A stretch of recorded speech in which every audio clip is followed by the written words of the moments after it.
more savings for your family's weekend adventures. And with a network covered by Verizon, you can share more from wherever you go. It's simple math, really. More equals more with Straight Talk. Available at straighttalk.com and Walmart.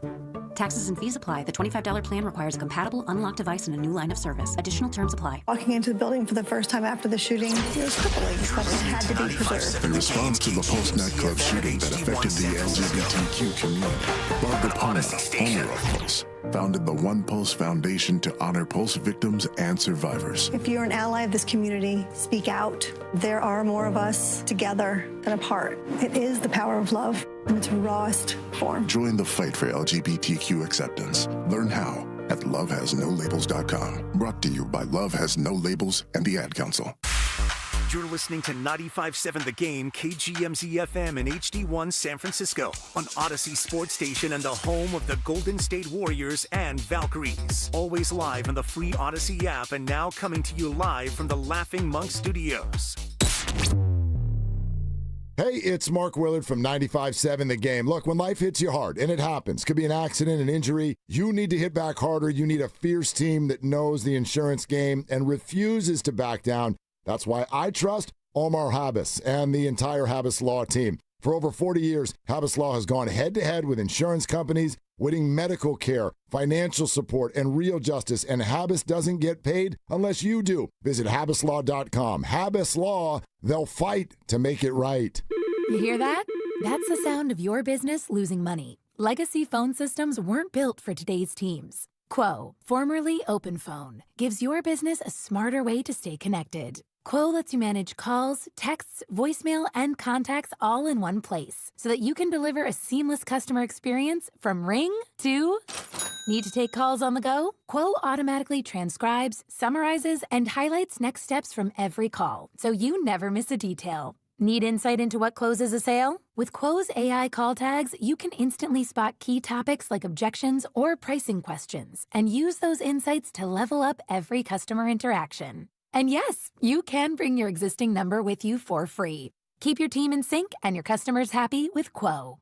Quo. No missed calls, no missed customers. Try Quo for free at quo.com/sports and get 20% off your first 6 months. That's quo.com/sports. QUO.com/sports. Attention taxpayers. If you owe $5,000 or more and have missed another tax deadline, you're officially on the IRS's radar. The IRS has resumed aggressive collections. That means wage garnishments, bank levies, even seizures of your home, car, or retirement accounts. If you owe $5,000 or more and missed the deadline, you're stacking new debt on top of what you already owe. Call Priority Tax Relief now. Their experts fight back fast and are saving their clients millions in tax debt every month. I owed over $50,000 and they settled it for pennies on the dollar. These guys are as legit as they come. After speaking on my behalf with the IRS, my entire debt of $25,000 will be eliminated. Whether you've received collection letters or you're already facing liens and garnishments, call for your free consultation. There are no upfront fees. Priority Tax Relief. Let's make your taxes our priority. Call 800-464-1899. 800-464-1899. 800-464-1899. Priority Tax Relief. Americans pay about $5 billion to control termites and repair their damage every year. Many people underestimate exactly how much damage they do. Call Pacific Coast Termite today at 800-PACIFIC for a free home inspection. Certain restrictions apply. No tenting, though. No double bagging your food. No pet sitting.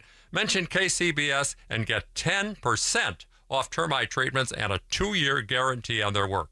Call 800-PACIFIC. 800-PACIFIC or go to PacificCoastTermite.com.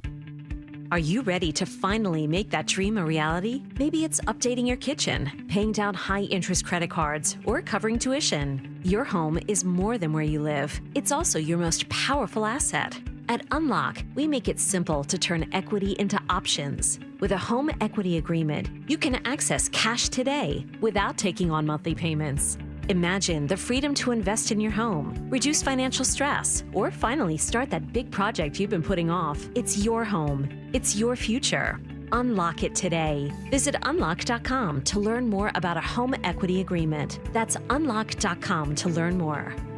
Terms and conditions apply. Not all homeowners will qualify. Not available in all states. Actor Portrayal. Home equity agreements are offered by Unlock Home Equity Solutions, Inc. In certain states, NMLS number 2657081. Visit www.consumeraccess.org for more info.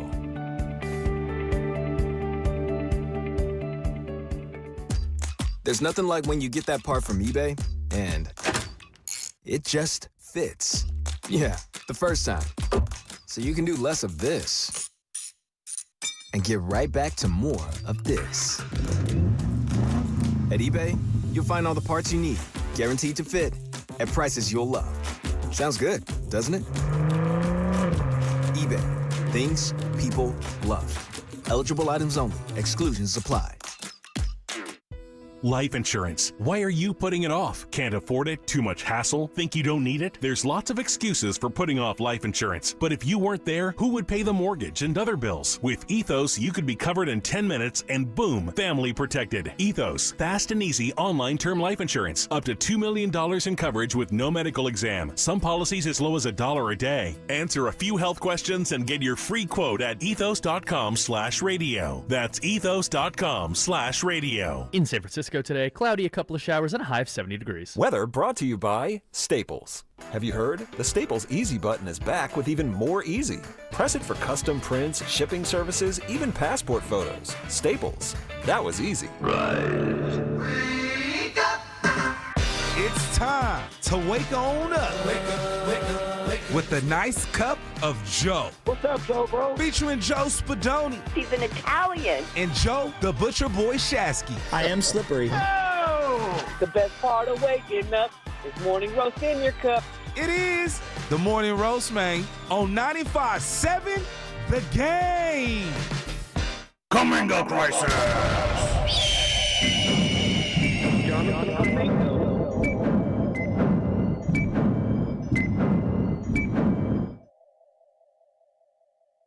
Yeah! He's back, baby! JK to the Bay. 2 years, $48.5 million. Basically a 1-and-1 with a team option. Eligible for a trade on Jerry 15th, but we're not going to talk about that.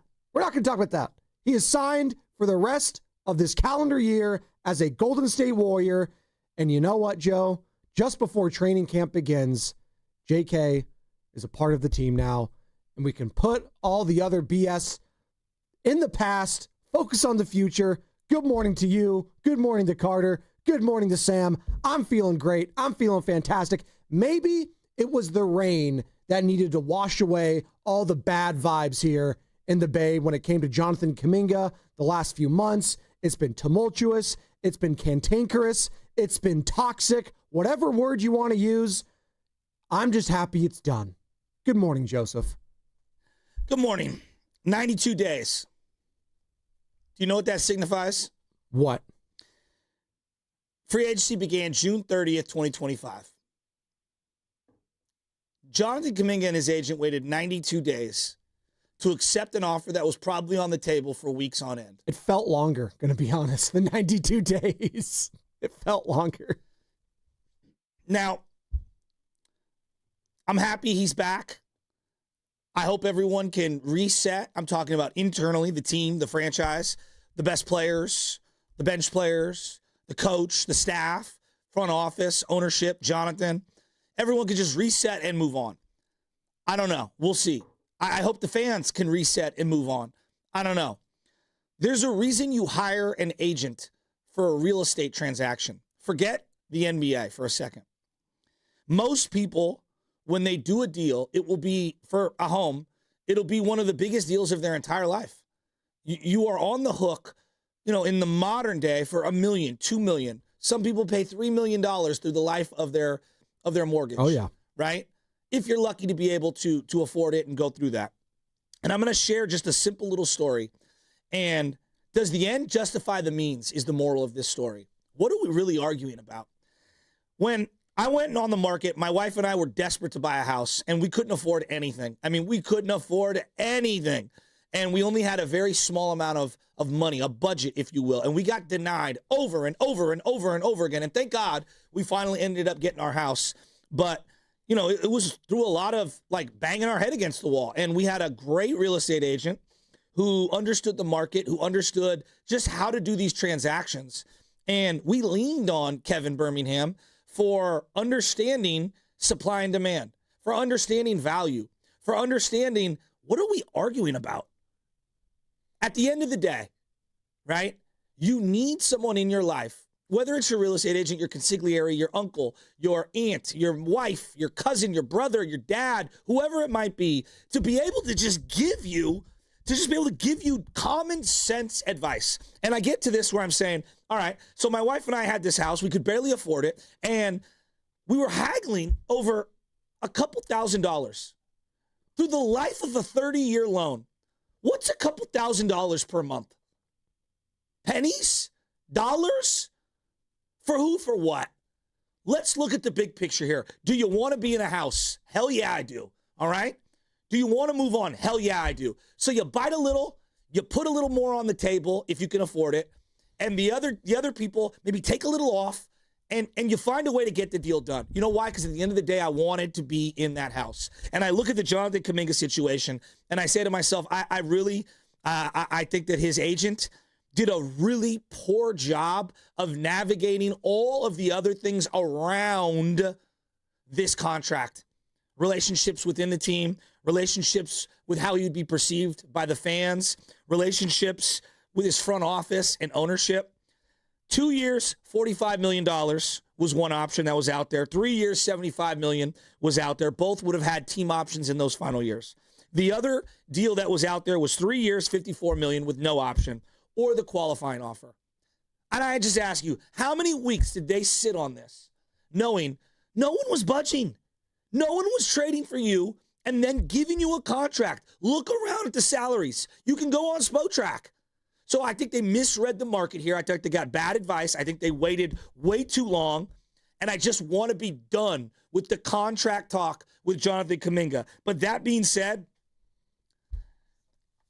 they haggled over something that was sitting there for weeks on end, and they waited 92 days to kind of tick off everybody. And I just don't know how everyone's going to feel this morning because there finally is a resolution. Well, that's what I want to ask Warriors fans. How are you feeling this morning as Jonathan Kuminga signs a 2-year, $48.5 million contract? It's basically 1 year and a team option after that. And how it's worded is always funny to me. Shams Charania had the tweet yesterday, and this is what it said. Quote, ending a summer-long stalemate, Jonathan Kuminga has agreed to a 2-year, $48.5 million contract to return to the Golden State Warriors. Agent Aaron Turner told ESPN. The deal has a team option designed for the contract to be ripped up and renegotiated next summer. The term ripped up is just funny to me because it just seems so aggressive, right? And that's probably verbatim what the agent Aaron Turner told Shams when he got that information. And this was followed up by Anthony Slater, Shams' colleague, obviously, at ESPN, and obviously formerly of The Athletic, covers the Warriors, very, very, very tapped in. Warriors remained firm in their unwillingness to give Jonathan Kuminga a player option. Kaminga went the 1-1 team option route over the 2-1 to gain control of future and potentially sign bigger extension quicker. He is eligible for a trade on January 15th. And that's why I phrased it this morning, Joe. For at least the rest of this year in 2025, I know JK is going to be a Warrior. And that's what I can worry about right now. And where are Warriors fans at after this 90-plus day journey from the start of free agency to now? Where are you with Jonathan Kuminga and the Golden State Warriors after this is finally resolved, at least for the short-term future? I'm just thrilled that it's finally over and we can hopefully move on and wash away everything and pivot. And that's why I wanted to get it out of my system about the 92 days. Yeah. Because it was a waste of time. But it didn't, it's funny you say the 92 days. Didn't it feel longer than that? It felt like 6 months. And maybe because we knew this was going to be on the horizon, it always felt longer than that. Sure. And it's just been on the back of Warriors fans' minds ever since he got injured, quite frankly. And that threw a monkey wrench in the entire situation. You bring in Jimmy Butler. The finances are all out of whack because you paid Jimmy instantly. You don't know what you're going to do in the offseason. You end up getting him. Al Horford is linked to you. You finally can bring in Al Horford now. You can finally bring in D'Anthony Melton. Now Seth Curry, another guy we haven't even mentioned yet, is going to sign with the Warriors and be available for training camp. Now I feel really good about the team just in general. Yeah. But the reality is also like, boy, what an exhausting way to get to a conclusion that we all knew was kind of probably on the table for weeks on end. Yeah. Like that if I was sitting down today and I was part of Jonathan Kuminga's like contingent, I'd be like, God, you think we could have handled this a little easier? Now, maybe today's not the day for that. Maybe we should just be thrilled that he's here and ready to move on. I do feel bad for him in a couple senses. And here's why I do feel bad for him.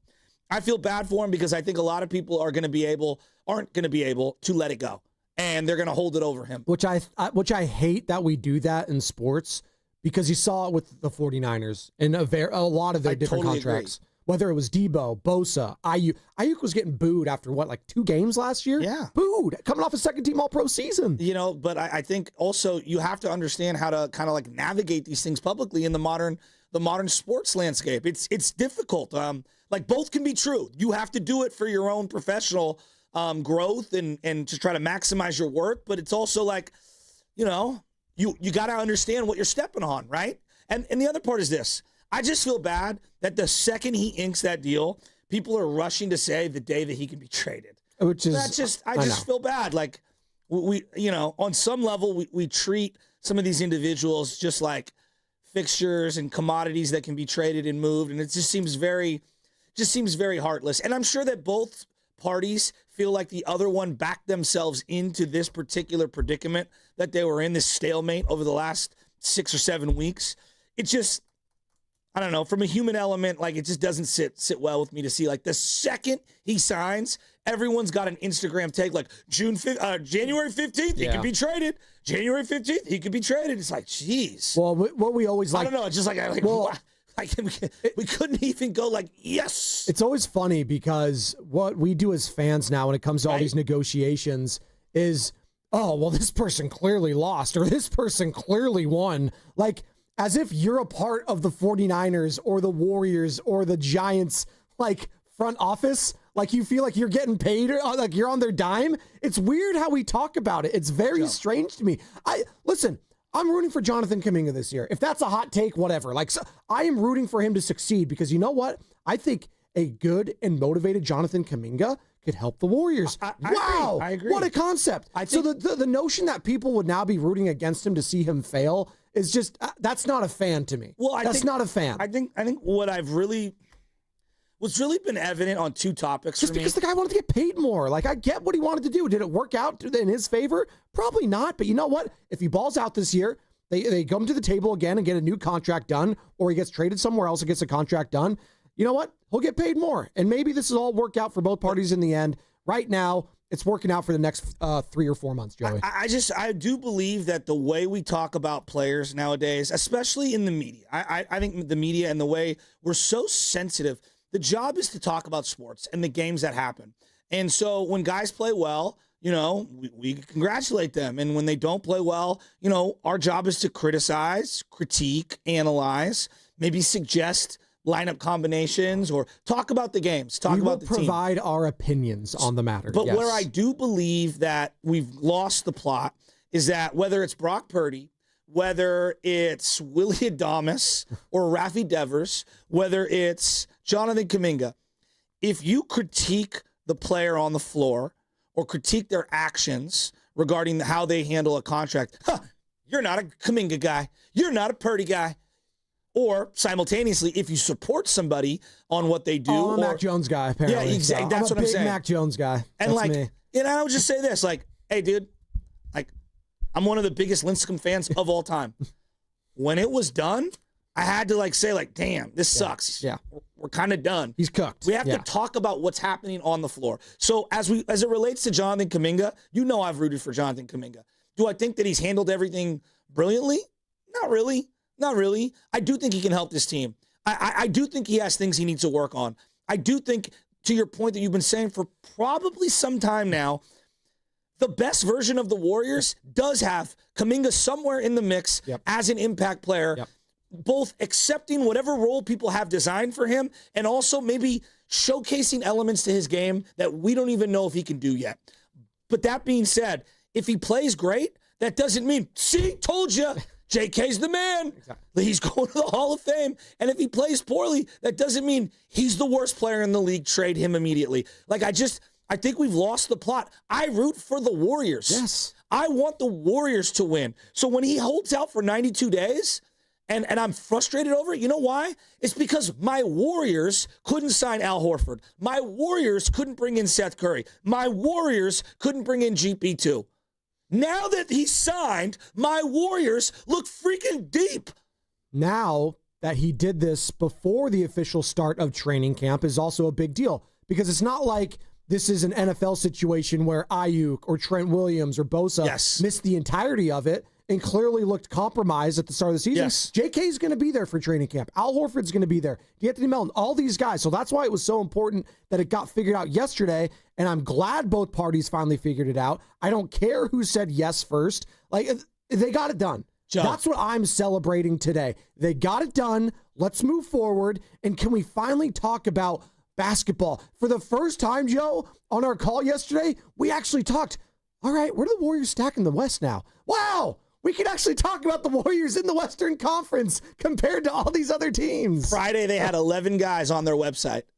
And now, 11. And now? Now they got 17. Yeah, they're back, baby. They got 17. Let's go. That doesn't include Kuminga. Oh, my God. I'm so happy to be talking about basketball again. Look, we finally got it done. I know. Jeez Louise. I'm happy about that. We're Warriors fans out this morning. We kept taking your calls about it the last 90 days. Now that he's signed, you're nowhere to be found. 888-957-9570. I guess the question is, are you satisfied? Did the resolution satisfy you? And are you ready to move on? Are we all ready to move on and just root for our squad? Well, you said a word right there, which I don't think Warriors fans are going to agree. The resolution, which I don't know if it's resolved, but in the short term, this is like a Band-Aid, right? We put the Band-Aid on, we stop the bleeding, it's going to scab over for a little bit, and maybe we'll pick the scab again post-January, and maybe he'll get traded again. But for now, Joe, we could actually worry about the basketball portion of all this. And where does he stack with this team? Where's Jimmy, Steph, Draymond, Pods, Al Horford? You got a new face in Al Horford for a multi-year deal, by the way. We didn't even be able to talk about Al Horford multi-year deal. What is their average age? I mean, they're clearly the oldest. Like, it's not even close. It's one of the oldest teams I can remember. Like, ever. This is why it's so fascinating to talk about through this landscape, because you do have 3 bona fide Hall of Famers right there. I know. Jimmy has taken a team to not 1, but 2 NBA Finals as the lead dog. Steph and Draymond have each won 4 NBA titles. They are first ballot Hall of Famers, all 3 of them. Wait, are you going to omit my guy? Pat Spencer? Thank you! Yeah, he's back. 39 games played last year. The dog is back. Get my guy. Dude, he is. I love Pat Spencer. For a third point guard, sign me up for Pat Spencer. For a third point guard, yes. I watched a video with TJ McConnell, and it was amazing. He was like, you know what? I've stayed in the league for over a decade because all I do is work hard. He's like, I pick up everyone all full court, and conditioning and outworking people is my hallmark. He's like, that's all I have. And so I'm bringing that to the table. Pat Spencer, playing into the stereotype of the white athlete. I work hard. I'm a gym rat. Dude, I show up early. You don't like? I'm a coach's son. How dare you disrespect my boy TJ McConnell? I didn't disrespect to be 6'1", and play a decade in the league is remarkable. No, I'm not. Please, are you, like, look at me, Joe. Like, am I some sort of athlete? No, I'm not sleeping on the TJ McConnells or Pat Spencer. But Pat Spencer's got bounce. He does. I mean, he might be one of their more athletic players. I liked whoever it was. Dude, how dare you? The snort is so good. I love when he wears the tidy T-shirt underneath the jersey. Oh, yeah. Well, he can't show off the guns. It would be blinding to everyone. It's just too much right now. Guns are a hot topic right now. Pat Spencer can't be showing those things. Shout out to those watching on YouTube. I may not be in on Kaminga or Pods. I am all in on Pat Spencer, bro. That's right. The Hive. I'm all in on YouTube right now, brought to you by First NorCal Credit Union. For a low-rate auto loan, apply online or just ask for First NorCal Finance to get the dealer. By the way, we are coming to you live from the Laughing Monk Studios. Laughing Monk, righteously brewed in San Francisco. Jonathan Kuminga is back, Warriors fans. Now what? 888-957-9570 is the number. Nick Fredell, cousin Nick, he's back on the Warriors beat, too. This is an incredible season. What was that? What's up, Nicholas? Was that Jimmy Butler saying Nicholas to Nick Fredell? What's up, Nicholas? That's hilarious. This is going to be Nick's questions, by the way. For those of you who don't remember, Maybe before we get Nick on. We might have to play his intro. We're going to play his intro. Bro, I'm not talking to you anymore. We need the Kelly Oubre back and forth that made Nick a legend here in the Bay. But he returns to the Warriors beat for The Athletic. Can't wait to talk to him at 8:30. Joe, we were doing it with one of the COVID shows. Oh, God. And I think Bonte had just had his daughter. And we had Kerr Burke on, and he asked like a 4-minute question to Kerr Burke. And she's like, it's in the intro. She's like, what? Huh? Like, it was absolutely hilarious. Then he rephrased it for another 37 seconds. By the way, Steve Kerr talked yesterday. Do you want to hear what Steve Kerr, his thoughts on this entire thing? He seemed to poo-poo this entire Jonathan Kuminga thing. He's like, please, we've dealt with much bigger things. We have much bigger fish to fry than Jonathan Kuminga's contract. I'm not worried about it. He also asked if anyone wants to talk about the game of basketball, kind of like Bob Melvin when he asks, does anyone want to talk about the game? No, Bob. No one cares about the game. Here's my question. Are you going to be here next year? Here's my question to Steve. Steve, will you trust someone over the height of 6'7" to play in the second half after February? It bothers me. I want to know. Well, I just want to know. I like that you used the word trust. We're going to have a Spadoni Circle of Trust later on in this show. It's going to be Warriors edition. Kaminga, Kerr, Steph, Jimmy, all of it. Did you see who we got? Who? Marquez Bolden. Used to play for the Bucks. 6'10", 27 years old, 3-year pro. Is he related to Anquan Bolden? Did you see who else we got? No. Dude. Who? We got some guy from the Jazz. Tavion Kinsey, 6'5". Dominoes are falling. What's coming up in the game is brought to you by Moderna. Jonathan Kuminga's back, and those two guys, whoever they are, we're talking about it all. I'm all in on the Dubs. They got a preseason game this Sunday against the Lakers. They got LeBron Jackson and Luka. Rose back. Oh, Jackson 6'7". We'll definitely get into that. 1-year pro. We could actually Canada. Joe, we could actually talk about the roster. Aren't you so excited? Pumped. Me too. On 95.7 The Game. Mnexspike COVID-19 vaccine mRNA by Moderna is now available and easy to find near you. To learn more, visit mnexspike.com. That's mnexspike.com. Hey, it's Spadoni here, and I know Jonathan Kuminga knows his roots. I know Joe Shasky knows his roots, but do you know about the Oakland roots? Well, they're back at home Tuesday, October 7th. That's next Tuesday, October 7th, against the Hartford Athletic at the historic Oakland Coliseum. That's right, the Collie is back and better than ever. Come out and show your Oakland pride and enjoy the energy of an Oakland Roots game. Get all your snacks, get all your food, get all your grub, bring your kids, bring your wife, bring your husband, bring your friends, bring everyone. Go to an OaklandRootsSC.com to get your tickets today, and you can also watch the game on KTVU Plus or ESPN Plus. It's almost here, budget season. Are you trying to do more with less? You're not alone. Thousands of companies from $10 million to $300 million in revenue trust My Outdesk to solve staffing gaps, control costs, and accelerate growth. Whether you're scaling, cutting overhead, or battling turnover, My Outdesk's elite global talent helps your team move forward with confidence fast. Book your strategy call and find out how much you could save. My Outdesk, where momentum meets results. Visit myoutdesk.com. That's myoutdesk.com. Attention, have you racked up $10,000 or more in credit card debt? Are you barely getting by making minimum payments? With credit card debt reaching all-time highs, National Debt Relief is notifying consumers about significant debt relief options currently being made available to help those with overwhelming credit card debt. These options may reduce a large portion of credit card debt for those who qualify. You don't need to declare bankruptcy or take out a consolidation loan, and you may only have to pay back a fraction of what you owe, even if you have bad credit. National Debt Relief has already reduced the credit card debt for more than 550,000 consumers, so don't wait. If you owe $10,000, $20,000, or even $100,000 in credit card debt, you can now take advantage of this financial debt relief as the cost of living continues to skyrocket. To check what debt reduction you may qualify for, call 800-894-7722. That's 800-894-7722. Again, 800-894-7722. We finally switched to T-Mobile because with them, we can be connected here and there. Let's watch a movie. And we have Netflix included to enjoy our favorite shows and movies. ¿Qué tal esta? Bacanísima, pero ya la vi. Now the hard part is getting them to agree on a movie. Switch today and get the new Samsung Galaxy S25 Plus with Galaxy AI, all on the best network in the U.S. Visit a store, T-Mobile.com, or call 1-800-T-Mobile. 1-800-T-Mobile.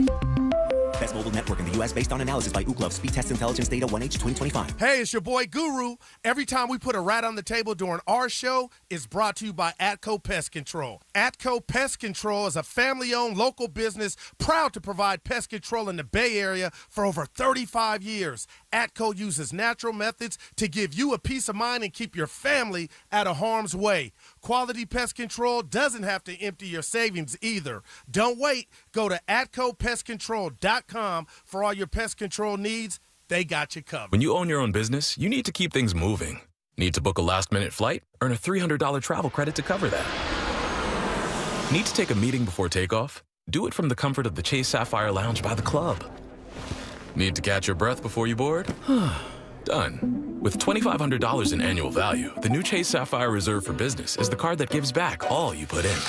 Visit chase.com/reserve business to learn more. Cards issued by JPMorgan Chase Bank, N.A. member FDIC, subject to credit approval. Terms apply. Today we're constantly taking photos and videos to remember our favorite moments. But what about those captured before the smartphone? What about the memories tucked away on aging VHS tapes, film reels, or in fading photos? These cherished memories are fading away with time, vulnerable to threats like heat, moisture, and mold. But fear not, there's a solution to safeguard your legacy. Hi, I'm Adam. And I'm Nick. Together we founded Legacy Box over a decade ago with one mission, to bring your memories into the 21st century. It's time to bid farewell to old tapes you can't watch and faded photos. Legacy Box transforms them into digital treasures, ready to share with a click. Just like magic, your shoebox of memories is now safely stored in the cloud or on a thumb drive. Over 1 million families have trusted Legacy Box, so you can rest assured your priceless moments are in good hands. Don't let your childhood fade away on old tapes. It's time to digitize those priceless moments. Fast forward into the digital age. Visit legacybox.com/value and unlock 50% off your order.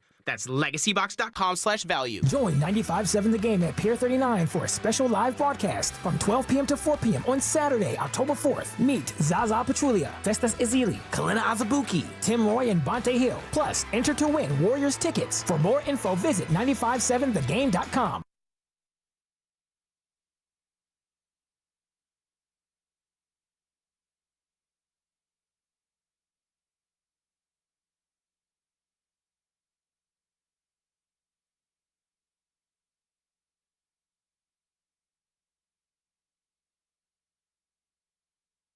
Dab Nation, this is Jonathan Kuminga. You're listening to the Morning Roast with Joe Spadoni and Joe Shiesky on 95.7 The Game. Jonathan Kaminga. What's up, JK?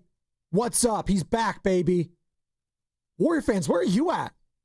We've been talking about this guy all summer, and the moment he signs, crickets? Come on! You should be excited! We got our team back! It's science. Yes! I'm fired up for... I'm so excited. I mean... It's the most wonderful time of the year coming up, all right? We're going to get hoops coming up here in a couple weeks, really this weekend. We kick off all the festivities on Saturday at Pier 39. Be there, be square. Evan Giddings, Guru the Johnson, 12-4. Bonte Hill, Tim Roy, Clan Azabuki, amongst others. If I can dare a little Kangle. Thank you. Dared a little Kangle. Mia O'Brien. Then we got the 49ers season. We got Thursday Night Football. Dude, we got a football game tomorrow? Who are the Giants going to get as their next manager? I mean... We are locked and loaded here in the Bay. Oh, Sharks preseason's happening. Celebrini, sophomore season. We don't need a sophomore slump from Celebrini. That is what we don't want. I'm looking for another level to be raised. So we're fired up here, Joe. I'm excited, man. God. Plus the Oakland Roots. Next Tuesday, baby. October 7th. You know your roots. I like that Niners hat, by the way. It's nice. Oh, thank you. So if Ricky Pearsall and Jawan Jennings can't go, listen to who your wide receivers could be.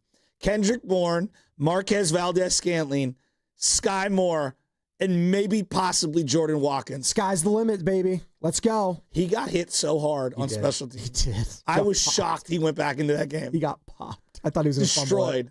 That's going to be very interesting. By the way, Brock Purdy spoke to the media yesterday. We'll get into his thoughts on how he's feeling right now. Because it's one thing for the coach to tell us how he's feeling. I would like to hear from the player himself. But if I analyze Brock Purdy's thoughts in a negative way, I'm going to be deemed a non-Brock Purdy fan. Well, I just want you to know that the toe is connected to the foot. So we can call it a toe injury, but it's also a foot injury on top of that. So I want to make that clear. Everyone on the Niners is hurt. Everyone. I mean, it's just like it's everyone. Insane. I think Kyle's hurt too. I think he said in the offseason he needs surgery on like his ACL or one of his ligaments. He can't run. Kyle? Yeah, no, Shanahan. I kid you not. I'm pretty sure he's fighting through adversity right now. Wow. Well, and Robert Saleh is trying to fight the other team's coaches. There's just a lot. You know happening. what? Just for a second, we talk about Robert Saleh. Sure.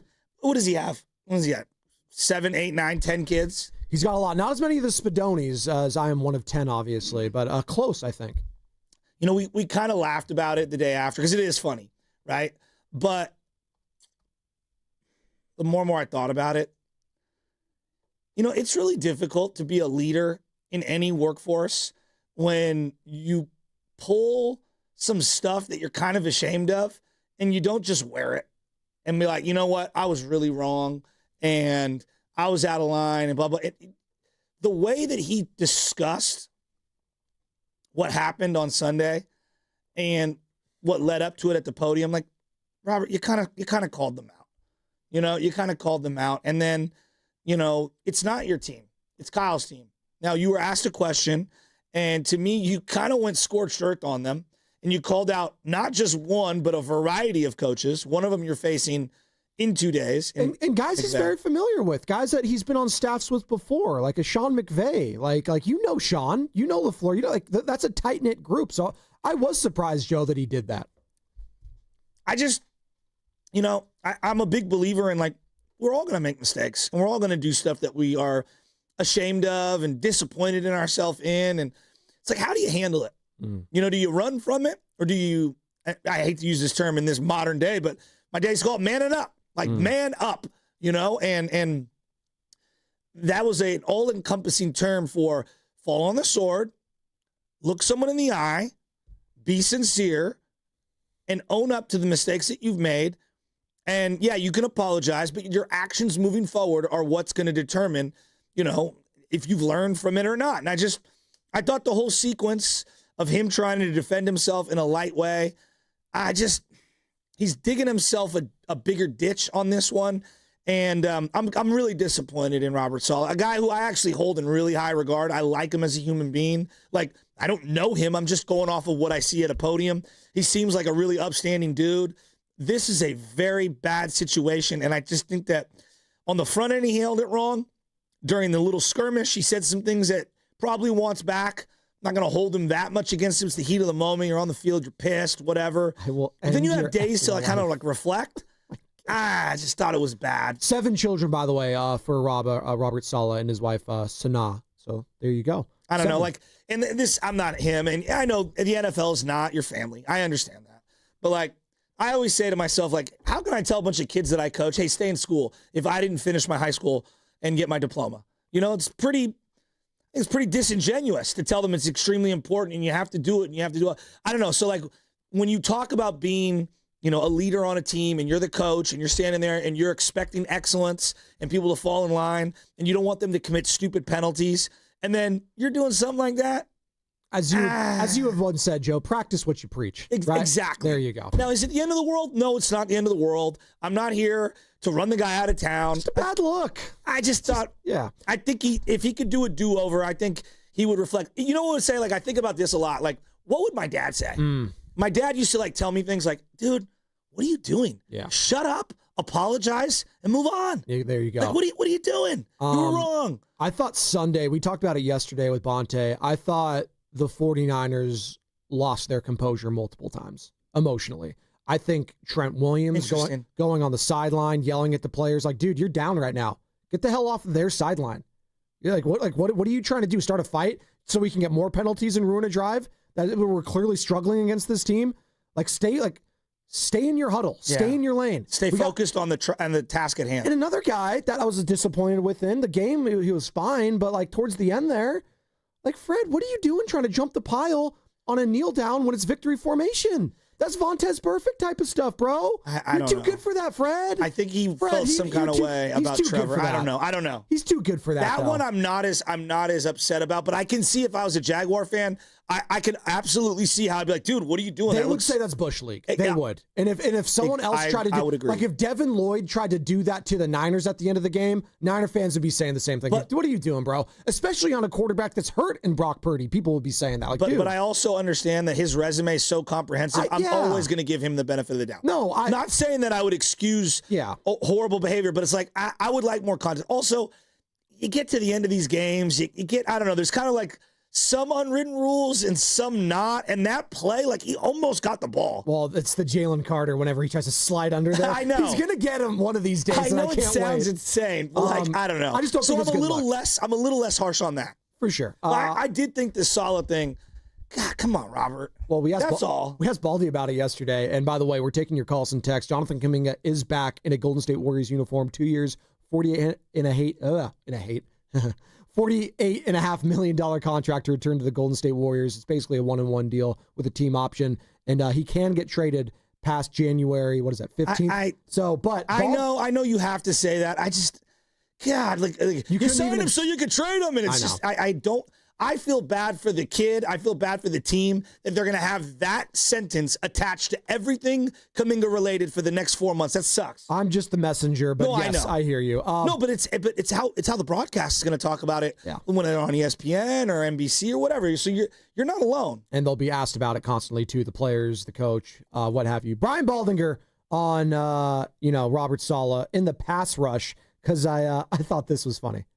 Robert Saleh could get all pissy about what Liam Cohen's doing, whatever. I'd be pissed at my defensive line. I think that's what happens when you lose Nick Bosa. You lose a guy that knows how to play the game the right way with great talent, but great effort. You just can't let that slide. The great players in San Francisco have been Bosa and Fred. We know who they are. And they probably are their hardest working guys, George. And you lose a great player and he's not on the field. I don't know if they have another ringleader there, another alpha dog that can show them how to do it. With great talent comes great responsibility. I know it was great power from Uncle Ben. Shout out Spider-Man. But I loved when he said, with great talent comes this. That was Baldy on with us yesterday. If you guys missed any of that interview, really good stuff. Brian Baldinger joined us every Tuesday, 7:30. Find it on YouTube or the Odyssey app. So we'll put a bow on the solid conversation. We can get back into the 49ers at some point, though, because I do want to hear from Brock Purdy and how he's feeling physically, mentally, all of that. We got a game tomorrow, folks. It's Rams, it's Niners, it's Thursday Night Football. And can they even suit up a team? I legitimately, they had 12 people on the hypothetical injury report on Monday who practiced yesterday, who did not practice. We'll break it all down. And Jonathan Kuminga's back, folks. We talked all summer long about this guy. He's finally returned. Crickets. Disappointed. Come on, shouldn't we be happy? Shouldn't we be excited? I'm going to be if I'm going to be at the game this Sunday when the Warriors are taking on the Lakers and Luka and LeBron and whoever's going to be there, Jake LaRavia, I'm going to be standing and clapping for JK when his name's announced. That's going to be me. Wonder what Warrior fans are going to do. 888-957-9570. That's what's coming up. Brought to you by Fremont Bank. Here for you. Here for good. This is Larry Flick, owner of The Floor Store. Leaves are falling, and so are our prices. Welcome to The Floor Store's Fall Sale. Now through October 14th, get up to 50% off store-wide on carpet, hardwood, laminate, waterproof flooring, and much more. Plus 2 years interest-free financing, and we pay your sales tax. The Floor Store's Fall Sale. Cooler days, hotter deals, and better floors. Go to floorstores.com to find the nearest of our 10 showrooms, from Santa Rosa to San Jose.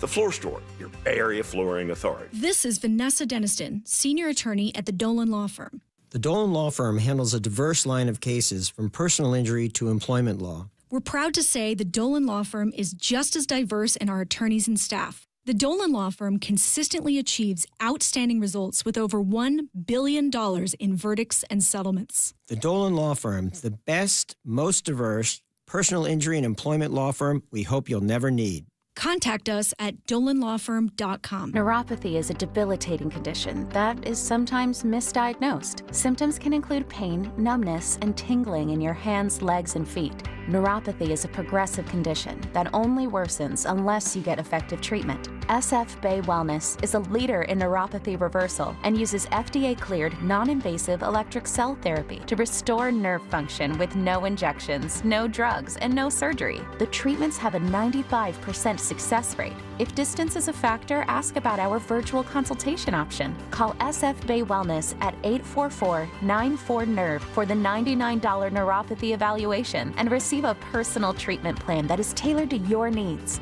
Don't wait another day. Call 844-94-NERVE. That's 844-94-NERVE. Why keep suffering with the painful symptoms of neuropathy? You deserve to live a pain-free life. Start getting the treatment you need for your neuropathy symptoms. Call today. Want to interact with the hosts but can't call? Text the Boxer and Gerson Work Injury Attorneys text line at 888-957-9570. Boxer and Gerson, Northern California's premier workers' compensation law firm, helping injured workers get their lives back for over 40 years.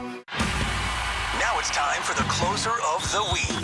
Presented by LiftMaster and RNS Doors. Turn your garage into the envy of the neighborhood. Visit rnsdoors.com. This week's closer comes from Trey from Belmont. Nui and Jose provided outstanding service. They were knowledgeable, friendly, and professional. The job was completed in a timely manner, and they made sure everything was working correctly before they left.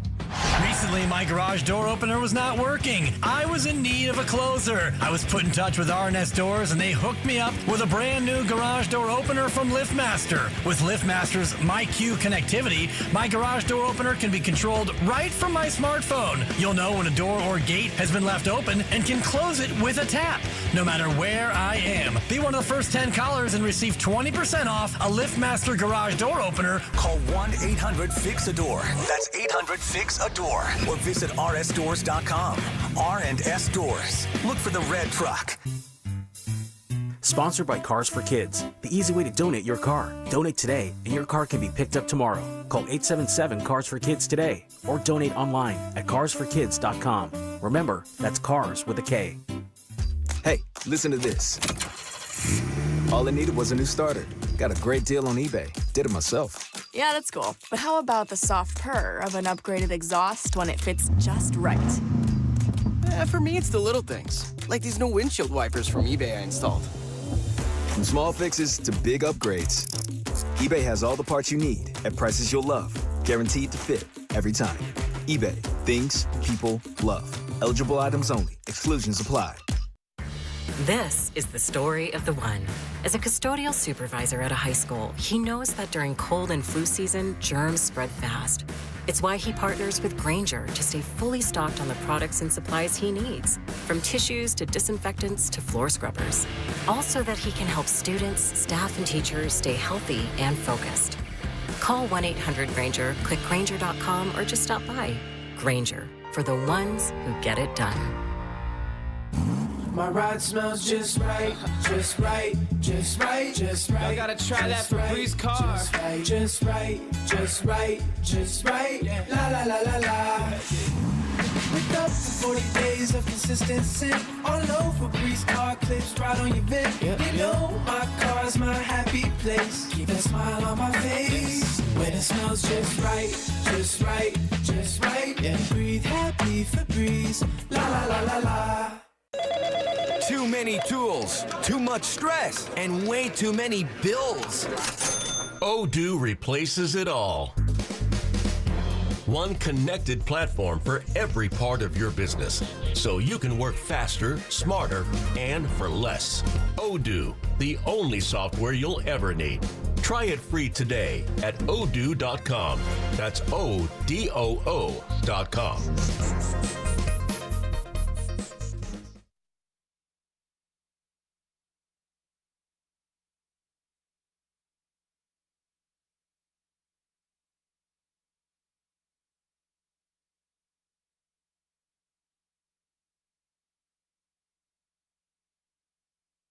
Now, back to the morning roast. Hey, Dunleavy, get on the phone, start making calls, dude. Why you sitting at the desk twiddling your thumbs, bro? With Joe Spadoni. Stop playing with your pencils and playing tic-tac-toe with yourself. Get out there and make some moves, man. Make it happen. Let's go. Let's go. Let's go. And Joe Shasky. Giant Niners is on crack. On 95.7 The Game. Hey, where's Nick and Berkeley at? He should be fired up that JK's returning. Hey, Dunleavy made moves, Nick.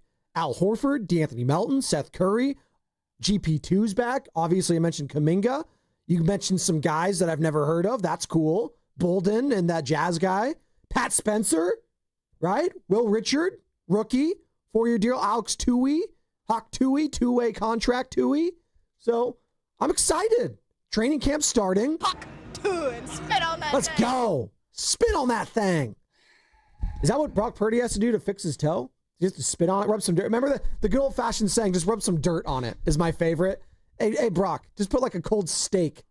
It'll make you feel better. By the way, I still don't know the inception of that, like putting a cold steak on something. Well, it's something that you had probably in the freezer, right? Because people used to freeze meat, right? Well, maybe, but like I also think the inception What do you mean of that. maybe? No. Back in the day, you wouldn't just like the way we go and get fresh meat now. That's not how it used to be. People would have steaks in their freezer. You would get a slab or whatever. I know that, but I think that saying saying came before like freezers were even in existence. Freezers have been around for a long, long time. Well, our versions of freezers, I'm saying, have not been around as long as you think.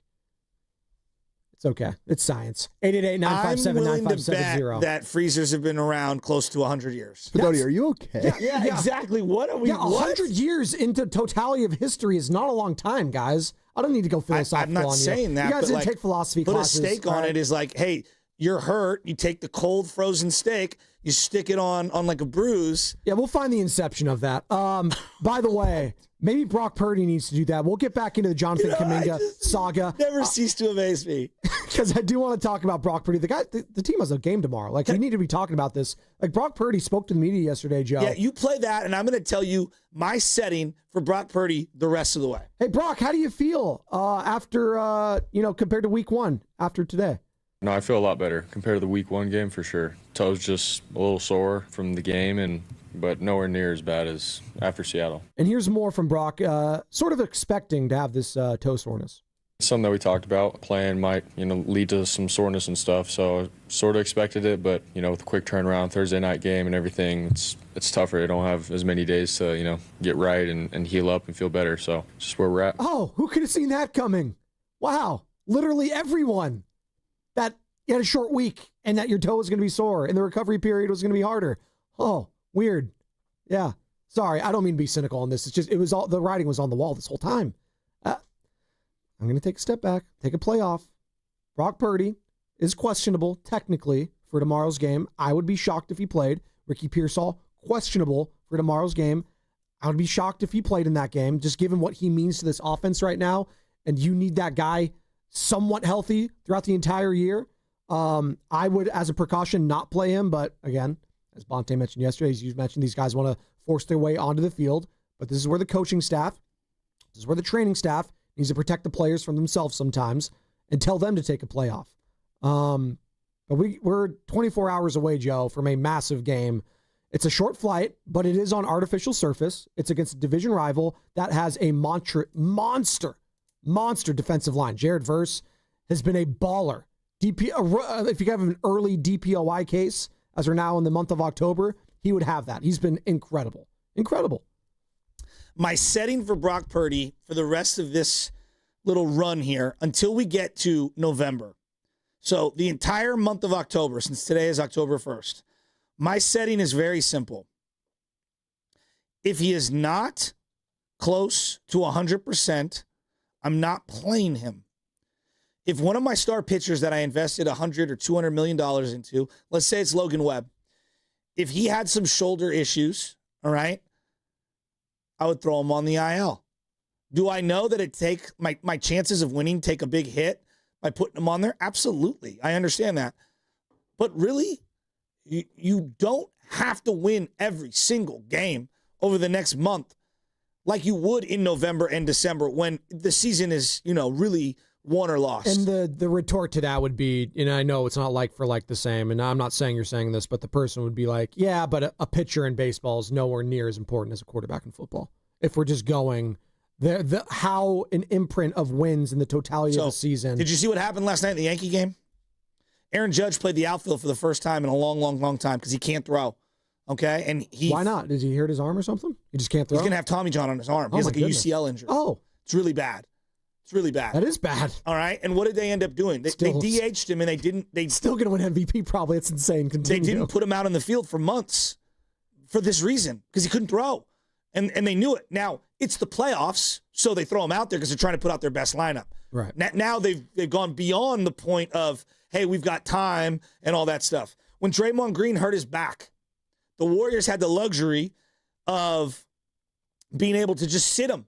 And he said, hey, if these were playoff games or we needed to be ready to go, this is the 2022 season, for the playoffs, I would suit up. But right now, I'm not. So I'm not going to suit up because we don't need it.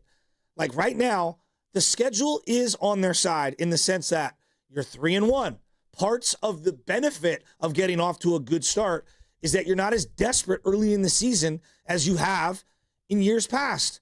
So I would do everything I can to get him as close to 100% as possible over the next couple of weeks. And look, if in a week, he feels 100%, yeah, you throw him back out there.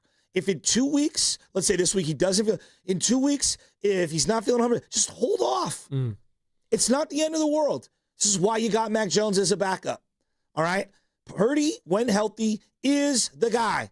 You have too much invested into him, and it's not about just getting a bunch of wins week to week. It's also about having the most optimal team come year's end.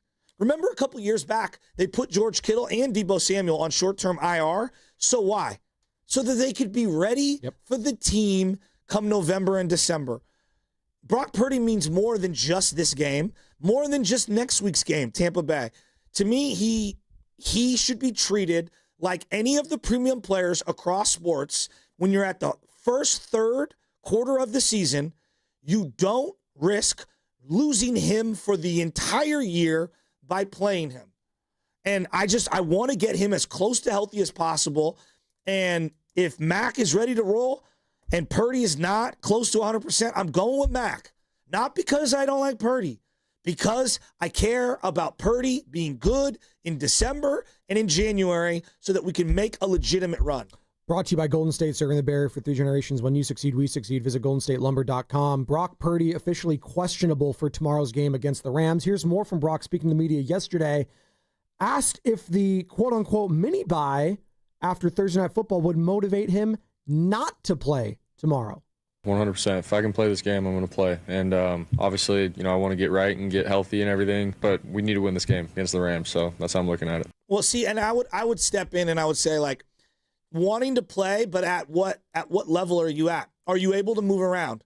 Are you able to step into your throws? Are you able to confidently be able to roll these rollouts and maneuver in the pocket?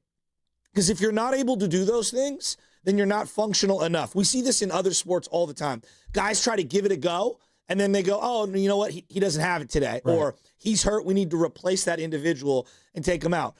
To me, they're obviously going to test it in some fashion today, probably right before game time tomorrow. I think you need to be superly cautious with this.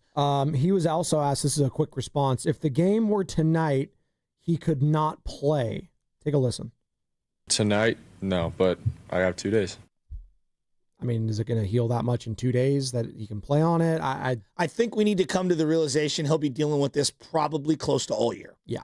And that's why, to me, the only thing that's going to be able to just at least quell it for the time being is rest, right? And if you're going to be dealing with this all year, what's more important?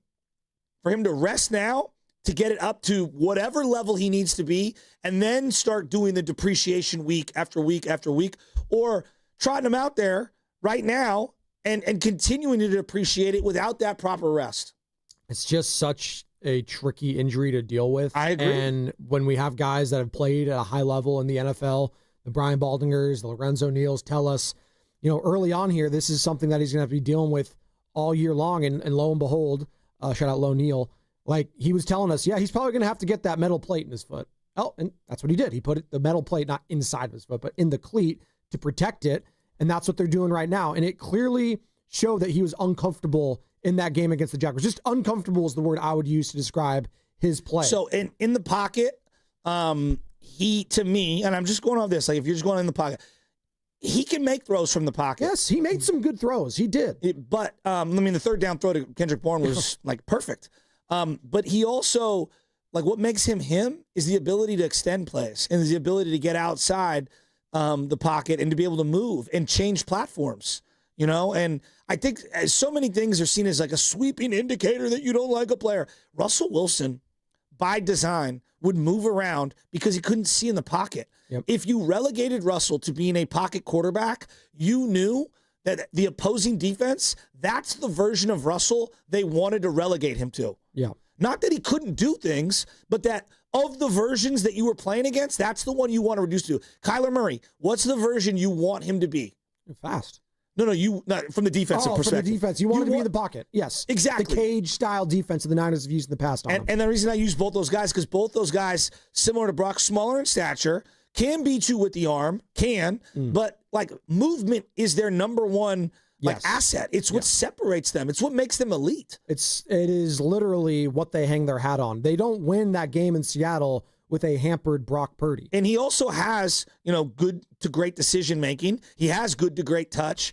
But we would all agree, like if you're mobile, you're the best version of yourself. If you're not as mobile, you're not the best version of yourself. Well, and he spoke to that yesterday to the media on if any of that injury lingering with the toe led to some overthrows against the Jaguars. Still, I don't really know. I missed the throws on film and everything, but is it something that it had to do with my toe and whatnot? I couldn't tell you at this point. I'm still trying to get better and feel good with my toe and everything, but I think down the road after I feel 100% and good to go, start throwing the ball, maybe I can come back and answer that question, but right now I still don't know. One thing that Drew Brees has talked about is that the shorter quarterbacks, all of them, they tend to have to throw balls up. And so their miss is almost always going to be high in the pocket because they're shorter and they're having to loft up and over, and they're not able to get that downward throwing motion from the pocket. Well, he said something in there that I found was fascinating, and I completely agree with you. And Drew Brees is the poster child, and the guy that you want to hear when it comes to the shorter quarterbacks, because the guy's a first ballot Hall of Famer, one of the best of his generation, absolutely. But Purdy's saying, when I get back to 100%, I don't think that's ever happening. Not in the NFL. Like, it just doesn't, like, no one's 100%, quote unquote, in the league, but that toe is not going to just heal on its own. Well, and you saw it, to me, like, it was pretty evident. You want to call it rust, fine. But, like, his ball placement was bad in this game. It's just a one-off, but it was bad. And I do think it had something to do with the foot. The overcompensation for not trying to drive the ball, and it's going to affect your accuracy. Well, the fact that he said, I don't know, I was like, well, then that means you kind of knew. You kind of knew that. Like, I don't know if it was the toe or not. Well, it was part of it. It had to be part of it. By the way, you're listening to 95.7 The Game, KGMZ FM and HD1 San Francisco, an Odyssey sports station in the home of the Golden State Warriors and Valkyries. Always live in the free Odyssey app, coming to you live from the Laughing Monk Studios. 1 hour down, 3 to go here on a hump day in the Bay. It was like raining a bunch too. Like, East Bay had some rain on my car on the windshield when I went out. There was like puddles here in San Francisco. Was it raining a lot at your place last night? Yeah. It was God crying tears of joy that Jonathan Kuminga is back in the Bay. That's why it was raining, baby. That's right. JK hath returned. 2 years. Yeah, come on. No more crisis. It's over. There's no more crisis. 2 years, $48.5 million, baby. All right? Team option on the second year. And I guess the contract could be, quote unquote, ripped up and renegotiated next summer. I'm not going to worry about that. He is here. He is at training camp. Al Horford, come on down. DeAnthony Melton, come on down. Seth Curry, come on down. Hey, be careful, DeAnthony Melton. Don't get hurt. Well, yeah, let's please. I don't need carefully him, come on down. I don't need him being on a scooter in the rain and slipping. We don't need that happening like me this morning. I slipped and almost it was almost bad. By the way, we are talking about Jonathan Kaminga. You have a helmet for that thing? And, helmets, I should probably. Can you do me a favor? Please put on a helmet. I know. Dibs has told me multiple times. No. Like it's. Yeah, I know. I don't want to. One of my friends went on a very long, troubled path after an accident on a motorized bike. I know. I don't go very fast if that. And no. It doesn't matter. Okay. You have to protect yourself. Okay. Protect my cars around you. It's not about you. Yeah, exactly. It's not about you. Like friend to friend. Like this is like I'm getting deep here, but you need to wear a freaking helmet. I know. It's not ridiculous. No, you do. I know. I am also my own man. No, you're not. You're being fake macho. I'm not being fake macho. I realized I should wear one, and I wasn't. I get it. Can we move on to Jonathan Kuminga? I love bicycles. Thank you. I'm not taking. It's not a bicycle, by the way. It's a scooter. It's not a razor scooter. Nate Scott got in a huge accident on a bicycle while wearing a helmet and was lucky to live. Are we going to talk about this? No, I'm just saying, dude. People are bad. I've been doing this for like 3. I get it. I know. Put a helmet on. I know. Okay. Hey Joe, I want to hear you say Joe. I will. No, I'm not going to tell you that. But you told me, and you told me, and you warned me. Dibs warned me. Everyone's warned me. I should put on a helmet. I get it. It's not about being right. It's about my friend being protecting safe. myself. I know. And the Warriors are going to protect themselves with Jonathan Kuminga. with the salary slot. I think they did. I'll move off it. It's okay. Let's do that. I get it. No, listen. Hey, Joe, I appreciate you saying that. Thank you. I appreciate it. I'm not being insincere with it. All right, there you go. Steve Kerr said something very interesting in regards to this yesterday. Because he wasn't there. He talked? He did. He wasn't there on day one, as Nick Fredell astutely pointed out. By the way, Nick Fredell, who covers the team for The Athletic, joining us at 8:30, courtesy of River Islands. Steve Kerr on if anyone to talk about the actual game of basketball yesterday after all the Kaminga conversations. Have you talked to Jonathan much throughout this process over the last couple months? Again, I'm going to wait till he's signed, and then you can ask me same question in a couple days. Then I'll just follow up with this, and maybe you can give me the same response. But you're watching all this, and you've lived it with him, obviously, these last few years. From your perspective, do you think he wants to be here moving forward? Okay, again, I'm gonna talk about him after he's signed. We'll have those discussions. So, thank you. Anyone want to talk about basketball? God, I love Nick Fredell so much. That guy asking those questions. Again, joining us at 8:30. No, we don't want to ask you about the actual, we have so much time for that, Steve. What went on this summer? What'd you do? Right? That's what we care. It's literally the same as Bob Melvin. When Bob Melvin was asked last week, does anyone want to talk about the game? No, Bob, no one cares about the game. You guys are out of the playoffs. Well, it has taken all the oxygen of the offseason. Yeah, but now we can move on, right? Now we can move on. Well, I mean, can we? 888-957-9570. Can Warriors fans move on from this? I'm ready to move on, and let's just go. Let's try to win as many games as we can, and just figure out what we got. Well, what made me feel better, this is more from Steve Kerr speaking to the media yesterday, head coach of the Warriors. They've been through a lot more turmoil and bigger deals than what's going on with JK in this contract situation. I mean, I don't think this is that big of a deal. This is business. This is contract disputes happen all the time in sports. So again, I'm not concerned. We expect this to get resolved soon, and once it is, I'd be more comfortable talking, about the basketball end of things and all of that. I'm not going to really say much more than I've just said, because otherwise we're kind of spinning our wheels here. So as soon as we get all the unsigned guys in our building, then I'm happy to talk about all of them. So there you go. They've been through much bigger stuff. This is nothing.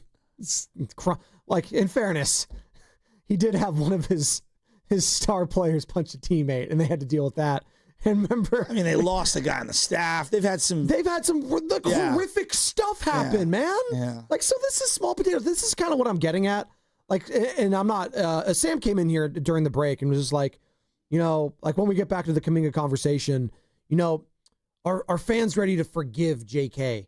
And he used that word, and I thought it was it was interesting. And For what? No, because I think a lot of people feel this way, and I think it was a good question to be asked. I was like, forgive.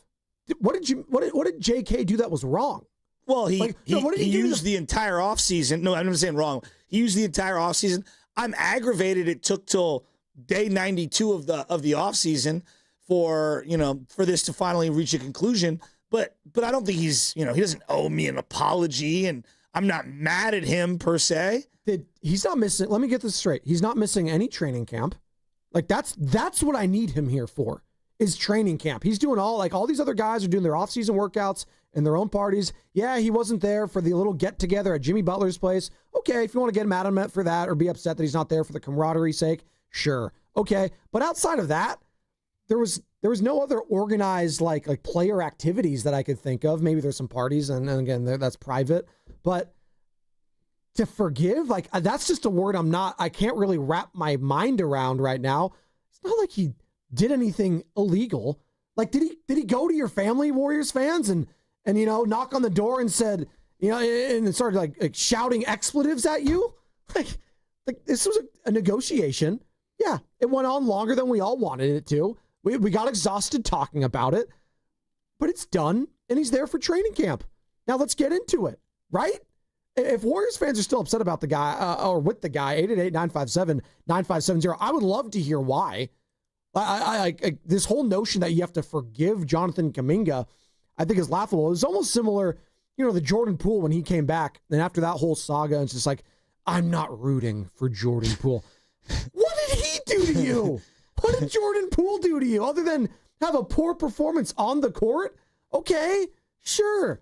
Yeah, in hindsight, maybe we could all understand why. Like, I just, it's the whole notion of forgiveness in this. And what do they say? Forgiveness is next. Forgiveness is next to godliness, or cleanliness is next to godliness. Whatever. I'm butchering it because I think it was an Office quote from Michael Scott. But like, that's not the word I would use. Is forgive. And Warriors fans, where are you at on Jonathan Kuminga right now and the Warriors roster as they finally are bringing in these guys that they've been rumored to bring in for months on end? Horford, Melton, Seth Curry, right? You're bringing all these guys. You got Pat Spencer's back. Will Richard, your rookie. You got Jimmy. You got, Draymond. You got Steph. We can finally move forward here. Are Warriors fans ready to move forward finally? 888-957-9570. I don't know. I'm getting a very mixed response from people overall. I think there's a variety of people that are thrilled that it's ready, done, and we can start talking about the actual team. And then there's a lot of people that are just upset. About what? Just about Jonathan. Why are we upset? Kaminga. No. Like, what is upsetting Warriors fans right now this morning with Jonathan Kuminga? I genuinely want to know. It does feel like there are a lot of people that either just don't like him or didn't like the way he went about it. Why don't they like him? I don't know. Is it this, like, you cannot like the style of play that, like, the brand of basketball he plays with the team? Like, why would you have anything against the person? I guess I'm questioning. Well, I think people. I'm not. This isn't me, okay? But I do believe there are a lot of people that see him as an avatar for, you care about the second timeline more than Steph Curry. I know. I don't. I didn't say I agreed with it. No, I'm rolling my eyes at the notion of that, not you. Unwasted, or I guess wasted resources that could have been used to better help this team. Dub Nation. Check this out. As Jonathan Kuminga returns, the preseason is right around the corner, Joe, and we're tipping things off in style 95.7 The Game. Check this out. I know you're excited about this. Join us at Pier 39 this Saturday, October 4th. This Saturday, all right, Joe? This Saturday, October 4th. We're going to stop by, little guy? Yeah. Let's go. I got a big 50th anniversary party from my uncle. Awesome. Warriors. 50 years married. Maybe you take him down to the Warriors preseason special this Saturday, October 4th. Again, Pier 39, live appearances with some of the Warriors fans' favorites, Festus Ezeli, Zaza Pachulia, Glenn Azubuike, Tim Roy, and our very own Bonte Hill, plus your chance to win some tickets to the first preseason game the following day on Sunday, October 5th, as the Warriors host LeBron James and the Lakers. And if that's not enough, Evan freaking Giddings and Guru will be broadcasting live from 12 to 4. It's hoops, it's hype, and the season is almost here. And your station for everything Warriors is 95.7 The Game. Let's dive more into Kaminga. Did Guru know that he needs to bring a thesaurus and an encyclopedia to work with Ev? Hey, Evan brings out the best. Hey, Evan brings out the best in the hosts here at 95.7 The Game. Just like Jonathan Kuminga is going to bring out the best in some of these Warriors old guys, right? Yeah, but he brings out words that I don't know. I'm going to need to Google them. Well, Jonathan Kuminga brought out some emotions from Warriors fans this summer, and as soon as he signs, they're nowhere to be found. Warriors fans, where are you at? 888-957-9570. James in Oakland on the other side, brought to you by Pier 39. On Saturday, October 4th, Pier 39 is throwing a party on the waterfront. Enjoy drinks to go and activities for the whole family. From live music to special deals, it's all here at Pier 39. Learn more at pier39.com/entertainment zone. We finally switched to T-Mobile because with them, we can be connected here and there. ¡Listos todos! Estas son las mañanas. Now we just need to harmonize. Switch today. Get 4 Samsung Galaxy S25 phones with Galaxy AI. Plus, get 4 lines for just $25 per line. Visit a store, T-Mobile.com, or call 1-800-T-Mobile. 1-800-T-Mobile.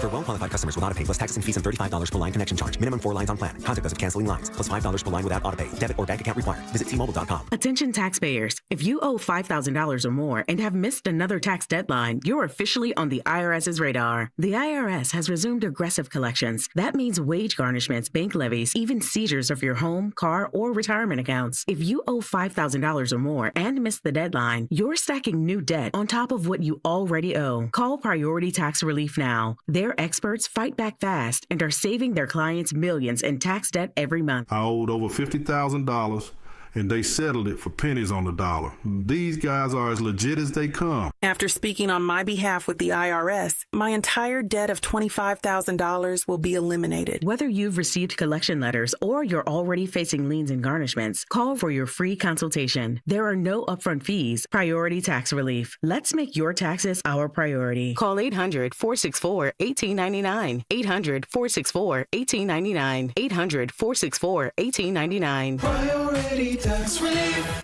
Something special for your outdoor living is on sale now at Dolan's. It's fiber-on decking for easy, carefree living. Why choose this durable composite? There's an amazing choice of colors. The rich look of multi-chromatic exotic hardwood. It resists splintering, rotting, and cracking with really low maintenance. See the colors and learn more at dolanlumber.com. Fiber-on decking. On sale at Dolan's Home Improvement Centers.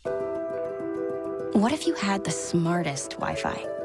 If you did, it'd be Xfinity, of course. And it'd come with their best state-of-the-art equipment. It would boost speeds to the devices that needed them most, prioritizing your most important connections, whether you were streaming, gaming, or gaming while pretending to work. And it would let you stream 4. That's right, 4 games on one screen. It would even power your mobile connection so you could bring faster, secure Wi-Fi speeds with you where you use it most. It would be proactive and fix problems before you knew you had them. Impressive, right?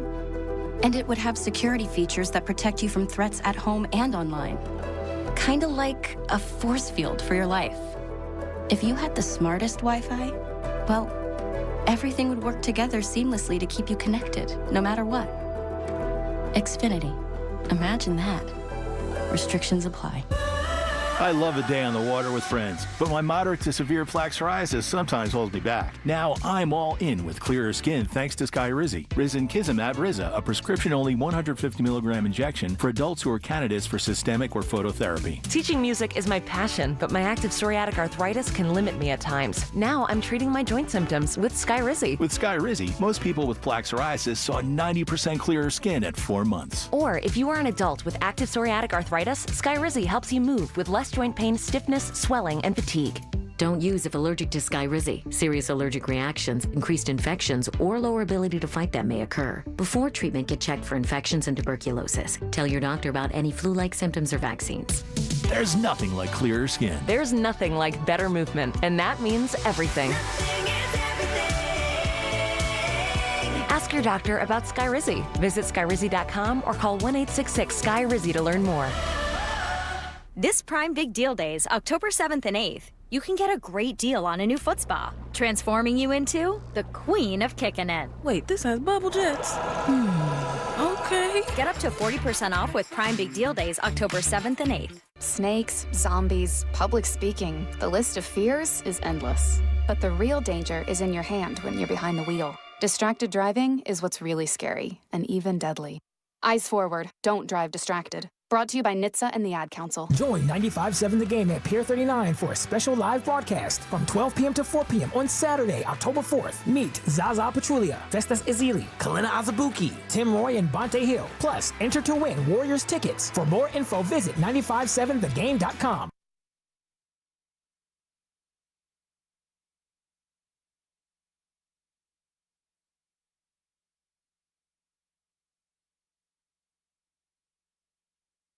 Now, back to the morning roast. Want to talk about basketball? With Joe Spadoni. Anything about the game? And Joe Shasky on 95.7 The Game. Hell no. I want to talk about it all. I want to talk about Jonathan Kuminga now being a part of said basketball, and it's great. It's awesome. 2 years, $48.5 million contract. And everyone can start talking about, oh, he's going to get traded. Oh, he's going to do that. We dominated this entire offseason talking about this guy, and he did not even miss training camp. And we talked about him like he was. Juwan Jennings missed his entirety of his training camp, and everything was fine. He comes back. Oh, he's there. He contributed. Oh, it's fine. Brandon Ayuk, he missed training camp holding out. Nick Bosa missed training camp. Trent Williams missed training camp. Jonathan Kuminga's showing up. He showed up. He didn't miss any organized Warriors activities, right? Now, the Jimmy Butler one, if you wanted to call that a team camaraderie thing, okay. But from the team, the Golden State Warriors, they're cashing the checks, the Joe Lacob Golden State Warriors, Jonathan Kuminga showed up. And they got the deal done, and now it's time to get to work. And that's what I'm excited for. But we're talking about him like he's legitimately already destroyed this team's psyche. Why? I guess is my question. 888-957-9570. We got a bunch of people on the phone lines. We waited all summer, 92 days for him to finally get here, and now he's here. He's here. And I'm seeing a lot of people, here we go, January 15th, we're going to trade him away. Let's talk about what they have right now. Where does Jonathan Kuminga slot into this team right now? I don't think the Warriors today, when they all huddle up and everybody comes together and they start getting ready for their first couple of practices, I don't think they're like, put JK over there. We'll trade him in January. They're going to play him. I don't know where. Exactly. I don't know where he fits in. So if my starting five, hypothetically, Steph, Pods, Jimmy, Dre, Horford. Steph, Pods, Jimmy, Dre, Horford. So you're having Pods in over Buddy Hield. To me, it's probably, I'm going to go Pods, but Hield was my other one. Okay. So let's just say whoever is the sixth man, it'll be either Pods or Hield. Okay. Yes, I would agree. That is what we can agree on right now. Yes. Okay. After that is the major questions. Yes. Well, your backup centers are probably going to be Quentin Post and Trace Jackson Davis. Yeah. Would you agree? Yes. Okay. So those are your backup centers. Who are your other, players that are going to get in the rotation somewhere between the 2 and 4 position? Moses Moody. Guy Santos.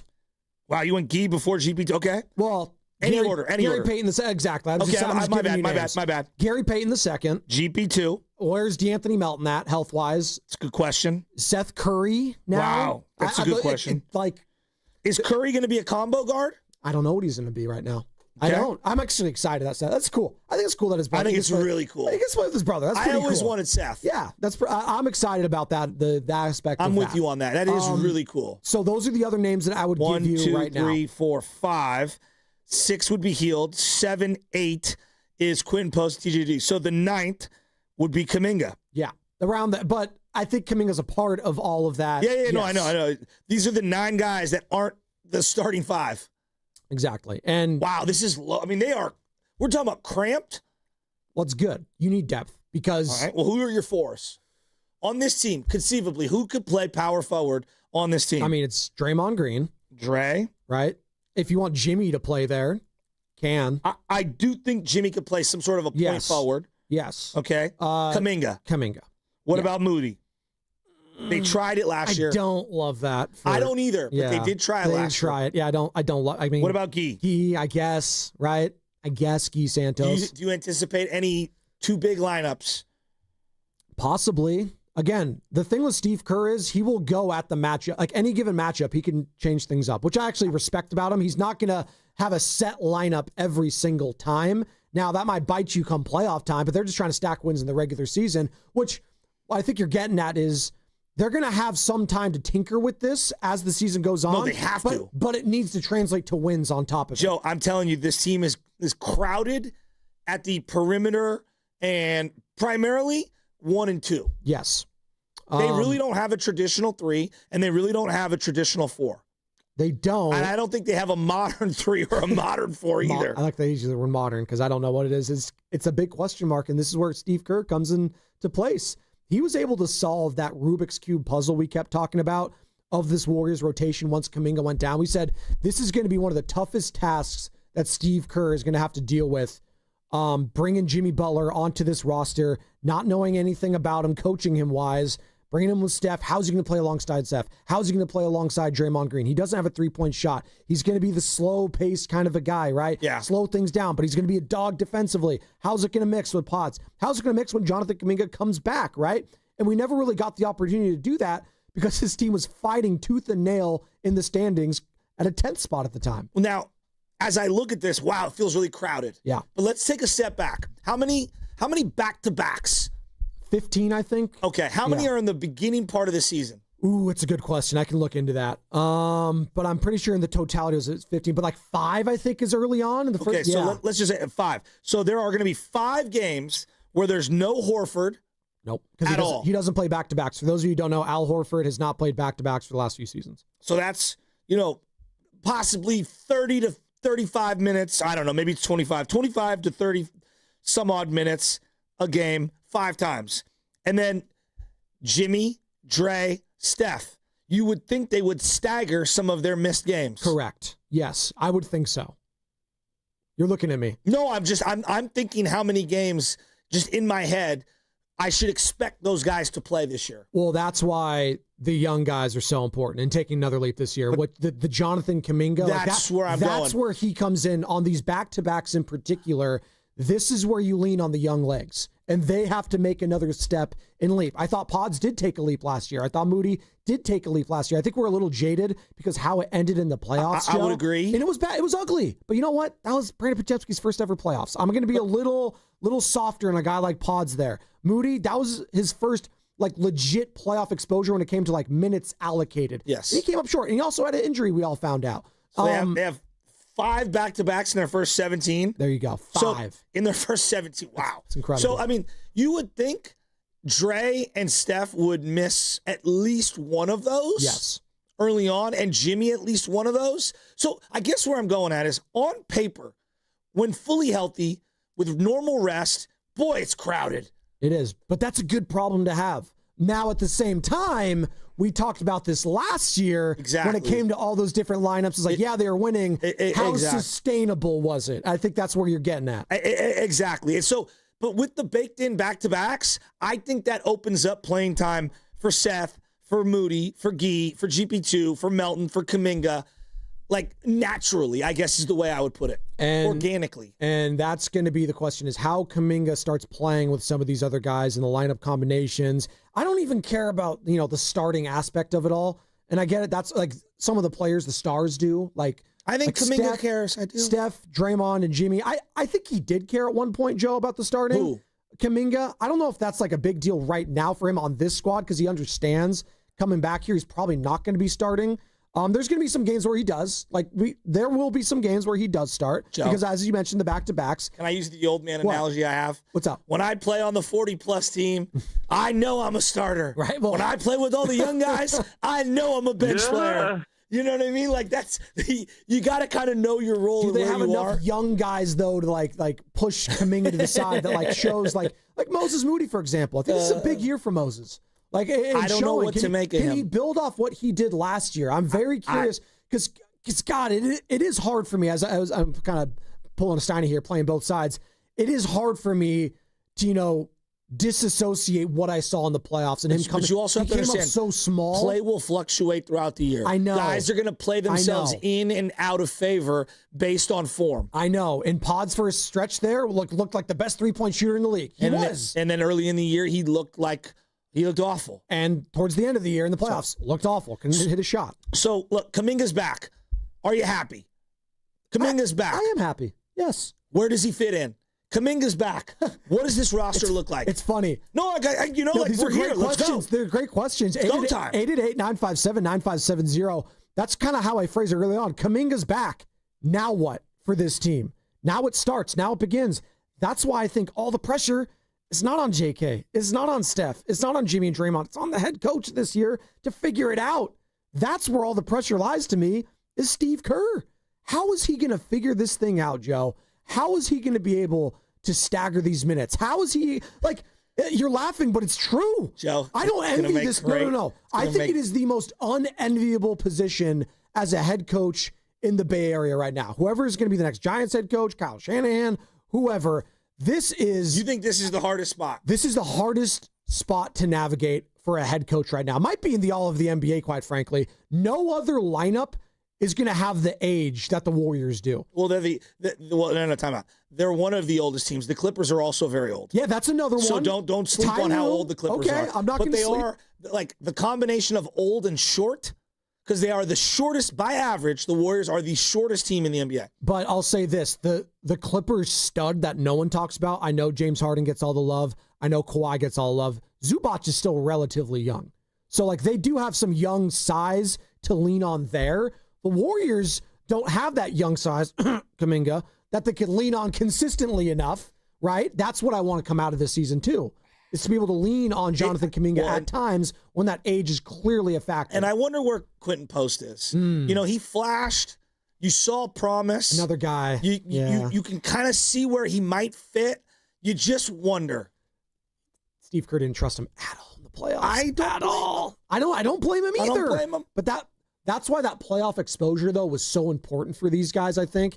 Now, it sucks. You'd like to learn, like, take, you know, what you learn with wins rather than losses, but sometimes it takes the losses to really learn as a player and just kind of get those scars, right, and those calluses.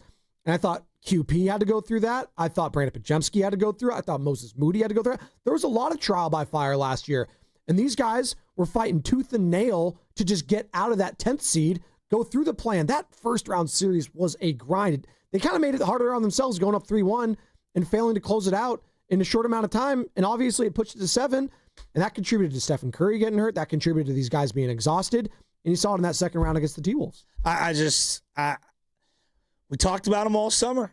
I know. 3.5 months. I know. And we're here. Where are you at, Warrior fans? Well, James in Oakland, we'll go to him right now. 888-957-9570. James, kick things off. Kaminga's back. How's it going, fellas? Love the talk today. I will say, I don't think if it wasn't for the presence and of the talking heads and social media and stuff, that this would be as blown up as it's been. I think when there's a contract situation or whatever going on, like, of course, but I mean, the kid's about to be 23 years old in like 4 days or something like that. He's got to get his money. So I don't feel bad because he did, again, like you guys were saying about the Niners guys, like they were missing camp. He didn't even miss a single like day of camp. Nope. So it's not really, I don't really think that's on my mind. What I am going to say though, is that I am legit excited this year just because now with Horford getting added in, and then we got Seth and we got some pieces. Like I think, now this could be just me, but I think that Kuminga could just be an all-out, just like leader of the second unit to where we got a guy who can legit put up, you know, who's averaging 15, 16, and 5 rebounds. That's not a bad second unit at all. And then, you know, we got Horford. Now we got a big guy. We got somebody else to help Dre and Jimmy on the defensive end. We got a legit big for what? The first time since Andrew Bogut, really? Like, it's an exciting time to look forward to the season and go, oh, Steph just doesn't have to fire off 30 every single game because we got no D. Thanks, James in Oakland. And yeah, he mentioned Al Horford being a legit big. Yeah, I don't view him as that. Now, he's got size, but I don't view him as Anthony Davis. Can I be in wait-and-see mode on Horford? Yes, absolutely. I was actually kind of shocked they signed him to a multi-year contract. Do we have the specifics of that deal yet? Have those been released? I don't think so. I was very shocked when I heard that. The guy's about to be 40 coming up next June. Multi-year deal for a guy that's big? That shocked me. Hey, listen, it could be a player team option. I have no idea, but I'm very curious to see what Al Horford. I'm in wait and see mode on him too. I don't know, Joe. I don't know. Yeah, we will see. Anthony Melton too. Those are two huge question marks. I do believe having Horford here will be very, very, very beneficial to Quentin Post. Horford, Ella, really changed. Like the kid who was in Florida when I watched him was with Florida, and the guy that he eventually developed into the man that can now hit corner threes is very different than what he was when he was coming out. Like just so dramatically different. So, I think he could be an invaluable tutor to a guy like Quentin Post. 888-957-9570 is the number. We're talking about JK's return to the Warriors. Now what, Warriors fans? What is the biggest question mark for you with this team? I just think is it just how does it all fall? How does it all fall together? Is it the puzzle pieces? Yeah. Is it fitting it all together? Is it the age? Is it like can you win with this age of the three best players being 35 years of age or older? Could that happen?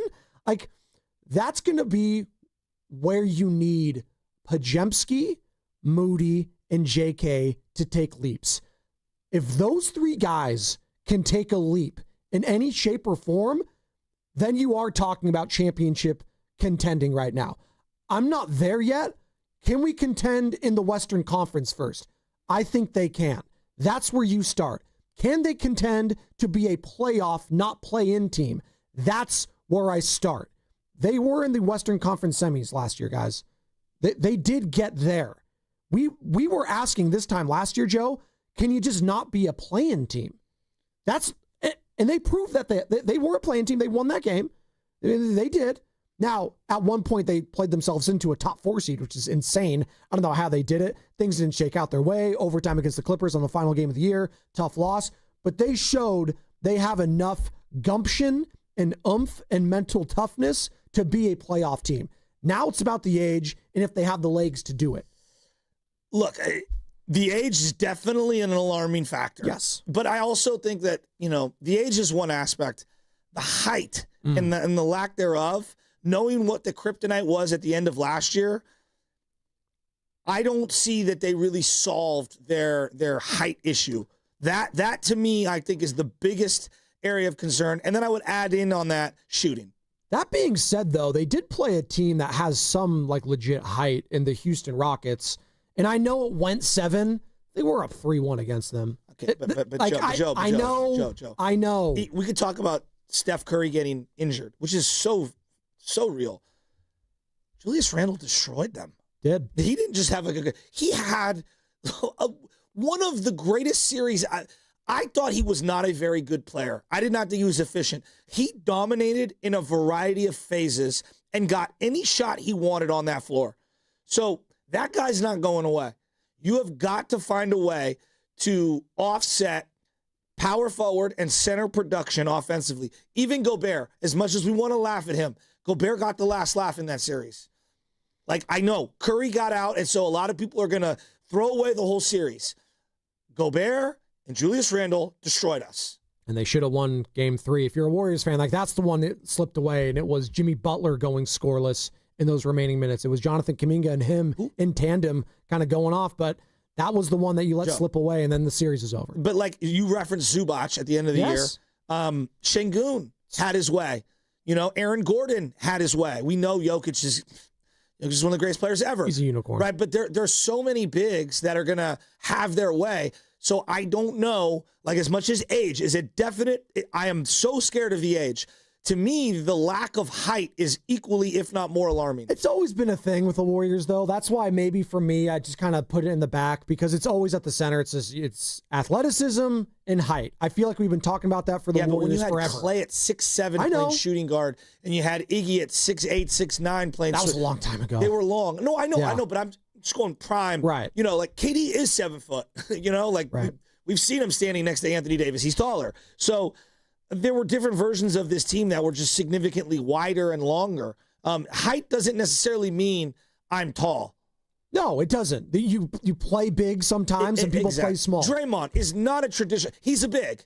Defensively, he's a big. Offensively, he plays like a point guard. Like Lauri Markkanen is, I think, 7 feet tall. Doesn't play like a 7-footer. He plays more like a stretch 3 than he Correct. does. And yes. And I'm glad we don't have to mention that name again. Lowry. I know. Remember that summer? The summer of Lowry? I use Scottie Pippen as a great example. The Chicago Bulls. He's one of the longest players to ever play the game. He's probably the greatest perimeter defender I've ever seen. I mean, talk about a perimeter defender like tandem. It's probably the best ever. Him and Jordan. Are you kidding me? That's why they won. The only thing close, Prime Wade and LeBron were pretty freaking amazing. They were pretty good, right? But even then, Wade, I think, is listed. I'm still taking Jordan Pippen. Yes, because I think Pippen's taller and longer than Wade, for sure. But when they locked in, that team, God, LeBron was, because LeBron could, dude, I saw this yesterday. This is going to be his 8th year in Los Angeles. That's insane How to me. many in Cleveland? 11? I think so. He's like approaching like getting to those Cleveland years. He's already like almost doubled his time in Miami. That's insane. Well, he was there 3 years? 3 or 4? Four, right? So he's already doubled that? Yeah. That's insane to me. Oreo Cookie, talking some dubs, Oreo. What's up, buddy? Hey, what's up, man? Thanks for taking my call. Hey, you guys have been knocking it out the park this whole morning, man. You guys have been making some great points. The point that I was going to make, you guys talked about it. Then you went on to Steve Kerr being the guy that can't win. You know, he can only do wrong. He's got a lot of pressure this season. But as far as the fans go, I'm excited for Kuminga coming back. We see the talent. We see it when he gets minutes. The talent is there. But we've been, programmed from the coach that he's not ready. He's not ready. We've heard that for 4 to 5 years. So that's leaked over, I think, to the media. Where is the pushback on it? Where is the people from the media telling Kerr, like, hey, Kerr, this guy can play. Give him some minutes. I know the guy from the media yesterday called him out a little bit, bro, but we need a little bit more of that, man, because I see the veterans taking Kaminga under their wing, and I think Kuminga's going to have a monster season. I see him, Jimmy, and Curry going off. Now, Dre, let's see which Dre we get. If we get the good Dre, we're going to be all right this year. I'm excited. Jekyll and Hyde. Yeah, I literally took the words out of my mouth. That's Oreo Cookie. If we get the good Dre, well, you got to take the good, the bad, and the ugly with Draymond Green. Shout out Clint Eastwood. That just goes with the territory. And that's why we love Draymond, and that's why we love the Warriors. And yes, Steve Kerr and Jonathan Kuminga, obviously, everyone's going to want to talk about that. And we talked about it all summer, and JK is back now. We can start playing some basketball. And our question is right now, JK is returned. You're bringing in Hal Horford, D'Anthony Melton, Seth Curry. What's the biggest question mark on this Warriors team for you? Dub Nation, 888-957-9570. We can finally talk about the team because the team is going to be gathering for training camp. First preseason game this Sunday, baby. Let's go. They're going to be on our TV screens before you know it. We got Thursday Night Football tomorrow. We got Dubs on our TV over the weekend. We got a Giants open vacancy for the manager spot. Buster Posey speaking to the media later. Sam, are you going to be in on that? You going to be asking some questions? Thumbs up. Heck yeah. Let's go. Shasky, you going to be in on that? What, me? Yeah, you can ask some questions? I gave Sam all my questions. Oh, that's what you did. Okay. Sam? He sent me a novel last night. Oh, my God. What? But they were good questions. As a member of the branch of the media, of the tree of the media. The giving tree? You will admit that I have very good, thoughtful questions. No, you sent me very good questions. So say you sent me a novel of very good questions. Sam's a hell of a journalist. We got a special guest coming on the line right now. It's one Scooter Berry joining us here on the River Islands guest line. Hope the family's well. Scooter, what's up, man? Hey, guys. Good morning. Good morning. I felt inclined to call in on my commute into the city because I appreciate you saying nobody Kaminga doesn't owe anybody an apology. Absolutely not. He's taking care of his business. But I do think that all of this hype and all of the talk about him is going to put pressure on him. I don't agree that it'll be pressure on Steve. I think it's pressure on him to perform because he's on a team, as we've all talked about, that's older. And as you get older, you play smarter. You can't physically do what you had to do, so you got to think the game more. And Kaminga, his problem to me is that he has not yet got the basketball brain to match the basketball ability he's been given. Can you expand on that, Scooter? Steve, yeah. Can you expand on that? What do you mean by that? Yeah. So I think the reason that everyone complains that Steve's not playing him is based on the fact that Steve plays a smart reading system. So that means that players on the court have the ability to choose what to do based on what the defense does. And that is a basketball IQ that Steph, Draymond, Jimmy, all those guys have that Kuminga is still trying to learn. And I think that his only drawback is that he didn't grow up playing the game. Maybe he didn't have that kind of intuitive basketball mind that it's hard at his age to jump into a smart team and be able to adapt. And I think that's why he hasn't been in such great favor with Steve, because he needs guys to make good decisions to be able to make the team and the offense function. It's funny that you bring this up. Thank you, Scooter. That was a good call. I like Scooter. Scooter's obviously a former pro, won the national championship at Kansas, son of Rick Barry.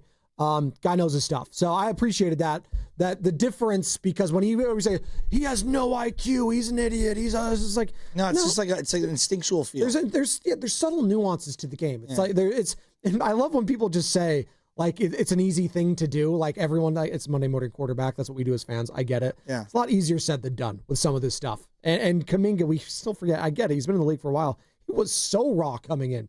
Didn't really know how to play the game. A lot of these young guys don't. So the version of offense that they run is so unique. There's a schoolyard element of playing against the older guys that you have to have as a young guy to be able to come in right away and know, hey, take a couple quick hard dribbles, kick it, keep moving, find someone to screen for. I don't think James Harden would be that efficient in Steve Kerr's system. Stephon Marbury, I'm just going through some of the history of guys. I don't even think Tracy McGrady. Would these guys be good? Of course they'd be good. But I'm talking about the way they play ball. I don't think they would be a great fit for the way the Warriors play ball. Those are two separate things. Those are good players, all right? I mean, Harden's one of the great offensive players of all time. I don't think he'd be great in Kerr's system. Maybe. I think it would look different. I do think he is a Hall of Famer, MVP, and he's a willing passer. So, he averages 9 assists for his career. I think people forget that. He's a legit passer. Yeah, okay. If you could pass, you could play. So, look, you and I are just going to have an issue with that, because Harden is a ball-pounding, ball-dominant guy where everything goes through him, and he throws you the rock at the last second after either he has gotten triple-teamed or the shot clock is winding down. He will accumulate a ton of raw assists because the usage goes through him. Marbury was the same way. That's how they play ball. That's just how they play ball. Chris Paul is a ball-pounding, everything goes through me offensive type player.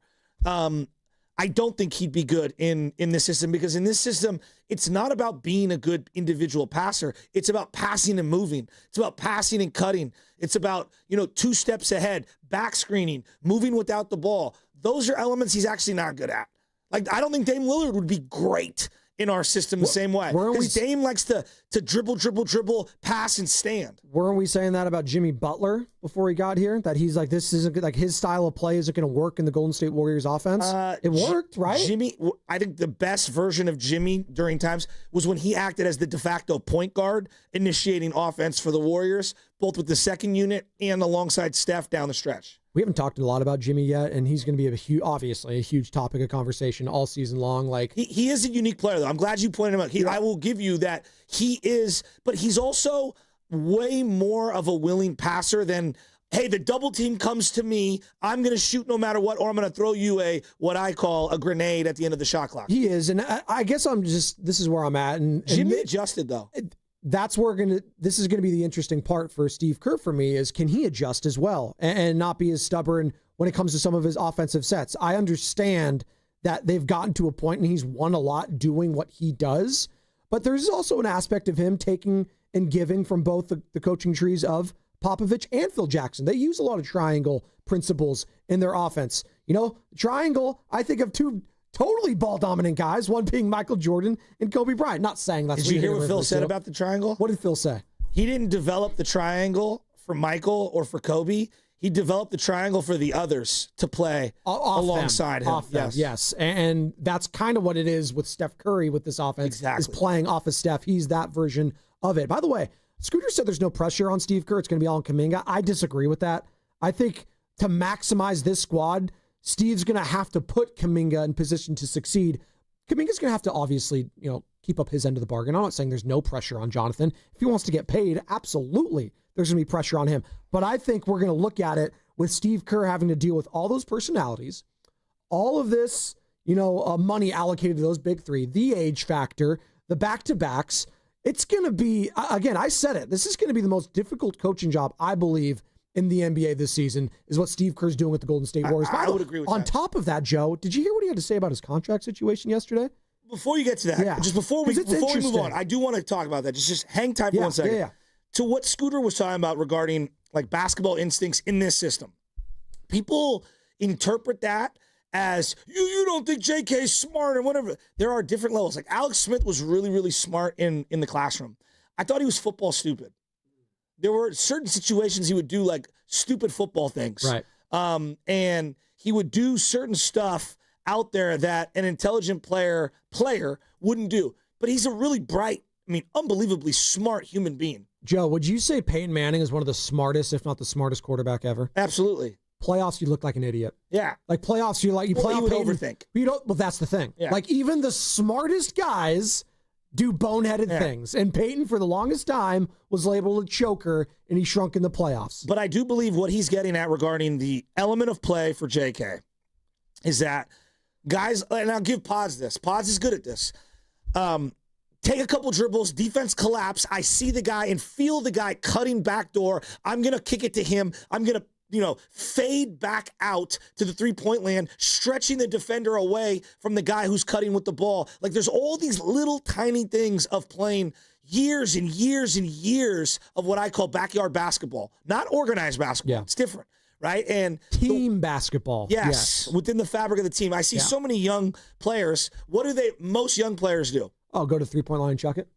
And they stand there like this, and they go, Joe, I'm open. Carter knows exactly what I'm talking about. And they do the sellies. It's hands out, waiting for the ball, and they can't. I'm going to do what Steph wants me to do now. And I think there's an entire era of individual trainers who have only worked with people with the ball in their hand. Whereas when I was coming up, it was different.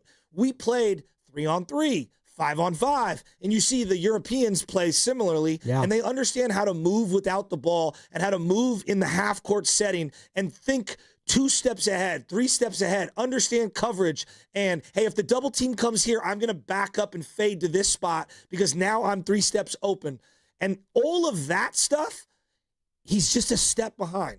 Like, you can't argue that. And if they want to run their system their way, like, that is something you can't replicate, the hours and hours and hours of playing in the half court. My niece was a hell of a good point guard that way because she played all these older kids. And so she knew, like, I could get my shot anytime I want. But the best version of me playing ball is throwing to the open person, moving without the ball, setting a back pick. Yeah, every now and then taking 3 or 4 hard dribbles, not to set up a layup for myself, to collapse the defense to get it to my wide open shooter.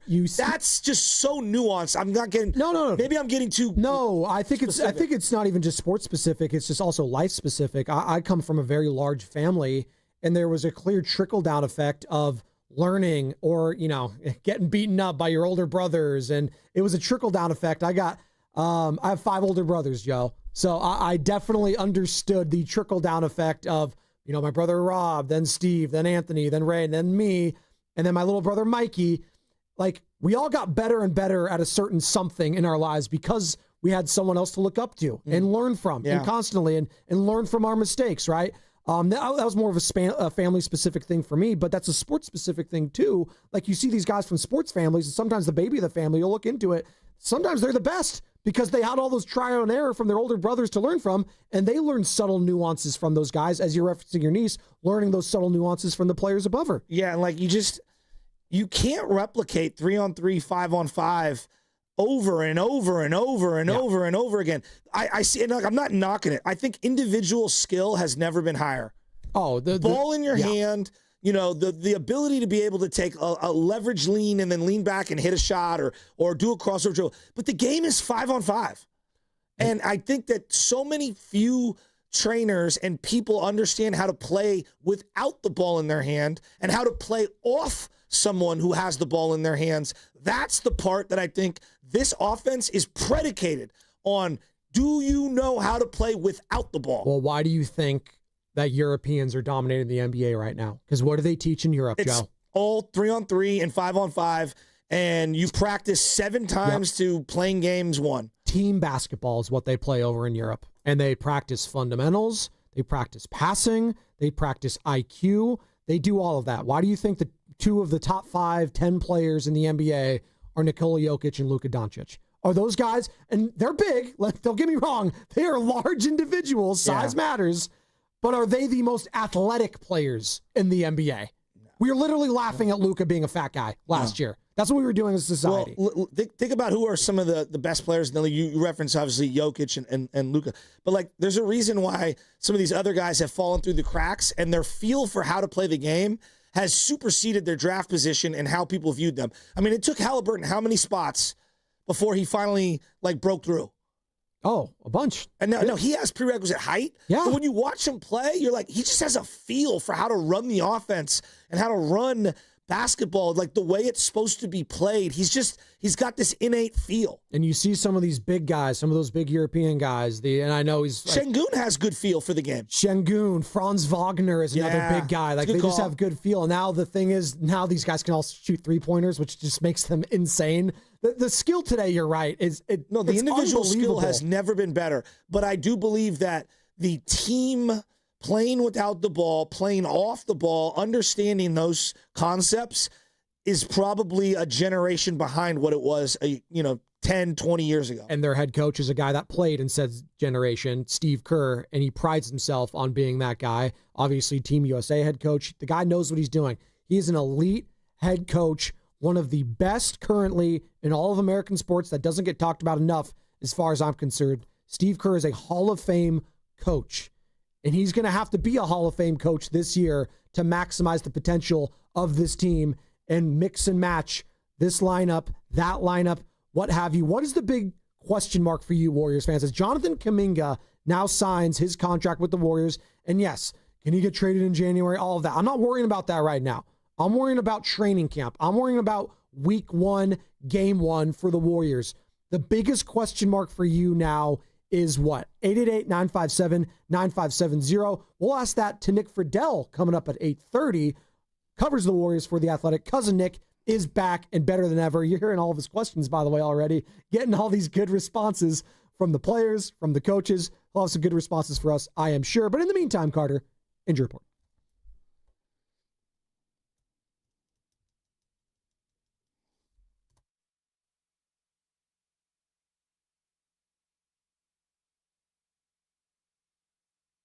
I'm loving this conversation. I love that we are talking about basketball again. Team IQ, team play, who's going to fit, who's not. Jimmy Butler, Steph, Draymond. This is going to be an exciting season. I can't wait.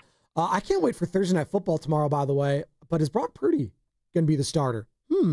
Brock was held out of practice yesterday as he continues to experience issues with his turf toe variant.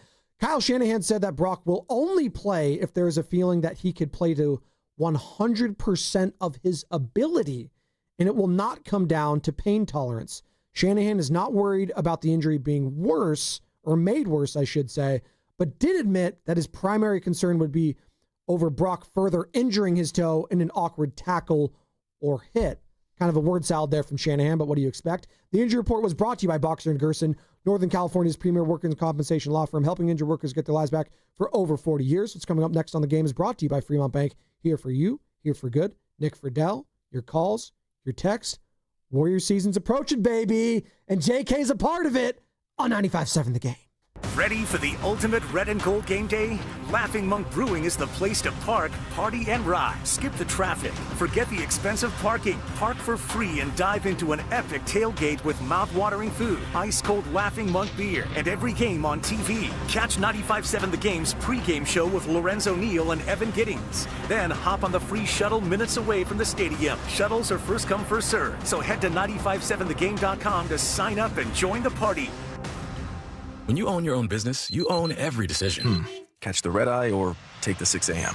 Make a new hire or promote internally. Celebrate a win with the toast at the gate or unwind at the lounge. Big props to this team. Some decisions are a win-win. Like earning 8 times points on Chase Travel. Introducing Chase Sapphire Reserve for Business. With $2,500 in annual value, it's the business card that gives back all you put in.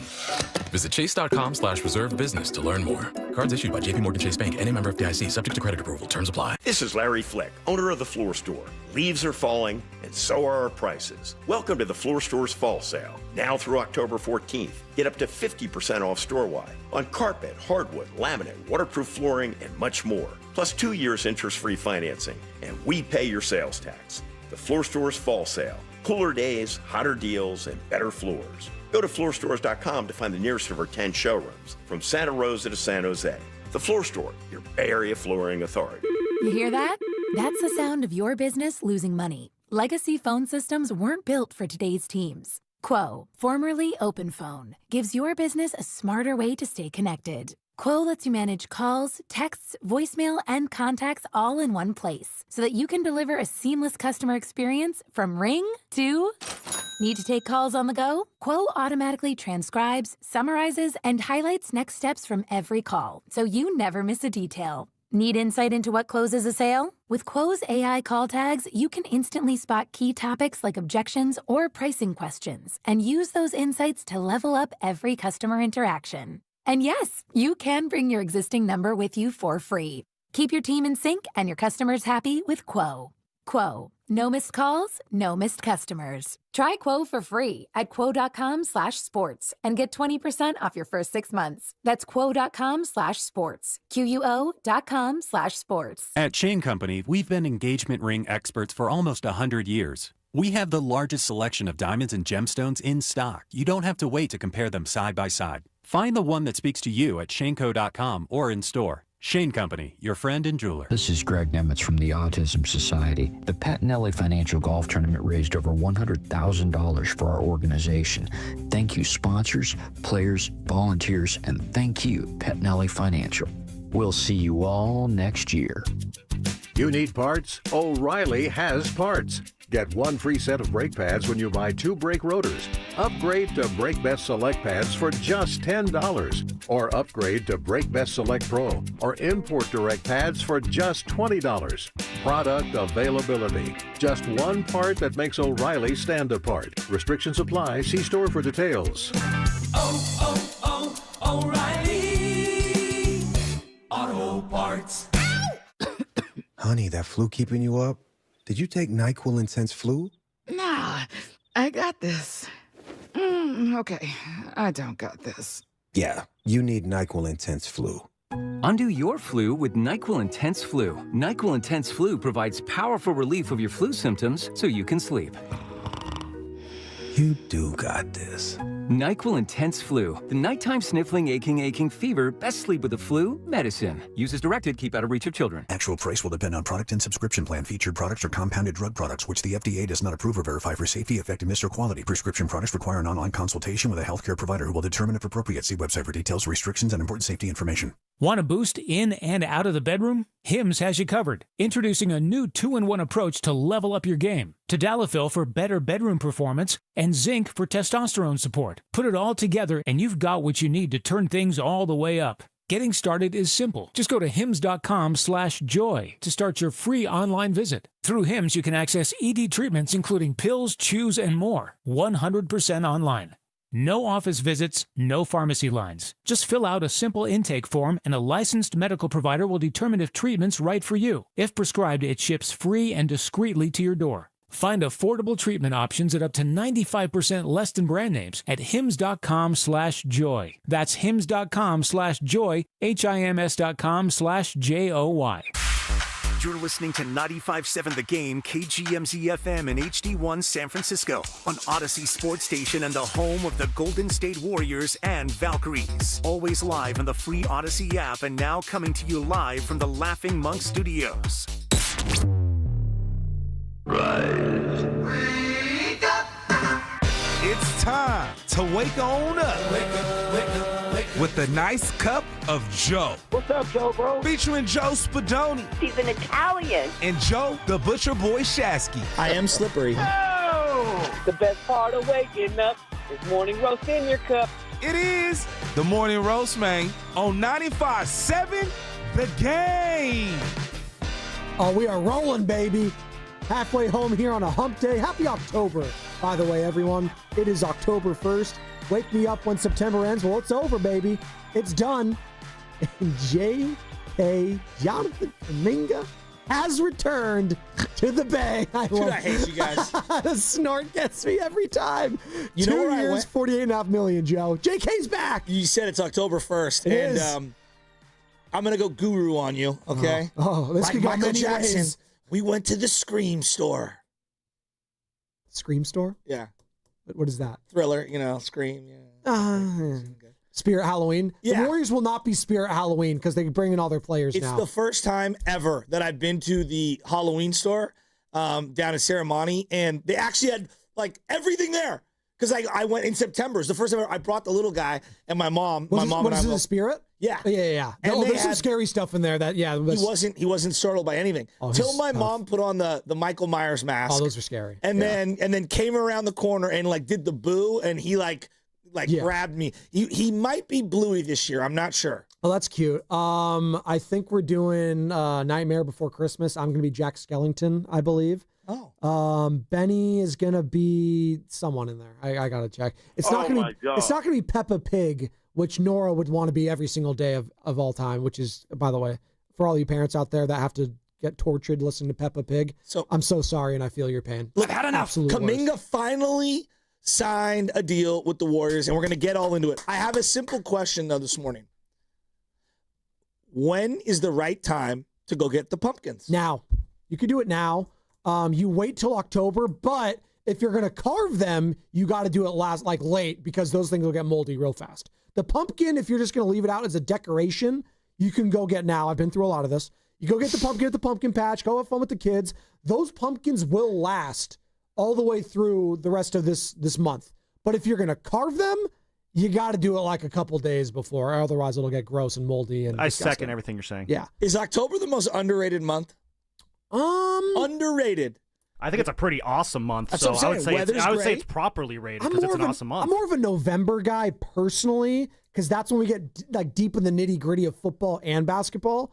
But I don't hate October. October's the best sports month. It's bar none, I think. But it's not the best sports weekend of the year. That's the Masters weekend of the year. That was last weekend. Which could also be Labor Day, which could also be Memorial Day, depending on how me and Carter are feeling. People love their October baseball. So I understand that aspect of it. But I've been so down bad here in the Bay when it comes to October. Wish we had baseball. that. Yeah, I was going to say, Sam, I can't really get excited about it. Did you see the Dodgers yesterday, by the way? Almost choked that thing in the 8th inning. That bullpen. I did pick them to win the World Series, but after watching that bullpen in the 8th, maybe I'm going to reverse the truck here a little bit. Well, maybe. Look, you've got the Giants with a managerial opening. You've got the Niners. Everyone's hurt. I mean, just everyone. You want to talk about the spirit store. They need to lift their spirits to get ready for the Rams tomorrow. So they're playing the Rams in L.A. Rams tomorrow. Are frauds to me. I even though they won the damn Super Bowl, they were frauds that year. Damn it. I hate you guys. And then you've got the Golden State Warriors that are being assembled right now. It feels very Transformer-like, where everyone's coming together, and Optimus Prime, a.k.a. Steve Kerr, is rallying the troops. I like more of Power Rangers when they all had to get together to make the big Power Ranger. Yeah. And Steve Kerr is that little robot or the guy. And the Dinobots did that too. The Dinobots, I wasn't. Yeah, no. The Dinobots. Yeah, the Dinobots were bad, dude. They were awesome. Dinobot. What is Dinobots? Well, it was the dinosaur Transformers. Oh, but was it a part of the Transformer universe? Yes. Okay, it wasn't like Digimon to Pokemon kind of thing, where none of the cool kids would watch like Digimon. Those are the nerds. No offense to those of you who liked it. 888-957-9570. We are diving deep into the Golden State Warriors, and Steve Kerr had some very interesting comments yesterday, Joe. I said it on the front end. I think Steve Kerr is under the most pressure this year and has the toughest task, more so than any other head coach in the NBA. Oh, but the Knicks. Oh, but the Lakers. Oh, but no. Steve Kerr has got 3 superstars that are 35 years or older, and they're all starters. Oh, and by the way, you're adding another starter that's 39, going on 40, and Al Horford. But then you got some young guys that you want to lean on, some youth. Moody, Pajemski.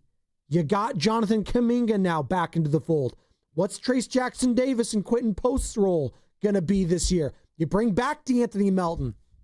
What's his status at? What's the body look like there? Seth Curry, it's great. Now I'm seeing some different reports, and we got Nick Fredell joining us in about 23 minutes, covers the team for The Athletic. Cousin Nick is back in the Bay. Can't wait to talk about it all with him on the River Islands guest line.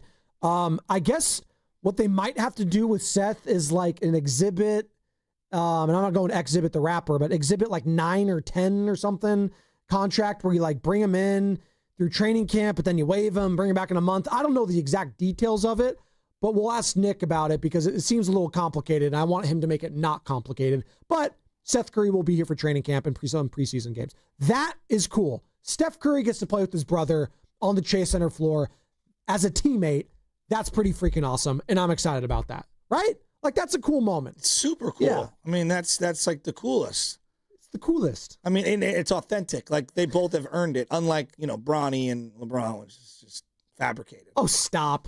You would relish at the fact playing with LJ in some intramural baseball league. But that would be organic. Stop it. That would be legit. The Shasky and LJ show on the Morning Roast. Hey, Bronny had some moments last year.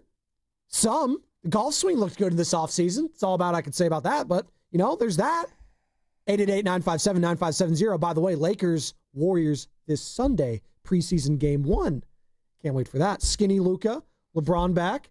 Hey, Jonathan Kuminga, are you going to stand up, Warriors fans, going to the game and give JK a cheer when he gets announced? Like, where are Warriors fans out this morning? JK is here. You're bringing in all these players. I don't know about standing ovation. No? Well, it's a preseason game. Yeah, but it's going to be fun. See, I do like basketball preseason because they play their stars, though. I've been to many a preseason game at Chase Center. Run. No, but I will actually get to see the players that are going to be playing in the regular season play on the preseason game, which is something for me. I can't expect that going to a Niners-Raiders game. That oh, great, I see Brock for a drive. Awesome. See ya. I spent all the money for that? So there is something to be said about going to a preseason game. No, there's no stakes. That's why it's fun, too. I love taking the little ones to those games because there's no high stakes. No one's getting messed up at a preseason game. And if you are, get a life. Everyone's having a good time, and I can just watch the stars play. It's an exhibition game. So, and how's it going to look? This is where you start tinkering with certain lineups. This is where you are. If you are Steve Kerr, where do you bring in Jonathan Kuminga? How do you use Brandon Pajemski, Moses Moody, this minute allocation? This is where it all starts to happen. Training camp this week. And I am so grateful of the fact, if I'm a Golden State Warriors fan, that JK didn't miss any training camp time. That these guys, the Al Horfords, the Anthony Meltons, these guys coming in aren't missing any time. That's important. Do you need to hear from him before you're ready to move on? Jonathan? And assume that he's in? I'm just asking the audience, you, everyone in general. Does anyone care what he has to say? Do we want to hear from him right now? That's a good question. And what would you want to hear from him if he is to speak to the media? I don't need to hear anything from him. I just assume that he's going to be like he's always been, which is ready to go. He's going to come in and say, hey, I love playing for the Warriors. I want to be a Warrior for life. This was negotiations. I'm all in on this season. Let's go. Let's work together. And I hope we can win a championship. There you go. Simple as that. And then they're going to ask a bunch of different questions. How are you feeling about this? What's your relationship like with that person, with this coach, whatever. And he's probably going to say, it's all fine. It's all good. It is what it is. Let's go for it. That's, I think, what fans are hoping for. What you don't want is what Stephen Curry talked about, making or breaking the season if you bring in a certain attitude to the locker room. That is now where we are at. And what we don't want to see is a disgruntled locker room and it's stemming from Jonathan Kuminga. I don't think that's what's going to happen either, but that is what cannot happen, is what I'm telling you, Joe. Sure. I mean, but normally in these situations, guys understand what's going on and they're professional and they go about it in the appropriate way because they also know that guys talk and whatever you do here is going to permeate throughout the league. You want to hear from Stephen Curry? I know we talked about all the Jonathan Kuminga angles, but where's Steph on with this roster right now? Here's what he had to say a couple days ago at Media Day. With this last little piece that needs to settle, I think I'm extremely happy with a different look.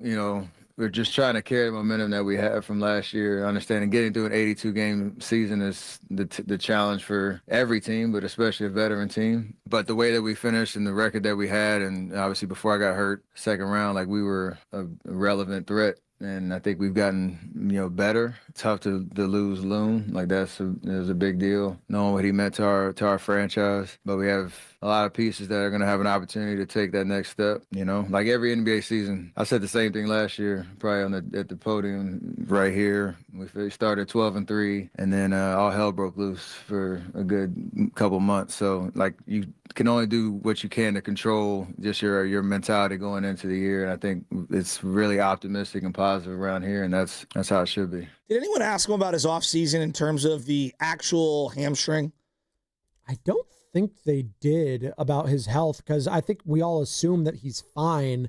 We can get on that, though, in the back to see if he mentioned anything. It's just something that I think about, those injuries to end the year. Sometimes we kind of forget about them, and we don't realize that they do linger into the offseason, and there's just a change in maybe how you go about it or precaution that you might do to avoid injury in the future. Well, remember, the talk of the playoff series in the Western Conference semis against the T-Wolves that had the Warriors just won a game after, the initial one, that they would have extended, Steph would have come back. That's what the rumors were, that he was going to return. I'm iffy on that. I know, I hear you, but that was what they were talking about. So that tells me, Joe, that if he was going to be able to come back in that series, that was probably a big number. Well, remember, they were more than rumors. Steph confirmed that was the, quote, plan. That was exactly. Sorry.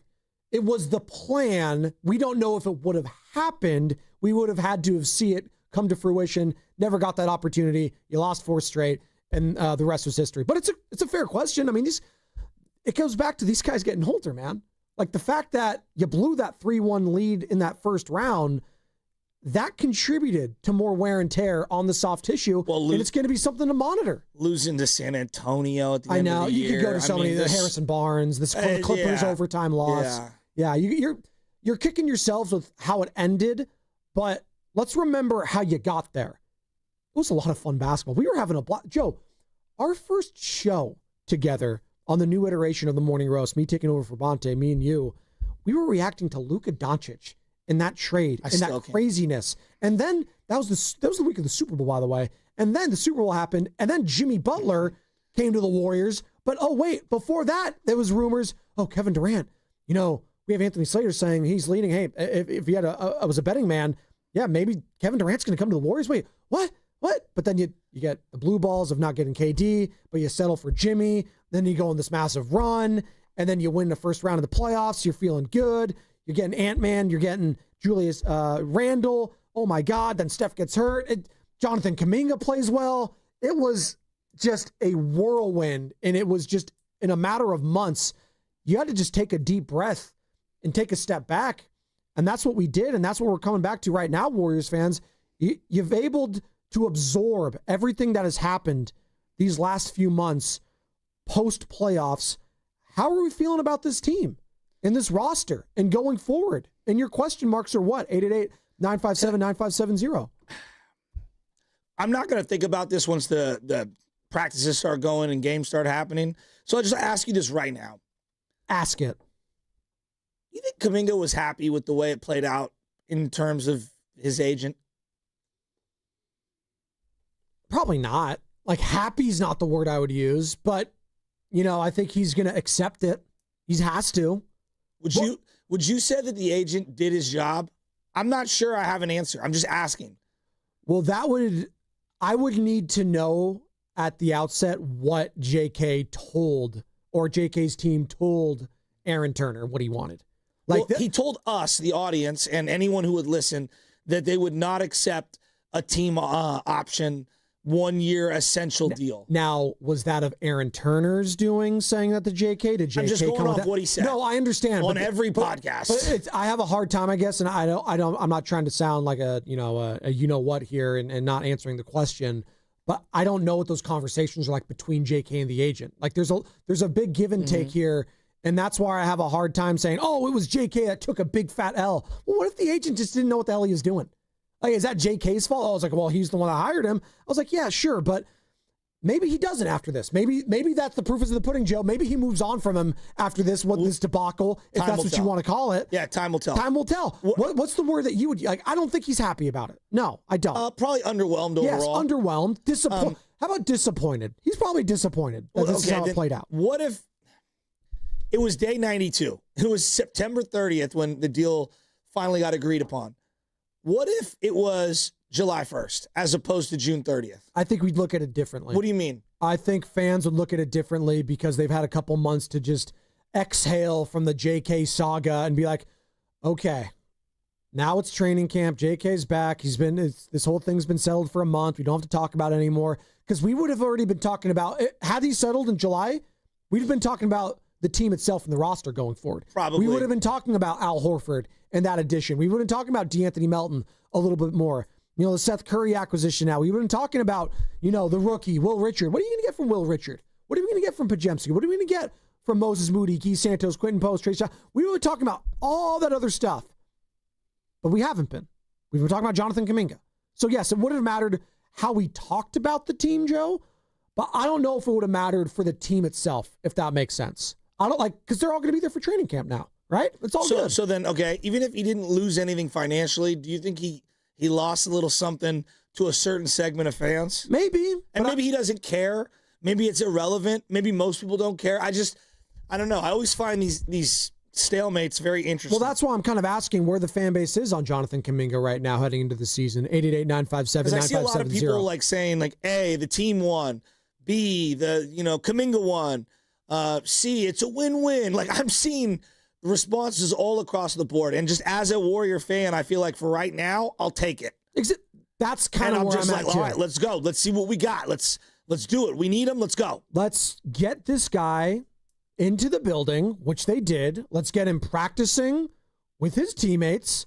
Let's figure this thing out as a team right now. And that's what Steve Kerr's going to have to do. That's what the leaders on this team are going to have to do.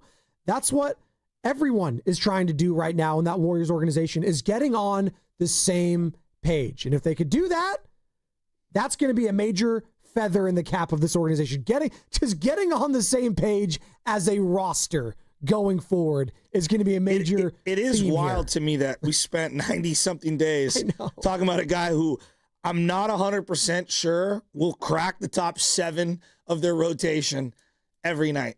Well, we'll see. I'm not sure. I don't know where he falls. How's it going to look? Again, how's it going to look? And that's why I'm very curious to see even a preseason game, Joe. As we talk about the preseason with the Niners and what are you looking for in like a Pearsall or a Michael Williams, I'm curious to see how Jonathan Kuminga looks at some of these other players. I get it. It's an exhibition. But just getting out there in front of the people goes a long way. Just having fun with it. Have fun. If it's a pie chart. You love your pie chart. Who's got the bigger slice of winning? Dunleavy or Aaron Turner, the agent? I guess because you had the team option attached to it, and it was a 1-1 there.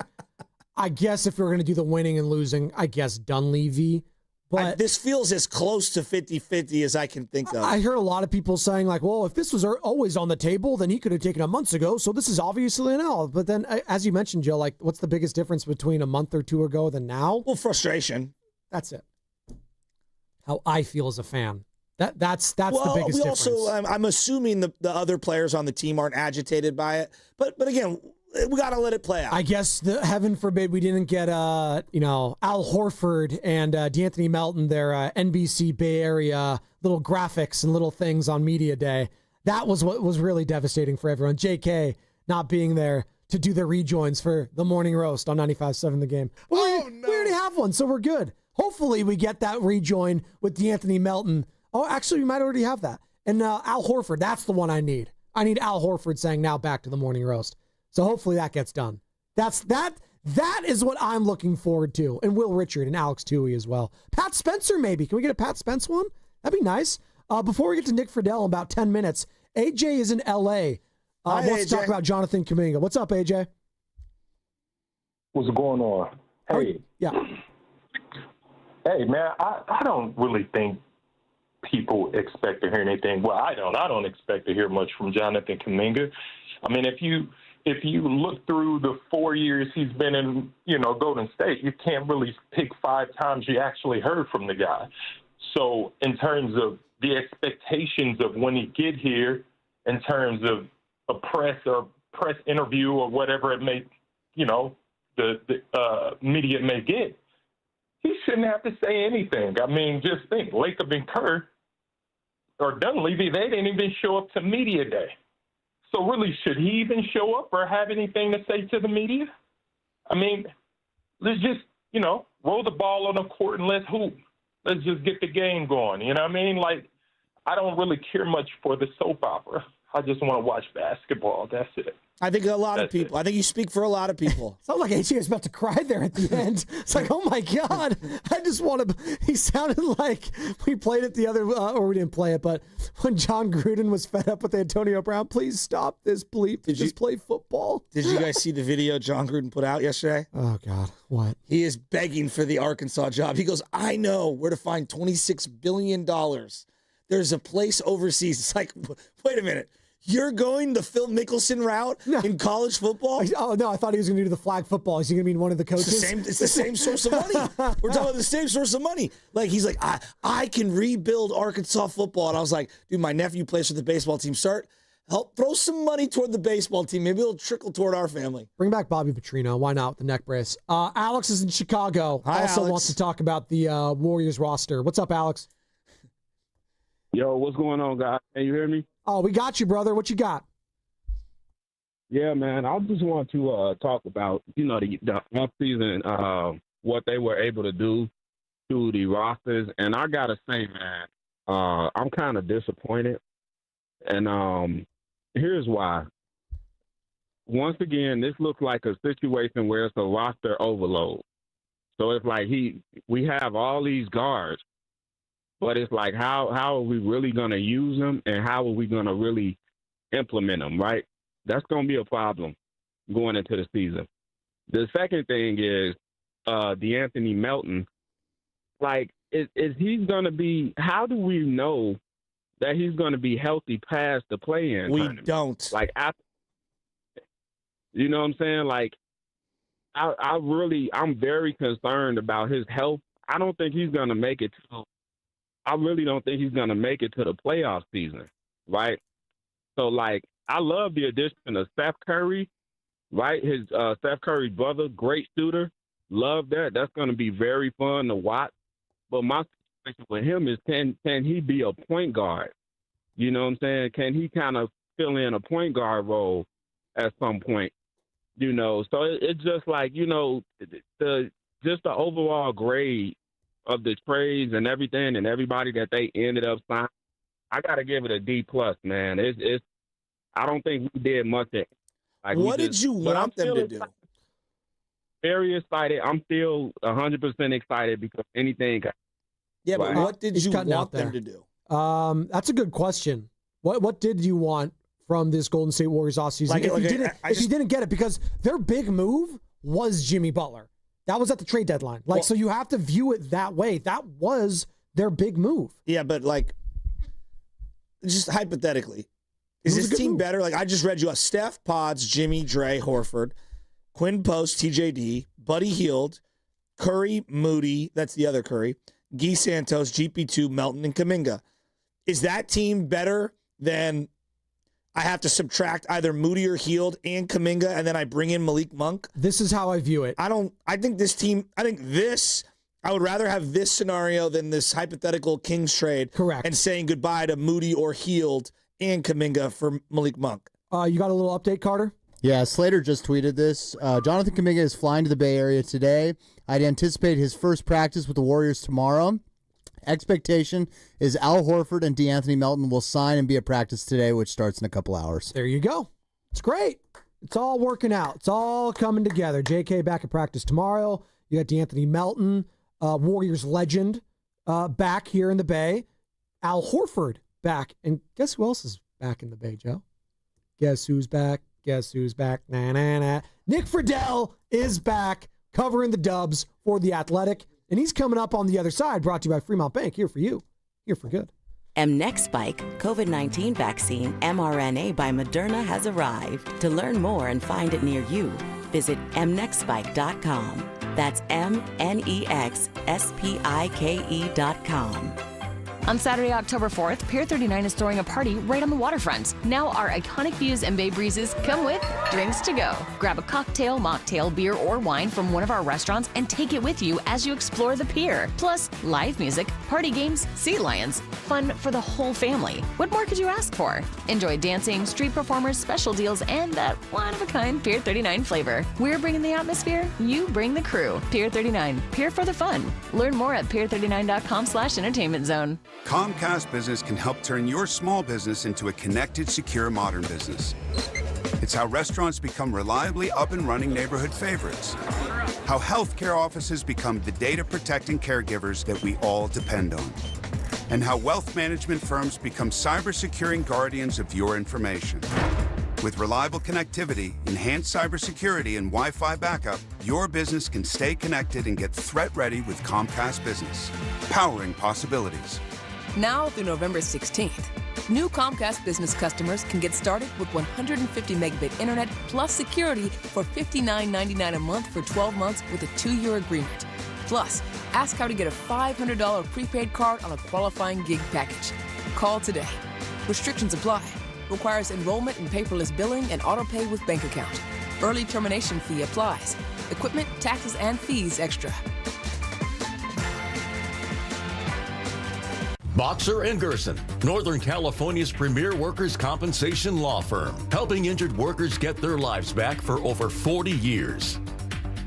For over 70 years, Golden State Lumber and Showroom has developed strong partnerships with top brands like Trex. Leading the way in performance-engineered decking and railing, Trex offers products that won't rot, splinter, or fade. Their sun-comfortable, heat-mitigating technology keeps decks cool underfoot, and Trex marine-grade decking withstands saltwater, sun, and sand. Explore their latest Transcend colors, Hatteras and Salt Flat, featuring a 50-year limited residential warranty. For a link to Trex, visit GoldenStateLumber.com. Golden State, when you succeed, we succeed. All guests on 95.7 The Game appear on the River Islands guest line. Warriors head coach Steve Kerr now joining us on the River Islands guest line. Joining us right now on the River Islands guest line, none other than Steph Curry. River Islands in Lathrop is the best-selling master plan community in all of Northern California. With its lakes, parks, trails, and collection of new home neighborhoods, the good life can be your life. Isn't it time for you to discover the islands? We finally switched to T-Mobile because with them, we can be connected here and there. Let's watch a movie. And we have Netflix included to enjoy our favorite shows and movies. ¿Qué tal esta? Bacanísima, pero ya la vi. Now the hard part is getting them to agree on a movie. Switch today and get the new Samsung Galaxy S25 Plus with Galaxy AI, all on the best network in the U.S. Visit a store, T-Mobile.com, or call 1-800-T-Mobile. 1-800-T-Mobile. Best mobile network in the U.S. based on analysis by Ookla. Speed test intelligence data 1H 2025. I'm Bob Burke, founder and chairman of Burke America Parts Group, a family of brands that includes RepairClinic.com, an appliance and HVAC parts solution company that's grown into an international brand. Before AmericanEagle.com, we partially launched a new technology platform developed by another firm. American Eagle helped take our technology to a whole new level with digital marketing, software development, and business insights into our key markets, appliances, HVAC, and outdoor power equipment, and did so both on time and on budget. AmericanEagle.com has the resources, experience, and talent needed to produce solutions. Our new technology platform, developed by AmericanEagle.com, has produced tremendous results with higher traffic, conversion, engagement, and online revenue. If you have any home repairs you need to take care of, check us out at RepairClinic.com. If you need a world-class website or technology project, then I would highly recommend AmericanEagle.com. Call AmericanEagle.com at 773-NETWORK. That's AmericanEagle.com, 773-NETWORK. What if you had the smartest Wi-Fi? If you did, it'd be Xfinity, and it'd come with their best state-of-the-art equipment. It would boost speeds to the devices that needed them most, whether you were streaming, gaming, or gaming while pretending to work. It would even power your mobile connection so you could bring faster, secure Wi-Fi speeds with you where you use it most. If you had the smartest Wi-Fi, everything would work together seamlessly to keep you connected. Xfinity. Imagine that. Restrictions apply. Red and Gold Game Day starts at Laughing Monk Brewing. Park for free. Enjoy amazing food, ice-cold beer, and every game on TV. Catch 95.7 The Game's pregame show. Then hop on the free shuttle straight to the stadium. Sign up now at 957thegame.com.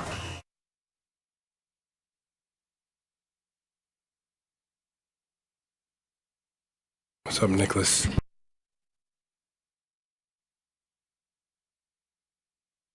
You're listening to The Morning Roast with Joe Spadoni and Joe Shasky on 95.7 The Game. You really are, Steve.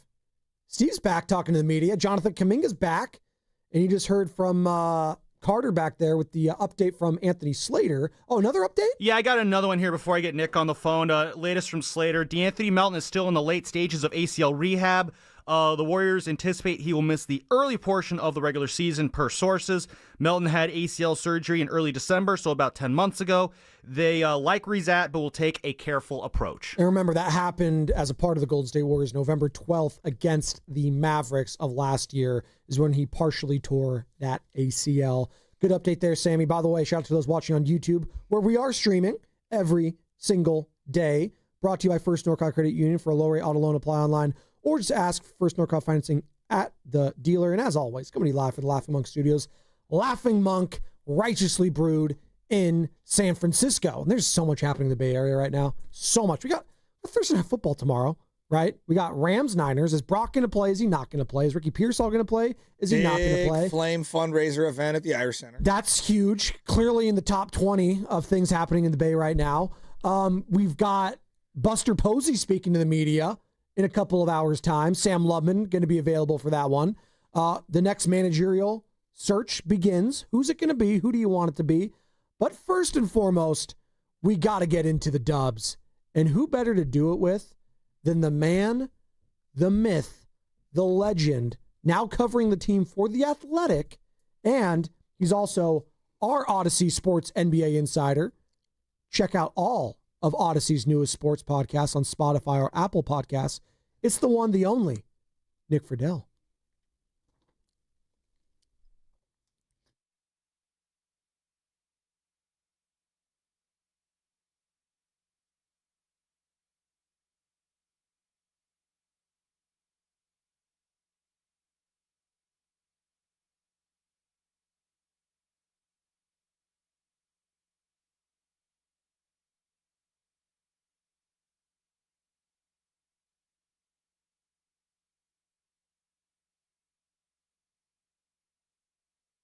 Yeah, exactly. When Mac Jones is coming for you. How would you describe?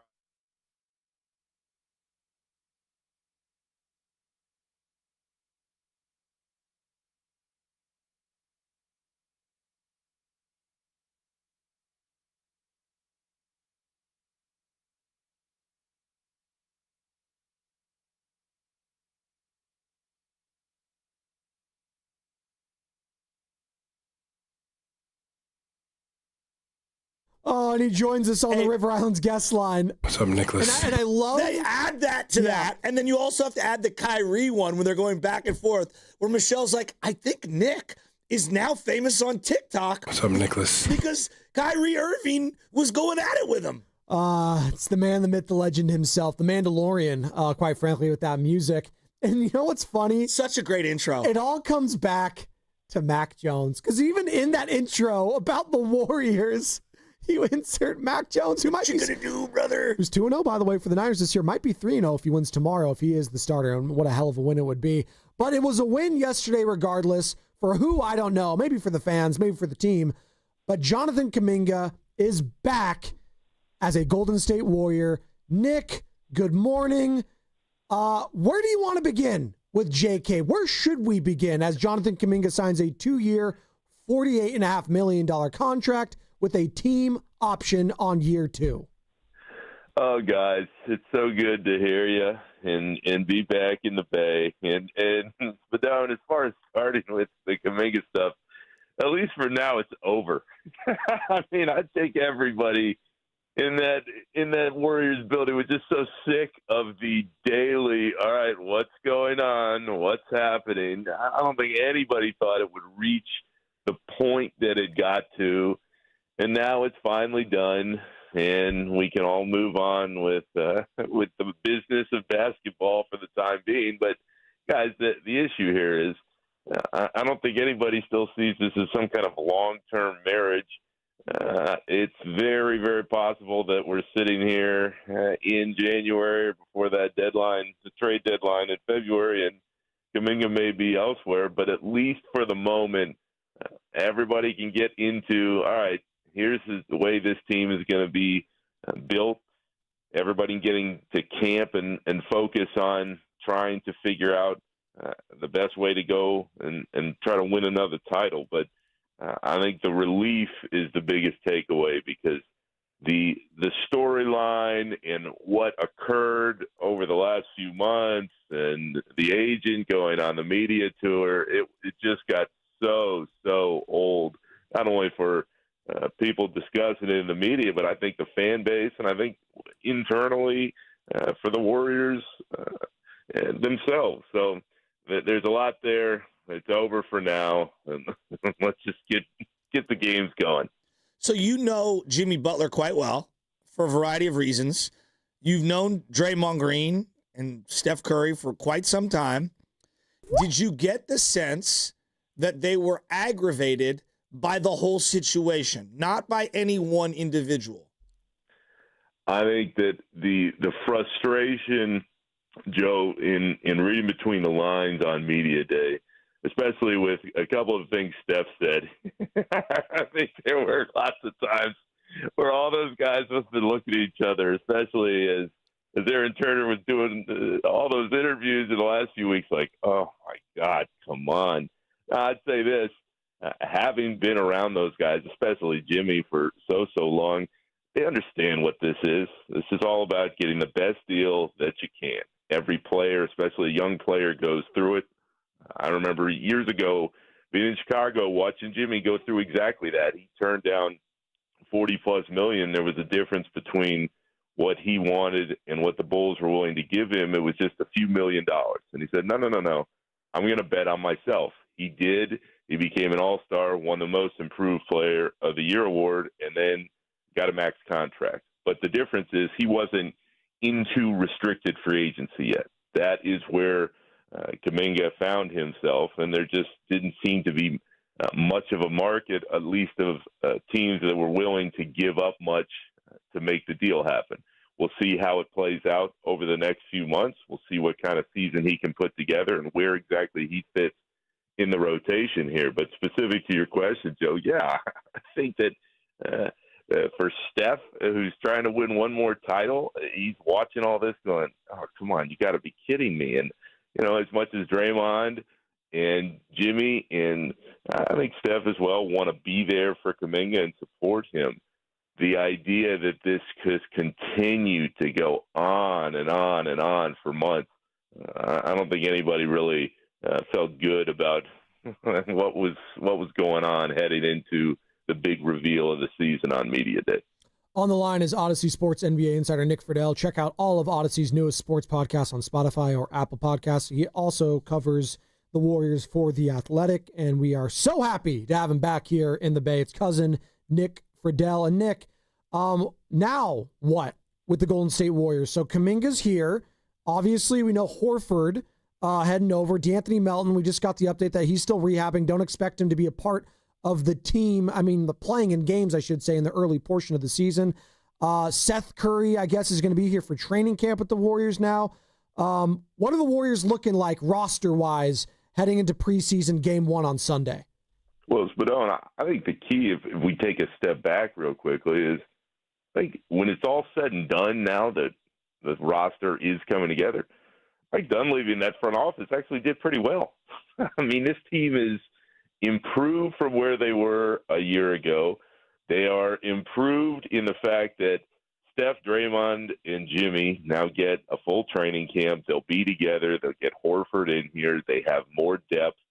They feel good about not only the core pieces, but how the rest of the roster is fitting together. Again, so much of this, and this is a point that I think needs to be hammered home. The focus is on Kaminga, not only for the chatter around what's happening, but now it'll be a constant focus for the next few months, because either he comes out and plays really well and he fits into the role that Kerr gives him, or it doesn't really work, and then it's like, all right, well, where's he going to end up? What deal is going to happen, and what is that going to look like to get the extra pieces in the fold as they go into the second half of the season and the playoffs? So there are a lot of moving pieces as far as what it looks like in that first game coming up here in the next few days. We're going to see. I mean, Kerr already said there's going to be times where he sits guys for a game, as he probably should, in the preseason as guys are ramping back up. I'm curious to see just how much he puts Steph, Draymond, and Jimmy out there so they can continue to find their rhythm because, as you guys well know, they didn't even play that much together. Once Jimmy came over because of the different injuries and the ups and downs of the lineups. But I think when you pull back, the Warriors feel real good about where everything got to once things really got set. And that optimism, I feel like, is only going to grow once Horford gets in the fold and they start to see how everything fits on the floor. I'm just trying to see where Kuminga slots in playing time-wise. If you had to guess right now, how would they utilize him in the first month or two of the season?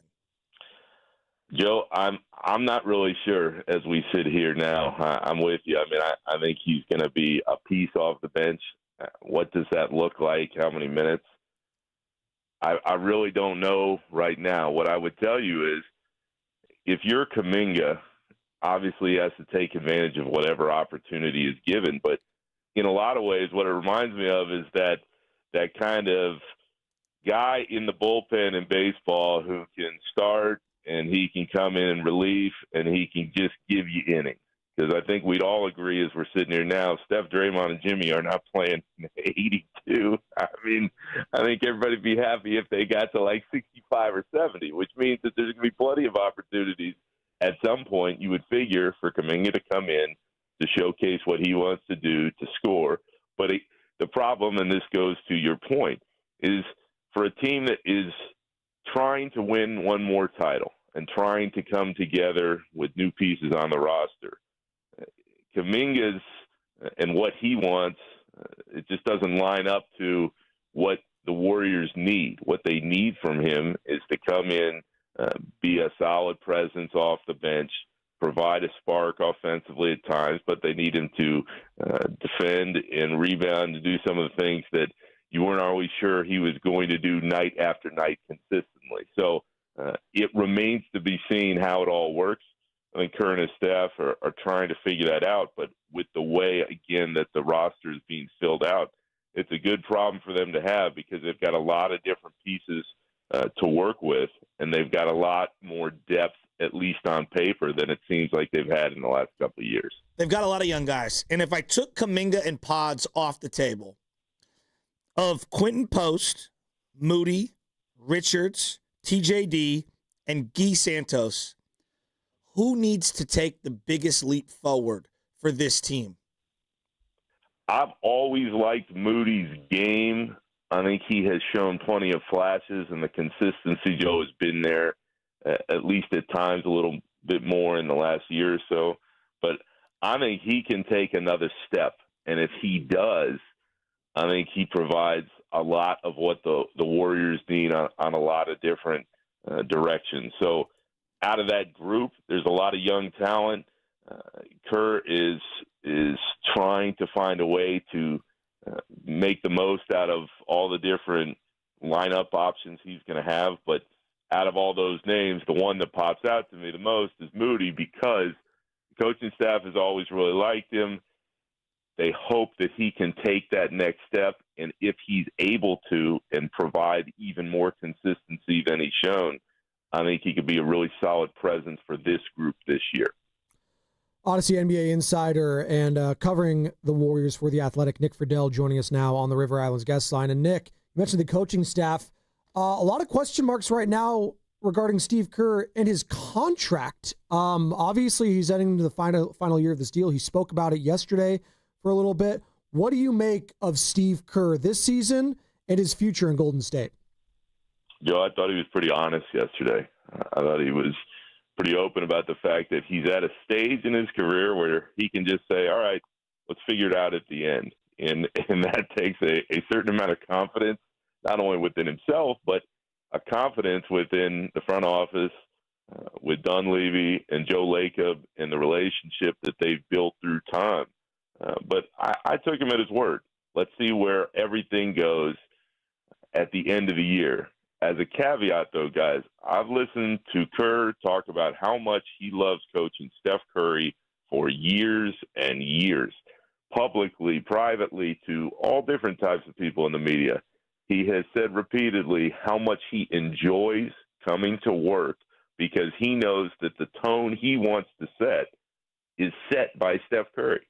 So at least for me, I don't see a way that Steve just walks away from this team with Steph still at the peak of his powers or close to them, unless something pretty catastrophic happens this season.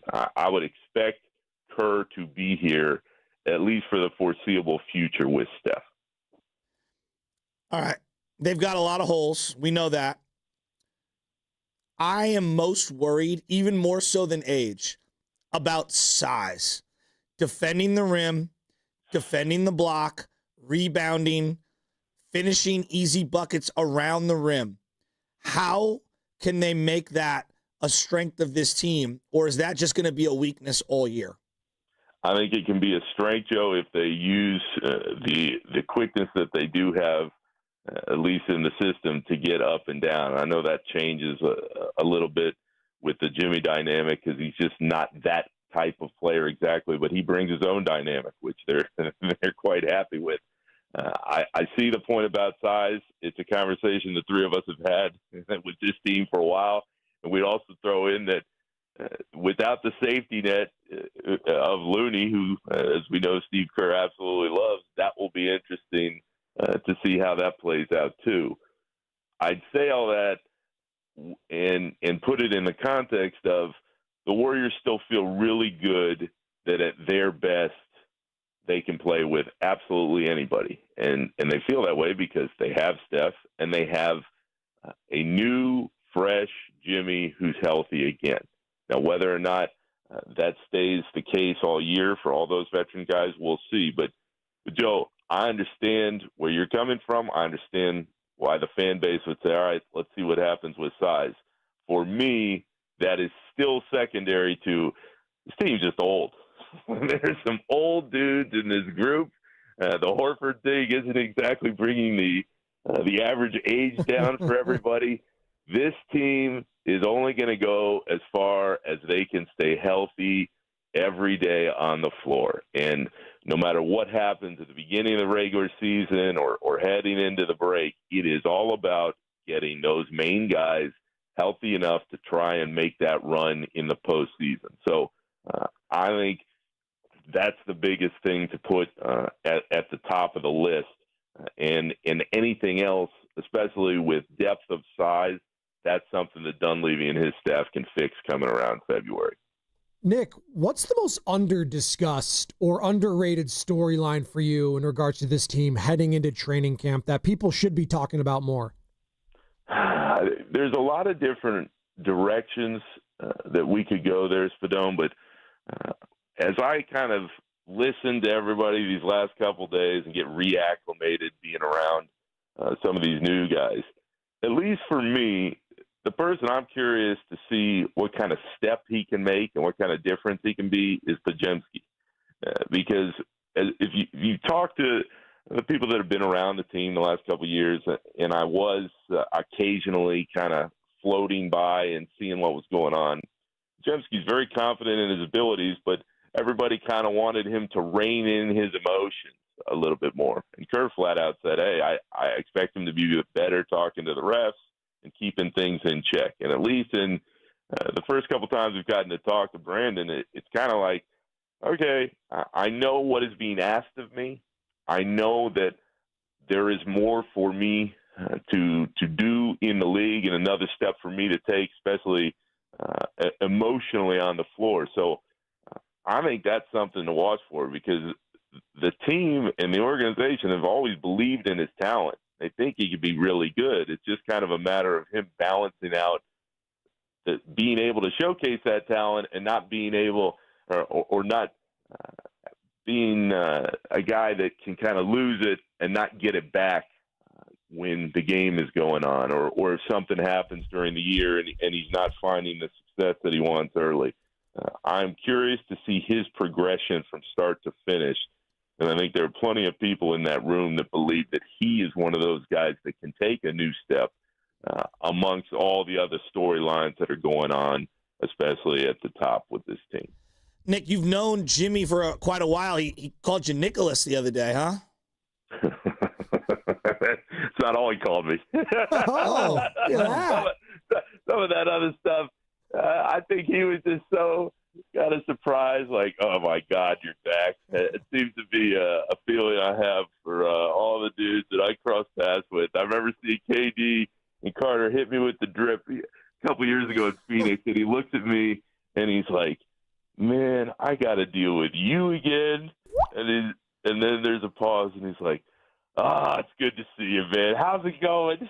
What's going on? So it felt good to see Jimmy. He's in a good mood. I think the biggest difference between the Jimmy that I first met in Chicago 10, 15 years ago and the Jimmy that's with the Warriors now is he's just so much more comfortable being one of the faces.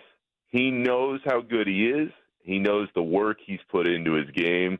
And there's a reason why he was up there with that huge grin on his face at the podium, guys. I mean, he's wearing 3 diamond earrings in each ear. I mean, when you charge $78 for a cup of coffee at a pop-up location. I did buy it. I did. Hey, in true Warriors fashion, he's got a lot of revenue streams coming through. Yeah, I know. Can I ask you this? There's a lot of different ways for Jimmy to make a couple dollars, but truly, he's in a really good place. Now, the skeptics out there will say, oh, we'll see how long that lasts.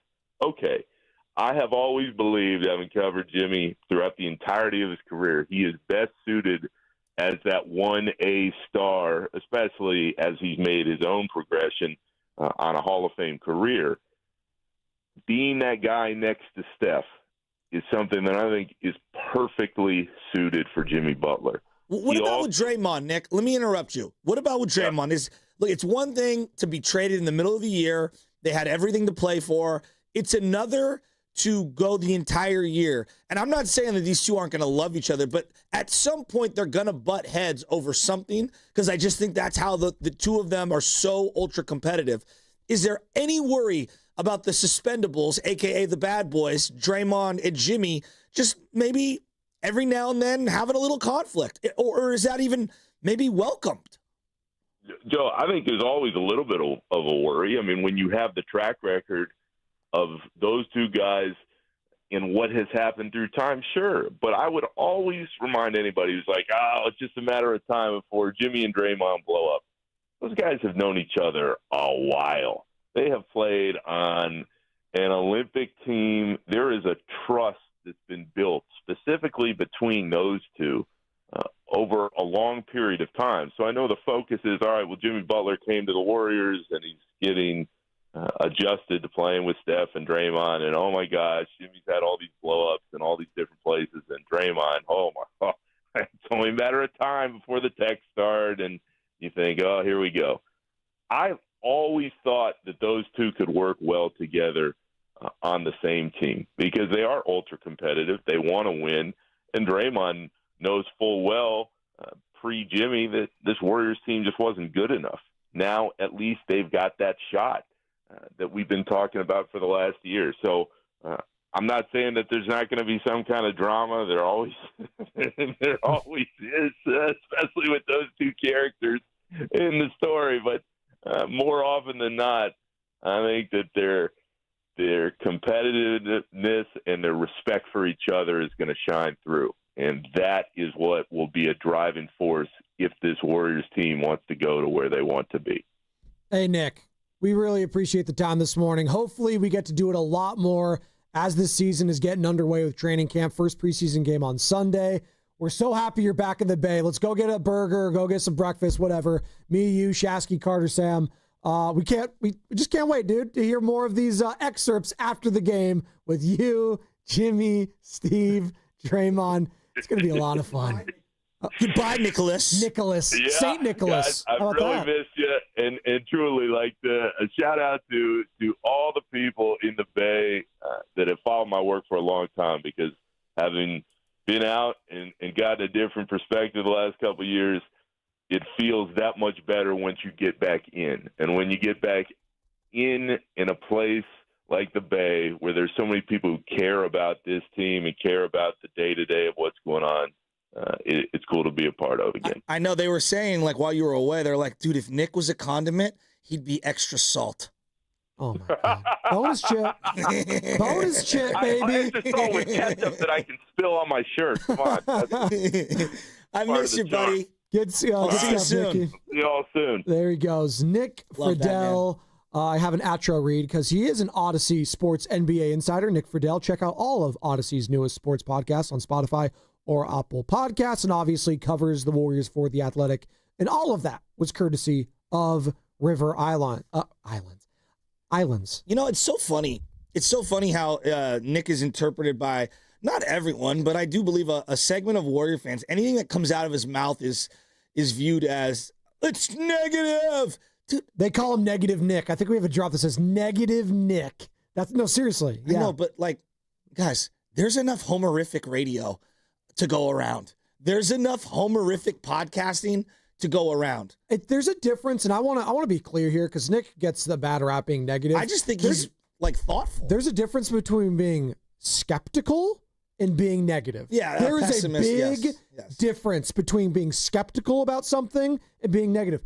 You could absolutely be skeptical about this Warriors team, just given their age. Like, how could you like that? Like, you go right there. Got a lot of old guys. That's what you asked him about. Like, yeah, I'd be skeptical too. Now, they have a lot of things to be excited about. Like you could be excited about the possibility that Moody, Pajemski, Kuminga all take leaps. And, you know, a guy like Al Horford is a perfect mentor for TJD, Quentin Post, some of these young guys on the team. There's absolutely a possibility that everything works together this year, total cohesion, and this team can win a title.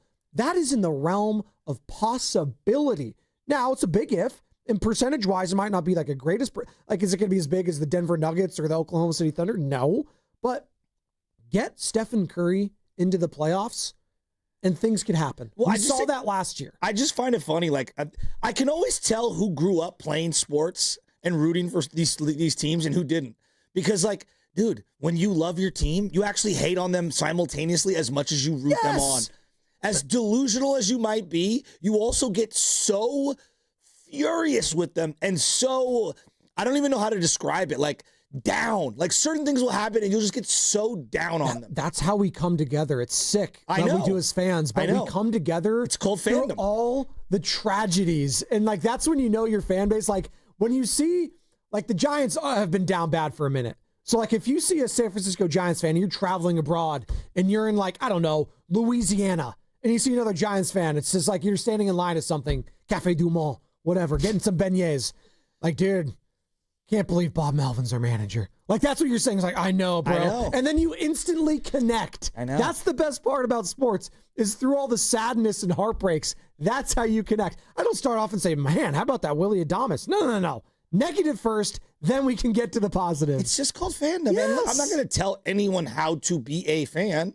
There are times where I'm super homerific and optimistic, and there's other times I feel like I got kicked in the groin, you know, and that's part of life. You want some optimism and some fun? Well, you should check out Pier 39 this Saturday, October 4th, because we are tipping off the preseason in style with the preseason special. Live appearances from Festus Ezeli, Zaza Pachulia, Kalena Azubuike, Tim Roy, and our very own Bonte Hill. Plus, get this, your chance to win tickets to the first preseason game on Sunday, October 5th, as the Warriors host Luka and the Lakers. And if that's not enough, Evan Giddings and Guru are going to be broadcasting live from 12 to 4. It's hoops, it's hype, and the season's almost here. And your station for everything Warriors is 95.7 The Game, Joe. My mom has probably watched thousands of games. I'm talking CYO, Park and Rec, you know, high school, professional, college, a lot. She's watched them all. And she does this thing to me all the time that drives me insane. It's okay, Joe. It's like, Mom, we're collapsing. You know exactly what I'm talking about. We're collapsing and choking away a game, and I am losing my mind. And she's like, it's okay. It's okay. There's another season. There's another game. I'm like, Mom, I love you. I love you. Shut up right now. I don't need it. You know, I shouldn't say shut up to my mother, but you know what I'm saying. Like in my mind, but that's how you're feeling it. The great Marianne Spadoni, I love you, Mama. She's doing like a Euro trip right now. She's been in Poland, It would Germany. drive me insane. She's going like the Czech Republic. She's doing everything right now. Mama Spadoni living it up. She hang out with Big Pun? Maybe. Big Pun out there. No, Big Pun's back. I love Big Pun. He's been hitting us up on social, by the way. I love you some Big Pun. But my mom would always say, whether I'm playing a video game or watching something and my team is losing and I'm getting so angry and yelling and frustrated, she would always say this. Well, why do you do that? Why do you watch it if it's going to make you so angry? Like, Mom, this is part of fandom. Oh, it's just... I don't know. No. But she would do, you should just turn it off. It's making you that angry. Mom, not now. And she would every single time. And she might be listening right now. But that's how I felt too. It's like, no, I need to be angry. This is, Mom, you rather me doing this or drugs? Pick one. All right? Sorry. I'm doing this. This is my drug. This is my drug. Let me have this. I remember when Kaepernick missed the pass and Baltimore ended up running out of the end zone. And anyway, just the whole Super Bowl, I watched it at my mom's house, and I was like preparing, like, hey, we win this, I'm about to party on Mission Street. It's going to be off the hook. It's going to be just like 1994, 95. And the way the whole thing went down, she's like, they gave a valiant effort to fight back. And I'm like, Mom, stop it. Stop it. My dad's like, Noreen, stop. Stop talking to him. Leave him alone. Like, and I was just like, I have to leave. Your poor mom's trying to be so nice and positive. What a valiant comeback. We don't need that type of positivity. Almost caught that. At least they tried. Yeah, dude, and she meant well because she knew I was like losing my mind. I slammed the door and Noreen walked did up have and a down point. Mission Street in silence for hours. Oh, and it God. was the quietest, saddest Mission God Street I bless your remember. mom. By the way, Sports Talk. I love you, Mom. Sports Talk and Sports Sadness on 95.7 The Game is presented by Paramount Plus. You can't count on much, but you can always count on Sundays with the NFL and CBS and Paramount Plus. Watch your local NFL game live every Sunday, all season long. Visit ParamountPlus.com/NFL to get started today. You get that, Carter? Mark that down. But here's the Cut thing. that audio. Like, I love being happy. I'm generally a happy guy. Are you? I think so. I don't know about that one. Are you generally 888-957-9570? Would you define Joe the Butcher Boy Shasky as genuinely a happy guy? Well, you guys don't think so? I asked the question. I think you can be. Depends. I think you I'm were at your happy with Joe happiest. Shasky. I think you were at your happiest when there is chaos going on in the Bay Area. That is when you are at your happiness. So Steiny? So Steiny. But there's a difference between chaos and absolute just sadness all around, and that's Steiny is the definition of misery loves company. No, that's what he is. Just if And you I want love to know you, something Steiny. about me, the thing I despise the most, fake silver lining happiness guy. And you know exactly who you are. And it doesn't have to be sports related. They're always like, it's the Ned Flanders. Oh. I hate the Ned Flanders. Yeah. It's okay to yell a little here and there. Like, come on, man. In the words of Guru, sometimes Tupac, that would be me in this scenario, has got to give you, Brenda's got a baby, and sometimes I got to give you hit 'em up. I got to show versatility. Just compare yourself to Tupac Shakur, ladies and gentlemen. 9:05 a.m. Yeah, I love Tupac. By the way, you're listening to 95.7 The Game, KGMZ FM, and HD1 San Francisco. An Odyssey Sports Station in the home of the Golden State Warriors and Valkyries, always live in the Free Odyssey app, coming to you live from Laughing Monk Studios. And we are brought to you by Fremont Bank, which is here for you and here for good. But you guys know what I'm talking about. Like, there's always the one friend in the group who's got to be like ultra silver lining guy. Come on, guys. And it's like, dude, shut up. Just shut up. Know the time and place. I think that's Buddy Hield on the Warriors. He's that guy. He is Captain Positivity, and I think that bothers Jimmy Butler sometimes, which is why they make fun of each other. They go at it, and that's why I love the camaraderie of this team and this makeup. And I hope, as Jonathan Kuminga is flying back today and joining the team tomorrow, it all works out, and we could all be buddy and kumbaya, play the guitar. You got Steve Kerr at the campfire. Bow,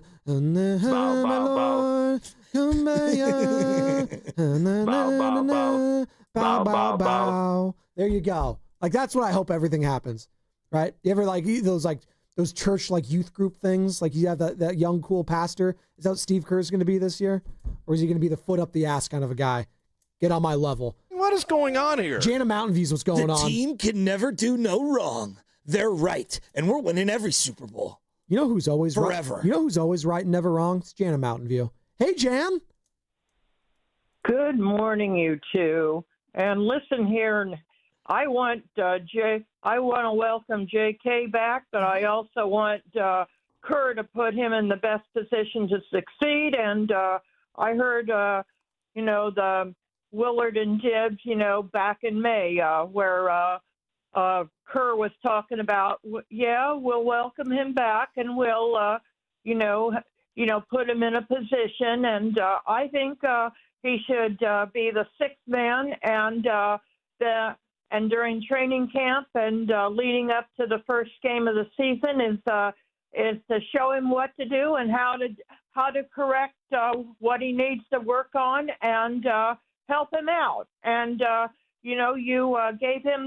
you didn't give him the player option, you gave him the team option, which meant that, if I understood correctly, that you want to, get the most for him if you trade him. Well, the only way you do that is by playing him and helping him out and getting the player that Jan, you want in return for him if you do trade him. Jan, you listen to this station a lot, and I appreciate that. Am I a generally happy guy?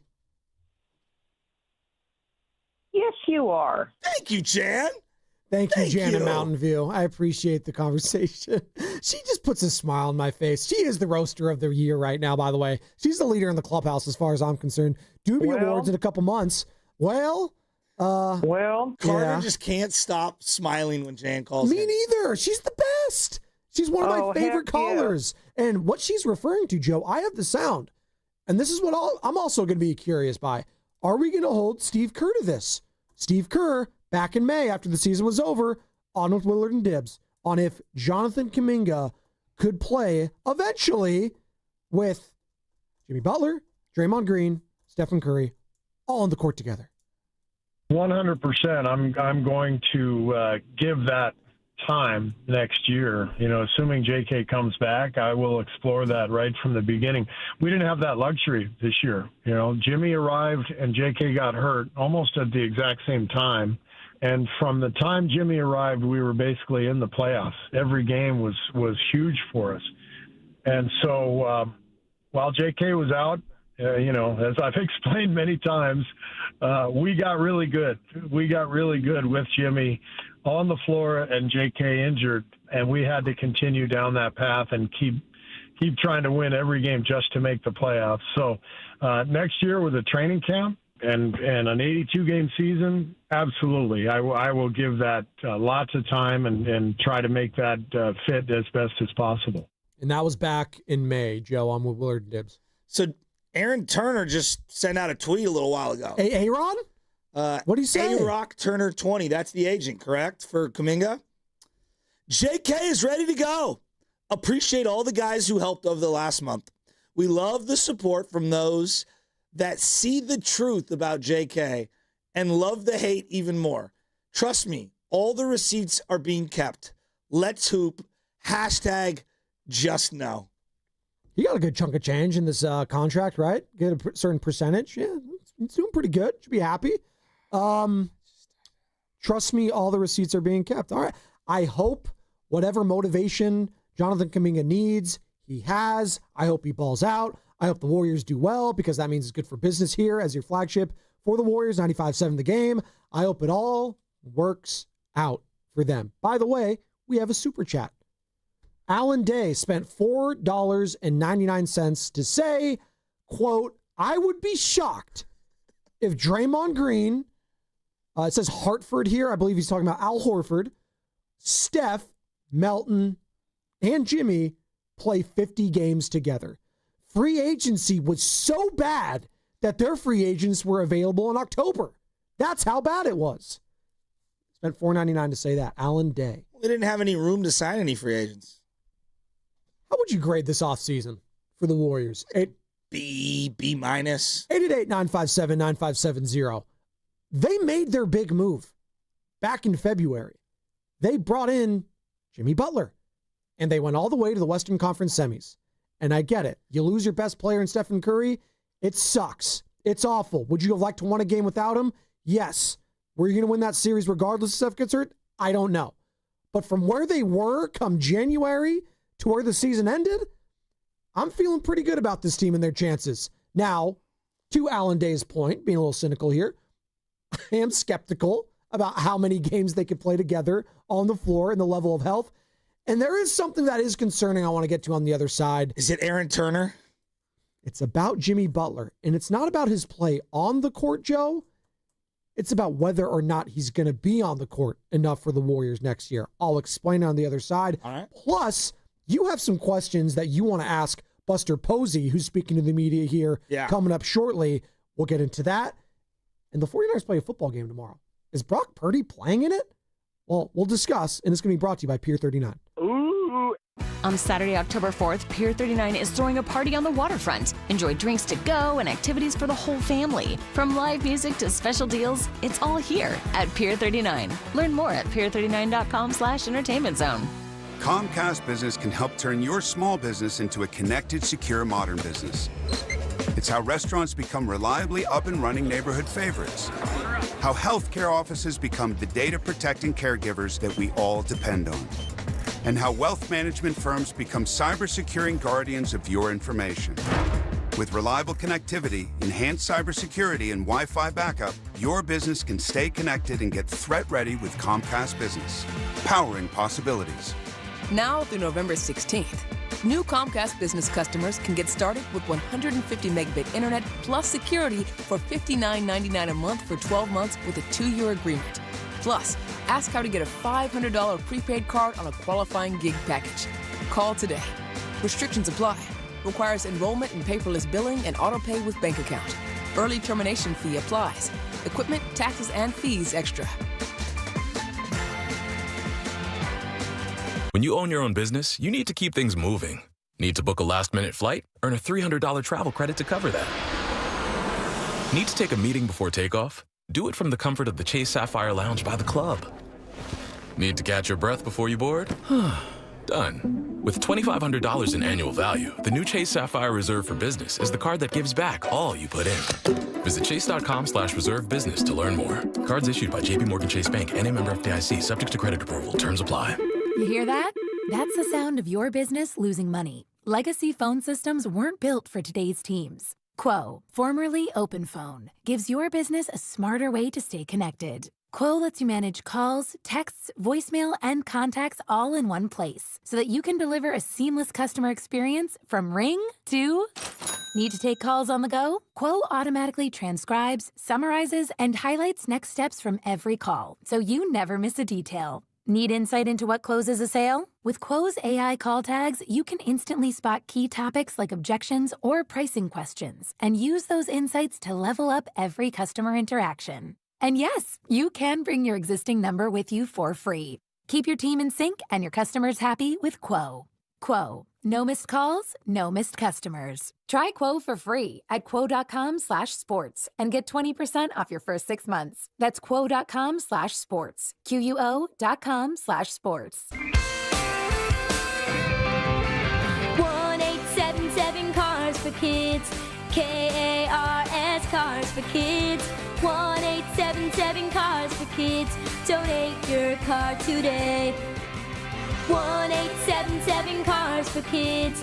KARS Cars for Kids. 1877 Cars for Kids.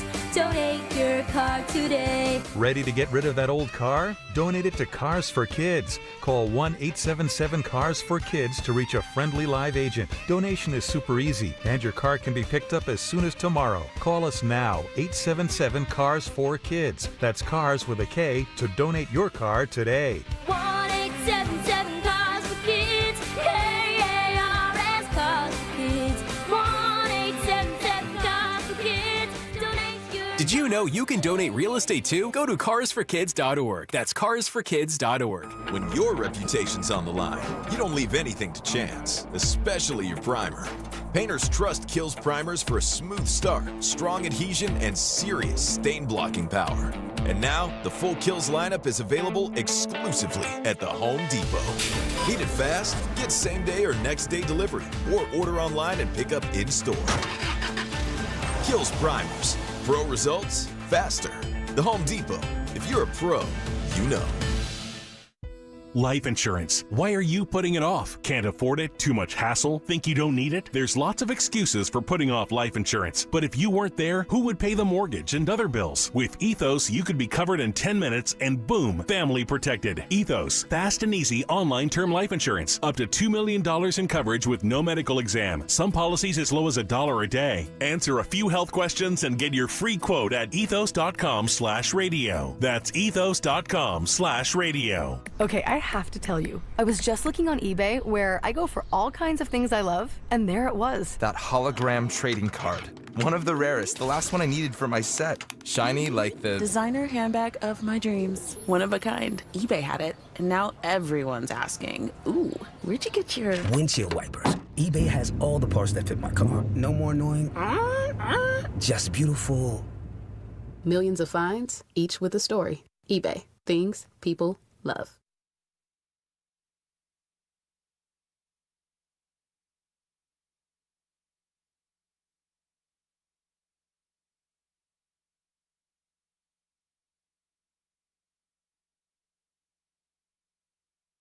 This is Big Pun from South City, and you know I'm tuned in to the Morning Roast with my guy, Joe Spadoni, and Butcher Boy Shasky on 95.7 The Game. This show has flown by, Big Pun. It's a hump day, 1st of October. Jonathan Kuminga back on the Warriors. Get Al Horford in here, get DeAnthony Melton, get Seth Curry. We'll have a grand old time. You could also have a grand old time watching these Warriors this Sunday taking on the Los Angeles Lakers at Shea Center. That snort's killing me. Because we have the preseason special happening at Pier 39 this Saturday, October 4th, for the Warriors. And live appearances from favorites like Festus Ezeli, Zaza Pachulia, Kalena Azubuike, Tim Roy, and our very own Bonte Hill.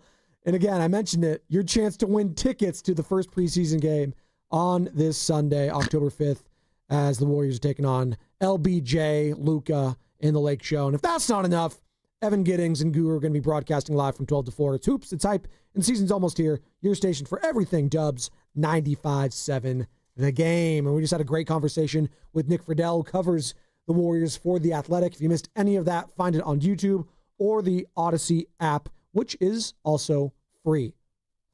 You shaking your head. What's up? Steiny and Guru are ready for a fire show today. Oh, I thought you started off Steiny and Guru are ready to...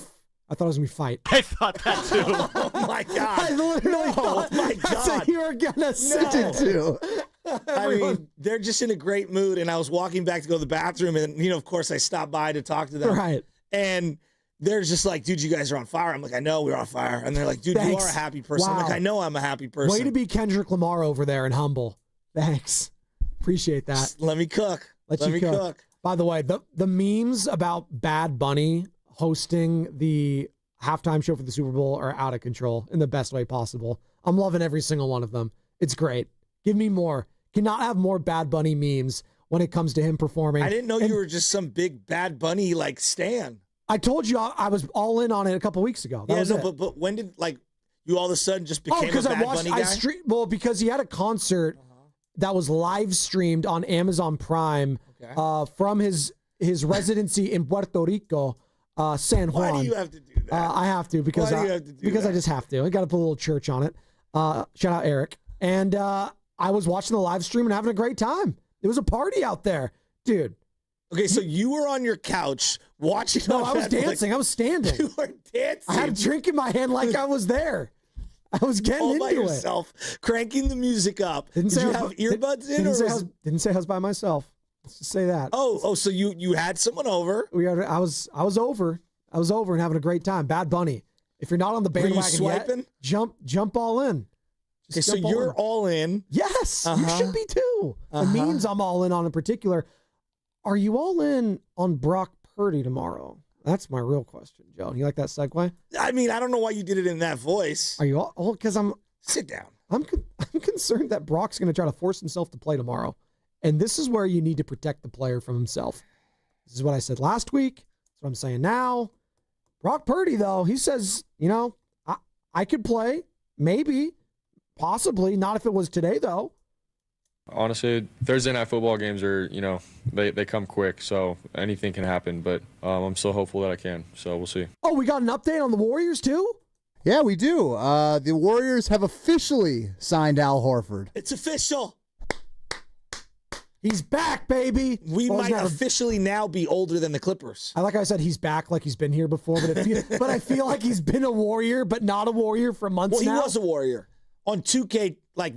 On 2K9. When I did like a fantasy draft. Yeah, well, he's 39 years old. You bring up Brock Purdy. This is so fascinating to me. It's like, if you even suggest to like sit the guy, or maybe he tests it out in the first quarter and it doesn't look great, and then you go to the bullpen, it's like, you hate Brock. It's like, dude, no. You know who's one of my favorite players ever? Who? I actually love him as a person way more than the guy who's a better football player than him, Steve Young. He's probably one of my most favorite athletes of all time because of his journey and just who he is as a person. And all the vulnerabilities and the ups and downs that he went through in his career. They played the Green Bay Packers one year, and he had broke his ribs, and they were in the playoffs. And he tried to gut it out. He tried to go back out there, and he had broke his ribs like the week prior on a touchdown scramble. And the field was wet and muddy. And look, Green Bay had his number. He just, for whatever reason, could not get through Green Bay for a variety of years. They tried to gut it out and have Steve start the game. And he went out there, and this is a playoff game. And he had a flak jacket. And again, the conditions were miserable. He played maybe one or two series, and they went to the bullpen. They went to Elvis Gerback, who had filled in for him over a variety of years for a variety of ailments. I never thought Gerback was better than Steve Young, but I did think you got to get Steve out of this game. Yeah. You got to get him out of this game. A hurt Steve Young is not better. That version of him was not better than the healthy version of Gerback. Now, Gerback wasn't good enough, period, because the team also wasn't good enough, period. But you had to save Steve from himself, and you had to give your team the best chance to win. And I just wonder, with Purdy in the state that he's in, given how compromised, I just, my eyeballs are telling me that the foot is regarding his accuracy and all those things. And look, if it's one game and he comes out in the first couple of series, if he does end up playing and he looks good, everything I said will have been a one-off. Right? But I do think, like, even if he starts this game, if he looks erratic early on, I don't think it's beyond reproach to say, like, no, you know what? We're going to yank you. We're going to go to Mac Jones in this one. And that doesn't mean, like, you're not going to go back to him once he gets healthy. It just means, like, right now within this game, I think Mac gives us a better chance to win because he's a little healthier than where you're at. So kind of, but somehow that devolves into, you've never been a Brock guy. You don't support him. You don't think he's the franchise quarterback. No, that's literally none of the things I said. I like Brock. And when he's healthy, he's the franchise quarterback. I don't think he's healthy right now. And so I think we have to use a little more nuance. Like, if he's out there playing and if he is still not playing up to his standard because he still looks compromised, if he's still not accurate, if the offense still looks congested, I think you owe it to the other guys on the team to see if, now this is predicated on Mac being healthy, to see if he gives you a better chance to win. Now, if Mac's also hurt, this is all a moot point. Because now you're going to the drop-off of the third quarterback, and I don't think he's that good. But again, I don't understand why we make these sweeping proclamations. I want the Niners to win. And whoever gives them the better chance to win, who can move the ball and make the offense better, they owe it to themselves to go in that direction. 888-957-9570 is the number to get involved. 49ers-Rams tomorrow, Thursday Night Football. Quick turnaround. Brock said yesterday, if the game were tonight, he could not play. But the game's not tonight. He's got 2 days to get better and feel good. And I was actually kind of thinking about that as you were saying and explaining. I was like, is there a possibility that they have him start this game? Maybe he doesn't feel right and they just yank him, insert Mac Jones. Like, would that be a bad look for you, though? Like, would that be a bad look for Shanahan, for Brock? Isn't that prudent? I mean, just tell me he's a game time decision then. Well, right? no, but like okay, now I know starting pitching's different. Like, it's different from this. But like other positions, how many times have you seen a wide receiver try to go out there and test an ankle, a knee, a shoulder, and then 1, 2, 3, 4 plays in, they're like, you know what? Actually, nope, I can't go. You do it at other positions. Happens a lot. Hell, Pearsall tried to come back into the game. Exactly. He had like one snap, I think, and was like, nah, I can't do this. And then he came back to the sideline. Another guy that's questionable. as well as Juwan Jennings. I mean, you're looking at this game tomorrow, Joe, potentially against your division rival Rams. Biggest game of the season thus far. Thursday Night Football, prime time, Al Michaels, Kirk Herbstreit, Kaylee Hartung, all of them, Taylor Rooks, I'm just going to keep going, Marshawn Lynch, everyone. No Juwan, no Ricky Pearsall, no Brock, no Kittle, obviously, no Ayuk, no Nick Bosa, and you got Mac Jones starting. Did I miss anyone, by the way? But here's the part with Mac. Did I miss anyone? Here's the part with Mac. Mustafa. Here's the part with Mac that I so like they took Purdy off the injury list completely for Sunday's game. Again, I'm just using my two eyes. He didn't look 100%. That didn't look like 100%. They were not putting an accurate report in there? I wouldn't go that far. It's just maybe he re-aggravated. You know, John Lynch was actually talking about after the second quarter. I mean, he has a specific transcript where he was on with the other station, and he says after the second quarter, he re-aggravated something in the toe. There was not a follow-up on that. And, you know, like, when I heard that, I was like, oh, that was what we were all worried about. That might have happened had they waited 4 or 5 weeks. That might have happened had they waited 7 or 8 weeks. I don't know. Sometimes you do have to just go out there and test it. And sometimes nobody's to blame. It's just the sport.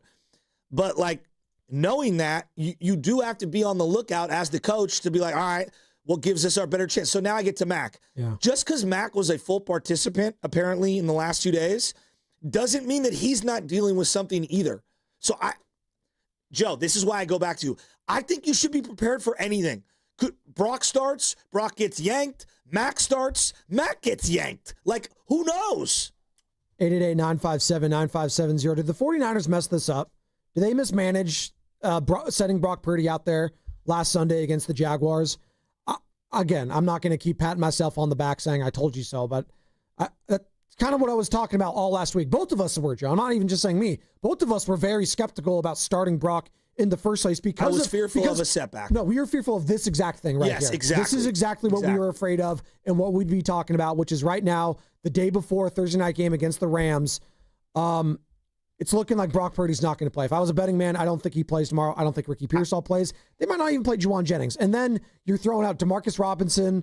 You're throwing out Sky Moore, right? Jake Tonjes, Mac Jones. And I like Mac. He's won 2 games, but this is the Rams. This is the Saints. This is the Cardinals. And this is Matt Stafford. This is Sean McVay. You know who I'm really worried about, who I don't think we've talked enough about heading into this game?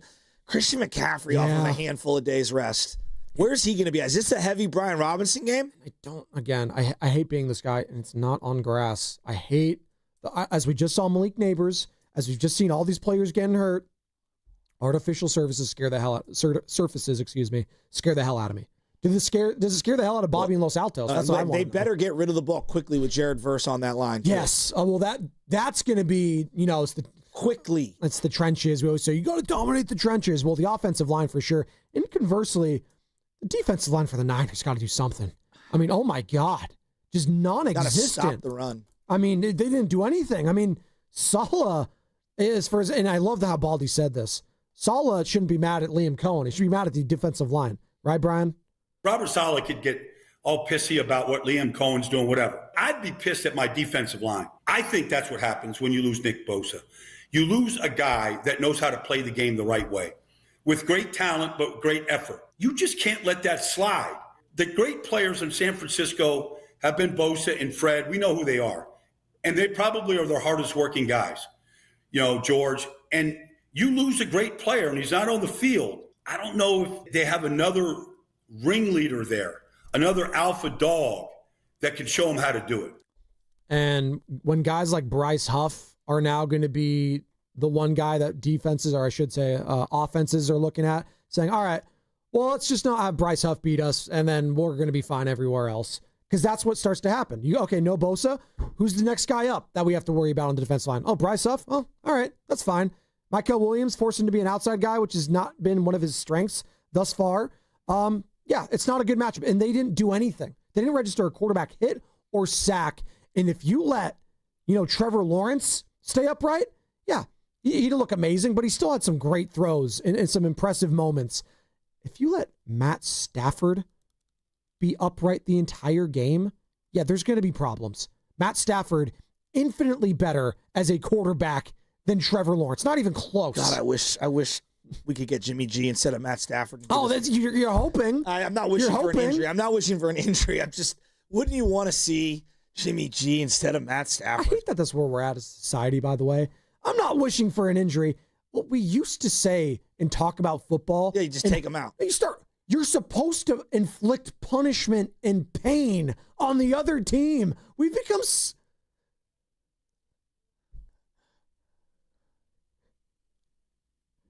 And they're teammates again. That's Devontae Adams when he was on with the Raiders and Jimmy was the quarterback. Oh, who was the defensive coordinator for the New Orleans Saints who got caught in the playoff game? Greg Williams? Thank you. We're going to cut the head off the snake and do something about Frank Gore. Not even talking about Alex. He's like, he'll crumble in the pocket, so don't worry about him. Cut the head off the snake. The snake is Frank Gore. It's 21. I mean, I know you're right. I know you love and it ended up being Alex's greatest game ever. I know you love the history of the game, and obviously one of the architects, pioneers, and great sound bites, Al Davis. The quarterback must go down, and he must go down hard. Yeah, it's the game, dude. Come on, right, Bobby? Bobby in Los Altos. What's up?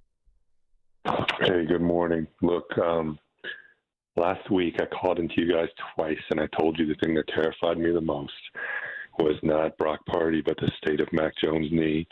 All you dudes did, Mr. 831, all you did was poo me and tell me, Dr. Pandya said there was no problem. And then look what happened. The brother doesn't even dress, or at least he doesn't. Yes, he was. Hold on. Hey. Wait. He was absolutely cute. Quarterback 2, Bobby in Los Altos. He was dressed to play in that game. No, you were right, Bobby. And no, Bobby, you're not right. Because I think Mac Jones could have played on Sunday, but Brock Purdy and Kyle Shanahan were like, oh, Brock, you're good enough. Let's toss him out there. Hey, Brock. No, Mac Jones would have been a full participant in practice on Monday. Happy-go-lucky Shasky's got your back, Bobby. No. He would have been a full participant had they practiced on Monday. Full participant yesterday. Mac Jones could have played on Sunday. You cannot tell me otherwise, Bobby. Continue. And I love you. I can 100% tell you otherwise because Dr. Bobby made a diagnosis after the Saints game. The Cardinals game, and he realized that Mac Jones was injured. So look, here's the main thing. You guys talking about save Purdy from himself. What I'm saying is Brock Purdy has an injury that's probably going to be on and off the entire season. Yeah. So now we can't just save Purdy from himself. We got to save his backup from himself. So on this short week, when you have 10 days after this game at a 4 p.m. regular time in Tampa for us, it'll be flexed to a late game. We got 10 days to rest both quarterbacks. So, brothers, we're just going to have to take the L and just do a little bit of load management here. Let's just put the entire practice squad on the Bobby, field. Are you saying go Adrian Martinez tomorrow? I think we should usher in the pride of Clovis, Adrian Martinez, for tomorrow's game. Listen, we stole the Arizona game. We're 2-0 in the division. I get it. You don't want to lose a division game, but it's an away game on a short week. Have some perspective, man. It's week 5. We got a lot of weeks left where we got to have healthy players. And if this is just how it played out and we got to travel and we got 10 days for the next game, let's just take the L. Let's just take the L. Bobby, and I appreciate what you're saying. I don't mean to cut you off here, but I have to. That was my mindset last week against the Jaguars, and everyone was saying I was stupid. That was the game like you could lose. Why? It's an AFC opponent. They're not in your division. Like that loss isn't going to hurt as much as a Rams loss would. I would much rather have Brock Purdy have missed last Sunday and be available tomorrow. I'd be feeling much different about this game. And then if you win this one, it's a different kind of, what would it be? 4-1, right? Math? Yeah. It'd be a different kind of feeling had you lost the Jags game and then you had beaten the Rams and you understand like, hey, you know what? We took our lump there. We took the L, what have you. Mac, clearly, hey, he was hobbled a little bit and it is what it is. Let's move on. Short week. We got our quarterback. That was my mindset last week, Joe. November 5th, 2020, COVID season. Oh, God. Does anyone remember that game against the Packers? I'm just asking out loud. Hold on. Was November 5th, 2020. It was a Thursday night game. Yes. 1,000 Niners were out because of COVID and injuries. I'm going to read you the names on offense for the Niners. Who was your starting quarterback? Nick Mullins. Yep. Okay. Was Kyle Juszczyk available? Yeah. Okay, Kyle Juszczyk was there. Registered 1 catch. Breida? No. Mostert? No. Who's hurt? Tevin Coleman? Jarek McKinnon. Jermichael Hasty. Paper plane McKinnon? Your leading receiver. Jermichael Hasty? Can you get the leading receiver? Anyone? Hold on. He's one of my faves. Sherfield? Not even close. Oh, my. 2020. Who was it? Richie James. Oh, Richie James. He went 9 for 184. And we were all like, where's this been? Oh, my God. And then your second leading wide receiver, one of my favorite football names ever, River Craycraft. Oh, River. And Ross Dwelly. Trent Taylor had a catch in that game. Oh, the great Trent Taylor. River Craycraft, is he still around these days? Oh, he's on the Commanders practice squad right now, so there's that. I remember he was on the Dolphins because Mike McDaniel liked him. That was the whole point. A right? guy by the name of Austin Walter had a kick return. Austin Walter. Not Andrew Walters, the former Raiders Arizona quarterback. State quarterback now. No, not him. That's what this game feels like it's shaping up to be. It's going to be one of those. Remember that game? What was the score in that game? What was that score? Oh, let me pull it back up. Pull it back I up. just deleted it. What was the score in that game? Because I had to find it. Oh, Carter, did you get my ear to say a little nugget, a little tidbit? Yeah, but forget it. Save it for Fast Five. Here it is. Okay. Here it is. What is it? What It the was score? 21-3 at halftime. It was 31-3 at the end of 3. Niners scored 2 late touchdowns to make it 34-17. Oh, much more respectable. I love those late game touchdowns to make it look like it was Nicky close. Mullins, 22 of 35, 291. I mean, it looked great. I was going to say, fantasy wise, maybe it was a baller. You know how down bad I am in fantasy football? How down bad are you? Because I know we have Jonathan Kuminga returning to the Warriors. I know that Brock Purdy might not start tomorrow on Thursday Night Football. I know Buster Posey's about to speak to the media about the future of the Giants and their managerial search. I know all of that's happening, but we need to take some time to talk about my fantasy football team because that's more important than all of that. No one cares. I'm down so bad that I might have to start Kyle Juszczyk as my running back. No way. He might score some touchdowns tomorrow. Who knows? I'm actually with Bobby. Hey, CMC, take a play off. Put Juice in there as your starter. I'm so old. I remember in fantasy one year at the end of the year, there were so many injuries. I had to resort to starting Fred Beasley. No. Yeah, we ended up changing some of the bench rules. That's way back in the day. I lost that playoff game. Who had the worst September? What do we do? Who are we talking about? Everyone in the Bay Area. Who had the worst? Okay. Or not even. I can make the argument Bill Belichick had the worst September. Oh, my God. Remember all the hype for that guy heading into the season? He's done. He's cooked. It's over. I'm putting dirt on Bill Belichick as a college coach. It's over. But you can go Giants. You can go Niners. It can't be the Niners. They're 3-1. You had a good September, right? The worst. I mean, the Blue Tent had a hell of a month. Yeah, that was bad. What about the Warriors? Nick Bosa's season's probably, I mean, it's, wow. I mean, That's well, Bosa might have had the worst. Yeah, you can go there. I mean, that's pretty horrible. Giants, Bob Melvin, did he have the worst September? I mean, Bob got the severance package, He's not feeling too bad for him. No?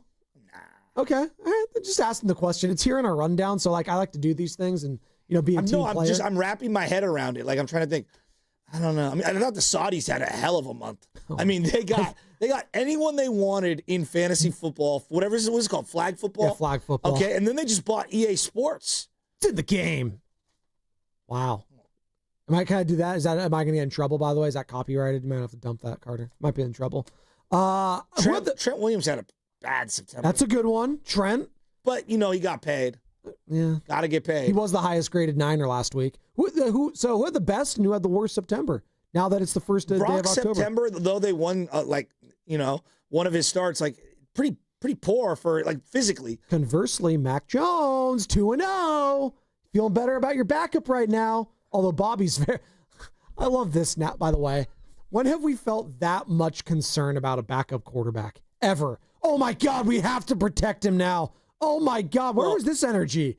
Trey Lance, 2021. Exactly. We thought he might be the future.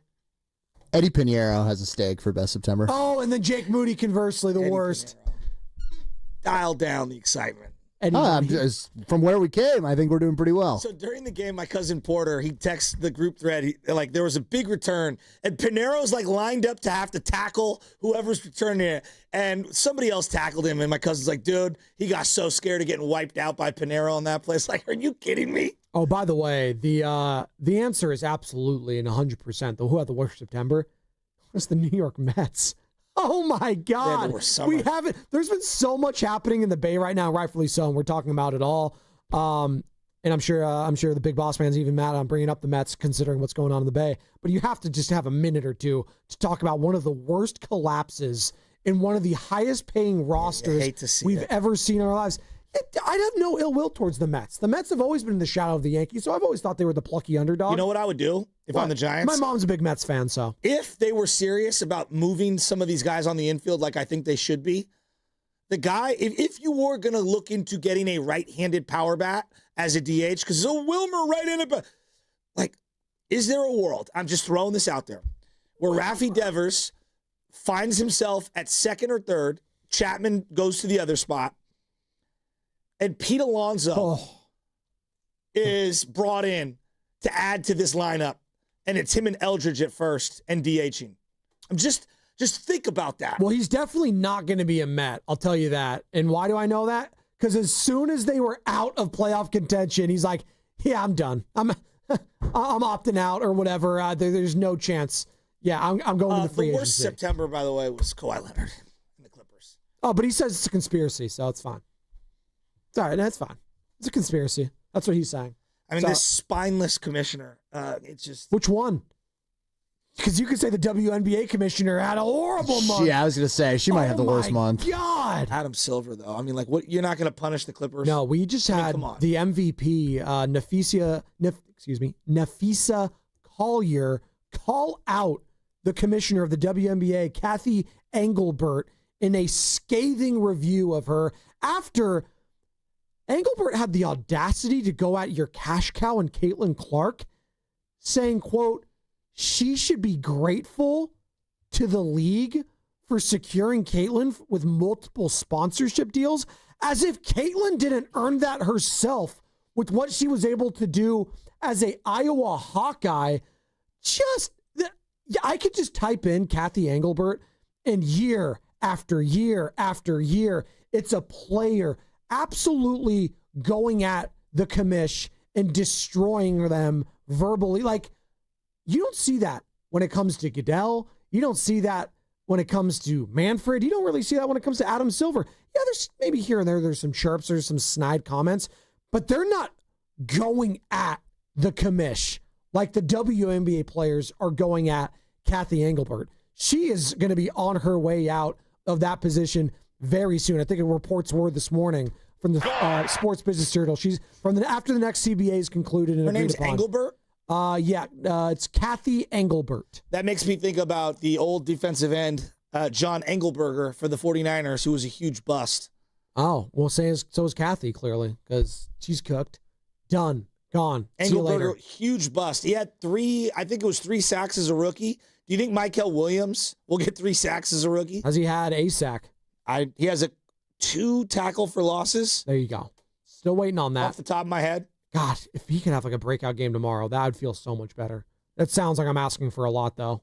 Just to have my rookie first-round pick to have a breakout game. That's asking for the world, which sucks because you thought that he would learn under the tutelage and right next to a guy that's a former DPOI, Nick Bosa. Yeah, but you still got to be able to win one-on-ones and then blow through double teams. I agree. You got to make plays on your own. I agree with you. Well, that's why I'm very frustrated with what I saw from the defensive line in the 49ers. I know everyone's going to crush the offensive line, and you couldn't do anything, and Trent not. And I hear you on that. It was a poor performance. But if that was a poor performance, this was a destitute performance. This was impoverished, famine, whatever you want to say. It was non-existent, the defensive line, when it came to touching the quarterback. And that was what was most concerning for me, because if you do that same thing against Puka Nacua, Sean McVay, Matt Stafford, you're going to get torched and destroyed. And conversely, the running game for the 49ers, will it show up? Can it show up? Brian Baldinger has his concerns.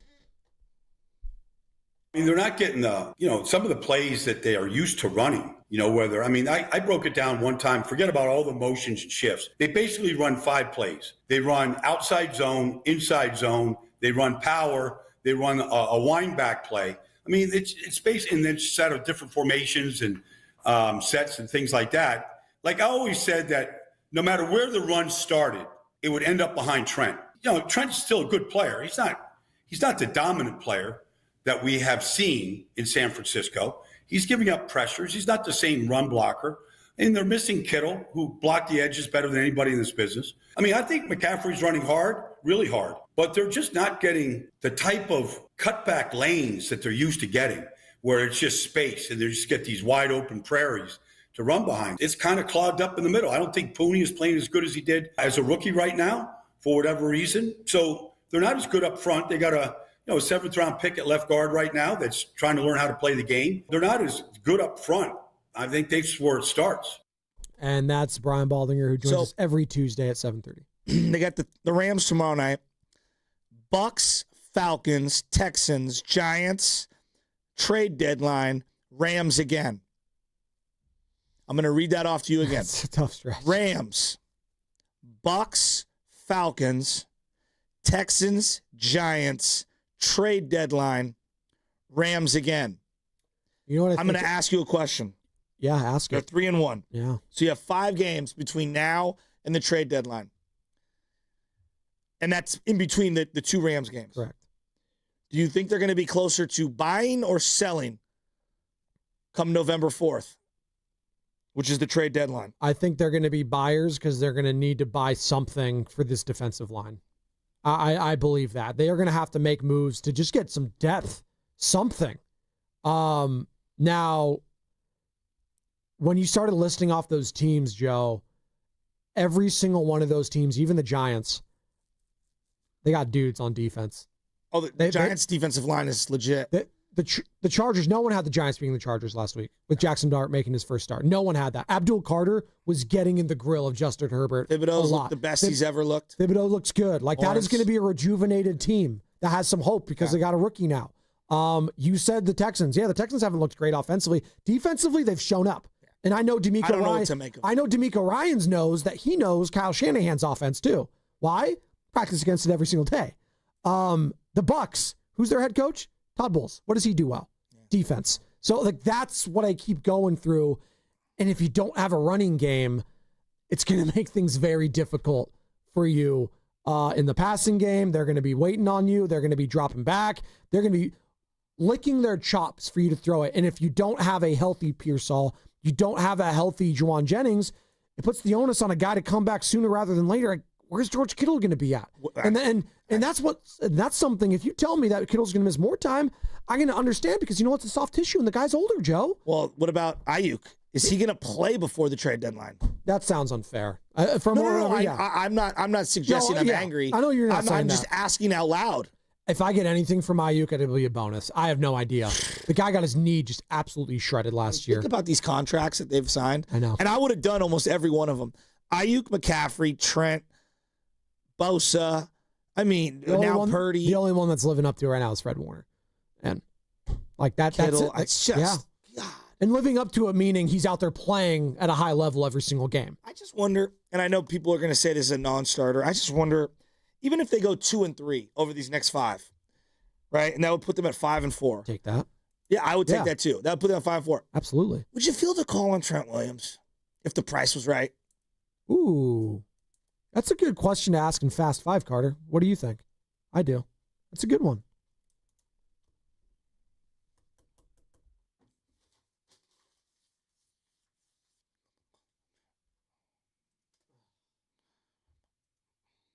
We're not there yet, but I could see a scenario in which that is a possibility, yes. Because as we keep seeing, every single week, there's a new injury that crops up. Just look at, as I mentioned, Malik Neighbors. I didn't even mention Joe Alt. Yeah. Joe Alt, he's gone. Hey, Colton Miller, a long time left tackle for the Raiders, high ankle sprain and a hairline fracture. He's probably cooked for the rest of the season, at least more than half of it. Not saying the Raiders and Niners are going to make a trade if the Raiders are going to be that team, but I'm just telling you, offensive linemen and tackles are getting hurt left and right. Speaking of a little injury update that's relevant to the 49ers, Trey Benson has been moved. The Arizona running back has been moved to IR. Will be out the next 4 games. And what's the other guy's You can name? monitor. The third string now steps up, Amari DiMercato. Number 31. Yeah, It's he a great caught a name, touchdown pass the other day. I don't mind DeMarcado, but again, you already lost your stud in James Conner, and now you're back up Benson. Yikes. Guys are getting tested early. These teams are getting tested early. Man, more of an onus on Kyler and Marvin Harrison. Hey, Marvin Harrison stepped up. Happy for Marvin Harrison. Hope he goes and does some things. Not against the Niners, of course, but around the NFL. If you have him in fantasy too, Joe, what's your final thought today? Why has it been so humid? What the hell's going on? San Francisco, not Florida. Is it just me? I've been telling you this. I don't like the sticky weather. It's gross. It's upsetting, and I'm tired of it. Quite frankly, I'm over it. What is this rain happening? No, I don't like it. Also, I railed on the tickets that they were going to hand out with these cameras, and everyone online's like, no, stop speeding, you jerk. It's not about speeding, all right? If it's 4 o'clock in the morning and I'm going 31 miles per hour and I don't see that it happens to be a 20 zone and I get a ticket, I'm getting fined $50, but yet fentanyl heads everywhere are allowed to just defecate wherever they want, dump their stuff wherever they want, no fine whatsoever. In fact, here's some free needles. Here's a free cell phone. Preach. No, like this is not even political. It's called common sense. Stop squeezing the common man and allowing drug addicts and drug dealers to run society. We are backwards. You're ticketing me for going to work while contributing positively to the community. Meanwhile, those who are sucking all the resources for the real people that deserve them and have zero care about anything other than where they're going to get their next hit from, you're worried about them. It's driving me nuts. That I could not be more with you there, Shasky, because I have 11 of those tickets. So what? Yeah, 11. 11 I've already gotten. Yeah, because they tick you at right 10 miles per hour over, and at 4 in the morning, like when I come to work. So I have 11 of them. And they strategically place them in spots where you have to accelerate to go up a hill, or as you're coming down at the very bottom. Honestly, when I see Daniel, I love Mr. Lurie. He's trying. I don't think he's perfect. Nobody is. I like him. I'm rooting for him. This is one of my big gripes. 100%. Also, appoint me in the open, Parks and Recs position that is available. I would love to take it. I know that Phil stepped down. I would love to have that particular position. Would love to have the city pension for life. Are you leaving the show to do that, or what's No, going on? I do both. Oh, you do both. Okay. Yeah, that's great. The mayor, Willie Brown, had a radio show while he was also mayor. Oh, okay. I can do both. Why not, right? What do you got, Carter?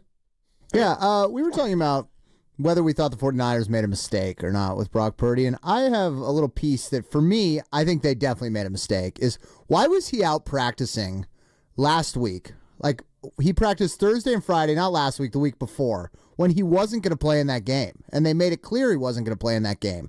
Like, dude, get in the lazy man, sit there for an extra 6 days. What do we have him on his feet for at all? And I just think, this has been clearly mismanaged to me.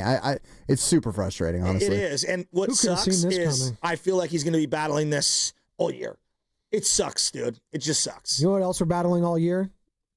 Fast Five. And it was brought to you by Xfinity. Sorry, I took up all the oxygen. You know what? That's okay. Because introducing the 5-year price guarantee, one consistent internet price for the next 5 years guaranteed, made my life easier because the show's over now. And Steiny Guru next. Brought to you by Fremont Bank. Here for you, here for good. The Oakland Roots return to the Coliseum Tuesday, October 7th to take on Hartford Athletic. Be part of the movement. Get your tickets now at OaklandRootsSC.com. You can also catch all the action live on ESPN Plus and KTVU Plus. That's OaklandRootsSC.com. What if you had the smartest Wi-Fi? If you did, it'd be Xfinity, of course. And it'd come with their best state-of-the-art equipment. It would boost speeds to the devices that needed them most, prioritizing your most important connections, whether you were streaming, gaming, or gaming while pretending to work. And it would let you stream 4. That's right, 4 games on one screen. It would even power your mobile connection so you could bring faster, secure Wi-Fi speeds with you where you use it most. It would be proactive and fix problems before you knew you had them. Impressive, right? And it would have security features that protect you from threats at home and online. Kinda like a force field for your life. If you had the smartest Wi-Fi, well, everything would work together seamlessly to keep you connected, no matter what. Xfinity. Imagine that. Restrictions apply. Attention taxpayers. If you owe $5,000 or more and have missed another tax deadline, you're officially on the IRS's radar. The IRS has resumed aggressive collections. That means wage garnishments, bank levies, even seizures of your home, car, or retirement accounts. If you owe $5,000 or more and missed the deadline, you're stacking new debt on top of what you already owe. Call Priority Tax Relief now. Their experts fight back fast and are saving their clients millions in tax debt every month. I owed over $50,000. And they settled it for pennies on the dollar. These guys are as legit as they come. After speaking on my behalf with the IRS, my entire debt of $25,000 will be eliminated. Whether you've received collection letters or you're already facing liens and garnishments, call for your free consultation. There are no upfront fees. Priority Tax Relief. Let's make your taxes our priority. Call 800-464-1899. 800-464-1899. 800-464-1899. Priority Tax Relief. Wesley Financial Group is not a law firm. Hi, I'm Chuck McDowell, the timeshare cancellation guy. In 2011, I founded Wesley Financial Group with one goal in mind: to help honest folks out of their timeshares permanently. Today, I run Wesley with my two sons, a real family business, treating every client and every employee like we'd want our own family treated. That philosophy has helped us grow into the largest, most trusted timeshare cancellation company in the United States. Fortune magazine even recognized us as one of the best places to work. Why? Because we genuinely care. In fact, some of our former clients were so moved by their experience working with us, they joined our team so they could help others to timeshare freedom. If you're stuck in a timeshare, give us a call. Let our family help your family. Call Wesley now for your free timeshare exit kit. 800-517-1717. That's 800-517-1717. 800-517-1717. Hi, I'm Lacey, your friend and jeweler at Shane Company. And yes, I'm actually a jeweler. I bring dream engagement rings to life every day in our jeweler's workshop. When I hand set your diamond into your ring, I think about creating a piece you'll wear for a lifetime. I pay attention to the smallest details and treat every ring with the same care and craftsmanship, no matter the size or price. Come check us out at your nearby store. Our engagement rings are made with love from our hands to yours, because a friend knows your love deserves the highest quality. Shane Company, your friend and jeweler. The following is an attorney advertisement. If you get sidelined by your workplace injury, the workers' compensation attorneys at Boxer and Gerson can help you get back in the game. Our team of skilled attorneys will fight by your side for the treatment and compensation you deserve. We care about justice for injured workers. That's what makes us Northern California's premier workers' comp law firm. Call Boxer and Gerson at 510-835-8870 or visit boxerlaw.com for a free consultation. Boxer and Gerson, your life is worth the fight. This is Larry Fleck, owner of The Floor Store. Our fall sale is on now, and it's big. Up to 50% off store-wide, 0% financing for 2 years, and we pay your sales tax. Go to floorstores.com for directions. The Floor Store, your Bay Area flooring authority. You know your customers. Ralph likes his coffee black on Fridays, but Mondays he takes a little cream. Jennifer comes in every 3 years when her lease is up to get the newer and better model. And for some reason, pepperoni pizza sells like crazy on Friday nights. Who knew?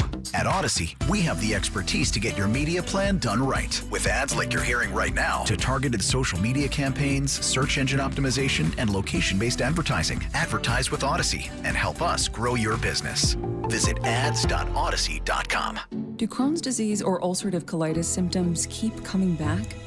Tremfya, guselkumab, may help, with rapid remission achieved at 12 weeks and lasting clinical remission at 1 year. Some even saw visible improvement of their intestinal lining at 12 weeks and 1 year.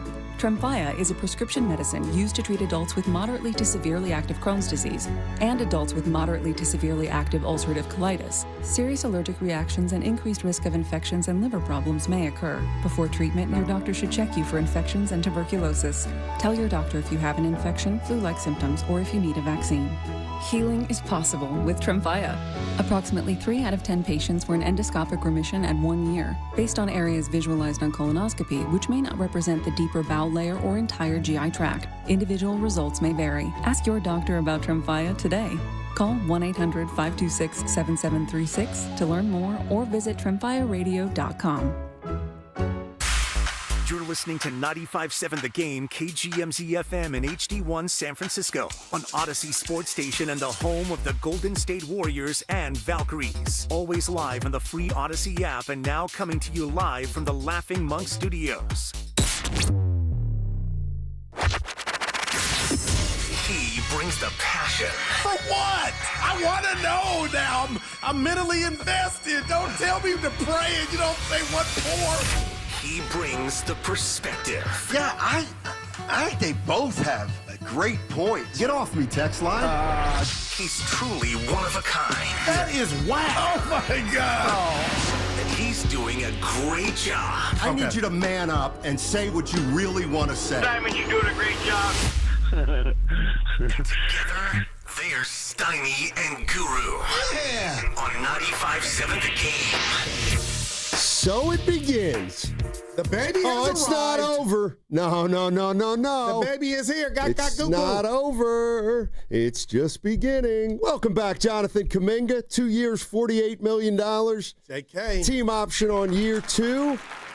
And now we've got a basketball team to finally talk about. They've got 11 guys on the roster. Make it 12 if you throw in that two-way guy. And they got actually, they got 12. They got more than that. But here's the give it to him.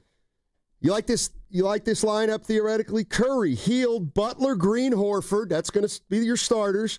Melton, Pods, GP2, Kaminga, Post, Trace Jackson Davis coming off the bench. That's 11 guys right there. We're ready to roll, Goo. Yeah, I'm not mad at that, but you got the starter wrong. What do you mean? It's Pods, Curry, Butler, Green, and Horford. I saved the day. Yeah, that's window dressing. I'm vibe. And we got a new Curry. I am excited about Wait, Seth a new Curry? Yeah, Seth, his brother. Oh, not yet. What you mean not yet? He's got to wait like 14 games or something. Oh, so he won't start the season? No, neither will Melton. Well, that is... Oh, hey, here we go. What's in the water? No, we saw what happened. Warriors had their media day Monday, practice yesterday. Steve Kerr talked to the media yesterday about a lot of stuff. Jonathan Kuminga's in the fold for now. $23 million. And it's time to go, as Buster Posey would say. I'm happy selfishly, but I do want to give you a victory lap real quick, Steiny. And you weren't the only one, but I won't take any flowers away from you. I believe Evan was there too.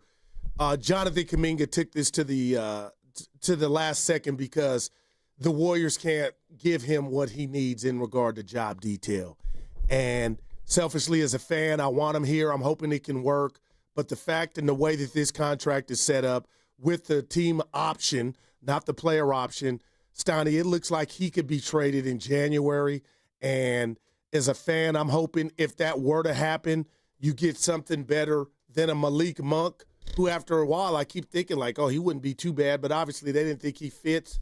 But is there any part of your being that thinks whatever role Jonathan Kuminga has on this team to start the season, and I hope it's six-man, because if you wanted to start him, I'm with that. But I know it's not going to happen to where he finishes the whole year in a Warrior uniform. I think it's possible. All right.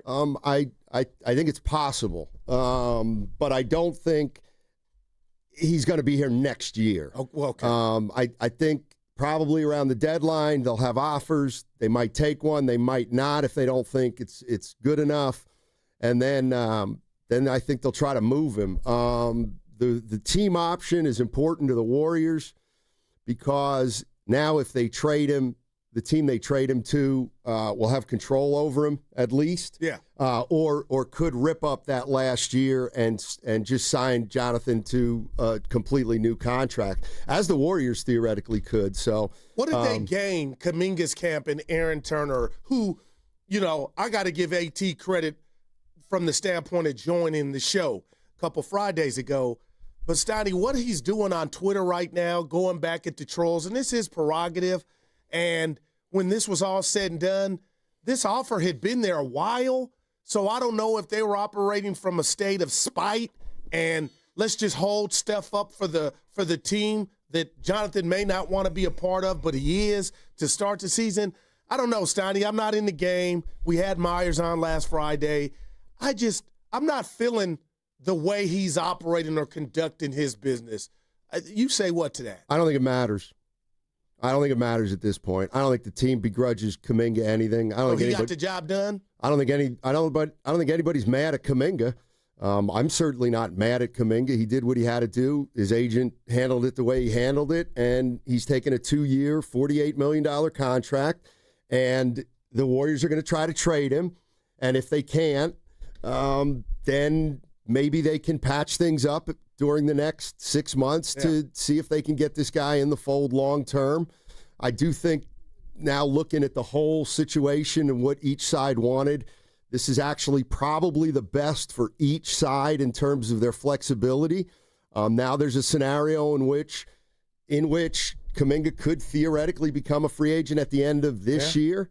And if that doesn't happen, he can definitely become a free agent at the end of next year. So he pushed back kind of control for the possibility that it could last 1 year longer for him to gain control, but he didn't want to give up $15 million, which or $14 million, whatever the difference is between 8 and that first year, 22, 23. So he'll be back. And now we see how it all works out. And I'm far less concerned about Kuminga's attitude or demeanor than, well, what is going to change, if anything? There's still Butler, there's still Draymond Green, Facts. And there's still Steph Curry, an uncomfortable fit. So, again, I'm not concerned about guys being upset with Kuminga. I don't think they. I don't think they care one way or the other. Curry told us yesterday in his little soundbite that Willard and Dibs were playing. But I think that how it plays out from here is what's important, and how they can try to figure out how to get this guy back in the fold if they want him back in the fold. Yeah, and now that they are whole and complete, Steiny, it looks like with Al Horford, I'm trying to get excited, but his age and, you've always been hammering the drum of how old this team is. I'm excited, but I still feel like this team needs some more size, some young athletic size. And, until they get that, they'll go about it the way they want to. But if I look at the inception of Jimmy Butler last year and how this team took off, I truly don't, with what they've added and what they've lost in regard to Looney and whatnot, I don't expect them not to continue what they started last regular season. The other question I have is, okay, Kuminga's back. I got a lot of questions about the Warriors right now that it's kind of fallen into place. One is, does Steve Kerr have to change his approach in how he coaches Jonathan Kuminga? Why would he? Because if they can get rid of him in January, I'm sorry. Okay, well then I don't believe they're going to have a good year if he's just here and the only goal is for him to get to the deadline where he can be traded. And the other thing is, if Steve Kerr coaches Jonathan Kuminga like he coached him last year, then we're going to have Jonathan Kuminga not playing as much as he wants, and we're going to start talking about the value of his next contract and who might want to trade for him and all that kind of stuff. The other thing that's very interesting here is Steve Kerr's status. He's got one more year left. This is it. He's got one more year left in his deal, and then we have no clue who's going to be the coach next season. He says he doesn't care. I love that. He's actually done this before. In 2024, he started the year without a contract for the following year, and he ended up getting an extension in February. So this isn't the first time Kerr's worked, quote unquote, as a lame duck. I don't think he cares. They'll figure it out at the end of the year, whether he's going to come back for another one or two or whatever. That's when you're seasoned, Steiny, and you got, job security. I mean, he's a made man here, and you're right. I made a lot of it the last time it was like this for Steve Kerr. But for him to say that, I believe it. All he's worried about is getting wins and getting back to the playoffs. Yeah, and just a little jumping off discussion point. I'm looking at Chris A. on the YouTube chat. Kerr needs to showcase JK for the financial part of the contract. And I hate that idea. Now, when you say showcase, what do you mean? Because we know what he is. It sounds to me like it means, you're going to have to get this guy playing time. You're going to have to kind of build up his value, maybe rebuild up his value. But don't you think you know what his value is? If it's just like, if I were a Sixer GM, I got enough data and film on Kaminga And obviously him getting off to a good start would help that. I'm not saying that. But as far as this guy being brand new to the NBA, I mean, you got 4 years worth of him. Well, I just think they need his services, Steiny. I don't think another team really knows what to make of Kuminga right now. I think a lot of teams out there are wondering what happened with Kuminga here in Golden State. But you got a coach at the end of his contract. You got a young player who's going to be here for at least the next 6 months. Yeah. And you got 3 veteran players who are trying to get back to a deep playoff run. 888-957-9570 is the number. Here's what's happening today. We're going to talk Warriors till 11 o'clock, and then we're going to have Ross Tucker, our NFL Odyssey insider. He's going to join us today at 11 o'clock. We figured it's better this week than next. 49ers won't be coming off a game. So, obviously, the Niners play tomorrow against the Rams, we'll have Ross Tucker on today at 11. And then we'll get into the Niners. But it's basketball the first hour on 95.7 The Game. How you feeling, the Warriors? It's finally over, but it's starting. What's coming up on The Game is brought to you by Fremont Bank. Here for you, here for good. That segment also brought to you by Moderna.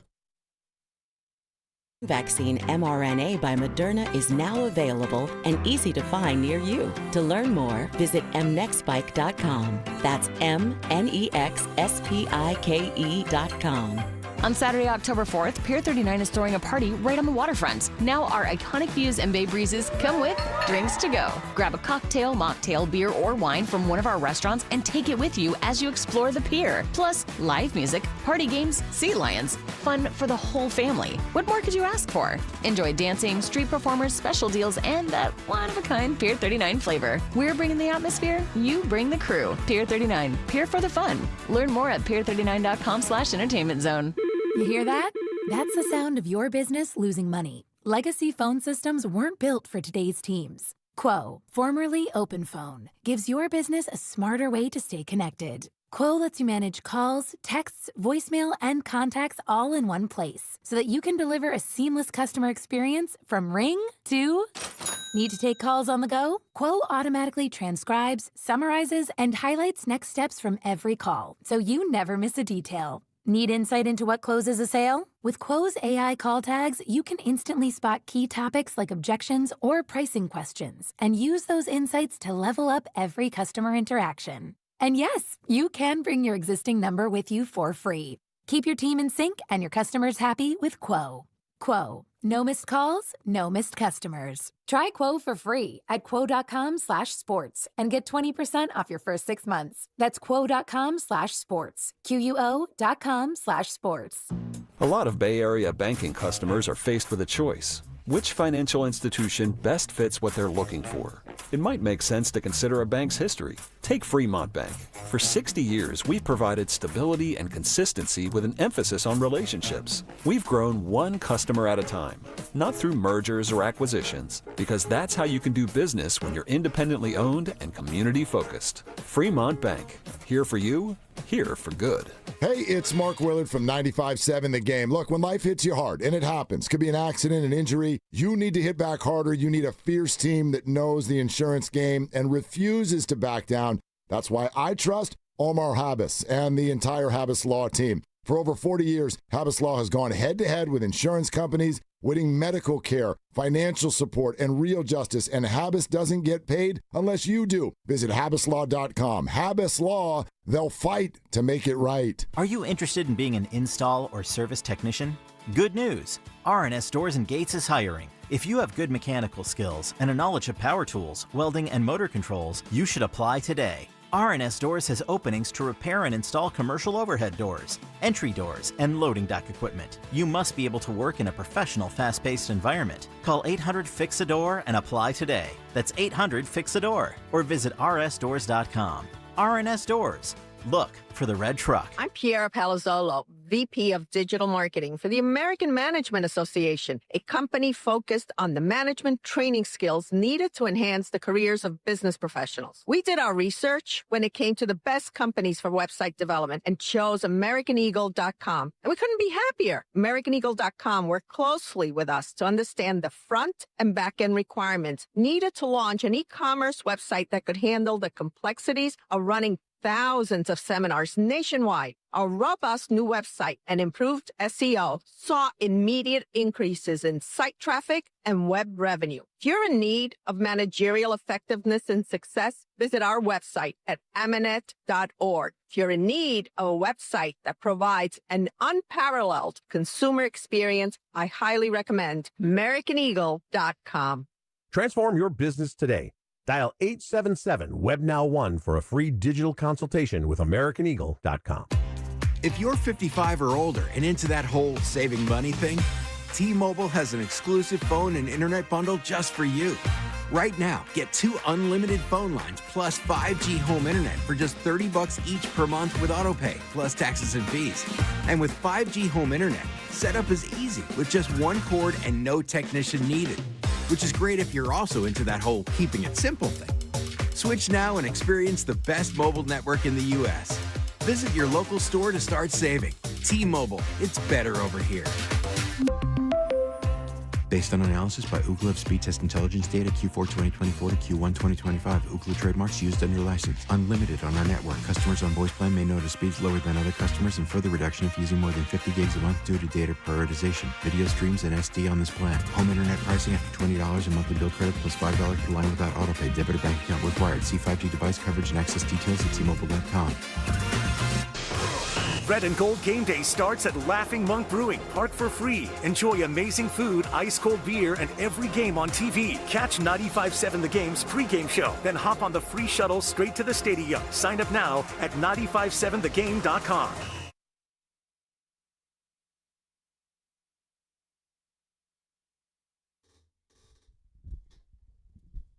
There's no basketball Viagra. Perhaps. It's the Guru, Steiny Guru, Steiny Guru, Steiny Show. Let's go. All righty. Jonathan Kuminga signed, sealed, and delivered. Warriors training camp underway. Buster Posey's going to talk to the media later today. It's more of a season-ending wrap-up, but I'm sure he'll get asked about Bob Melvin, who was fired on Monday. We'll bring you some of that sound a little bit later. We got Ross Tucker joining us at 11 o'clock. We're going to get into the Niners and the L.A. Rams. It's certainly feeling like Purdy may not play, but who knows at this point. But the 49ers have a big game tomorrow, and we'll get you ready for that with Ross. Right now, though, we're talking about the Golden State Warriors. It feels like they have a team now, at least intact. This is the way I'm looking at it. They got Curry, Hield, Jimmy Butler, Green, and Horford. Let's say those are the first 5. They got Melton, Pods, GP2, Kuminga, Post, and Trace Jackson-Davis. Let's say they're the second 5 with some interchangeable parts, possibly one way or the other. How we feeling about that team? If I said overall, how you feeling about that team? Don't without unless you want to. Yes, Kuminga's the big news, but let's talk about that team. How you feeling about that team? I'm feeling as good about that team as I was before Steph Curry left the Minnesota series in Game 1 last year. So I think this team has action, and I think the wild card to me is if Jonathan Kaminga, doesn't mesh, or you could just tell, not that he's moping, it's not gelling. I am excited that they got an opportunity to do what they did and get a Jimmy Butler-like, and I know it might be lesser, but a guy, a Thundercat that could come in and replace Jonathan Kuminga and help this team go to another level. Like, that excites me, but right now I know I really, truly am still excited, and I am in on Jonathan Kuminga being the 6th man on this team. So I was thinking about this, and I brought it up. Iguodala. I brought it up a little bit with, what's that? You got to be Andre. You got to rebound. You got to go. You got to do the things that you hadn't been doing, JK. You just do. You've been doing those things. You wouldn't have to worry about coming off the bench. True. All right. Here's the one thing I was thinking. And I brought this up to Evan, and we talked about it real briefly, and he brought up an interesting point, and I just kind of want to use it as a jumping-off point. Knowing that Kuminga's back in the fold and where the Golden State Warriors are, I wrote down this sentence. Hold on. I wrote down this sentence. I was okay, I'm waiting. Is it time for Draymond Green to maybe take a step back and come off the bench and let Kuminga start? And could that be better for the team? And I thought about it. And I realized that I'm not sure that solves any problem. Because if you replace Kuminga and Draymond's okay coming off the bench, you don't really add any shooting with Kuminga, and you might lose a little bit of playmaking with Kuminga. And the bigger problem to me is, I was thinking, okay, like this could be the time for Draymond to come off the bench and try to really be a different kind of force as a sixth man. The problem is then Jonathan starts, which is great for him, but it doesn't change the fact that he's still going to be a third option if he plays with Steph and Butler.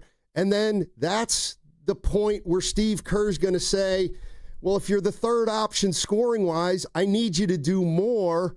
And I'm worried that we're just going to kind of get into this vicious cycle that we can't solve because of Kuminga. And the first thing I thought was, maybe if Draymond takes a step back, and you know what? I'm not sure that's the answer. I don't know what the answer is. That's still the problem that I see, Goo, with the Warriors is, yeah, they got Kuminga back, but is he any more of a fit now than he's ever been? I don't have the answer to that question, and I appreciate the thought. But, Steiny, if I'm Draymond Green, I would flip the spread over, because what makes him and Steph Curry so special in this Warrior team is he doesn't do it. He doesn't, he's not a volume shooter. I'm talking about Day-Day. He's a junkyard dog, and he's mastered giving you that passion from the outset of games, doing the dirty stuff. So I would just say to that thought, if it hasn't happened now, in a perfect world, if Draymond was willing to do that, who knows? Maybe Jonathan Kaminga signs a 4-year contract for an amount of money, and he's finally got his role. But that's never going to happen. One, because I think Draymond's a warrior, no pun intended. He's not taking a lesser role, I don't believe. And I know there's examples where he has after injuries or whatnot, but I think the ship has sailed on this. How can we, or what can we do, meaning teammates, coaching staff, to kind of take JK to the next level or make him a better fit? I just feel now, especially after yesterday, partner, that ship has sailed. What ship? Of Draymond or anybody acquiescing and trying to do something to make Kaminga fit in better. And damn sure me taking – if I'm Draymond Steiny, I'm not coming out the starting lineup. Well, I mean, I get – and you've said that before, but I think you ignore he's said he's willing to do it. So maybe at some point in a guy's career, you got to take him up on it, if for no other reason than maybe to try to move this thing a little more forward. I'm not sitting here saying everything's smooth. I am now trying to project. Jonathan Kuminga's on this team. I'm trying to project how do the Warriors avoid a situation where he doesn't become the focus, and it's not about how many minutes he played a night and how many minutes he didn't play a night. But why are we expecting such a change? What if it's just because Well, then I don't think you can be your best. I don't think the Warriors can reach their potential unless they figure out a way to optimize the team and Jonathan Kuminga on that team. Steiny, I don't believe they did that last year. A lot of that was different because I feel like they gave Jonathan Kuminga the keys, and when they gave him the keys before Jimmy Butler, he got hurt. I'll still stand on the island of, had he not got hurt, there's no Jimmy here. But Jimmy's here. My point to you, Steiny, is the dartboard that I'm trying to hit in the middle is you come off the bench, Jonathan Kaminga. That does not mean you are not finishing games, buddy.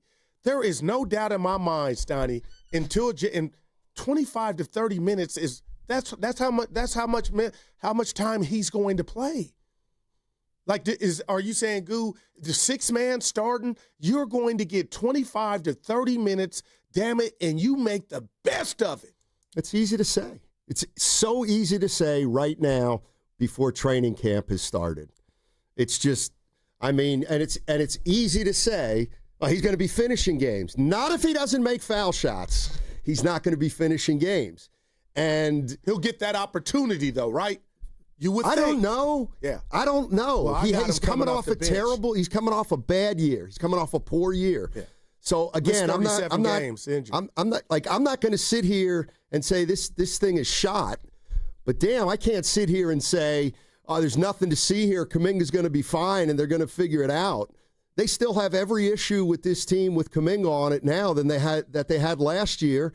And let's just be realistic about the way Steve Kerr was talking about the Kuminga fit last year, and everybody got incensed because they thought he was too critical, saying he couldn't play with Jimmy and they need him to rebound and get loose balls.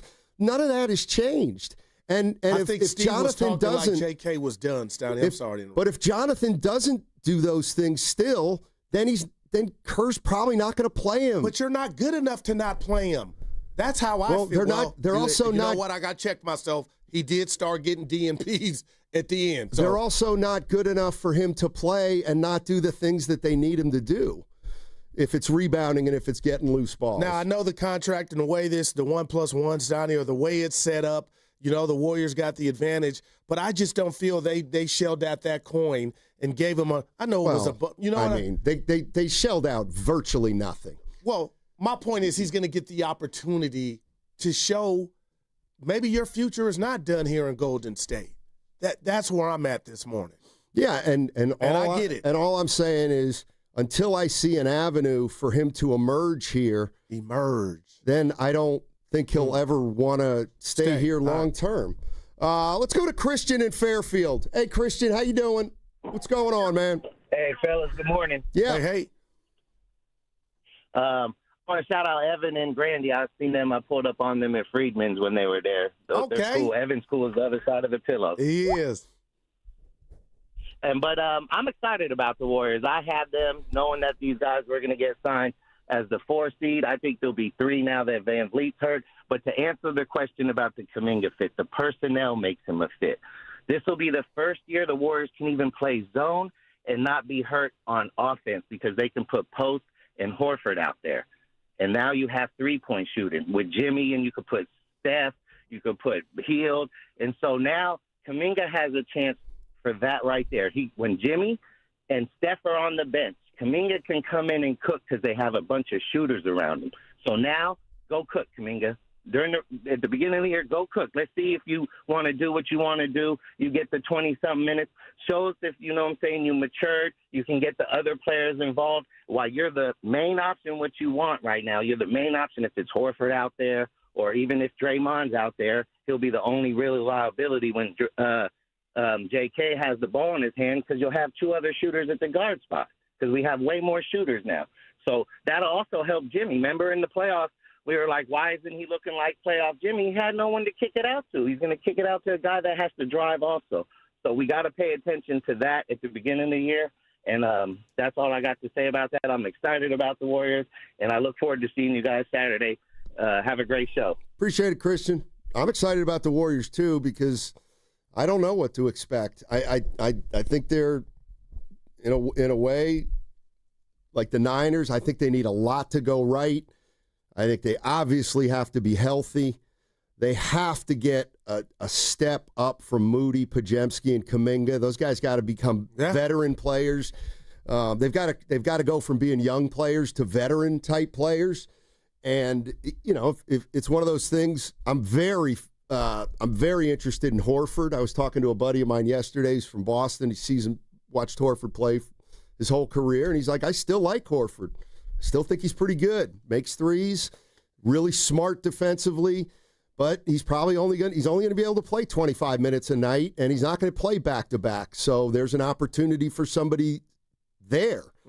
I mean, there's going to be opportunity because I mean, among Curry, Butler, Draymond, and Horford, I mean, there's going to be they're going to use a lot of different starting lineups, if for no other reason than they're going to have to. So they're going to be able to keep some of their younger players engaged, I would think. And at times, some of these younger guys are going to have to start, and they're going to have to be ready to start. And we saw Moses Moody take a step up, Pods take a step up, and now you got to take that. The question is just what you talked about. Can they take that one step further? And I was driving in. I said, you know what? I got to apologize to both Brandon and Moses because I was too hard on them for what didn't happen or what I didn't see in the Houston series. But the bottom line is they were playing in that series because those two, I believe, had a great regular season. And Moses, until it got ugly at the end. But you're right, Steiny. I don't know what that looks like if both of those or if it's somebody else able to take their game. TJD, when he gets the opportunities, if you talk about Horford only playing 25 minutes a night, so that doesn't mean he's just relegated to the bench. But what they have with the big three has me excited in Jimmy, Dre, and Steph, and the success they had last regular season, and to come out the chutes now with those three intact, Kaminga wrapped up, I can't wait. 888-957-9570 is the number. Kaminga's signed, sealed, and delivered, and the Warriors now have a team I think we can talk about. It's an aging team. It's got some young players on it. They're not overly athletic. They're not overly big, but they got a lot of experience, and they got a lot of pedigree. This is Steve Kerr, a little back and forth with Nick Fredell of The Athletic. He's back, Nick Fredell. This is, I think, a back and forth between he and Fredell regarding Kuminga yesterday. It's just this is the business we're in. I mean, I never begrudge any player for trying to, get the best contract that he can. I mean, in fact, having been a player, I always feel like it's part of my job to help our guys do the best they can. Come contract-wise and help them become the best players that they can be, put themselves in the best position to have a great career, to sign a good contract, take care of their families. These are short careers, and so I want all our players to do well. How it gets there sometimes can be messy. I'm not worried about any of that. All right, so that was Steve Kerr, kind of an overview of he doesn't hold any grudges against Kuminga, but he didn't want to get too much into it. Have you talked to Jonathan much throughout this process over the last couple months? Again, I'm going to wait till he's signed, and then you can ask me same question in a couple days. Then I'll just follow up with this, and maybe you can give me the same response. But you watching all this, and you've lived it with him, obviously, these last few years. From your perspective, do you think he wants to be here moving forward? Okay, again, I'm gonna talk about him after he's signed. We'll have those discussions. So, thank you. Anyone want to talk about basketball? All right, so Nick Fredell giving it the old college try. Yeah. And it's just because the formality of the contract wasn't signed. He'll get asked about it either today or tomorrow, and I'm sure he's going to give a different answer. You think they've had any? Answer. You think? What do you think the answer is going to be? I would say no. I don't think J.K. and Kerr have had much dialogue, and I could be wrong, and we could find out as soon as he's able to ask him. Yeah, I don't know. I don't know what their relationship truly is. I don't know if it's built on trust or there's skepticism. I don't know altogether what Steve thinks of Kuminga as a player. I don't know how Kuminga truly thinks about Kerr. I mean, there's so much gray area here other than it just doesn't look like it's a fit. But I've seen fences mend, but I've also seen most fences not mend in this kind of situation in the NBA with players who don't want to be in certain spots. Yeah, and I'll say this, my biggest takeaway from Kerr, even after last year, him being as candid as he was to Willard and Dibs, Steiny, I do believe, and I have no intel to back this up, but I do believe he thought Kaminga was gone. And that's why he was willing to, say the things and just be open and talk about, his whereabouts during the offseason in years past, but I really think, and maybe we'll never get the answer, I do wonder if Steve Kerr really thought maybe he was done coaching Kuminga. Yeah, I don't know. But I do know that Steve Kerr probably knew that a sign-and-trade was going to be ridiculously difficult because they always are. I mean, have you noticed the 4 restricted free agents? Like, none of them got signed and traded because none of them were going to get the true value for the player. And so he might have thought maybe Kaminga would leave, but once you're a restricted free agent, I just would never count on that. Let's go to Caleb in Newark. Our guy. What's up, Caleb? How you doing? What up, fellas? How y'all feeling this morning? What's up, baby? I got your message on Twitter, man. Yeah. Yes. Hey, Guru, at long last, huh? Yeah, it's over. The baby's here. There we go, man. And finally, man, I was going to call back when this Kaminga stuff got figured out. But look, at the end of the day, this is great for both parties. Kaminga, and then they didn't want to take the qualifying offer. His agent literally came on your guys' show and said that. So for him to get what, $24 million or just over that for this season and figure out what next year is good, hyping for JK. But let's be real, guys. Like, the Warriors have gotten better. Like, they've gotten much, much better. And look, this is no disrespect to Kevon Looney because we know what he did while he was here. He's a champion and a leader in that locker room for years. But Al Horford, even at this age, is better. Like, respectfully, you know what I mean? Like, so like you've gotten bigger, you've gotten better at the center position. Then you're bringing back DeAnthony Melton, who before he got hurt last year, he was a really good player for this team. You're bringing in Seth Curry, who's a shooter, a little bit later in this season. There's nothing wrong with having shooters, and especially him being Steph Curry's brother, that adds to the chemistry and just the overall, just the positive vibe I'll bring to the team. So I think this Warriors team's going to be really good, man. A full off season with Jimmy, too. Man, I obviously it's gonna. We all know that they got to be healthy, but I wouldn't be shocked if this team finishes between 4 through 6. Because I'm tired of the playing, Caleb. That's my goal, Steiny. Appreciate the call. Just stay out of that cockamamie playing, and you gotta think if you had Jimmy all year, you wouldn't have been there. But Steiny, I think that's the goal. Avoid that, man, because that's just been draining here the last couple of years. Yeah, this is why I'm actually fascinated with Horford because I feel like we've seen Looney forever, and we know his game inside and out. We know how he helped this team, and yes, I would not disagree that on paper, I'm with you, Horford. I like Horford better on paper, but I got to be honest with you. This is one of those classic cases of I need to see Horford play 25 straight games for the Warriors to know who he really is. I'm petrified. And I know Caleb wasn't dancing on Looney's grave, but Looney gave you a lot of girth and a lot of difficulty down low for other guys when he got the time. I don't know if Al can do that. Now Al ain't in Boston where, hey, Al, you can miss 3 or 4 threes, no big deal, because that's all we're doing is, bombing. It's going to be a little different. They're going to ask him to do some different things, too, along with shooting. So we'll see. But, Steiny, I'm just saying this right now going into this season. You could laugh. You have. I think Looney could be missed. Well, this is Nick Fredell on him believing that the roster this year is better than last year. When it's all said and done now that the roster is coming together, Mike Dunleavy in that front office actually did pretty well.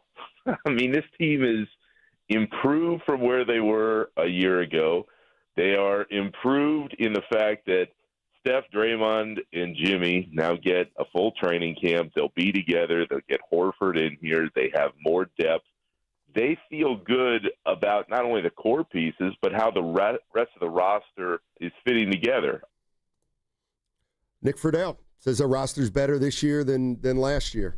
I think some of the names are better, for sure. And the availability for 2 are in question right now, right? I mean, to start the season in L.A., there won't be Seth Curry, and we'll see when Melton gets back. I'm just saying 2 dudes that won't be able to be utilized in. Yeah. 888-957-9570. Here's what's going on. 11 o'clock, we got Ross Tucker. We're going to jump into the Niners. They have a big game tomorrow against the Rams. Huge. Is Purdy going to play? We'll probably find out more tomorrow, but we'll talk about it today. Buster Posey talking to the media, season-ending press conference. Obviously, Bob Melvin's going to be dressed at that point. And, of course, the Golden State Warriors. They got a preseason game coming up Sunday. How about that out of nowhere? Wow. So their season's starting in a hurry. Jonathan Kuminga is going to be signed today, and the Warriors are ready to roll. And they got Curry, they got Hield, they got Butler, they got Green, they got Horford. When I look at this roster this way and you envision everybody healthy, you go, you know what? That's not bad. That's not bad. But you take a guy or two out, doesn't quite look as good. So I think everybody understands health is what it's all about for the Warriors this year. Once again, Ross Tucker is going to join us at 11 o'clock, but we'll take your calls up until 11 o'clock. A lot going on here in the Bay. We're going to touch on it all. 888-957-9570 is the number. And don't forget, what's coming up on the game is brought to you by Fremont Bank. Here for you, here for good. Calling all basketball fans. Make your game day experience unforgettable with a stay at Hotel Via, just steps away from the action. Enjoy chic accommodations, stunning rooftop views, and the ultimate convenience for catching all the action. Skip the traffic and relax in style before and after the game. Whether you're celebrating a big win or just want a perfect night out in San Francisco, Hotel Via is your MVP choice. Book now at hotelviasf.com and make your game day a slam dunk at Hotel Via. What if you had the smartest Wi-Fi? If you did, it'd be Xfinity, of course, and it'd come with their best state-of-the-art equipment. It would boost speeds to the devices that needed them most, prioritizing your most important connections, whether you were streaming, gaming, or gaming while pretending to work. And it would let you stream 4. That's right, 4 games on one screen. It would even power your mobile connection so you could bring faster, secure Wi-Fi speeds with you where you use it most. It would be proactive and fix problems before you knew you had them. Impressive, right? And it would have security features that protect you from threats at home and online. Kind of like a force field for your life. If you had the smartest Wi-Fi, well, everything would work together seamlessly to keep you connected, no matter what. Xfinity. Imagine that. Restrictions apply. The following is an attorney advertisement. If you get sidelined by your workplace injury, the workers' compensation attorneys at Boxer & Gerson can help you get back in the game. Our team of skilled attorneys will fight by your side for the treatment and compensation you deserve. We care about justice for injured workers. That's what makes us Northern California's premier workers' comp law firm. Call Boxer & Gerson at 510-835-8870 or visit boxerlaw.com for a free consultation. Boxer & Gerson, your life is worth the fight. Are high-interest credit cards or personal loans weighing you down? Unlock gives homeowners a smarter option. With a home equity agreement, you can tap into your home's equity for cash today. There are no monthly payments. Here's how it works. Unlock provides funds upfront and in exchange shares in a portion of your home's future value. That means you keep control with the flexibility to use your equity your way. Pay off bills, invest in home improvements, or set aside savings for peace of mind. For thousands of homeowners, Unlock has been the key to moving forward without the pressure of another payment. Put your equity to work for you. Visit unlock.com to learn more about a home equity agreement. That's unlock.com to learn more. Terms and conditions apply. Not all homeowners will qualify. Not available in all states. Actor Portrayal. Home equity agreements are offered by Unlock Home Equity Solutions, Inc. In certain states, NMLS number 2657081. Visit www.consumeraccess.org for more info. We get it. Attention spans just aren't what they used to be. Heads in social media and eyes on Netflix. But what do people do with their ears? Well, for one, they're listening to audio. Americans spend 4.4 hours with audio every day. Oh, and you want the proof? Well, you just sat through this ad that's now approaching 30 seconds. What could you say to a potential customer in 30 seconds? Let Odyssey put together a media plan tailor-made for your unique marketing needs. Advertise with Odyssey. Visit ads.odyssey.com.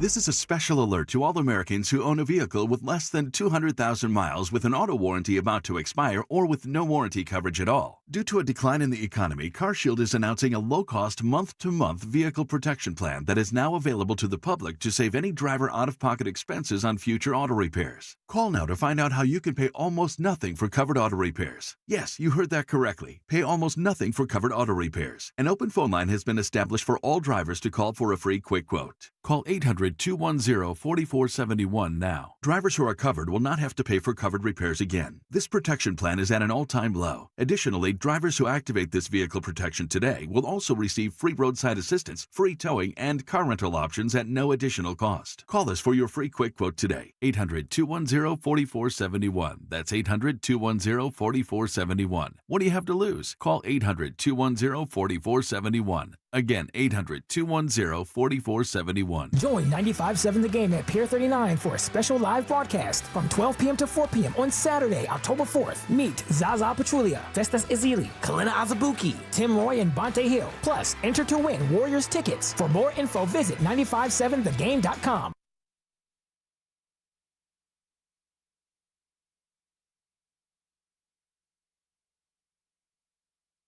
Let's get nuts. Now, back to Steiny and Guru on 95.7 The Game. All right, Bay Area, we got a lot going on. Jonathan Kuminga signed, sealed, and delivered. It only took 4.5 months, but the Golden State Warriors are now practicing, and they are at full strength, essentially.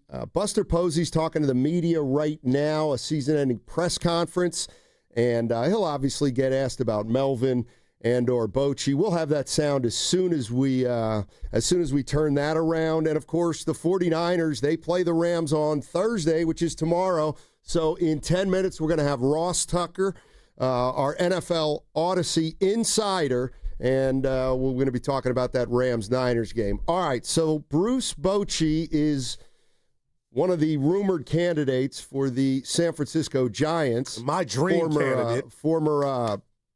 Former three-time champion here, also won one with the Rangers. All right, Buster Posey was asked about Bochy and the manager search just moments ago. Take a listen to what Buster said. Yeah, I talked to Boch a couple days ago and just, told him that where we are currently, and I don't even know what Boch's plans are, if he wants to continue to manage or not. The door's always open here for some sort of role. But the way I think things are coming into picture in my mind with where we want to go next, I don't see us going that route with Boch. Obviously, tremendous amount of respect. It's interesting, when I was a player, I didn't consider Boch necessarily a friend, and I don't think that's a bad thing because he had this reverence and respect that he demanded from his players. But now post-playing, consider Boch a friend and somebody that I know I can pick the phone up and call anytime and ask anything from him, and that's where I'm at with it. Wow. All right, so that takes care of that, essentially. Yeah.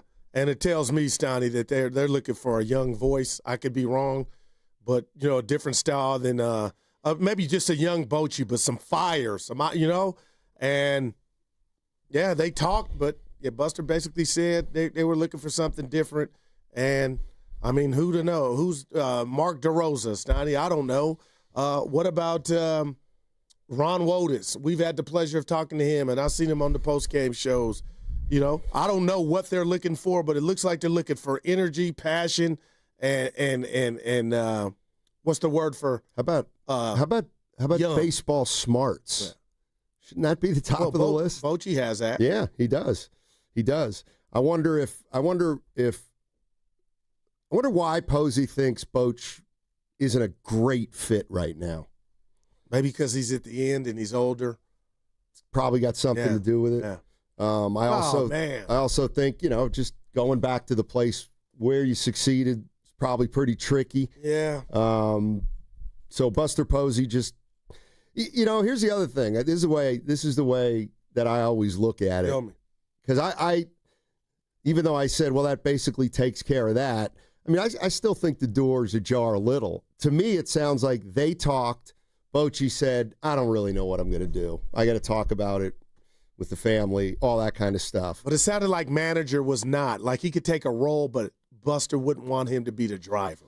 That's what I took. Well, I also think maybe that Bochy gave Posey an indication that, right now he's not prepared to say yes to anything, but that maybe if the Giants move forward with their with their search and they're not crazy about where they're at and we reconvene in a month and maybe he's got a change of heart. Now, the one thing I do know is now you can talk to Bochy and nobody's going to report anything because it feels like the door's been closed. Yeah. But we'll see. We'll see how it all plays out. And a guy interviewed in 2023, Steiny, former catcher Nick Hundley, he interviewed for the job, didn't get it, but I'm just saying, maybe they looked that direction. Former catcher, I mean, he fits the bill in regard to not being an older guy, somebody that can relate to the players. But I just feel like age has, what word or not ageism, Steiny, they're looking for a younger guy, man. I could be wrong. Yeah. Let's go to Austin. Austin's in Redwood City. Ross Tucker coming up in 10 minutes, NFL Odyssey Insider. We're trying to talk about a lot of things at once here, but Ross coming up in 10 minutes. What's up, Austin? How you doing, man? I'm doing pretty good now that Kaminga back on the team, man. Hey, right. Also, we old, but I like this Al Horford thing, man. We finally got, some of a David West now, and then also we got somewhat of a Sean Livingston in Melton, with a little bit of three-point shot in him. You feel me? I like where we're going with this. Also, that Al Horford can help post. Show him where to be at on the court and, how to shoot that three a little bit better than he was doing last season. Man, what y'all think about that? And then we just got to figure out if Draymond go to the bench, and be that coach off the bench, help the youngsters that's coming up after him. And then also find out if, Jimmy Butler's willing to be that Iguodala and show.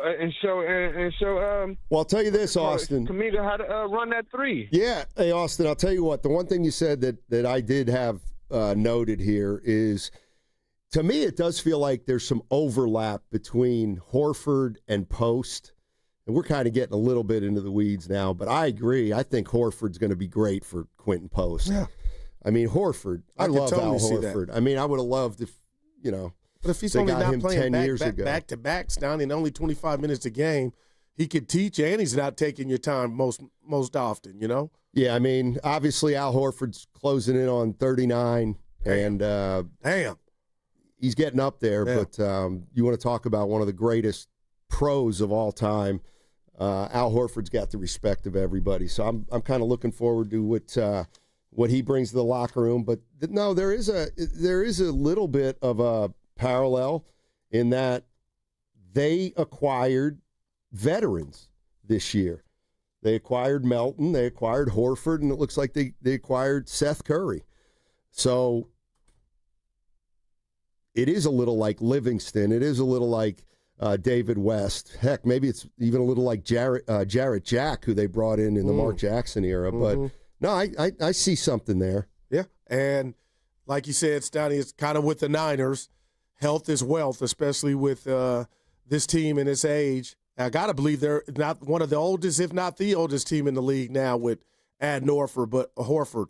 But, man, Steiny, I mean, it was pretty what we got, the short sample size, if you want to call it that, when Butler came to town and what the Warriors were, how the defensive metrics all went their way, and everybody was feeling confident up until, and that followed them in the postseason, up until that hamstring went out for Steph Curry. Yeah, the big that question still bothers me. Yeah, the big question now to me is, what does Kuminga on the Warriors look like? Does it look the same as it's always looked? Frustrating. Does it change? Does his role change? Is he a bona fide short-timer here? Because that's the other thing. And this is what Nick Fredell said. If he's I do not like the idea of him being somebody who they're going to acknowledge they're moving at the first possible moment. But this is what Nick Fredell said, if there is or isn't a long-term fit anywhere with Kuminga.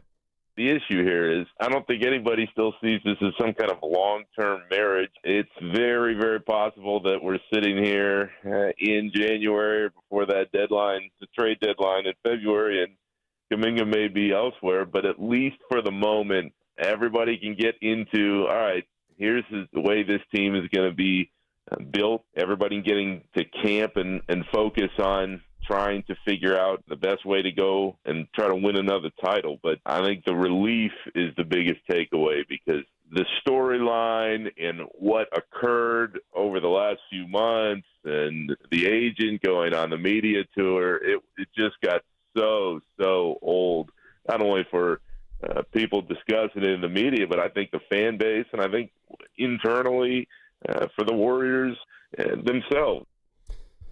Yeah, and I feel like at this point, what's the best case scenario with JK, do you think? I got to differentiate what I want as a fan and then what's best for the team, because you've been beating me over the head, and you hadn't been the only one in regard to, this is not good for anybody. Something's going to pop off, and the relationship's going to be severed, right? But I'm thinking to myself, if you got the best version of Kaminga, and maybe something clicks upstairs for him and he makes the most of this opportunity, if that's coming off the bench, finishing games, maybe you don't trade him, after January. But also, too, Steiny, I'm real enough to know now if Jonathan's coming into this season already knowing whatever you guys are doing with me, it ain't enough, and I can't wait for January to hopefully get traded. As a Warrior fan, after seeing what happened with Jimmy Butler, because I always talked and was preaching continuity. How can you do a midseason trade and expect Jimmy Butler blew that out the sky? Like, okay, it worked. I know Butler and Kuminga are different, but my point is, if you did move them and you got frisky, Steiny, I'm lightweight excited to see what you could get back for Kuminga, to see if that person or player could be a better fit for the Warriors. So to me, it's twofold. Like, I don't want to see that happen, but if we know there's just no way around it, I'm getting excited on what they might replace him with. Well, and that's another catch-22. Give it to me. Well, if he's not playing, they're not going to get much for him. And he still doesn't have an avenue to play the kind of consistent minutes he wants. To me, this is the tricky part about Kuminga. If he starts really playing well, maybe you don't want to trade him. But if you don't play him, who's going to want him? And he's going to be making 24. Yeah. So nobody's going to, if Kuminga's your seventh man, just like he's been the last couple years, I find it hard to believe that somebody's going to give up a lot for him. Here's the other thing. Yeah. The whole league probably knows Kuminga's unhappy. And they know that the Warriors probably don't want to keep him. But that's an attractive contract too, though, Steiny. But it's also a Warriors team that they know is desperate. They know the Warriors are desperate. And here's the other thing. They also know, the problem to me with Kuminga is he's not so great that you can't wait for him for another year or two. And hell, if I were another team, I'd almost be like, you know what, this might be good because the kid's not even close to a finished product, and now we got another year to see him. We don't have to break our back to go get him because he's not signing a long-term contract with the Warriors, and he doesn't want to be there. So I don't know that they're going to have a clamor for Kaminga and that it's going to be unbelievable value on the other side. See, it's interesting. This is where I think we just differ, Steiny. And I feel like you and a lot of people are feeling like this is some type of audition or tryout for people that might fall in love or be enamored with Kuminga. I think that's already there. Then you are right. There is the business component of it all, the contract or whatnot. But, Steiny, why I'm disappointed in JK, and I've been in denial real quick here, is he's the drummer of a group, but he wants to be the lead singer. And there are guys with a better voice than you in the band. That's why they're the lead singer. But if you're trying to make that jump and you can't just go out there and be on the court with Steph Curry and Dre and Jimmy and still maximize. We're watching the games, JK. You could still play the right basketball and shine. Yeah. All right, we'll get back into that in a second. You're listening to 95.7 The Game, KGMZ FM and HD1 San Francisco and Odyssey Sports Station, always live on the free Odyssey app. Now broadcasting from the Laughing Monk Studios. On the line is Odyssey NFL insider Ross Tucker. Insider calls are brought to you by Nationwide. For your insurance and financial needs, Nationwide is on your side. Hey, Ross, appreciate you sliding in here on a Wednesday. We know it's not typically your week, but this is going to work out a lot better, so thanks a lot. How you doing, man? I am doing fantastic. It is my pleasure. I'm looking forward to seeing your squad in person tomorrow night, so I'm glad we got a chance to talk before I get a chance to call a Niners game on Westwood 1. Absolutely. Ross will be on the call tomorrow for Westwood 1. He'll be in L.A. And I guess here's where I'm going to start here because it's the biggest issue out here in the Bay, and it's injuries. When you look at the league as a whole and national guys like you look at the league as a whole, do you guys think the 49ers have an injury problem and have under Shanahan? Yes. I do. I mean, there are certain teams that it just feels like they have more injuries than other teams, seemingly on an annual basis. Honestly, I don't know. It's like California, the Chargers. I mean, the Chargers have a bunch of injuries every year. They already do. They're down both offensive tackles and Khalil Mack. The Niners every year, seemingly. And you guys know I was one of those guys that said I thought the Niners were going to have a major bounce back year, that their injury misfortune would be better, and that they were going to go to the NFC Championship game. And I guess that's still possible. I would say seems pretty unlikely probably without Nick Bosa, but there's no question that they've had injury issues. It's interesting because the Eagles had some success, a team I follow closely, in 17, 18, 19. They were still winning divisions or going to the playoffs, but they had a bunch of injuries. I mean, they won the Super Bowl with like 15 guys on IR. They made some changes in the way they go about things, and they have been extremely healthy the last 3 years. Extremely. Now, part of that is they don't practice very much. They don't play them at all in the preseason games. I don't even know what they do with them during the week, but they have certainly put a premium on trying to keep those guys as healthy as possible. And for the most part, it's worked. I mean, in the Super Bowl last year, they had every starter was available for them except for one, Nakobe Dean, in the Super Bowl. Wow, Ross. Hey, you don't always like your style, and you joined us last week. Steiny was out, and I've been bragging on you all week because before you left, I asked you about Robert Saleh and these young Thundercats on the defensive side of the ball, and Ross, you replied, Guru, talk to me after we see this game coming up without Bosa. And Ross, my goodness, not one quarterback hit nor sack. How big of a concern is that moving forward? You called that, and I was like, what did Ross mean? But I saw it. That game shouldn't have been as close as it was. But, man, how scary is that for Robert Saleh and that young defense moving forward with no Bosa? It's extremely scary. They have to come up with something different, and I think that they will. He probably was a little bit curious in the first time without Bosa to just see how Williams and Huff and these other guys would do. Now that he kind of got his answer, even though this hasn't been, Saleh's deal has always been to be able to get pressure with the down guys, right? Which, by the way, most defensive coordinators are pretty good if you have a ferocious D line that can get consistent pressure with only 4. So that's what Saleh's had. in a number of his stops. I don't think he has that right now. I don't think he has that for the rest of the year.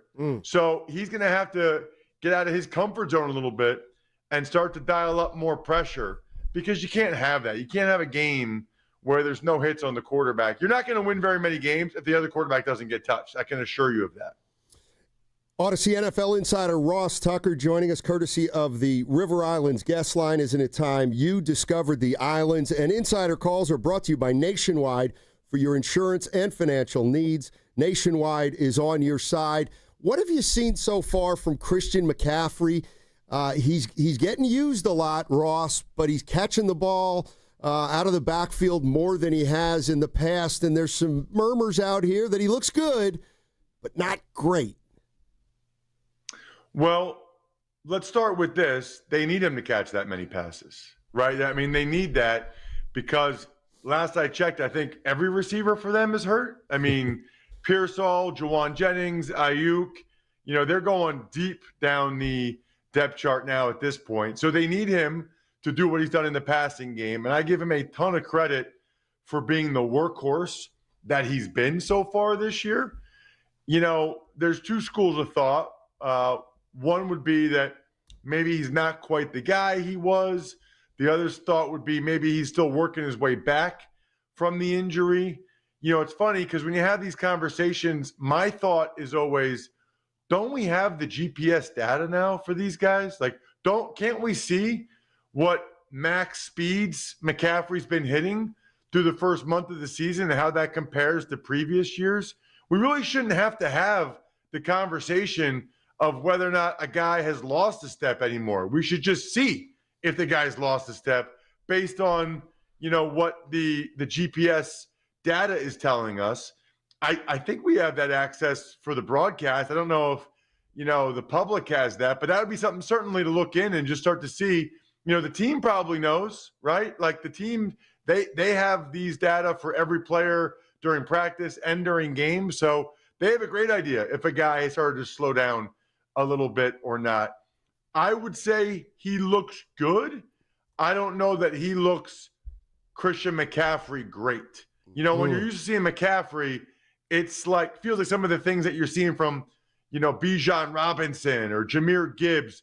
I don't know if we've seen that from Christian yet, but maybe he's just kind of getting his sea legs up. But it's been 100 touches, and he was there all of training camp. So this is probably what he's working with. Ross, I mean, you played the game, so I got to ask you this about Brock Purdy. One, do you start him tomorrow? And then what did you see from him, and where do you draw the line from he was hampered with the toe, and then how hard you come down on what you saw him perform this last game against Jacksonville? Well, so a couple thoughts here. One is I don't think he'll play tomorrow night, and I wouldn't play him tomorrow night because I would want to give that toe the 10 days of rest before the next game. But that actually brings up a bigger issue and something that I would guess that the Niners media has asked Kyle Shanahan about. Maybe not until they actually see whether or not Purdy plays. But, Mac Jones was playing well. They were winning those games. Purdy's your big money guy. There are medical competitive advantages and disadvantages in the NFL. And, if they put Purdy back and he aggravated it, now he has to miss a gigantic game against the Rams. That is not good. That is a real problem. And, you need to trust your medical people when they say he can go out there and be fine and not make it worse, not re-aggravate it. He's good to go. Clearly that wasn't the case. So, I don't know if you blame the player, the organization, the trainers, the doctor, all the above, but clearly, he wasn't 100% and didn't play like a guy that was 100%. And now I don't think he'll play tomorrow night. You put all that stuff together, I think that's a bad look for the 49ers. Ross Tucker joining us on 95.7 The Game. He's our NFL Odyssey insider. Before we let you go, if Mac Jones is the quarterback tomorrow for the Niners, I mean, what kind of chances are you giving him? Well, who's playing receiver? Is it DeMarcus Robinson, Bourne, and Sky Moore? I'm assuming no Juwan Jennings or Pearsall as well? Yeah, let's assume the latter two are not playing. I give him a chance, but probably not a great one. Yeah. I mean, that's a lot of positions to downgrade before you're playing against a very good team who's kind of on a roll. You know, I mean, Puka Nakua's unstoppable. They're very consistent in the run game with Kyron Williams. Their D-line is awesome. Let's put it this way. It will be one of the best wins of Mac Jones' life if the Niners get this done tomorrow night with him at quarterback. Hey, Ross, appreciate it, man. Thanks, We know man. you got to run. And by the way. Always. Hey, great talking with you guys. Thank you so much. Hey, real quick. You still there? Yeah, I'm here. Tulane going to beat Army on October 18th next weekend. Oh, boy. You got to come down to the Big Easy and play Tulane. You got trouble, buddy. Is that your alma mater again? My daughter goes there. Oh, that's right. Yeah. That's right. I forgot about that. Yeah, go nice. Green Well, Wave. I got Air Force. I got Air Force Navy on Saturday on CBS, and I got to get to the call with the Air Force head coach because you know what? All right. You don't want to be late for any football There coaches, you go. but No. especially Air Force or Army or Navy head coaches. Good call. Good call. All right, Ross, thank you as always. Appreciate it. See you guys. Yes, sir. Oh, man. Hold on one sec. That was Odyssey NFL insider Ross Tucker. Insider calls are brought to you by Nationwide. For your insurance and financial needs, Nationwide is on your side. And I got to push back on what somebody said, Steiny. You threw your hands up. Let's go ahead and take a break here, Evan, and did you change something? We can go till 26. All right, let's go. We'll take a break here. 888-957-9570 is the number. You want to respond to anything Ross Tucker said. Guru's got something. I definitely want to jump on something he said. 888-957-9570 is the number. Again, what's coming up on the game is brought to you by Fremont Bank. Here for you, here for good. You hear that? That's the sound of your business losing money. Legacy phone systems weren't built for today's teams. Quo, formerly OpenPhone, gives your business a smarter way to stay connected. Quo lets you manage calls, texts, voicemail, and contacts all in one place so that you can deliver a seamless customer experience from ring to... Need to take calls on the go? Quo automatically transcribes, summarizes, and highlights next steps from every call, so you never miss a detail. Need insight into what closes a sale? With Quo's AI call tags, you can instantly spot key topics like objections or pricing questions and use those insights to level up every customer interaction. And yes, you can bring your existing number with you for free. Keep your team in sync and your customers happy with Quo. Quo. No missed calls, no missed customers. Try Quo for free at quo.com/sports and get 20% off your first 6 months. That's quo.com/sports. QUO.com/sports. Oakland, it's time to pack the Coliseum. The Oakland Roots are back home Tuesday, October 7th, taking on Hartford Athletic. Experience the energy, the community, and the beautiful game right here in the town. Get your tickets now at OaklandRootsSC.com. Can't make it to the Coliseum? Watch live on ESPN Plus or catch the action on KTVU Plus. That's OaklandRootsSC.com. Don't miss Oakland's team, Oakland's moment. On Saturday, October 4th, Pier 39 is throwing a party on the waterfront. Enjoy drinks to go and activities for the whole family. From live music to special deals, it's all here at Pier 39. Learn more at pier39.com/entertainment zone. There's a party at your house, but some are uninvited. Yeah, it's bugs. You've got ants, spiders, maybe a mouse or two. It's a full-blown shindig. But don't let these party crashers ruin your good time. Visit atgopestcontrol.com and let them show those pests the door permanently. Because when the only guests you want are your friends, leave the pests to them. Visit their website today, atcopestcontrol.com, before your house becomes a full-blown infestation. Call 888-900-9697 now for 10% off your initial service. We all hear the radio ads about the IRS. They tell you to be afraid, to be scared, and they try to frighten you into calling. I'm not here to do that. Tax Relief Advocates is different. TRA is here to tell you that if you owe money to the IRS, whether it's $5,000, $50,000, or $500,000, we have a solution. It doesn't matter if you're sitting in your car, at work, or with your kids. No matter where you are, call now. 800-575-6986. Don't lose hope. TRA can eliminate or reduce what you owe to the IRS. Generous programs are now available that can give you a fresh start. Our passion is taxes and helping individuals fix their IRS problems. We have over 1,000 5-star reviews on Google and an A+ with the Better Business Bureau. You don't need to be afraid of the IRS any longer. End your tax nightmare today by visiting us online at TRA.com or call 800-575-6986. That's 800-575-6986. Tax Relief Advocates. Real solutions for real people. This is McGruff the Crime Dog, and I need you to help me take a bite out of crime. Another teenager, victim to fake pills bought from social media. This doesn't seem like a drug deal, but it definitely is. Should buying prescription pills be that easy? Many fake pills contain fentanyl, and an amount small enough to fit on the tip of a pencil can be lethal. So listen, before buying pills from social media, think again. Learn more at mcgruffpsa.org and go for real. Brought to you by USPTO and the National Crime Prevention Council. With great deals coming this Prime Big Deal Days, October 7th and 8th, greatness is a deal away. So if you love baking, you can get a deal on a new mixer, transforming you into the Lord of the Loaves. Hear ye, hear ye! Make way for the Baron of Brioche, the Sultan of Sourdough, the Lord of the Loaves, Prime Member Dave! Yeah, hi? Get up to 40% off with Prime Big Deal Days, October 7th and 8th. Huge savings on Dell AI PCs with Intel Core Ultra processors are here, and they're newly designed to help you do more faster. They can generate code, edit images, multitask without lag, draft emails, summarize documents, create live translations, and even extend your battery life. That's the power of Dell AI with Intel inside. Upgrade today by visiting Dell.com/deals. That's Dell.com/deals.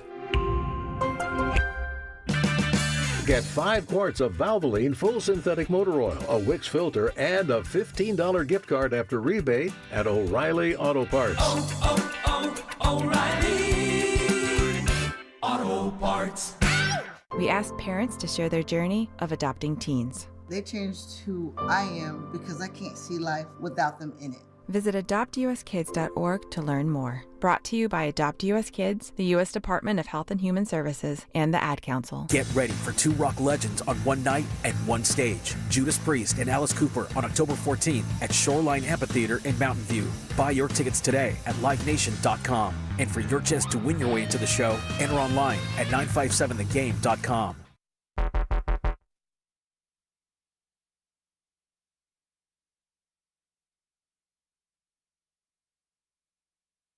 You're working 20 different things at a time. Got to be delicate with those calves. And we weren't able to get it done. Now, back to Steiny and Guru on 95.7 The Game. All righty, still a real busy week in the Bay. Jonathan Kuminga, he is officially a Warrior again. JK. He's going to practice for the first time today, as are all the Warriors who are under contract. Buster Posey, president of baseball operations for the San Francisco Giants, has met the media, and he basically shot down the idea of Bruce Bochy being the next manager of the Giants. Didn't shut it completely, but seemed to indicate he was, the way he pictured it was they were going to go in a different direction than Bruce Bochy.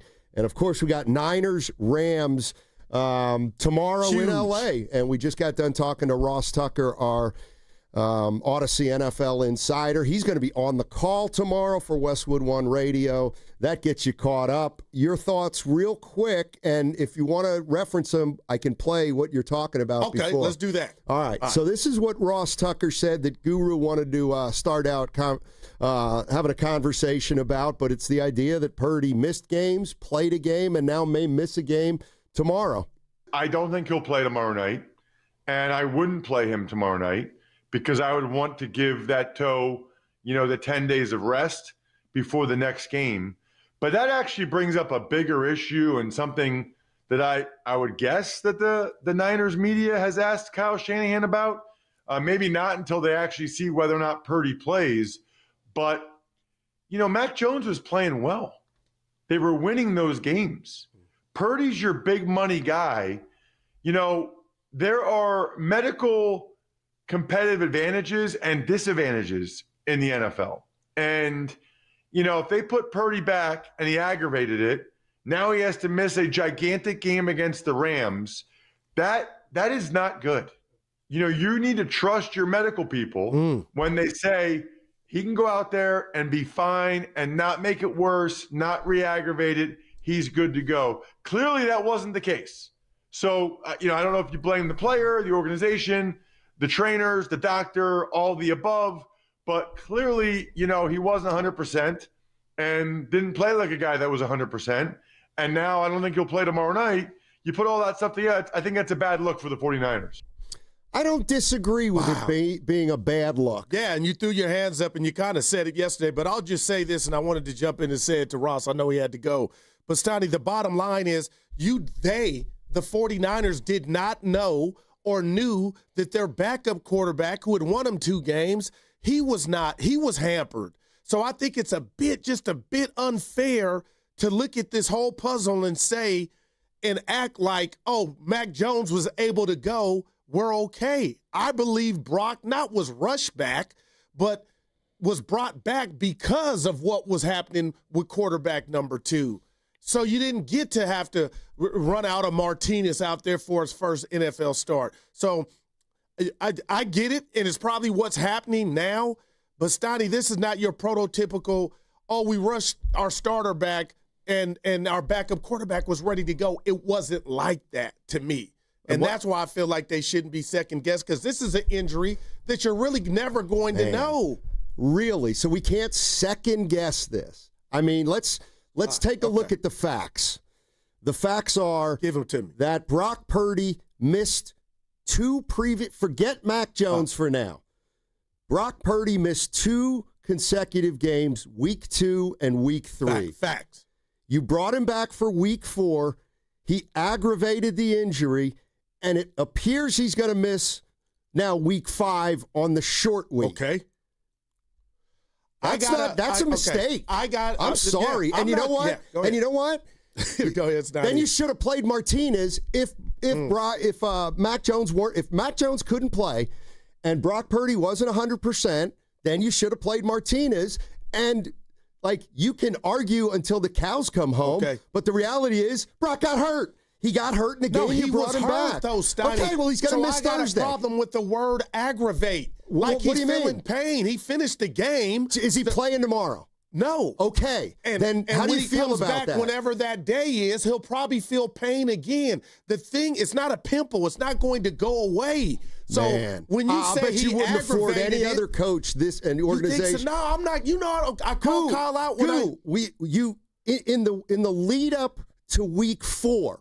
One thing we all were talking about is, do you play him if he's this? Do you play him if he's that? If he's 80? That's all we talked about. Now, all I know is he took the field on game 4 as your starting quarterback and played. Yes, finished the game. He got hurt. And now he may miss your biggest game of the year. He came there into is the absolute game hurt. criticism that is fair there. Can I enter, to the defense?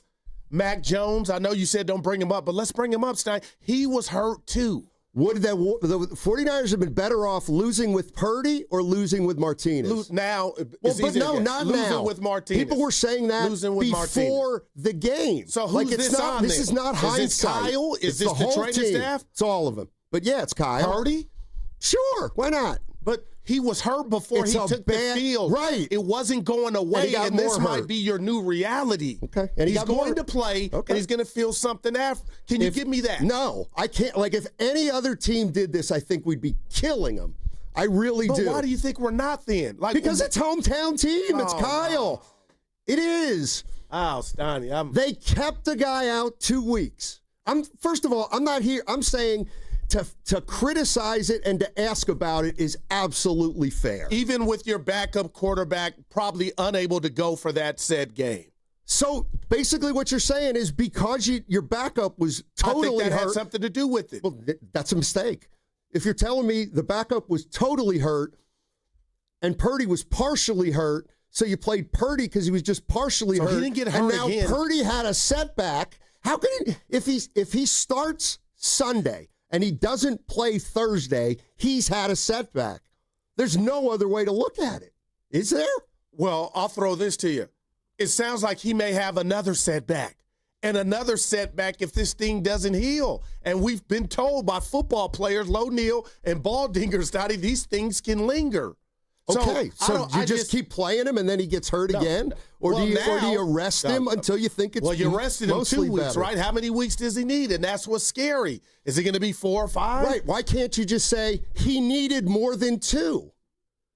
I had no problem with that. Okay, well, then they brought him back too soon.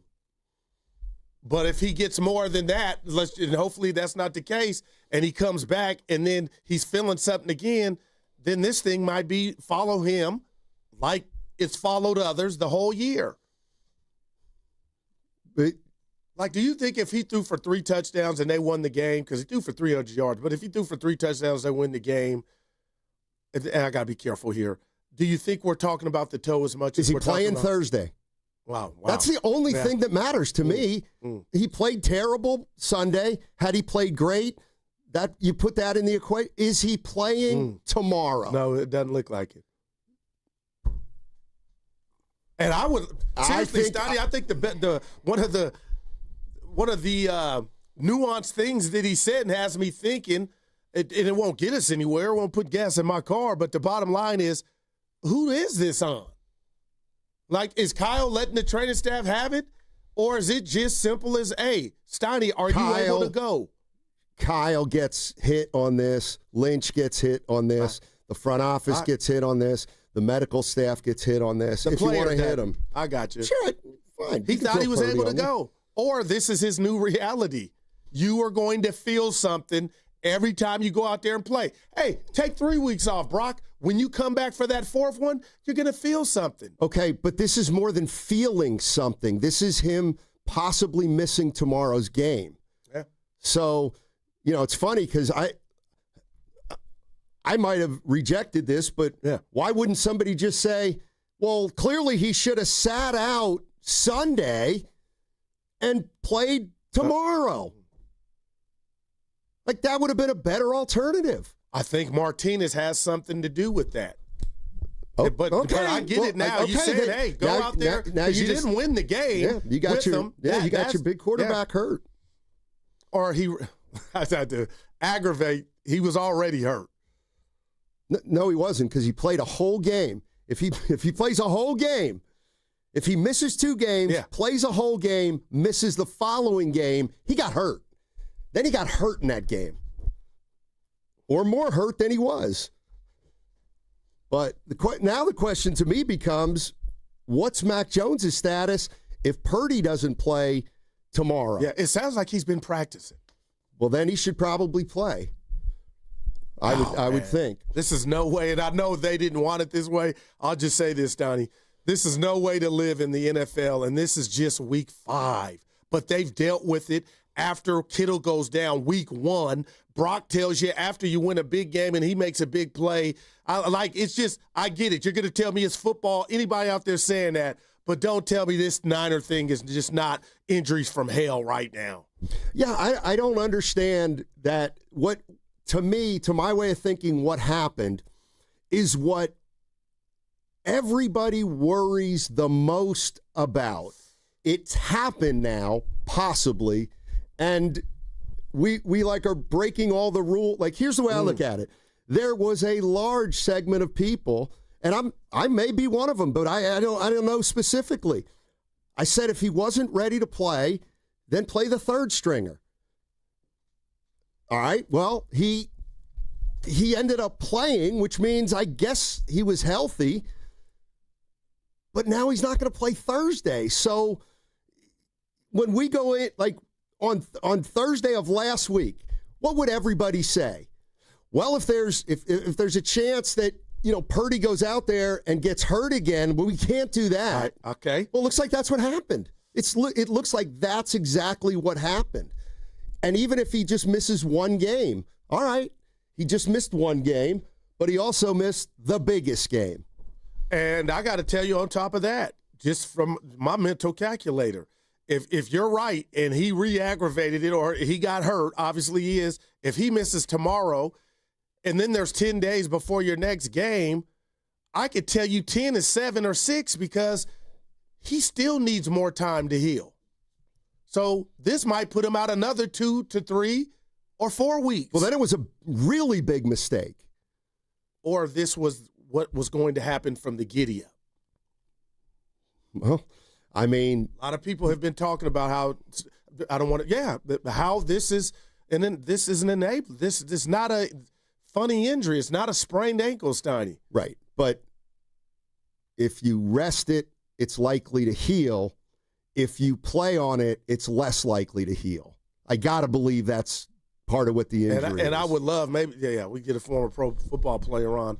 But, Steiny, I would love to know who's it ultimately on when they say, okay, this is what the doctors told us, Steiny. This is what Evans told us. Guru, what do you want to do? It's on the organization. It's on Kyle Shanahan. It's on Kyle Shanahan. Man. Now, this is a monster opportunity tomorrow. I'm just assuming Mac Jones. What did you say? Who did you say wasn't playing as far as receivers? And we're assuming here Pearsall and Jennings. But Steiny, you go to L.A. and come back with a win somehow. I'm with Spadoni when he was in there with him and Bonte and Butch talk about. I mean, you put this up there with one of his greatest regular season victories. Because good Lord, I mean, man, and this is what, your second week without Bosa where the defense didn't do anything, and now you're facing Stafford and Devontae Adams in that offense. Nakua, I mean, good Lord. This is a big task. Yeah, we can talk about it being the biggest win in Shanahan's regular season history when they do it. They haven't done it yet. Right. My point is the opportunity. Yeah. We'll have plenty of time to talk about that. Why on earth should, this is from the 415. This is why from the Boxer and Gerson work injury attorneys text line. Why on earth should Kyle get the benefit of the doubt when the 49ers are the most injured team in football year in and year out? It's a fair question. Oh, you could. Ross said it. You said it, and I'm not mad at it. I'm just like, well, man, if we follow what was going on, you could kind of wink, see why he was able to go. You know. And Brock's knowing what's going on. I'm sure with Mac Jones, if he's not, and I'm assuming he wasn't available, he can call you. Hey, can you make it in? Steiny's out, and you kind of didn't. It's my, you know what? I'm gonna give it the old college try. Right, and then I got more sick, and now I missed a week. Now I got to miss a week because I came in last Monday. I shouldn't have. I got more sick, and now I'm going to miss a week. Let's go to Devin. One of our favorites. He's in an Uber. Hey, Devin, how you doing, man? Hey, guys. How y'all doing, man? Hey. Doing well. Man, my gripe is definitely with the medical staff, the front office, the coaching, and the fans, man. The what my daughter would call the Lulu, right? You know, with their new slang. Look, this isn't on Purdy. As players, we're taught to be warriors. We're taught to go out there. It don't matter if our leg is off. They got to drag us off the field. So, of course, we're going to lie, especially as a former player. We're going to lie and say, you know, we're okay, right? But the whole world was saying you got your top two guys hurt. You know, roll in there with your third string. The worst-case scenario is you're going to lose the game. You know, and did that end up happening anyway? You know, you help me out with my memory. So it's like you could have went out there and gave guys health. We know turf toe, man. Ballers, we know turf toe. That's going to linger throughout the whole season. Really, it could be a season-ending injury for real because it alters your play. Like, and this is from somebody that was on the field. I tore my Achilles in Seattle, messed up my practice squad stuff with the Hawks back in the day. So, and then I had 2 knee injuries. Like, I know what this is. And I'll tell you what, if I had an opportunity to get back to the league right now, brother, I would lose a leg. If they said I had to cut it off after the season, I would do it. That's how much love I have for the game, right? And so we're going to do that. But this is definitely on them, man. We all said go in there with Martinez. And then another thing, what I don't like for people that's like, well, why would you put him in? He hasn't played, blah, blah, blah. He's a nobody. Wasn't Purdy a nobody? Like, are we forgetting how Purdy became this guy? That's a good point. Like, yeah. it's just like, what is going on, brother? Like that, and the injuries, I don't wish these injuries on nobody, especially as a player. You don't do that, but it's something in that Santa Clara water, man. Somebody gotta go. I ain't gonna lie. The medical staff, they gotta go. I know some medical assistants at Job Corps that can do something because these guys aren't doing it. Wow. I feel for you guys, but I hope you guys have a good day. You too, man. Appreciate it, Dev. I want to say this to you because this is a normism. My father would say right now, Steiny, I'm being real. I'm not mad at the notion of what Ross and you brought up about second-guessing them. What you going to do now? Where's that going to get you? You got a game tomorrow. Well, now you got a bigger chance of getting beat tomorrow because you're not going to have your starting quarterback. But you got to move forward. Right, but you compromise your team. You compromise your team. I mean, look, here's and maybe it was just bad luck, but the reality of the situation is when you lined up all the scenarios, what would have been the best one? Purdy plays against the Jags and you win, and he comes out of the game feeling great. That's it. What's the worst case? The worst case, plays, gets hurt, and you lose. That's what happened. That's what happened. And he don't play the next week. That's what happened. Damn. You know, he made a great point about Martinez and Brock Purdy. I'm just saying, Steiny, I thought the Niners season was over when Brock went out in the game that he debuted in. I'll just leave that there. That's why we watch. We think we know, we don't. But that was, if you just sit back and marinate on that point, I mean, that's how Brock got his chance. But for whatever reason, they thought Brock was healthy enough to go. I think it's very fair, and I'll just it is a bad look. It's a bad look. He's what right. about the injuries? Let's go take it one step further. What that's why it's a really bad. That's why it's a really bad look. You know what? I'll give you that one. It's a really because bad of what's look. been happening. But I don't even know where you start on how to determine or find out why it's happening to this team more than others. Well, because they don't hire guys from Job Corps, which is I know Devin's guys, and they're very they're great. They're great. Man. Now I'm wondering how long will he be out? And you know what? As long as you open up this can of worms, what if Jones goes down there and slings it? And they win 35-13. 5 touchdown passes for Mac. That would make him 3-0. What do you do then? There we go. Mac Jones prepared to start. This ABC. is cool. Purdy's still listed as questionable. Guru's reading off the TV. Yeah, thank you. What station? ABC 7. Is this guy's name Friday? Better be. What's up, Friday? How you doing, man? How you doing, my man? Good. Steiny Guru, what's up? Friday. So, I've never met a Friday. Well, you met one now, man. You met one now. All right. You know? So this is my issue. Like, why do we constantly have quarterbacks running around? Kyle Shanahan has a philosophy that he does not want to go out in the draft in the first round and get offensive linemen. He'd rather get them later. And, like, I don't understand why you don't want to invest top-tier talent in the offensive line. He relied heavily when Trent Williams was at his peak, right? He was an impenetrable wall. And then he kept George Kittle, right, blocking forever, right? So that kind of like helped on the offensive line. But now we don't have that. Trent Williams getting older. George Kittle's not in there.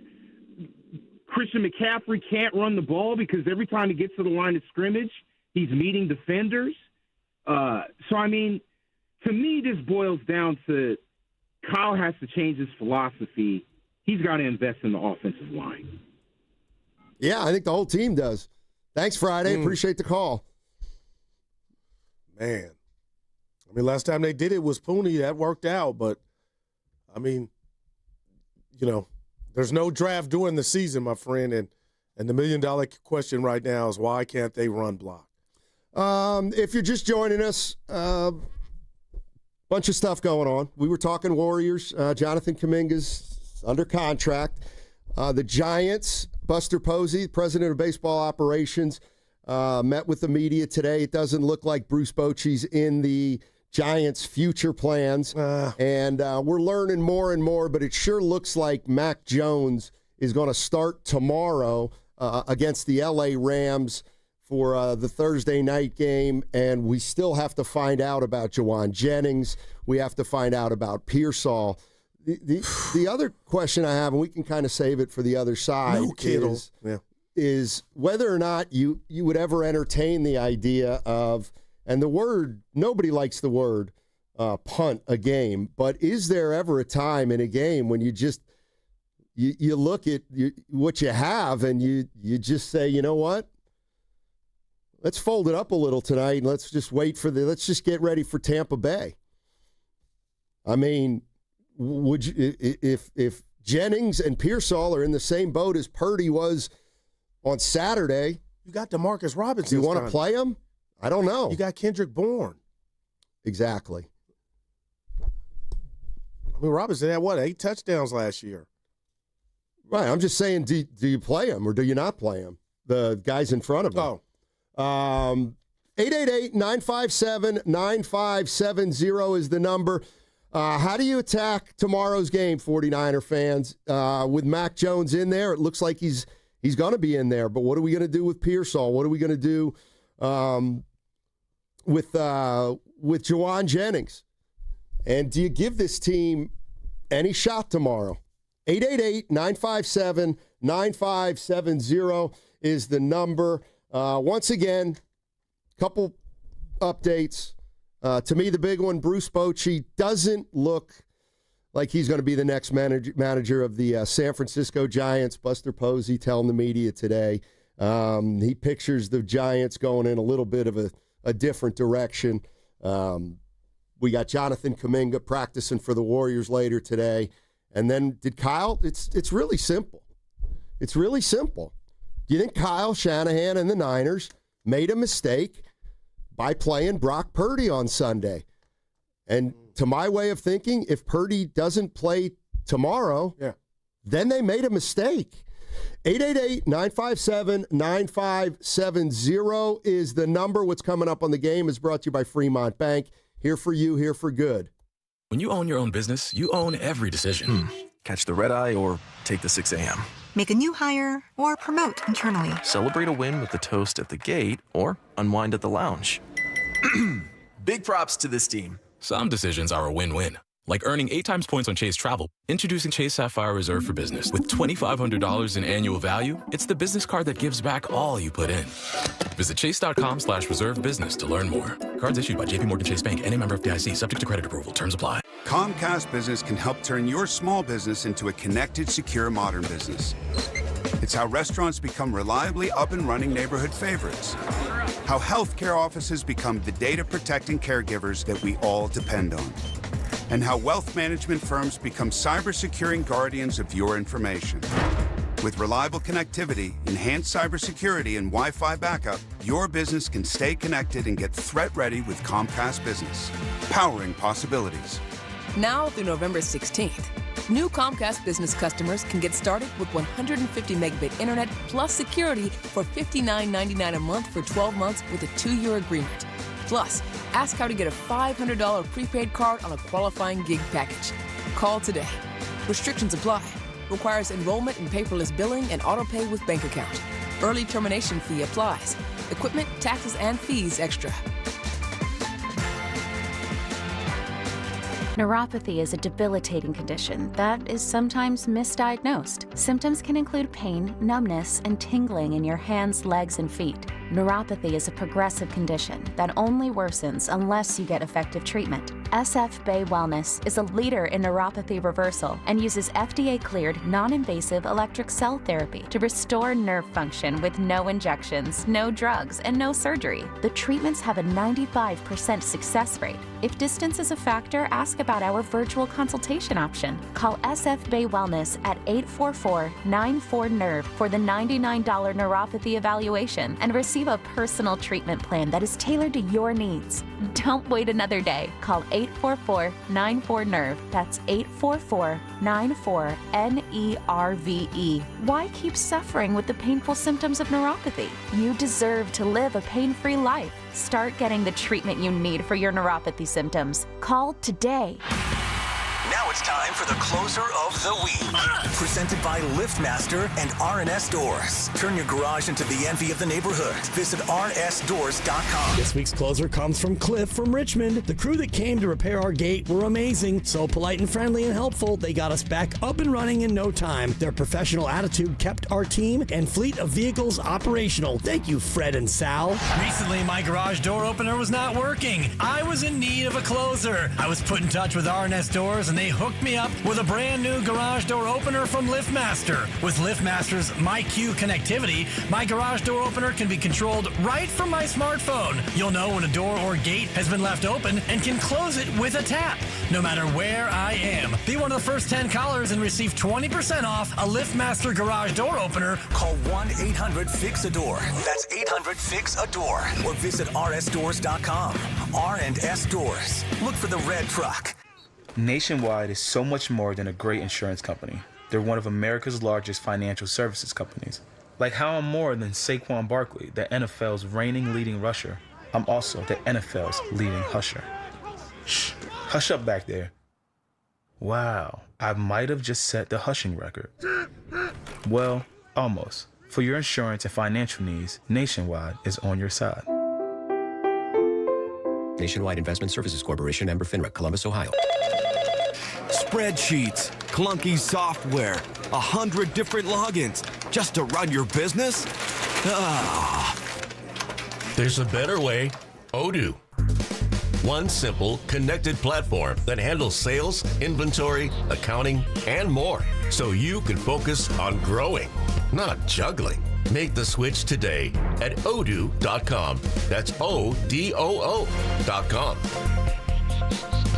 In Oakland today, cloudy, some showers, and a high of 70 degrees. Weather brought to you by Robert Half. Our recruiters' expertise and award-winning AI will find you the skilled candidates you want. At Robert Half, we know talent. Visit roberthalf.com/talent today. Join 95.7 The Game at Pier 39 for a special live broadcast from 12 p.m. to 4 p.m. on Saturday, October 4th. Meet Zaza Pachulia, Festus Ezeli, Kalina Azabuki, Tim Roy, and Bonte Hill. Plus, enter to win Warriors tickets. For more info, visit 957thegame.com.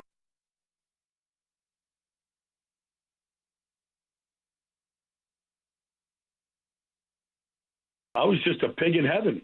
Now, back to Steiny and Guru on 95.7 The Game. Hey, what's going on? I think I'm on to something, though. Well, you're not with your shoe game. Tell people you got your Jesus Birkenstocks on with socks. We told you not to look like that. And Steiny, they're nice, but it ain't it today. I can't go out with you today. How about that? Well, my younger... We told you not to do it. I have to go to the doctors today, Steiny. I didn't know. That's right. I forgot. How am I 20 years older than Evan and his hammy might be shot? Because he Why works. does that make me feel better, Evan? He works out. I work out too. No. I'm the LeBron of the 24-hour fitness. Okay. Evan, I hope you're good, man. Bottom line is my daughter's home from college. Oh, she's home. And I will go home wearing this, and I will get her evaluation. Whether you can wear socks with Birkenstocks.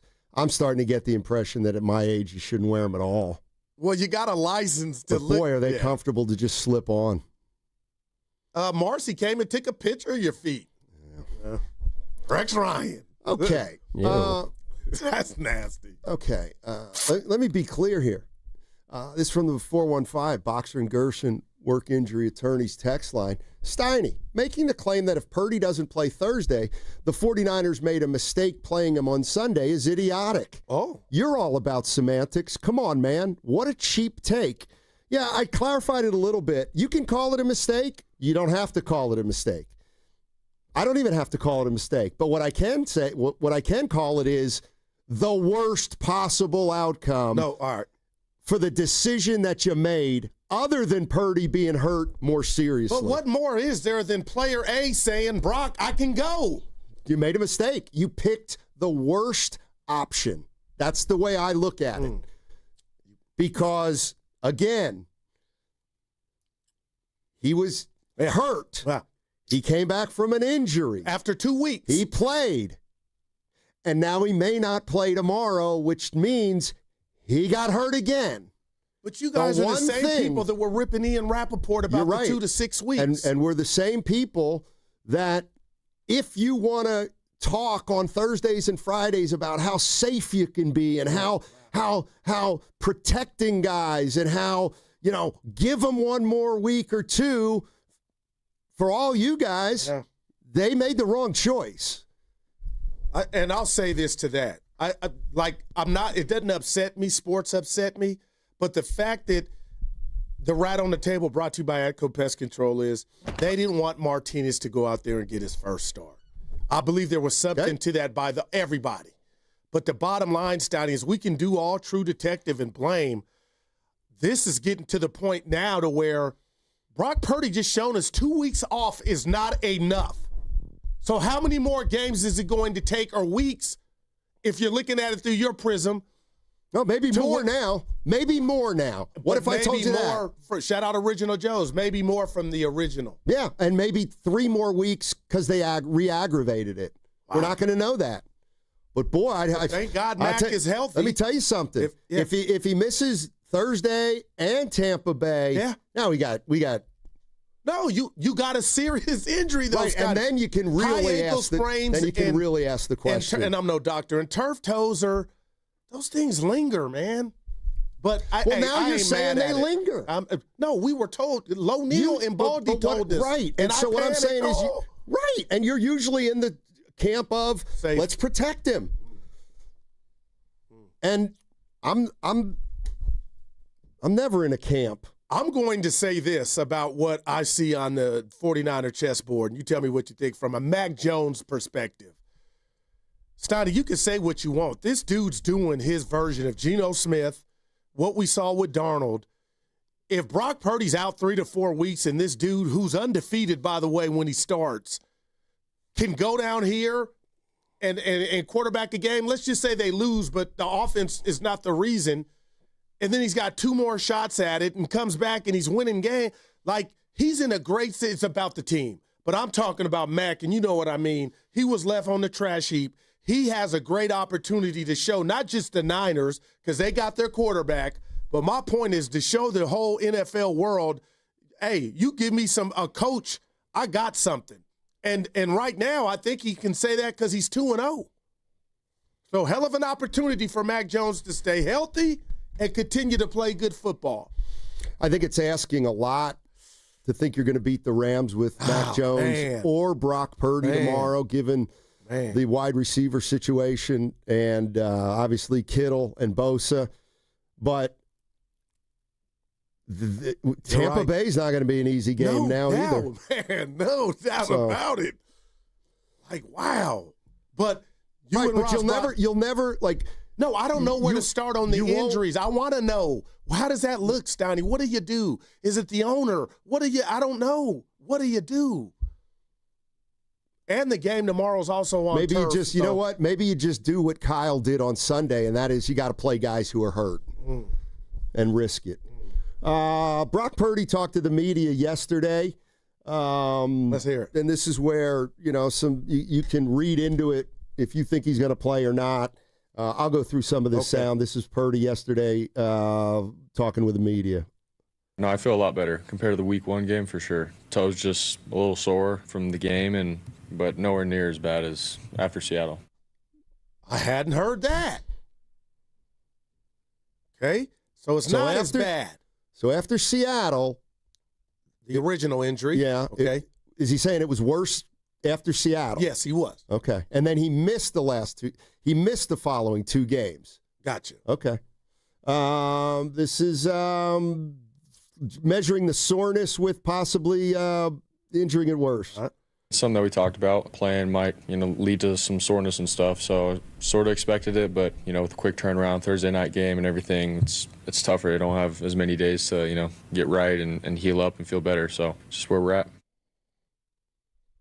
So, Steiny, could this just be a thing of if this were I'm asking you, if this were a normal week and they played on Sunday, he might be under center. Maybe.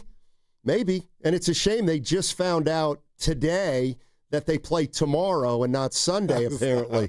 Because maybe if they'd known that they had a short week, they would have done things differently. I'm not as concerned now as I once was before we heard that audio. Because for him to, one, say it's not feeling like it was after Seattle, and then two, the quick turnaround might be the reason they're doing what you're saying and Ross, that they didn't do last week, Steiny. I'll take it the other way. Give it to me. Brock Purdy played a game, then missed 2 games. He played another game. He may miss the following week. This thing could be a problem. It's as simple as that. Brock Purdy may have to miss the game after he plays. Both games that he's played this year. Then you would have to. You couldn't let him play because you need to fit. Like, that's not helping anybody or good for anybody. You want his ass out, even if you had to put him in a straitjacket. So you could know you did your due diligence. Could have done that last week. To get you out there multiple weeks. Yeah, you could have done that last week. Everybody seemed to have all the answers. I picked the wrong one. More Brock Purdy. 888-957-9570 is the number. 49er fans, how are you looking at the quarterback situation right now? Purdy starts Sunday. Doesn't look like he's playing tomorrow. Mac Jones, it looks like he's going to be the quarterback. Does that mean they have no interest in ever going with Martinez, their emergency quarterback? And maybe what they were saying is, yeah, Brock Purdy was hurt on Sunday, but it wasn't an emergency, so that's why we played him. I don't know. I just know that you're looking at playing tomorrow night against the Rams without Brock Purdy. Yeah. And he played 4 days ago, so he will have played 4 days prior. More Brock Purdy here. I was ready to go. I felt pretty good. And, for me to go out and execute an offense and go through reads and throw the ball, like throughout the week at practice, I felt great. And so I had a lot of confidence going into the game thinking that was going to be good. So that was our decision, and we're rolling with it. Anything? I don't know who to blame. Like, if that's what you're looking like, Steiny, I'm not blaming anybody. But you're looking for it. They all made the wrong choice. The choice that the franchise made, I think, was the worst possible outcome, other than him getting hurt for the rest of the season. Let's go to more Brock Purdy, and we're trying to read into what you think his intention is tomorrow. But how many people have called Niner fans and ripped them for letting them play? Not too many. Yeah, I don't think they. Well, Devin and Uber, he was kind of on the fence, but I mean, nobody's gone off, Steiny, and lost their stuff about because they're used to it.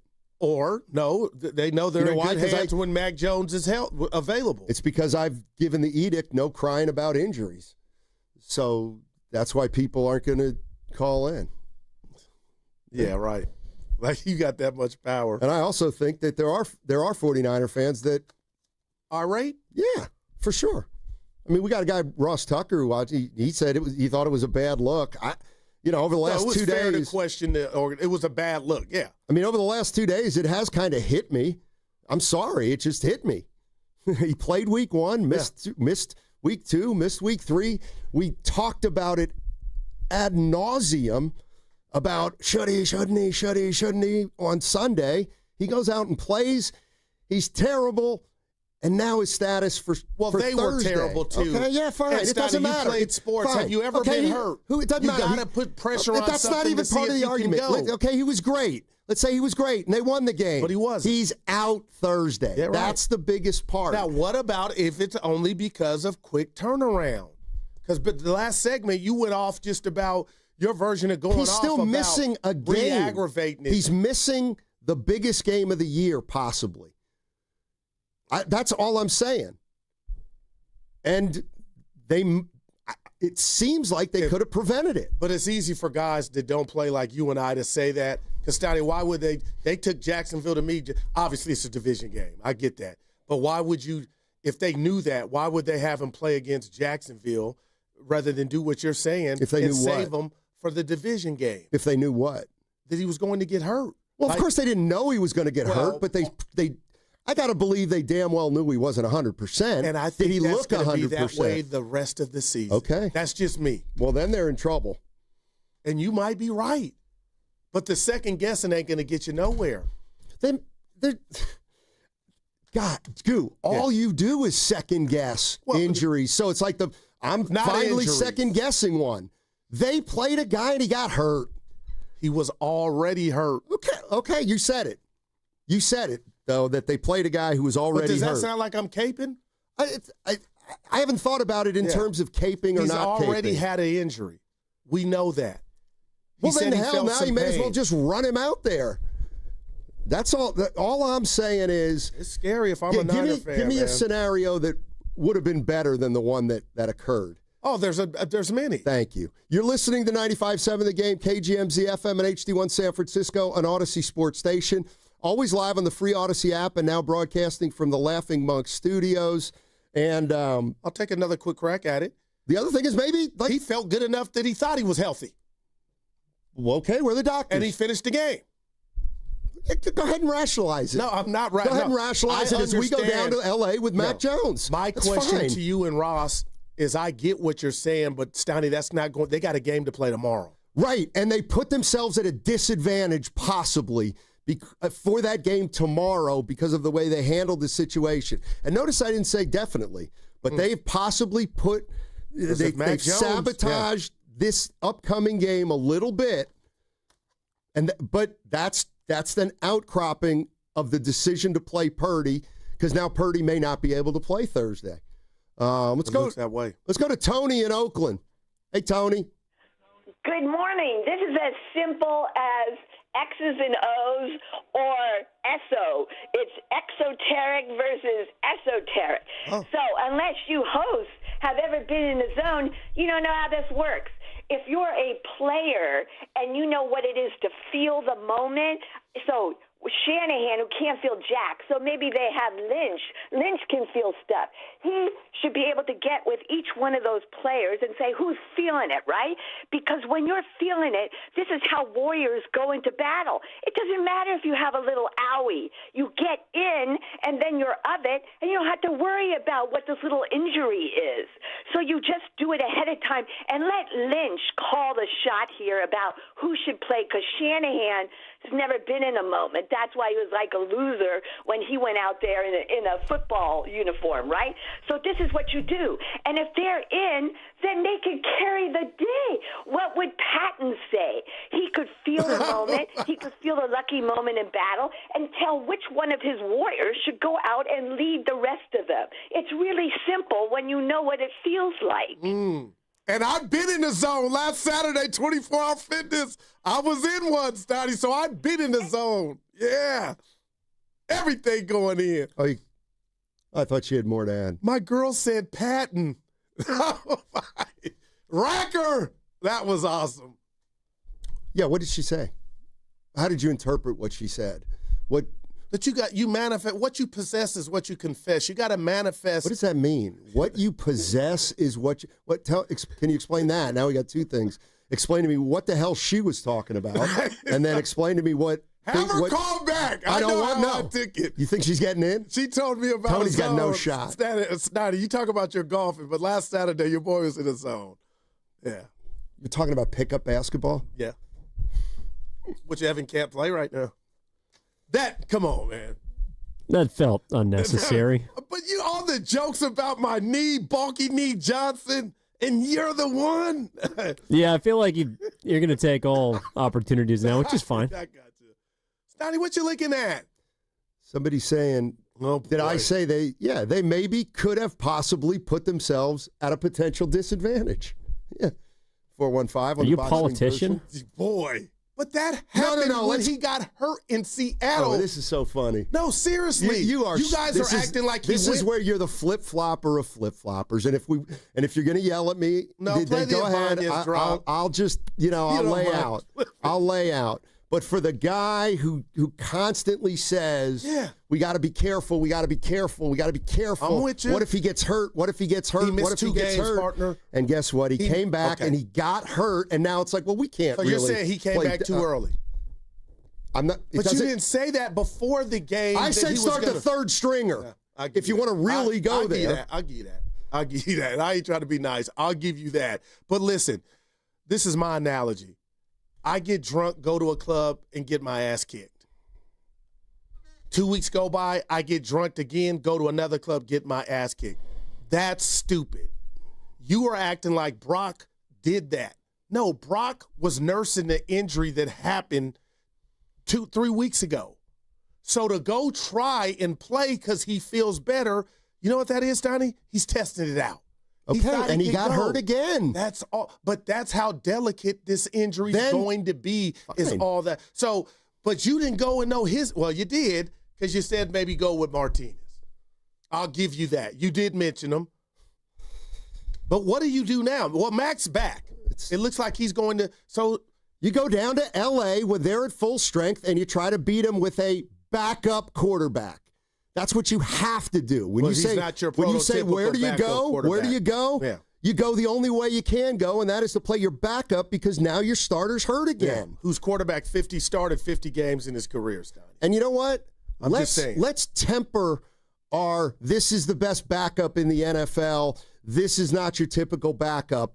You know, now we're getting into a backup playing 3, 4, 5 games. Yeah. Let's see what happens with the backup if he's got to play more than 2 or 3 games. Because he's under Kyle's system, though. I'll give you something to that. But this is Kyle's system, Steiny. And he was throwing the ball. Then bet on the 49ers tomorrow. You won't. Oh, hell, why would I? There's too much other stuff going on. Well, that's my point. It's like, I don't care if he's the best backup in history. He's not as good as Brock Purdy on your depth chart. And now you got to go down and do it. Wow, man. They're between a rock and a hard place, man. Because now it's about how long is enough for Brock. Here's also Purdy on if the toe affected his throwing. Still, I don't really know. I missed the throws on film and everything, but is it something that it had to do with my toe and whatnot? I couldn't tell you at this point. You know, like I'm still trying to get better and feel good with my toe and everything, but I think down the road after I feel 100% and good to go, you know, start throwing the ball, maybe I can come back and answer that question. But right now, I still don't know. Evan's got a doctor's appointment today, and when that doctor presses on his hammy, does it hurt?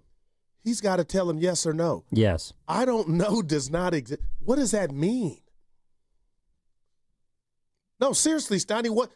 Like Still, I don't really know. I missed the throws on film and everything, but is it something that it had to do with my toe and whatnot? I couldn't tell you at this point. You know, like I'm still trying to get better and feel good with my toe and everything. You can't but play for 3 weeks. I think down the road after I feel 100% and good to go, you know, start throwing the ball, maybe I can come back and answer that question. But right now, I still don't know. Then you can't. That's the Bob Melvin. You give him 5 weeks. If you don't know why those throws were you got to sit. What about this? You have to sit because you have to know. What if he does know, but he doesn't want to blame his performance on an injury like most athletes don't want to? I hadn't thought of that. It better be that, because if he truly does not know, then you're not ready to go.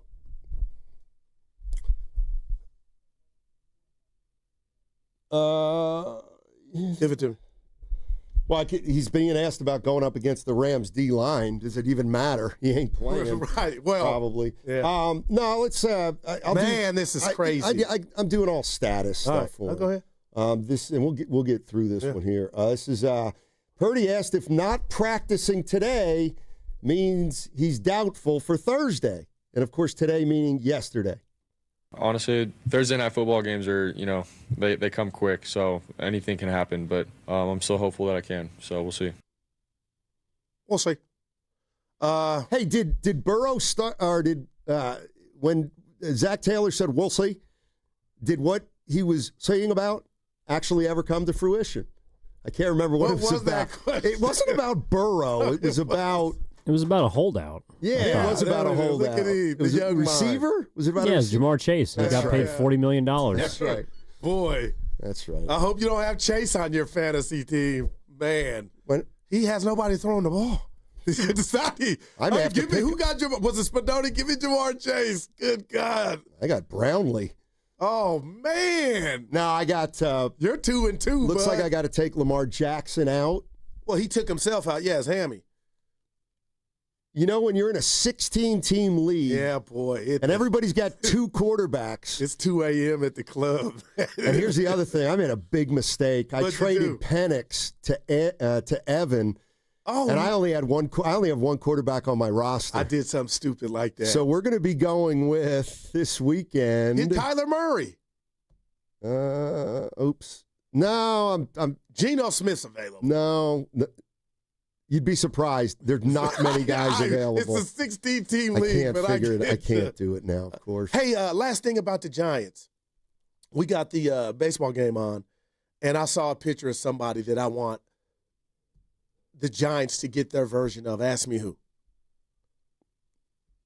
Scooble. No, that's a player. This is a manager. I want the Giants Terry to get Francona. No, Steiny, stop. He's been around a few blocks, and I like him. Let me see. Detroit. Jim Leland. Steven Vogt. Like, if the Giants could get there. I wanted Bochy, but if that's off the table, does anybody come to name come to Barry Bonds? There are no big names in baseball when it comes to managers. Barry. What if Buster was the manager? Like, we don't know. I'm just throwing stuff. Right, you're just throwing stuff. What if Zach took over his job and Buster was the manager? 888-957-9570 is the number. When Guru talks like this, he says, how about Barry Bonds? Why not Barry Bonds? And when he also says, maybe move Manassian to the president of player and Posey. What? Just stop. What's the best way to react to that if you're Matt Steinmetz? Say it's impossible. It's not impossible. That's the problem. And that's why, like, Evan wanted to throw something at me, but we don't know. Albert Pujols is the manager of the Angels. Where'd that come from? Evan, did Albert Pujols express an interest in managing after his playing days were over? Yes, and he's not officially the manager, but he's interviewing. Okay. Yeah. Well, give me a name. No.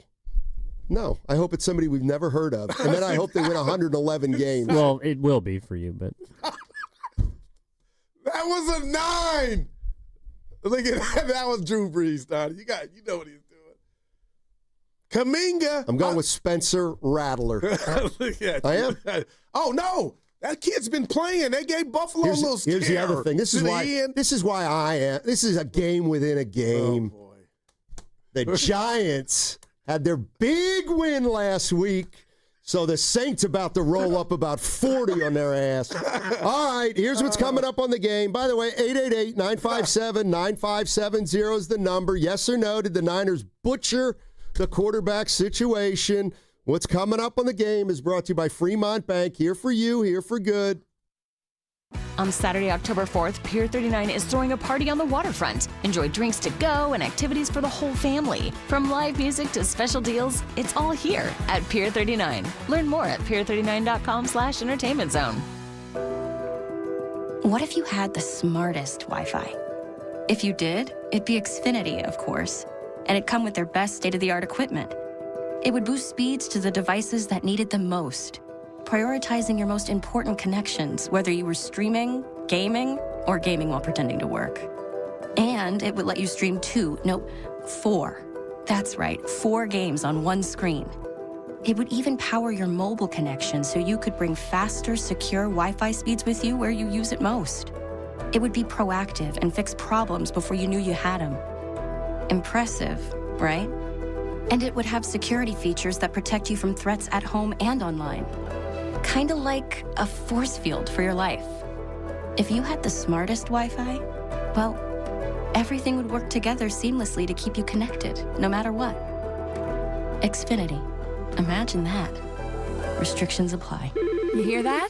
That's the sound of your business losing money. Legacy phone systems weren't built for today's teams. Quo, formerly OpenPhone, gives your business a smarter way to stay connected. Quo lets you manage calls, texts, voicemail, and contacts all in one place so that you can deliver a seamless customer experience from ring to... Need to take calls on the go? Quo automatically transcribes, summarizes, and highlights next steps from every call so you never miss a detail. Need insight into what closes a sale? With Quo's AI call tags, you can instantly spot key topics like objections or pricing questions and use those insights to level up every customer interaction. And yes, you can bring your existing number with you for free. Keep your team in sync and your customers happy with Quo.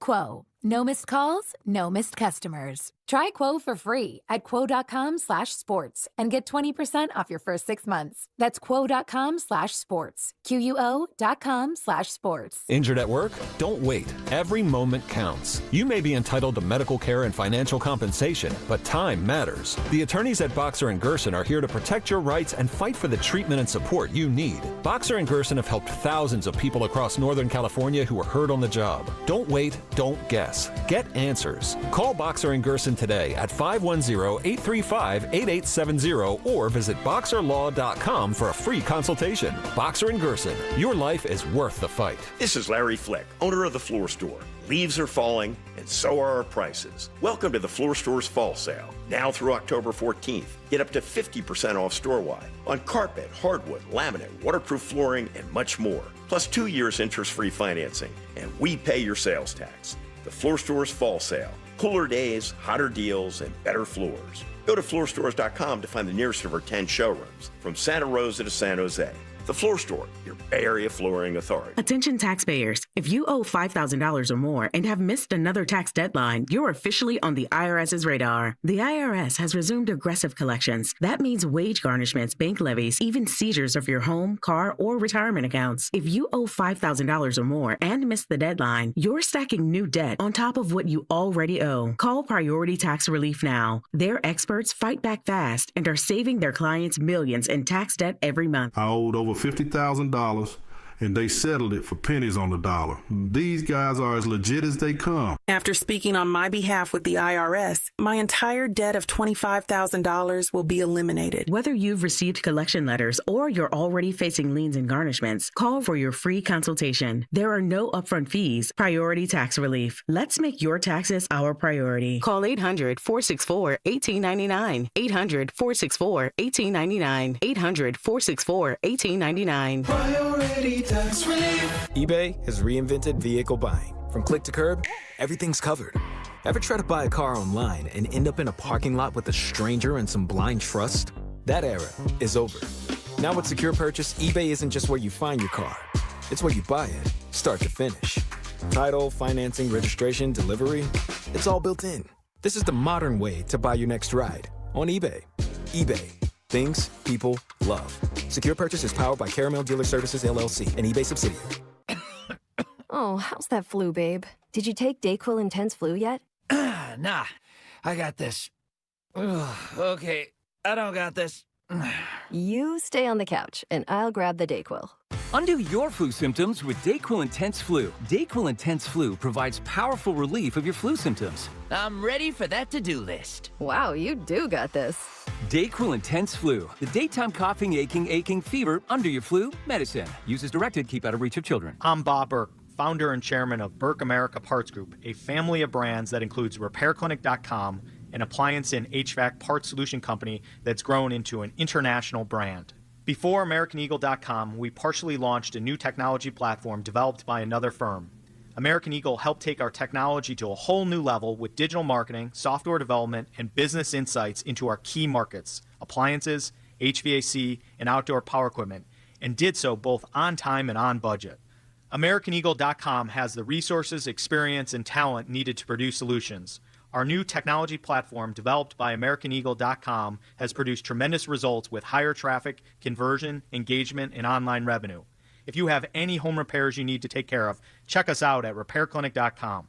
If you need a world-class website or technology project, then I would highly recommend AmericanEagle.com. Call AmericanEagle.com at 773-NETWORK. That's AmericanEagle.com, 773-NETWORK. Get ready for two rock legends on one night and one stage. Judas Priest and Alice Cooper on October 14th at Shoreline Amphitheater in Mountain View. Buy your tickets today at LiveNation.com. And for your chance to win your way into the show, enter online at 957thegame.com.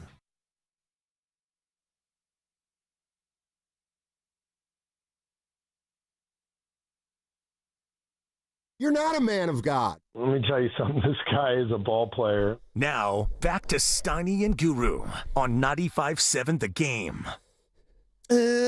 What you know about Mark Kerr? Not Steve Kerr, not his son, Mark Kerr. He was a bad wrestler. Well, Dwayne "The Rock" Johnson's playing him in this movie. Evan and I might go together and see the Smashing Machine. He's transformed his body. This looks like it's going to be good. He's not a wrestler. Okay. I didn't. He's a real fighter. Like a boxer. Like an MMA fighter. Okay, who is he? I don't. Well, then why are they calling him the wrestler? On Tuesday, Johnson why is it called the wrestler? Why it's is it called the the Smashing Machine. Okay. UFC heavyweight what are you champion coming Mark down my Kerr. road for? He asked me if I knew Mark Kerr, and I was like, I think he's a wrestler. Because you make fun of real fighters because they're not wrestlers, and they're real fighters. Allegedly. Dude, I can't wait. I'll tell you one guy I'd like to get in the ring. To me. That guy, what's his name? Tate. Andrew Tate? Andrew Tate. Why you don't? Oh, man. I'd love to get in the octagon with him. I'd come in with 7 foreign objects. Brass knuckles, I don't care if I'd get disqualified. Boy. Wow. Let's hope he doesn't hear I'd that. be coming in there with a shiv. I'd be coming in there with some heavy metal. Yeah. We're talking about the 49ers. Who's quarterbacking tomorrow? It sounds like it's going to be Mac Jones. We played a lot of Brock Purdy on the other side. Here's some Mac Jones. Well, let me finish up with Purdy real quick. Because my boy Big Deck sent a text, and I want to read it to you and the listeners. Well, do you want to do it now? Or? He said Purdy was the sacrificial lamb. That's why Kyle ran him out there. And now he's got Mac Jones at his disposal. So ask him if he thinks that was a mistake. Sounds like he does. It was a joke.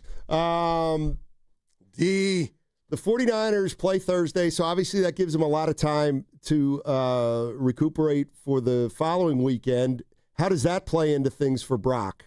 100%. If I can play this game, I'm going to play. And obviously, I want to get right and get healthy and everything, but we need to win this game against the Rams, so that's how I'm looking at it. Oh, so it sounds like you're going to play. Well, if the game were tonight, would you play? Tonight, no, but I have 2 days. All right, there it is. There's all the Purdy sound. Yes, he said that yesterday. If the game were tonight, no, but I have 2 days. Sounds like last week. But want to make another bad decision? Let's look at each other. We've been around a few blocks. They won't do what they did last week just because guys like you and Ross Tucker will second guess him. If they learned anything, the dude needs some more time. Well, the way we wouldn't second guess him is if he played Thursday. Oh, no doubt. Right. But wouldn't that be negligence at this point? Just call him as healthy as he was last week and play him. No, like, so that's my thing. He's your money, cash cow. If he plays tomorrow, then in a crazy kind of way, I'll be like, well, toughed it out. No, you should be ready to start a riot on what are they doing down there, whoever it's up to. If you're mad about him playing this past Sunday, you're going to tell me 4 days go by, he felt something, and he's back out there. But let me tell you who ain't playing tomorrow, pal, is Brock Purdy. Take that to the bank. How late last week were we saying that about Purdy? Like, were we more different. sure? I'm turning into you. What happened? He re-aggravated the injury. When? Playing against Jacksonville. No, I don't believe Kyle would ever put him in harm's way like that. Stop. They're not, man, he is your guy.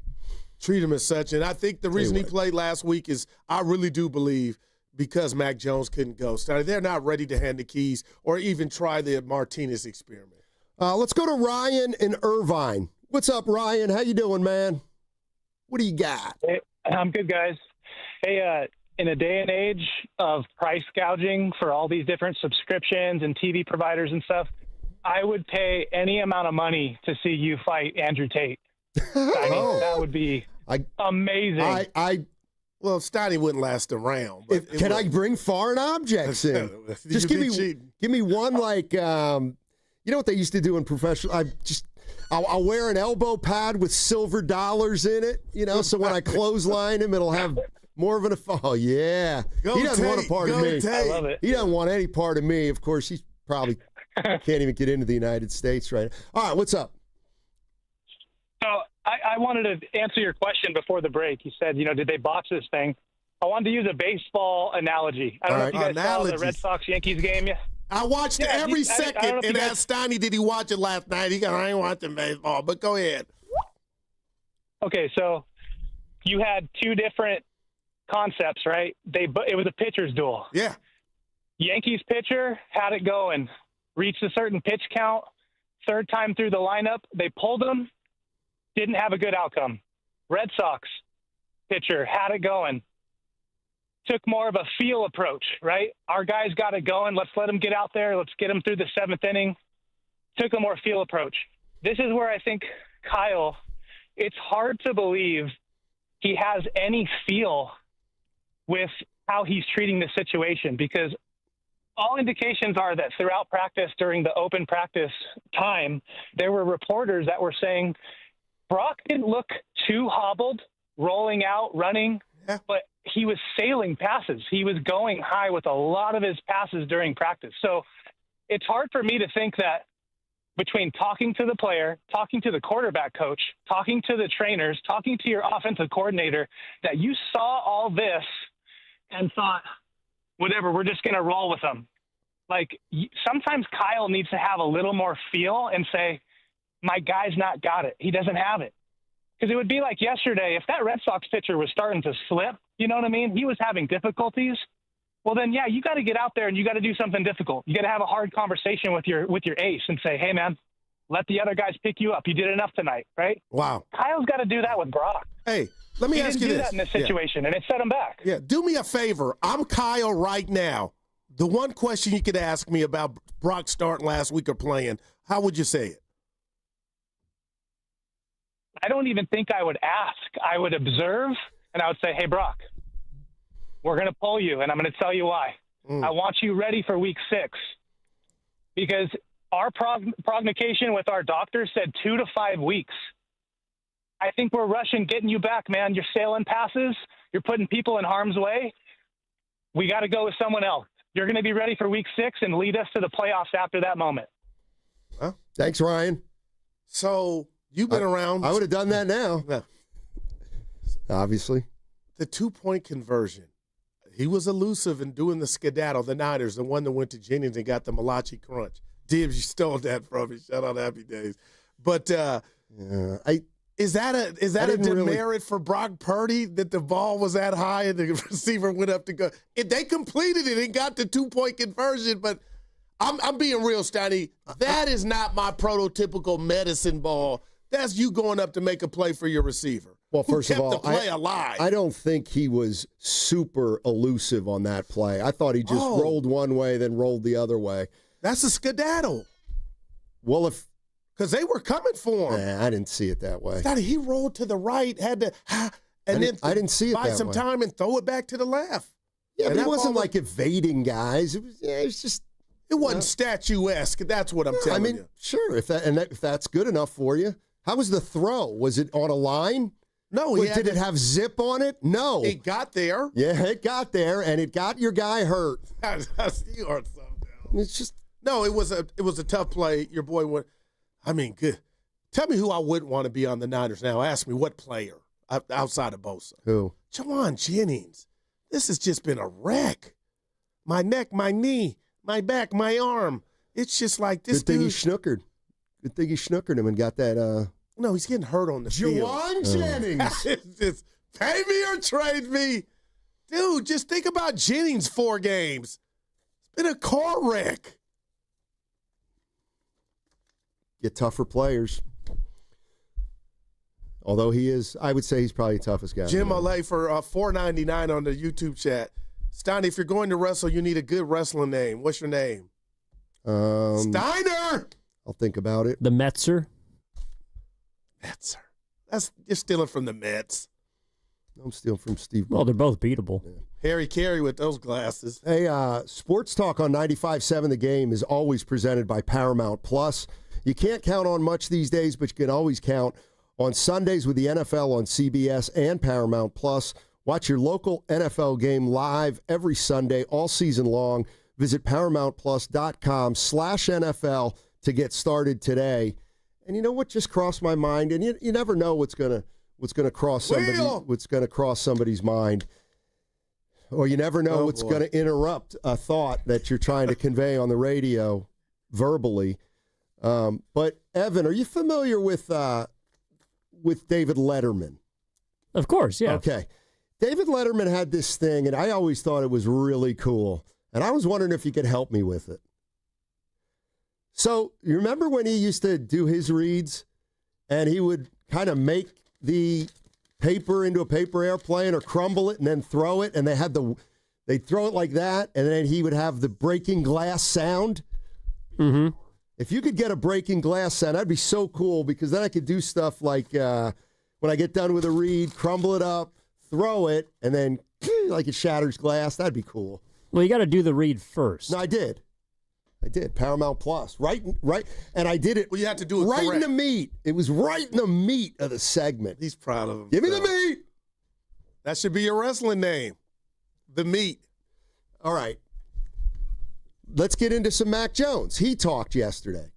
And looks like he's going to be playing with a knee brace.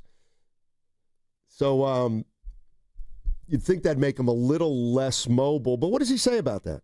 You did your brace during the game, and then you put it back on in that game. Where are you now as far as playing with the knee brace? I'll probably have it on. All right, he's going to have a knee brace on. You think? Proceed with caution, man. So does that mean he had it on at the end of the last game he was in? But he's played some this year without a brace. Is that correct? Yeah, but he's not Michael Vick or Brock Purdy. God. Oh, Steiny, Jim Olay saying he did it with pencils, not paper.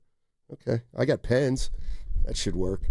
What does the film say about the Rams? Obviously, you watch and get as much in as you can, but like I said, you kind of go out there and just play ball. But they're really good. They're, in my opinion, the number one defense in the NFL after watching them.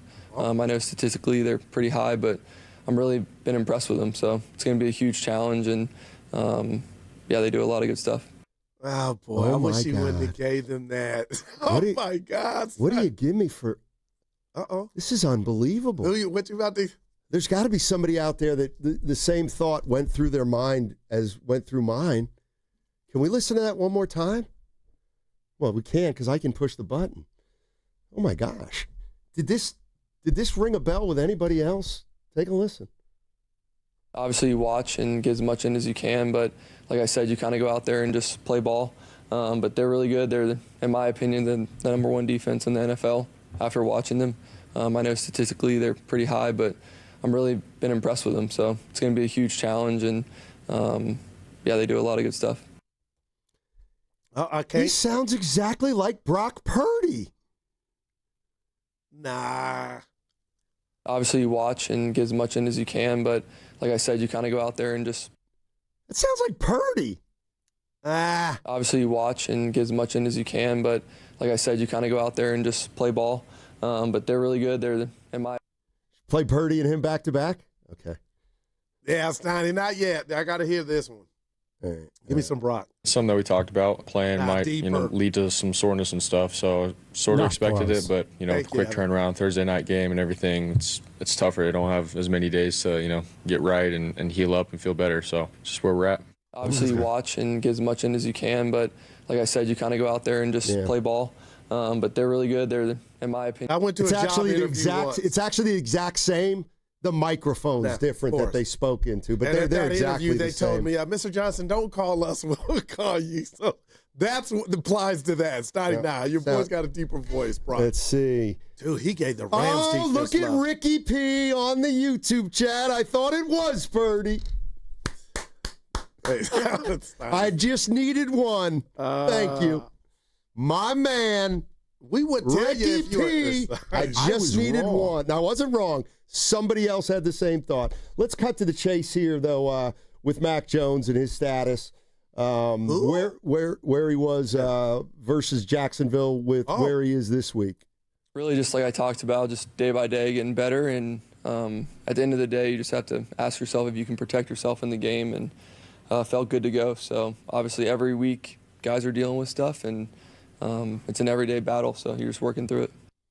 like I say, that's your job as a backup, and you're not playing the first snap if you're backing up, and then everything else is fair game. So I definitely approach it that way. I have a good system that I believe in, and the coaches definitely have us ready to play. So that's your job as a quarterback, and whether you're a starter or backup. That was either Brock Purdy or Mac Jones. Nah, Mac Jones. It's not like he's going through puberty there. When you get your voice start changing, Mac. Brock's got that deep voice. Oh, God, some people agreeing with you. It's all right. You're so proud. Like, I am proud. Like it's a painting. I'm very proud. And, I'm most proud because the only person that matters agrees, and that is the great Ernie Chavez. Who's back? I guess he was banned. I didn't know how. They had banned on the chat. I owe Ernie a thank you. Well, thank you, Ernie, for the birthday email. But I'm a little down on you because I didn't bump into you at Friedman's, and my sources said that you might be popping by. Yikes. Might be popping by. But I do know that Evan was there, so maybe you didn't want to pop over because of that. Evan was actually working. Did you get on the mic with him? Of course. Segment. Yeah, I got on at 1. I thought it was our typical 1 to 112, but it turned out to be 1 to 126. But that's all right. I filibustered. We talked about the walk-in refrigerator. You are a 14 boy. The crossover. The only time he was there that his glass was empty. I got you. Hey, my man will find the fluids. You know what? Here's what's happening at Friedman's, and it's truly remarkable. Yeah, you're right, Evan. A couple years ago, I'd walk in there and I'd look around and I'd be, I'm going to grab a beer. Now they know me. They go get it for me. I had my guy Russell just come on. He was running around. And you remember his name. That's why I like you, man. I just made it up. I'm not sure if it was Russell. Oh, God. No, Friedman's Appliance. And I've told people this before. And this get there. This is especially for the young people, Evan's age, and Grandy and Carter. And it's this.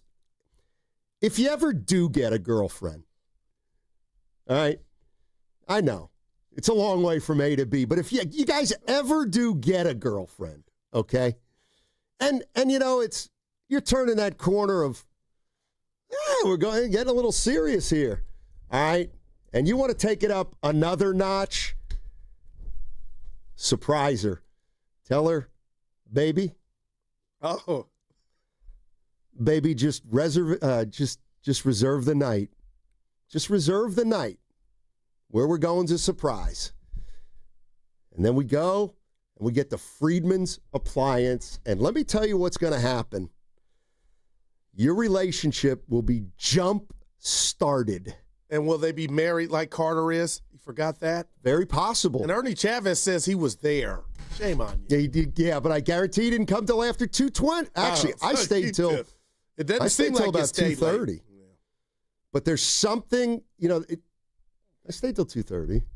Well, Ernie, you weren't there when Ernie got there. Evan. Dude, that is beep beep. Kids in a way, somebody asked me to explain this, and I can't really explain it. It's more of a feeling. Yeah. You walk into Friedman's with your partner. Gotcha. It's like an aphrodisiac in there. Oh, boy. It really is. You're showing your partner that, hey, let me tell you what's important to me. Your comfort in the kitchen. That's what's important to me. And she'll see that. And he'll see that, depending. Back to Wiggins. And let me tell you something. Stop it, man. Let me tell you something. You have a better chance of scoring after going to Friedman's Appliance than you do taking her to the ballet, I'll tell you that. Or a movie. Do something different. I'm telling you. Let's go look for some stoves. Exactly. Dude, you should see some of their outdoor grills. No, man. God. Do you have one at the Yeah, you got one at the crib. It's really nice. But then you go to Friedman's and you're like, geez, we need an upgrade. Yeah. Then again, we're not barbecuing for 42 people a day. What's a good grill cost you? It's a great question. You would think I would know. Everything. My wife I think you can get a good one for about $800. $600 to $800. Wow. But I thought you were about to say $15,000, $2,000. Well, Keep going. I mean, you can get a nice round Weber one for $99.99. If you were at the fall clearance sales event, you might have been able to cash in. You guys, man. They did special. have, I'll tell you what, they did have this mini fridge that was marked down. It was originally like $500 and it was down to like $229. And I was like, oh God, that would be so nice for my office. You should have got it. I thought about it, but you work yeah, here. it's like my daughter said, I'm just not very materialistic. It's a shame. You got Birkenstocks on. Yeah. With socks. Dude, you look like something. I'm going to call you Moses. Well, he didn't have socks. Go ahead. Because he didn't make it. Oh, he made it. Moses? Yeah, he parted the sea. Didn't make it to the promised land. That's pretty good. I'm pretty sure he got across the water. Oh, boy. I think he got across the water, and then but going north, he got into a little trouble. Moses was Shanahan. Got to the Noah mountaintop. made it. Yeah, Noah made it. Yeah. 10 Commandments. Thou shalt know the overtime rule. All right, what do we got here? And don't. No man's I'm going land. to put you on the spot during the Do crossover. it now. No, do it now. No, with Willard. I want you to man up and say what you and Ross said about the decision to let Brock play. I've already figured out how I'm handling I that. see. Look at you. You think I have it? Willard, you've changed it. If he goes, well, it's just not true. I'll be like, I'll just say, yes, no, it was a bad look. Yeah, no, I'm just saying it was a bad look. The bad look. Well, no, but you said it was a mistake. Oh, yeah, and man. it doesn't matter if it was or it wasn't. Just a bad look. That's all. Man. Yeah. I've had friends say, you know what, you were out of control at some venues. You were this or that. But when they say, Guru, it's a bad look, that just penetrates different, man. A bad look. Damn. We got a minute left here. Could you quick answer this question on the Boxer and Gerson work injury attorneys text line? This is from the 408. It's always been the South Bay. Where do you get these horrible takes, Goo? Seriously, Barry Bonds. Just think about See, it. this is where, are you chewing gum? It's a Mamba. I needed it. I mean, you've been long-winded today, Mr. so I Nahigian. thought I could finish it. Mr. Nahigian. You've been long-winded today. Mr. Nahigian. Evan, I thought I could Mr. finish. Nahigian. Come on, man. He's eating. He just put candy into his mouth. But you dined me out. That's right. Nobody would have known. And now you know what you got? And now I'm going to do it. You got some spit right on your chin. That I do. That you need to wipe off. But All right. You've been going long today, so I thought I could finish it. I know. I'm out of gas. All right. We're going to get back into the Warriors on the other side as it relates to Kaminga. We also jump into some Giants. Buster Posey basically said wouldn't hire Bruce Bochy at gunpoint. Bringing back that guy. That segment, ladies and gentlemen, the number, you know the number, 888-957-9570. Here's the most preposterous take I've heard today from the Boxer and Gerson text line. Actually, I'm going to say it on the other side. I've just seen the most ridiculous take on the Boxer and Gerson work injury attorneys text line. It's the worst take since Guru said that thing on Monday about Shanahan's coaching job. I'll share it with you. That segment was brought to you by Crystal Geyser, Alpine Spring Water. I am mad at you now. I don't care. No, you will. What makes Crystal Geyser Alpine Spring Water different? We always bottle our Alpine Spring Water less than 1.5 miles from the spring source, and all our bottles are made with 50% recycled plastic from our own recycling plants. Crystal Geyser, bottled at the spring source. Oakland, it's time to pack the Coliseum. The Oakland Roots are back home Tuesday, October 7th, taking on Hartford Athletic. Experience the energy, the community, and the beautiful game right here in the town. Get your tickets now at OaklandRootsSC.com. Can't make it to the Coliseum? Watch live on ESPN Plus or catch the action on KTVU Plus. That's OaklandRootsSC.com. Don't miss Oakland's team, Oakland's moment. All right, team, it's game time. Blue 42, California Ace scratch right on one. Wait, what play is that? Keep up, man. He said play scratchers for the California Lottery. Oh. With the new Los Angeles Chargers, San Francisco 49ers, and Los Angeles Rams scratchers, it's always a great call. For sure. On one. Ready, set, hut. Play the new Game Day Scratchers from the California Lottery. A little play can make your day. Please play responsibly. Must be 18 years or older to purchase, play, or claim. Hi, I'm Dustin, your friend and jeweler at Shane Company. I know finding a dream engagement ring can be overwhelming, but don't worry, we got you. As director of diamond sourcing, it's my job to make sure every single diamond at Shane Company is truly the best of the best. Our team travels the world to see diamonds up close, in person. We handpick each one for its unique fire, brilliance, and scintillation. Diamond buying is an art. Of course, we look at cut, color, clarity, and carat, known as the 4 C's, but that's not all. We also look at how each diamond looks on a hand, where it will be worn, how it makes you feel, and if it's worthy of a Shane Company customer. That type of expertise only comes from working for a company that's been a family business since 1929. We also think about your budget. We only pick the best in each grade in all shapes and sizes. Your diamond is guaranteed to be the most beautiful because a friend wants you to pick from only the best. Drop by your store or shaneco.com and see for yourself.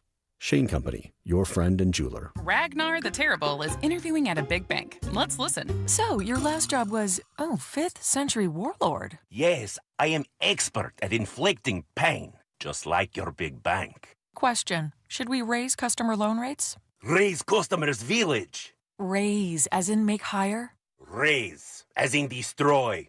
At Star One, we remove the painful parts of banking with low fees, lower loan rates, and higher savings rates. Star One, in your best interest. 1-877 Cars for Kids. KARS Cars for Kids. 1-877 Cars for Kids. Donate your car today. 1-877 Cars for Kids. Donate your car today. Ready to get rid of that old car? Donate it to Cars for Kids. Call 1-877-CARS-FOR-KIDS to reach a friendly live agent. Donation's super easy, and your car can be picked up as soon as tomorrow. Call us now, 1-877-CARS-FOR-KIDS. That's Cars with a K to donate your car today. 1-877 Cars for Kids. KARS Cars for Kids. 1-877 Cars for Kids. Donate your car today. Did you know you can donate real estate too? Go to carsforkids.org. That's carsforkids.org. We all hear the radio ads about the IRS. They tell you to be afraid, to be scared, and they try to frighten you into calling. I'm not here to do that. Tax Relief Advocates is different. TRA is here to tell you that if you owe money to the IRS, whether it's $5,000, $50,000, or $500,000, we have a solution. It doesn't matter if you're sitting in your car, at work, or with your kids. No matter where you are, call now. 800-575-6812. Don't lose hope. TRA can eliminate or reduce what you owe to the IRS. Generous programs are now available that can give you a fresh start. Our passion is taxes and helping individuals fix their IRS problems. We have over 1,000 5-star reviews on Google and an A+ with the Better Business Bureau. You don't need to be afraid of the IRS any longer. End your tax nightmare today by visiting us online at TRA.com or call 800-575-6812. That's 800-575-6812. Tax Relief Advocates. Real solutions for real people. Red and Gold Game Day starts at Laughing Monk Brewing. Park for free. Enjoy amazing food, ice-cold beer, and every game on TV. Catch 95.7 The Game's pregame show. Then hop on the free shuttle straight to the stadium. Sign up now at 957thegame.com.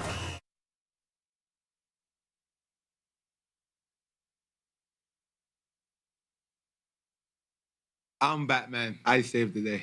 Now, back to Steiny and Guru on 95.7 The Game. All righty, we have a little bonus for our listeners out there momentarily.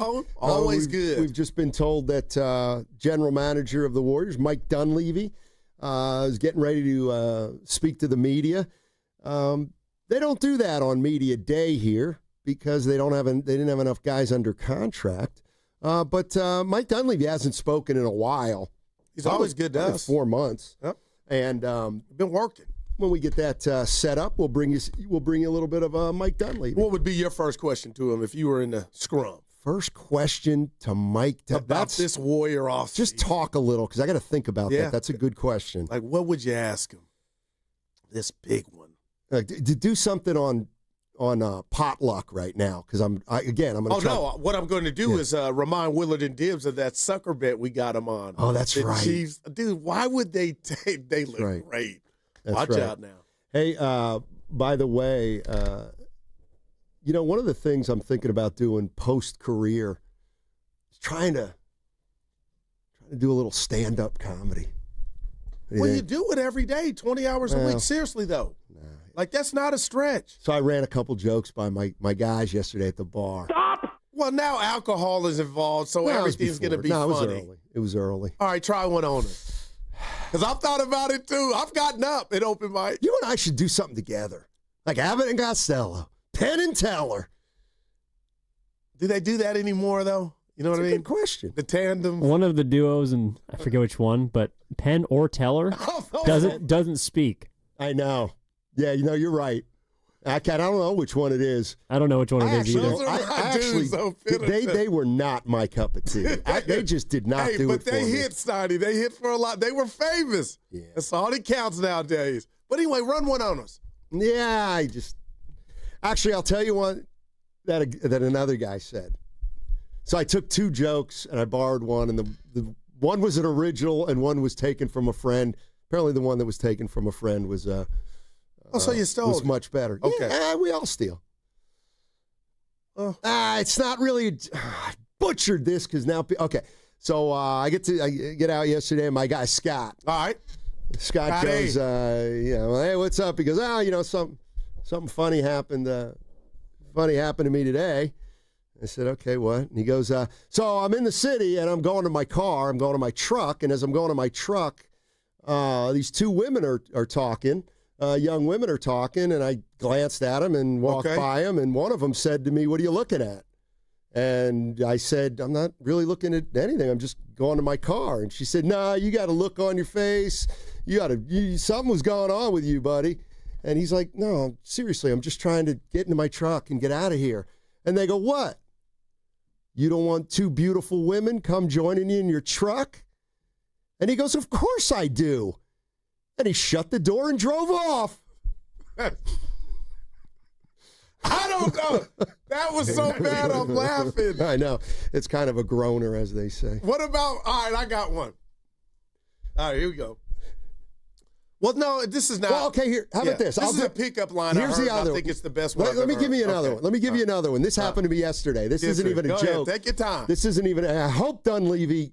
I hope we butcher this thing because this is more fun.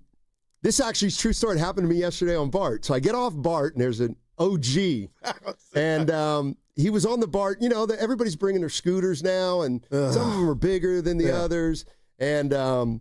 He was getting off, and he was carrying a scooter, and I was in back of him, and I said something like, oh, you got a scooter, huh? He goes, yeah, I got a scooter. And I went up and I looked at it, and I said, oh, I thought it might have had a motor on it. Okay. It doesn't have I said, it doesn't have a motor on it.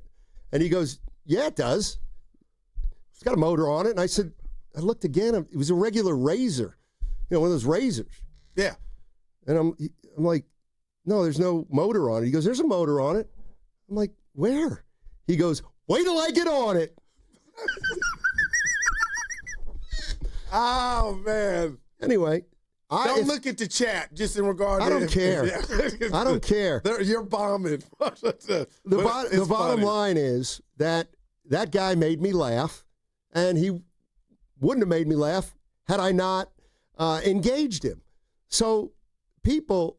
This is what brings people together, these kind of interactions. I got you. Right, go ahead. What's yours? No, mine is just a statement, but we went to see Rudy Ortiz, our friend, do stand-up, and we saw the other comics. I mean, we could do it. What's your pickup line? Would you like to get some pizza and make love? And then when they say what, you go, what, you don't like pizza? That's pretty good, man. That's a pretty, give me that one. You get it? Yes, I get it. Right, that's pretty good. Oh, I love the text line. They're saying, Steiny, you're done. Dude, at least you tried, though. That's a hard job to be successful I know it is. Fabby Davis is doing it. Mr. Fab doing stand-up. It's hard, man. At Tommy T's. All right. Okay, Mike Dunleavy, general manager of the Golden State Warriors, is sitting down with the media right now. Take a listen. Okay, all right. Thanks for being here, guys. And most importantly, thank you for your patience and understanding over the last, couple weeks or really the whole summer with our media availability. I think we were just kind of trying to wait to get everything squared away. So that being said, we've got everything signed, sealed, delivered roster-wise, and pretty excited about this group, about this season. Feel like we made some really good additions, and obviously have some really good key returning players, as well as some young guys that we think will be able to take a step. So for us, the main thing here is, the team we put together, we feel like will be in the mix this season, which is exciting. And, I think that's, to me, that's the big story. That's the big story of this offseason. I know you guys will have a lot of questions about other things, but my headline is this team heading into the season's got a great shot. And that's where you want to be when Steve Kerr is your coach, Steph Curry is your best player, and you have guys like Jimmy Butler and Draymond Green and so on and so forth. So we're excited about this group and happy to answer any questions around that.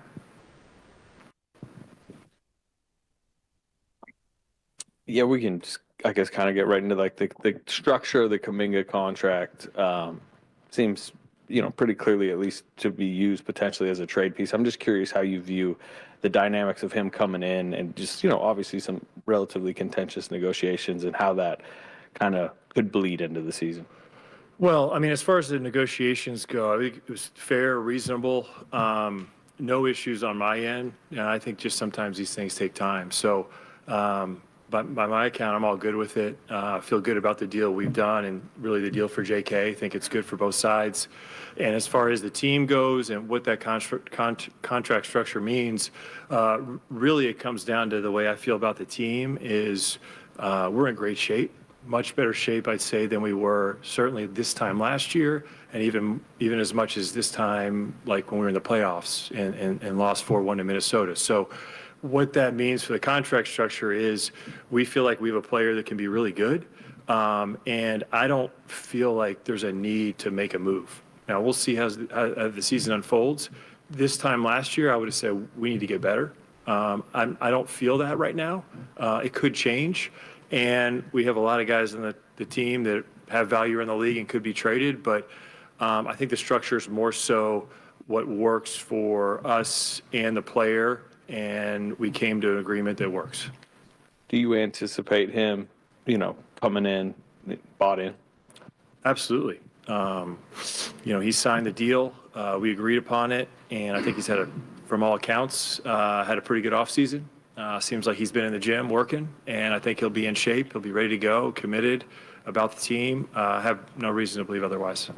Mike, lots of discussion about what his role is, and certainly his agent talked a lot about it.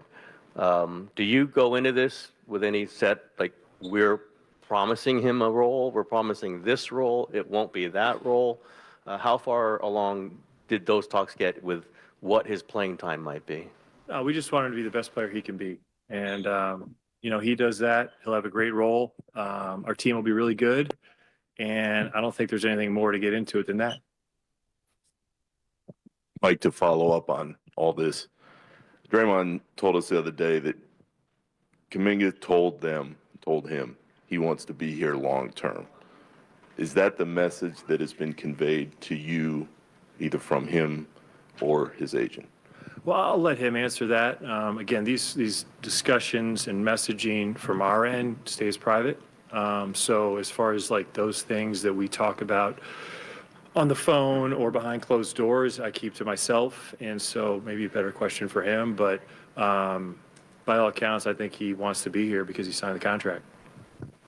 Hey, Mike, how you doing? How did the way the season ended last year inform the roster construction, and just in what areas? I mean, we know the players you guys brought in, but obviously you mentioned you feel like you're better off now. Just what are the general expectations this season with the group that you put together? Yeah, I mean, I think when we evaluated the team out of last year, despite Steph missing the last 4 games and us losing that series, I think I had a pretty good idea of who we were and where we need to go. So for us to add some more size in the front court while also, having a shooting piece to that to go along with a guy like Quinn Post, so we get Al Horford. And then we felt like defensively in the backcourt, especially with what Melton was able to do for us last year in that short time, trying to bring a guy like that back who we know fits was something we wanted to do. And then always it's about internal improvement. How can we improve some of these younger players?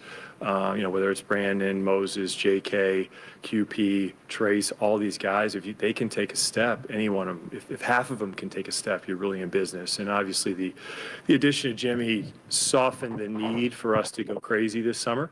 I think we've done just enough to take us to another level. And again, I'm really optimistic about this group. Obviously, we'll have to evaluate it and see as the season moves along. If we need to do something, I think we'll be able to do that. We have the assets, the contracts, all those things. But I think we're in a much different spot this year than we were last year. Mike, you guys had to officially finalize your business this week. What was the process like with players other than JK and hanging out in limbo? Was there stress to that? Was it set and forget and we made a bigger thing out of it in the media than it was? Like, what was that process like? Yeah, I mean, free agency went a little long. You don't get any points for getting something done July 3rd versus September 30th. But that being said, there's some players that we keyed in on and we recruited and we had to stay on top of before they could sign their contracts. I know with a guy like Al, at his age, retirement was a thing. DeAnthony with his injury, that complicated some things and had to see where he was at. So, we hung in there and it usually free agency lasts, a week, 10 days at most. And for us, it was 3 months, but, it's all good. Was there a threat of losing any of those guys? Did you feel a threat of losing them because of the process and how it played out? Well, I mean, I think anytime you don't have pen to paper, anything can happen. So, you're not allowed to officially agree or sign anything until, obviously with the parameters that we were working under, again, until there's pen to paper, you never know. When do you expect Melton to be cleared, or is that just kind of like a floating timeline? Yeah, I mean, it's going to be sooner than later. I don't think we expect him to be ready for the regular season, but it's not going to be a lengthy absence. So he's working at it. He'll do his thing and get back. I think for him and us, after seeing what he could do for us last season, making sure that he's healthy, ready to go for the latter half of the season as opposed to right out of the gates is the most important thing. You're listening to 95.7 The Game, KGMZ FM and HD1 San Francisco, on Odyssey Sports Station. This is Mike Dunleavy, General Manager of the Golden State Warriors, talking to the media at Chase Center. Works. I expect him to be ready to go. And then with Al, I don't think he played any back-to-backs last year. I mean, is that the plan? Yeah, we'll monitor it. I think our medical group's done a great job the last few years of pacing our guys, whether it's Draymond, Steph, any of these guys we've had at their age. We're good with it, familiar with it, and that's the beauty of having a team with some depth. There's going to be nights where those guys will be missing games, and we feel like we've got good, solid rotation players that can step in and help us. Given that you like to keep, discussions behind closed doors private, what did you make of Kuminga's agent's media blitz, and did that affect negotiations at all? Yeah, I wouldn't say they, for us, didn't affect anything. I mean, I think from my end, as a former player, understanding there's a shelf life on your career, I've got, no issues with guys doing whatever they can to get the deals, the things they want, the money, the teams, the role, all those things you're looking for as a free agent. However you want to go about doing it, I have no issues. Would I do it that way? No, but I've got no issues with these guys. And the off season is time for business, and during the season is time for basketball. And however you want to go about it is all good, and we'll work with you. Hi, Mike. Steve kind of insisted yesterday that he has no concerns about having contract discussions until the end of the season. You guys all have such a good relationship. Is that something that may come up sooner, or you're all just sort of saying, okay, we'll do that at the end of the year and everything's good and work it out then? Yeah, a little bit of all that. I mean, We'll see at the end of the year. Personally, selfishly, want Steve back and want him here for a long time, or as long as he wants to be here. So we're going to grant that opportunity for him. There's the ability for him to stay whenever he says, let's do it. So we'll just play it out. I think this is different than most situations with coaches in the last year of their deal. Steve's so established here with our group that it's not really going to be a thing. So we're not too concerned about it, other than, I hope he's here beyond this year. Okay. And Mike, you mentioned Kaminga's off season. What details do you know exactly about that to give you the confidence that, he's coming in here ready and just eager to go. I mean, the same videos you saw on YouTube or Twitter, whatever it is. Okay. Yeah. Mike, with your guys' cap situation, is there a plan for getting Seth Curry on the roster in the regular season, and how can you explain how that would work? Yeah, I mean, Seth will be, hopefully he's signed, he'll be here tomorrow for practice, so we're excited to add him. I think anytime you can, add shooting in this league, this day and age, a guy who's, Raymond, you tell me, top 2, second best three-point shooter of all time by percentage. So a couple other guys in this building today, they're top 3. So all about adding shooting, and we're looking forward to having him. But as far as the season goes, yeah, he's on a 1-year deal, and we'll figure it out as we go. I mean, there's some cap and apron stuff that we got to deal with, but that's something for our strategy team to figure out. I know this is about the details of the negotiations, so maybe you won't go too much in this, but yeah, it went into camp. We know about the deadline, qualifying offer deadline that was today. You have other things. You want guys in camp. You wanted Horford and Melton in here. Was there some sort of ticking deadline on your offers, your offer? Was it a point where you had to say this thing might go away unless you sign this pretty soon? Yeah, I mean, I think it's hard to create deadlines. So the deadline is the deadline. I'd say from a CBA standpoint, I think it'd be ideal for everybody if that deadline was moved up a couple months this summer. There's just a lot of, frankly, sitting around waiting to know that when the deadline gets closer, we'll probably get closer to a deal. So a lot of idle time because of that date. But yeah, I mean, it is what it is, and you had to go off the calendar. You're now a few years into the job. I know we've been talking about Steve's future, but just how do you kind of view, where you're at right now job-wise and your view of your own future? Yeah, I'm enjoying it. I really like being here. We've got a great group, both as players, but staffing-wise, coaches, all that. It's a great organization. I'm honored to be here. Hope I can be here a long time. And I'm really enjoying the job, the challenge each and every day. Things like this summer, pretty unique, right? Like, probably won't have a negotiation like that ever again, just given the circumstances that it was. So nothing is ever the same. Things are always changing, and I kind of like that, being able to have to problem solve, think on your feet. So love this job, love being here. Mike, even after D'Anthony's injury and the trade to the Nets last year to bring in Dennis, was there always a hope to keep him here in the Bay Area? And what were those conversations like with him even after the trade to Brooklyn? Well, I mean, not much conversation after he's traded because that's not allowed. But I mean, I think as far as just kind of small sample size, what we saw, we were really, we really believed in, him as a player in our group. And it was unfortunately he got injured. So I'd say we kind of put a pin in it, took note, and said if we have an opportunity to bring him back at some point, let's try and do that. And fortunately enough, we were able to do it. Made a long summer of it, but got him signed and ready to go. And he'll finish up his rehab stuff and be with us soon. How would you categorize Joe Lacobb's interest in the conversations or contracts that could have been coming this offseason? What was his curiosity level for updates?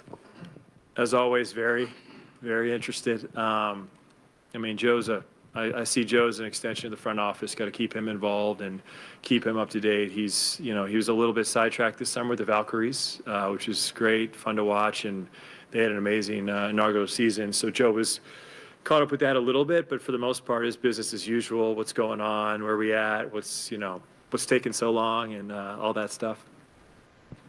Mike, with your 3 top players all over the age of 35, how did that kind of inform the kind of players you pursued this offseason and just kind of your plan for the team?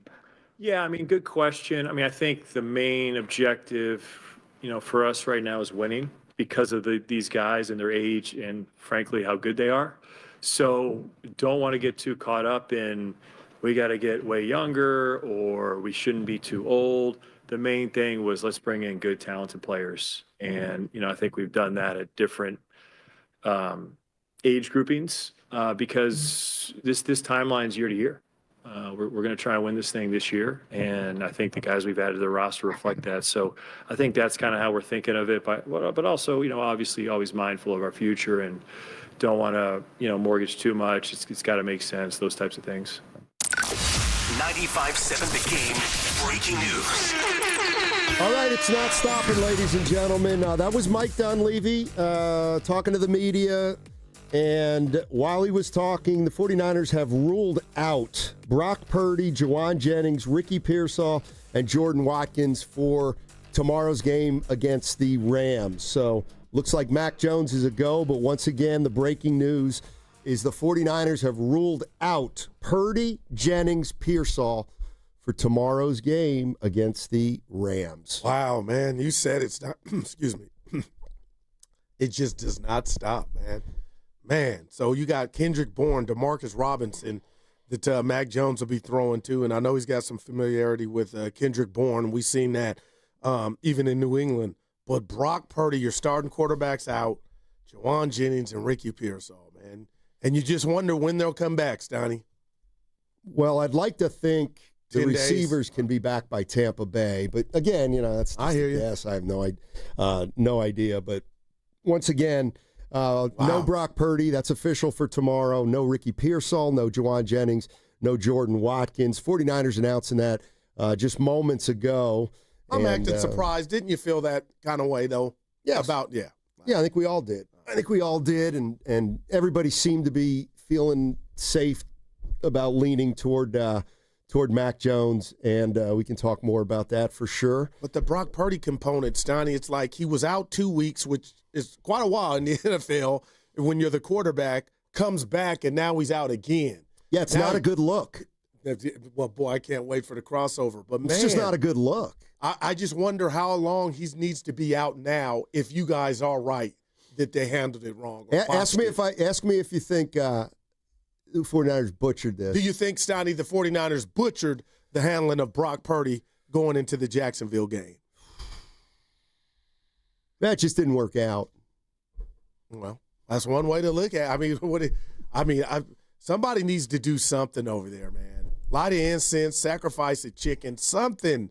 These injuries got to stop or start of your season. Yeah, you're at 3 wins right now, but I'm just saying you keep losing ducks like this, man. But I'm excited about we saw Cleveland, and they're healthy, beat Green Bay. So can this version of the Niners go out on national and shock the world? I'm interested to see that. I think I got my answer, but until I see it, partner. Probably not, but it's the NFL. Anything can happen. Any given Thursday. Yeah. Actually, I blew it. What happened? No, I just asked. It's just a bad look. That's why I'm just going to go with it. Gotcha. I just think it's a bad look, Mark. Yeah. But the question is I'm who? I'm not about. See, I'm practicing with you. I know. And Mark, I hate it. I'm not saying it's a mistake. I'm just a bad look. Mark, you got a bad look, right? Yeah. I'll say this, but who is it ultimately on? Shanahan. How about York? Sure, why not? I mean, it's his team. How about Lynch? He's a Teflon god. I know he might be dog cussing under his breath. I played for – what the hell's going on around here, man? Boy, Steiny, you got PCLs, you got backs, you got arms, you got toes. I mean, it's just whatever, man. They got it. By the way, I had a brief exchange with Harry earlier today, and I finally figured it out. What he's saying. What he's saying is okay and not. He's saying, Goo, talk about the Niners being 3-1. They're 3-1. You can talk about them being 3-1. No, it ain't a good 3-1. But don't try to tell him they're a good team. And I never have. There we go. No, but I told you. Okay, we can agree. You tell the Harrys of the world that you don't have to apologize for 3-1. But right now, as I look at you with your glasses on, Steiny, right now, that is the best component of this team. They've earned that. But, man, if they were a stock, I'm being real with this question. We'll see how real you are. Would you invest in the Niners right now for the rest of this season? I would not. I wouldn't take my money out, if that's what you mean. I don't like if I made a 10-7 prediction, I wouldn't double down, but I would not say, can we clear the bet? So the defense, with the youngsters and the injury started. Steiny, how are you going to get to Stafford or any other quarterback after that? You're probably going to lose this game. What about that? Doesn't mean I don't. That doesn't mean I think the season's lost. But how do you get those answers? to get after the quarterback and become physical like you used to be. It sounds to me like you asked me a question that sought out my opinion, and I gave my opinion. I think you were playing it safe. I didn't like it. What? Just give me the question again. Would I buy the Niners right now? Yeah, if they were stopped for the rest of the season. Okay, it's a fair question. Okay. Forget the number. I've bought them to win 10 games. All right. So I have that investment in theory. Gotcha. Now, if somebody said, Steiny, you want to put another 100 on there, and if they get 10 wins, you get more money? No. Right. No, I'm not doing that. But I'm not saying, can I get out of the bet? I'm not saying that yet. They can win 10 games. Yeah, but this Bosa injury. Well, Bosa's already been. He's in my equation. He's in my equation. No, but my point is the residue, the residual of it I thought may about have decimated this defense and any chance for these youngsters taking that next step and that next step. I still think they can win 10 games. What if you're Lynch? Do you call? Like, what's going to happen by the deadline? What's their record going to be? Like, are you even in it by the time to pick up a phone? Zach Taylor, we're not there yet. Yeah, they play the Rams tomorrow. If they beat the Rams, all these questions about what are we going to do, they're going to be 4-1 at that point. No, and that it would feel like 8-1 if you pull this off. It might feel like that, but it would just be 4-1. Yeah, I got you. Yeah, which would feel like 8-1. What'd you think of what Dunleavy said? Honestly, I feel like he believes what he's saying, and I feel like I'm going to be honest. When he said we're better than we were last year, he meant at this time, right? He said he thinks they're better than they were at the end of the Timberwolves series because obviously Steph's healthy now. It makes sense. Right. I think you're he likes the pieces. Dude, I got to get – but what if we said forget the injury? He said, I think we're better than we were after Minnesota, the series. And it's because Steph's healthy, but he likes Horford and Melton and GP2 better than he liked – and Kuminga better than he liked. Right. Can't even remember who left this team. So you didn't have Pods as a starter when we kind of started the show? Like, Steiny, he's the starting I gave it a millisecond of thought. I put down Healed Pajemski, and I was like, who cares who starts? Right. But it's going to be Who cares Pods. Who doesn't? Well, if it's Pods, then you're going to be down a shooter, like Buddy. I mean, but you did that last year. Yeah. But, okay. I'm just saying. Buddy Hield's a much better shooter than Pods, and if Pods is on the floor, it changes everything. The two things that I heard. We didn't mention, real quick, Gary Payton coming back, so I like that too. Yeah, that's your best on-ball defender. All right, what about Kaminga? We got to talk. Remember when I said it was Gary Payton, and you were like, it's Kuminga? But who's now shown Kuminga, it more consistently? Gary Payton the second. Yeah. That's why he's back. He's a great ninth man. Okay. One thing about I'll say this: the age aside, and I know it's hard to put that aside. That's everything. All right. The age aside. When I put the roster down, and I'll say it again, Curry, don't get bogged down on. Yeah, I got my list. Fine, I'll just do it. Curry, Pods, Butler, Green, Horford, and then you got Melton, Healed, GP2, Kuminga, Post. I like that team on paper. All right. On paper, I like that team. Now I like it too because it's balanced. Let's talk way Melton. More balanced. Is it? Do I like the Melton of last year, or do I got to really wait like Forrest Gump at the bus stop to see how he comes back? Because on paper, I like Melton, but he's coming off an injury, you know? Well, that's why I prefaced it by I like him on paper. If Melton's not healthy, then that's one little guy, one No, what if he's healthy, but he's not at his best? You know, it's going to take a time or even a season. That's how I'm looking at Melton. I liked what I saw before he got hurt. Everybody did. I'm just hoping you can tap back into that when he does come back. I think that's the idea because they liked what he did in, 7 minutes last year? And Jonathan Kaminga is going to finish games, and you got an opportunity to be Sixth Man of the Year. If you're here for the whole year, you're going to play 25 to 30 minutes, son. Go out there and work on what the coaches of the world in Vallejo and everybody, Tim and Raleigh, all your guys, and I'm one of them, I need you to go to the glass with reckless abandon. Show us that you're working on the stuff that you might think's beneath you, but we'll see. All right. I'm excited. A lot going on today, clearly. Mike Dunleavy just spoke to the media. The San Francisco 49ers have ruled out Brock Purdy, Jawan Jennings, Ricky Pearsall, and Jordan Watkins for tomorrow's game, which means it looks like Mac Jones will start against the Rams. And if you just tuned in, Buster Posey spoke to the media also earlier today and indicated Bruce Bochy's probably not going to happen. Can I give you – oh, go ahead. Yeah. No, go ahead. I'm going to give you my Purdy take because you talked about it yesterday real quick here about, we can't say he's injury prone. When you look at the Carfax report, you can't do that. But, Steiny, what I don't like, 5 games in, my quarterback's been available 2. That's not good. And to be continued. Well, and you know what I mean? Like, right, I don't like that at all. Yeah. And sure, he's your quarterback. Here's the thing, and I get it. We got to go back and forth here with Niners news because that's pretty big. Yeah, it is. But we didn't even talk about, to me, the biggest news with Dunleavy. Kerr. Yeah. Steve Kerr doesn't want to sign a contract extension. Steve Kerr doesn't want to sign. Well, he could be. You always say you're winding down. He could be. In his world. I've been here. I think he's got San Antonio on the radar.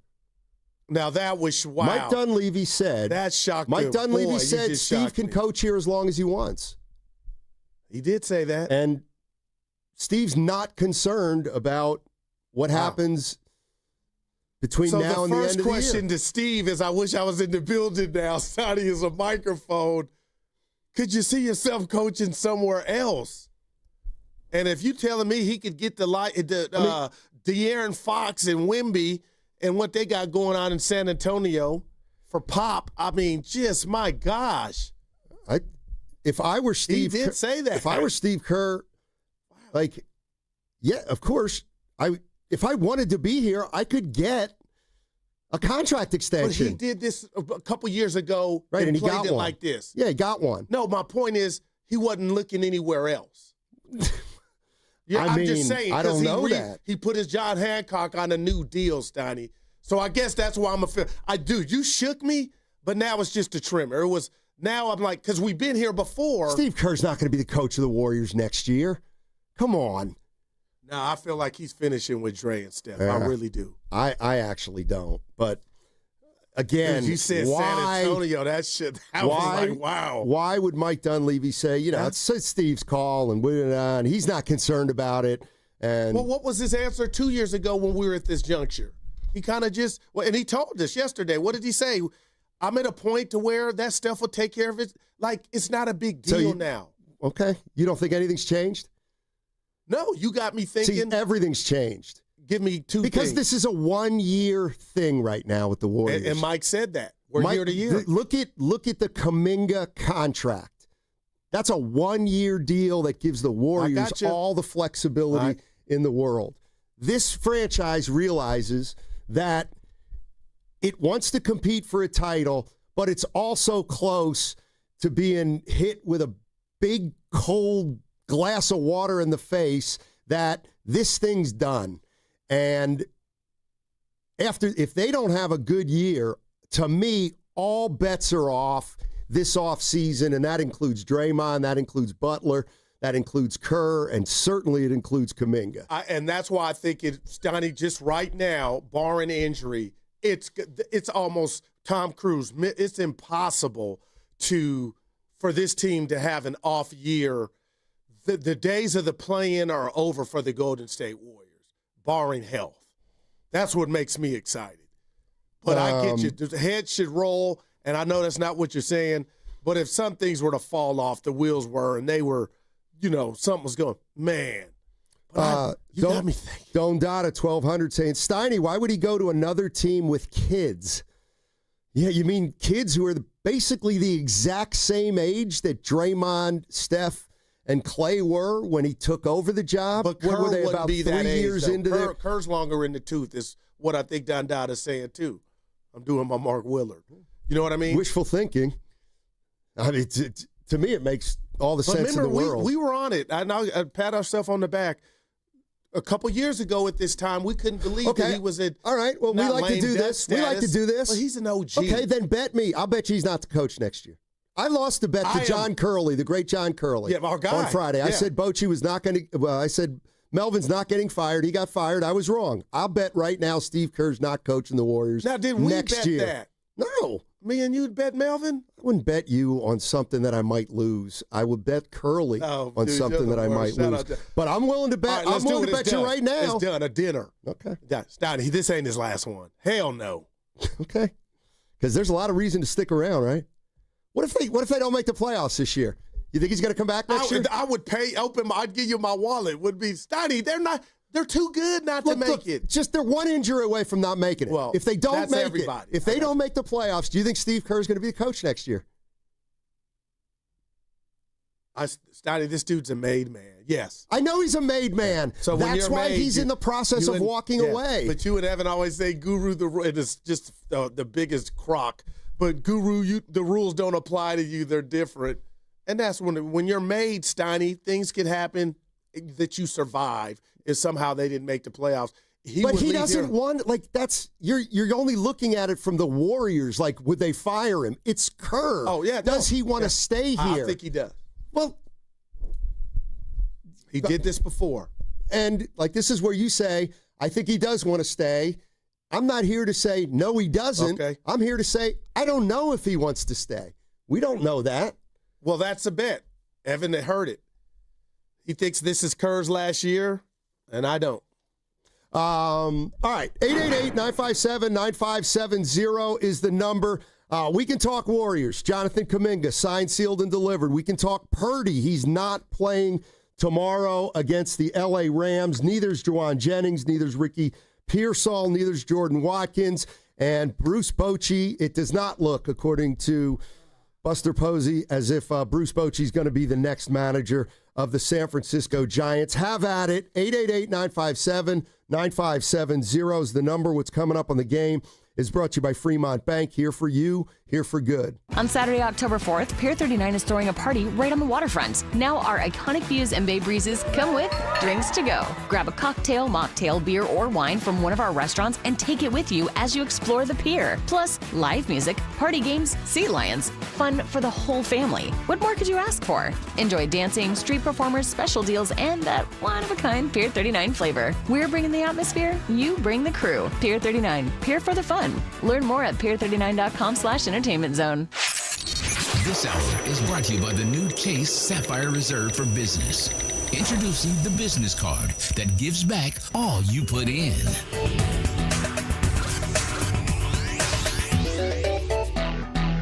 You hear that? That's the sound of your business losing money. Legacy phone systems weren't built for today's teams. Quo, formerly OpenPhone, gives your business a smarter way to stay connected. Quo lets you manage calls, texts, voicemail, and contacts all in one place so that you can deliver a seamless customer experience from ring to... Need to take calls on the go? Quo automatically transcribes, summarizes, and highlights next steps from every call so you never miss a detail. Need insight into what closes a sale? With Quo's AI call tags, you can instantly spot key topics like objections or pricing questions and use those insights to level up every customer interaction. And yes, you can bring your existing number with you for free. Keep your team in sync and your customers happy with Quo.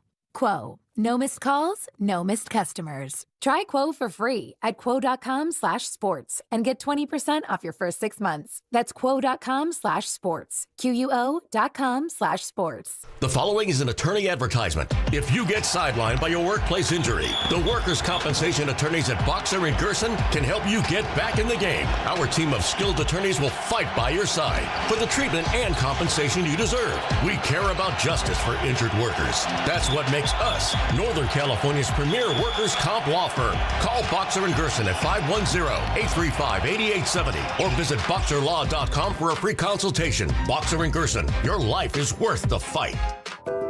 What if you had the smartest Wi-Fi? If you did, it'd be Xfinity and it'd come with their best state-of-the-art equipment. It would boost speeds to the devices that needed them most, whether you were streaming, gaming, or gaming while pretending to work. It would even power your mobile connection so you could bring faster, secure Wi-Fi speeds with you where you use it most.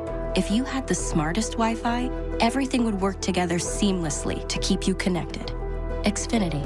Imagine that. Restrictions apply. Hey, it's Mark Willard from 95.7 The Game. Look, when life hits you hard, and it happens, could be an accident, an injury, you need to hit back harder. You need a fierce team that knows the insurance game and refuses to back down. That's why I trust Omar Habas and the entire Habas Law team. For over 40 years, Habas Law has gone head-to-head with insurance companies, winning medical care, financial support, and real justice, and Habas doesn't get paid unless you do. Visit habaslaw.com. Habas Law, they'll fight to make it right. Are you ready to finally make that dream a reality? Maybe it's updating your kitchen, paying down high-interest credit cards, or covering tuition. Your home is more than where you live. It's also your most powerful asset. At Unlock, we make it simple to turn equity into options. With a home equity agreement, you can access cash today without taking on monthly payments. Imagine the freedom to invest in your home, reduce financial stress, or finally start that big project you've been putting off. It's your home. It's your future. Unlock it today. Visit unlock.com to learn more about a home equity agreement. That's unlock.com to learn more. Terms and conditions apply. Not all homeowners will qualify. Not available in all states. Actor Portrayal. Home equity agreements are offered by Unlock Home Equity Solutions, Inc. In certain states, NMLS number 2657081. Visit www.consumeraccess.org for more info. This is McGruff the Crime Dog, and I need you to help me take a bite out of crime. Another teenager, victim to fake pills bought from social media. This doesn't seem like a drug deal, but it definitely is. Should buying prescription pills be that easy? Many fake pills contain fentanyl, and an amount small enough to fit on the tip of a pencil can be lethal. So listen, before buying pills from social media, think again. Learn more at mcgruffpsa.org and go for real. Brought to you by USPTO and the National Crime Prevention Council. We all hear the radio ads about the IRS. They tell you to be afraid, to be scared, and they try to frighten you into calling. I'm not here to do that. Tax Relief Advocates is different. TRA is here to tell you that if you owe money to the IRS, whether it's $5,000, $50,000, or $500,000, we have a solution. It doesn't matter if you're sitting in your car, at work, or with your kids. No matter where you are, call now. 800-575-9834. Don't lose hope. TRA can eliminate or reduce what you owe to the IRS. Generous programs are now available that can give you a fresh start. Our passion is taxes and helping individuals fix their IRS problems. We have over 1,000 5-star reviews on Google and an A+ with the Better Business Bureau. You don't need to be afraid of the IRS any longer. End your tax nightmare today by visiting us online at TRA.com or call 800-575-9834. That's 800-575-9834. Tax Relief Advocates. Real solutions for real people. Join 95.7 The Game at Pier 39 for a special live broadcast from 12 p.m. to 4 p.m. on Saturday, October 4th. Meet Zaza Pachulia, Festus Ezeli, Kalina Azabuki, Tim Roy, and Bonte Hill. Plus, enter to win Warriors tickets. For more info, visit 957thegame.com.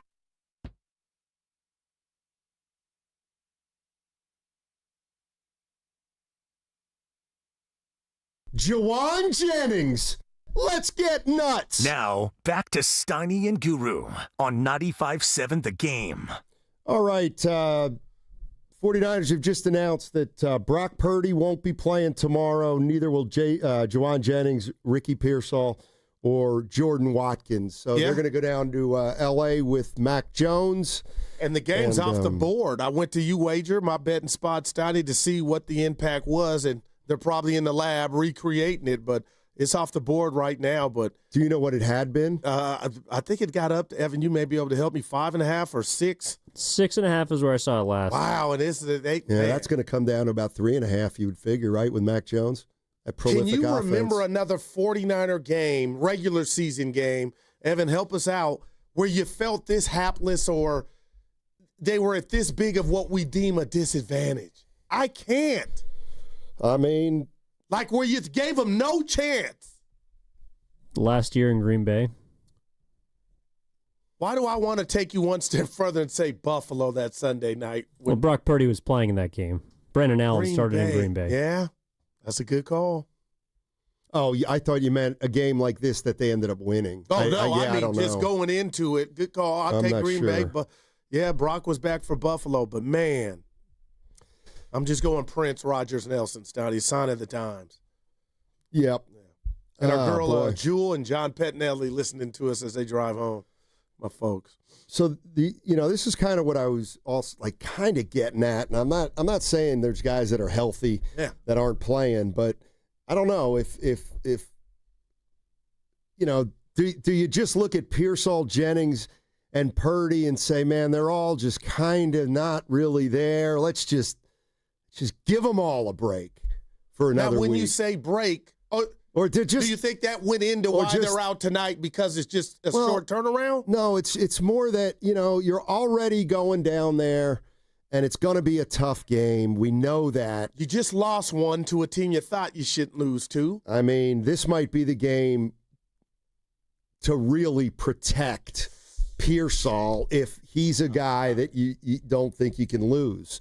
That's all I'm saying. It's interesting you go there, but Steiny, just look around and look what just happened last week with Brock Purdy. Your most prized possession. Let me ask you this. He played against a team that you thought, okay, let me ask you this. This is the one to sit out. Let me ask you this. Yeah.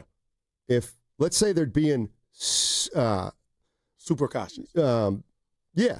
I mean, like, if you had the third string quarterback, like let's say you had to go to the third string quarterback, I think at that point you're like, well, if there's any doubt on Pearsall, forget it. We don't want him to play. I got you.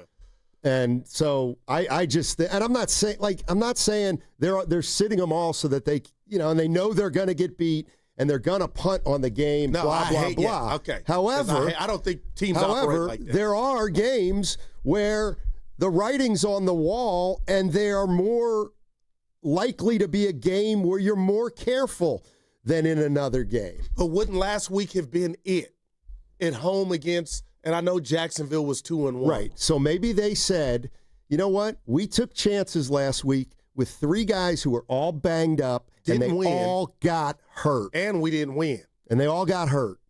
So but I gotta a say week like this something to you week, on I'm that. like, they're all hurt. Let's just not play them. But Steiny, I got to say something, and maybe you're saying it and I'm taking it out of context. Even with Brock Purdy, they all had something coming into the game.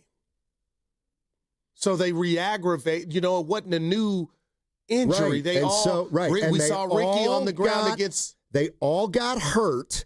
Now they have a game Thursday, and Kyle's saying they all got hurt Sunday. Let's just give them all another week off because it's too soon. Does he strike you as that type of coach? I mean, I don't know what Or kind is of it coach getting to the is. point to where if it wasn't, you need to be now? He just doesn't cut. Look at McCaffrey and his touches and how he's using them. And to his credit, McCaffrey has not got hurt, but he doesn't. I don't think he operates on if Steiny or Goo gets hurt. If Evan's there, I'm handling the ball. I'm throwing it to him. Yeah, and I think it's possible that going into Sunday's game, he said the hell with it. I know Pearsall's banged up, and I know Jennings is banged up, and I know Brock's banged up, but let's go out and win this game, and we'll worry about Thursday. Okay, well, you went out and lost the game, and now you're saying, well, let's play it safe now. If Pearsall is as hurt as he was last week, let's go to Shane in San Francisco. Shane. Hey, Shane, how you doing, man? Hey, what's up, guys? Hey. As a wise man once said, 49ers in shambles. It's hard to not feel like they didn't botch this whole quarterback injury thing. And looking at it now, it's like they really should have started the third stringer against Jacksonville and chalk it up to due diligence and just given Brock 2 extra weeks off and, roll into the Rams game with a healthier Mac Jones after what he's shown and, cut your losses, and some of these lollipop throws from Brock, we can blame the injury, I guess, and he kind of hinted at that, but we've seen him before. But even that throw to Pearsall, the one-handed catch he made, like one of the worst throws I've ever seen, just terrible floating up there. But that is what it is, low expectations, and you won't be disappointed with this team. And real quick, a wise man once said, back to Kaminga. I hope he just gets some playing time this year and shows his worth and helps the team, or at least helps his trade value, best of both worlds, whatever it is. And if Kerr does coach another team next year, maybe he can take his son with him. And I'm not talking about Nicholas. You know what I'm saying? Pods. Oh, okay. All right. He has some bars. Let me tell you something. This guy is a ball player. Here's the other thing. This may be going on too. Is last Thursday, Shanahan asked Purdy how the toe was, and he's like, you know what? I think I can battle through it. I think it feels okay. I'm gonna. What do you think? You want to go? Yeah, I think I can try to go. Want to be a football player? Right. Then he stunk, and now Shanahan's making the decision for him. Like, I'm not putting you back in there with that toe because you stunk with that toe. So let's get that thing all cleared up if we can, and then I'll get back to you when you're healthy. But, Brock, I'm not putting you out there like I did Sunday for my benefit, the team's benefit, and your benefit. No, that makes sense, man. That makes sense. That's interesting. And, I felt like Willard yesterday, as he walks by, was trying to get me to say something I wasn't saying. But, Steiny, the bottom line was that was Brock Purdy at his worst. And if you're telling me and the fan base that you're healthy enough to go under center and you play bad, I can't go to, whatever was ailing you is why you played bad. Those were some horrible throws. But before the throws, partner, those were decisions. That's between the ears. So you could be onto something to where Kyle's like, you know what? I'll go behind what's behind door number 2 as opposed to seeing you from a personal standpoint perform and sing like that where you were not hitting all your notes. And I'm not sure this happened at all, but if I were Kyle Shanahan and I heard Brock Purdy say, yeah, I'm not sure if the foot was or if the toe was the reason I wasn't throwing the ball accurately. Like, at that point, maybe Kyle Shanahan makes a decision and, like, well, there it is. That's fine. I'll make that judgment. No doubt about it. So maybe that's what we're looking at. But I would like to get inside, and maybe Lo could tell us if we ever get him on or when he's with Evan from the Laughing Monk, Steiny, doing the pre and post on Sundays. Who is it? Who, at the end of the day, is it up to? Is it the training staff? They give their input. Then you look at what they say, their recommendation, or can you go against that? And can the player say, to hell with all that, thank you, I can go? I don't think if a team doesn't want a player to go, I don't think the player can go. If the team doesn't want him to go, because then that's a coaching decision. I'm sure Lo will tell you it's all of us. It's me, it's the coach, it's the coordinator, it's the training staff. It's a lot of different things, and then the player comes to a decision, and then the rest of the team either agrees with it or they don't, and then they move on from there. But I'm sure there's a lot of communication, about it all, obviously, because there kind of has to be. It's a big deal. All right. Coming up on the other side, we got Mark Willard and Dan Dibley. It's the crossover, and big day in the Bay sports-wise. Jonathan Kuminga is in camp for the Golden State Warriors. He's going to have his first practice today. Bruce Bochy will not, in all likelihood, be the next manager of the San Francisco Giants. Buster Posey met with the media earlier today and said it's tough for him to picture the Giants going in that direction with Bruce Bochy. So it looks like that may not come to fruition. And then as it relates to the San Francisco 49ers, Brock Purdy, Juwan Jennings, Ricky Pearsall, and Jordan Watkins all ruled out for tomorrow's game. The crossover's next, and that segment was brought to you by Moderna. mNEXSpike COVID-19 vaccine mRNA by Moderna has arrived. To learn more and find it near you, visit mnexspike.com. That's mnexspike.com. We finally switched to T-Mobile because with them, we can be connected here and there. ¡Listos todos! Estas son las mañanitas. Now we just need to harmonize. Switch today. Get 4 Samsung Galaxy S25 phones with Galaxy AI. Plus, get 4 lines for just $25 per line. Visit a store, T-Mobile.com, or call 1-800-T-Mobile. 1-800-T-Mobile.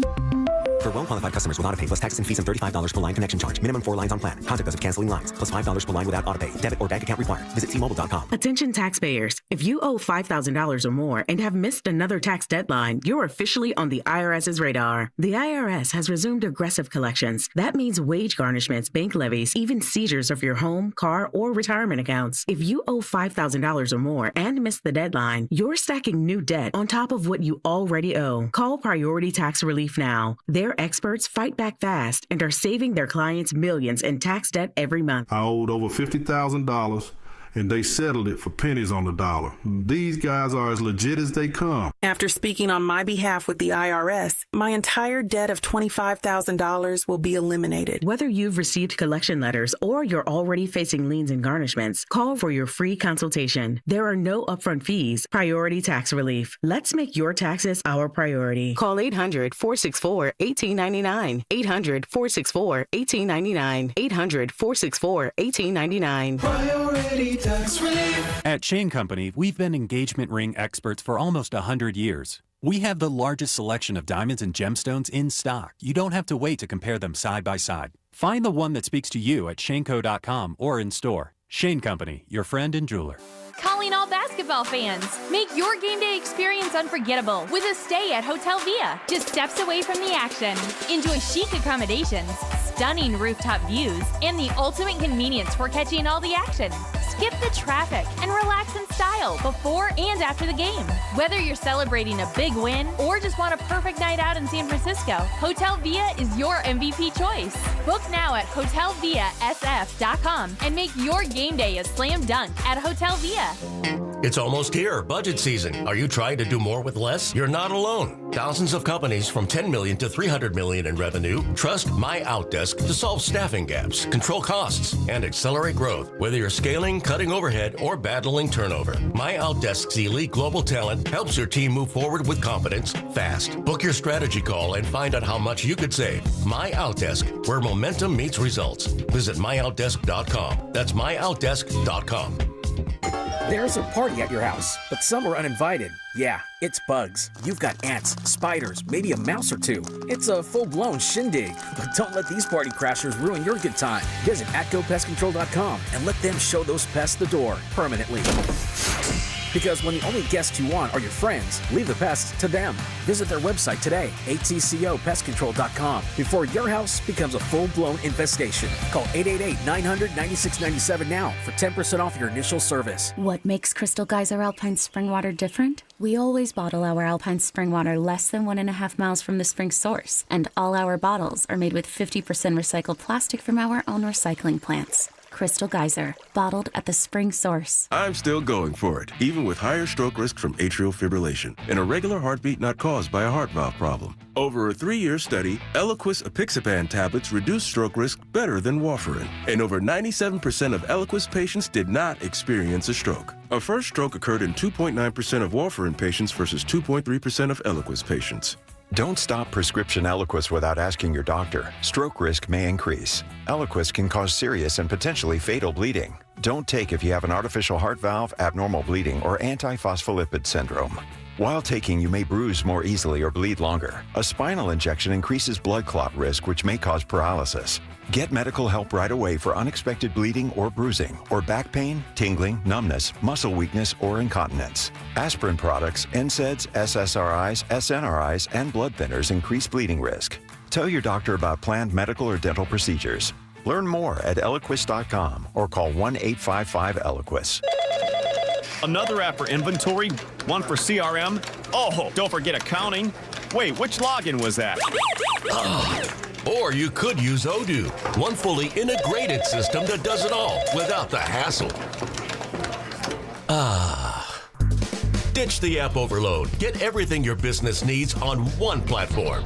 Try Odoo free today at odoo.com. That's ODOO.com. Red and Gold Game Day starts at Laughing Monk Brewing. Park for free. Enjoy amazing food, ice-cold beer, and every game on TV. Catch 95.7 The Game's pregame show. Then hop on the free shuttle straight to the stadium. Sign up now at 957thegame.com.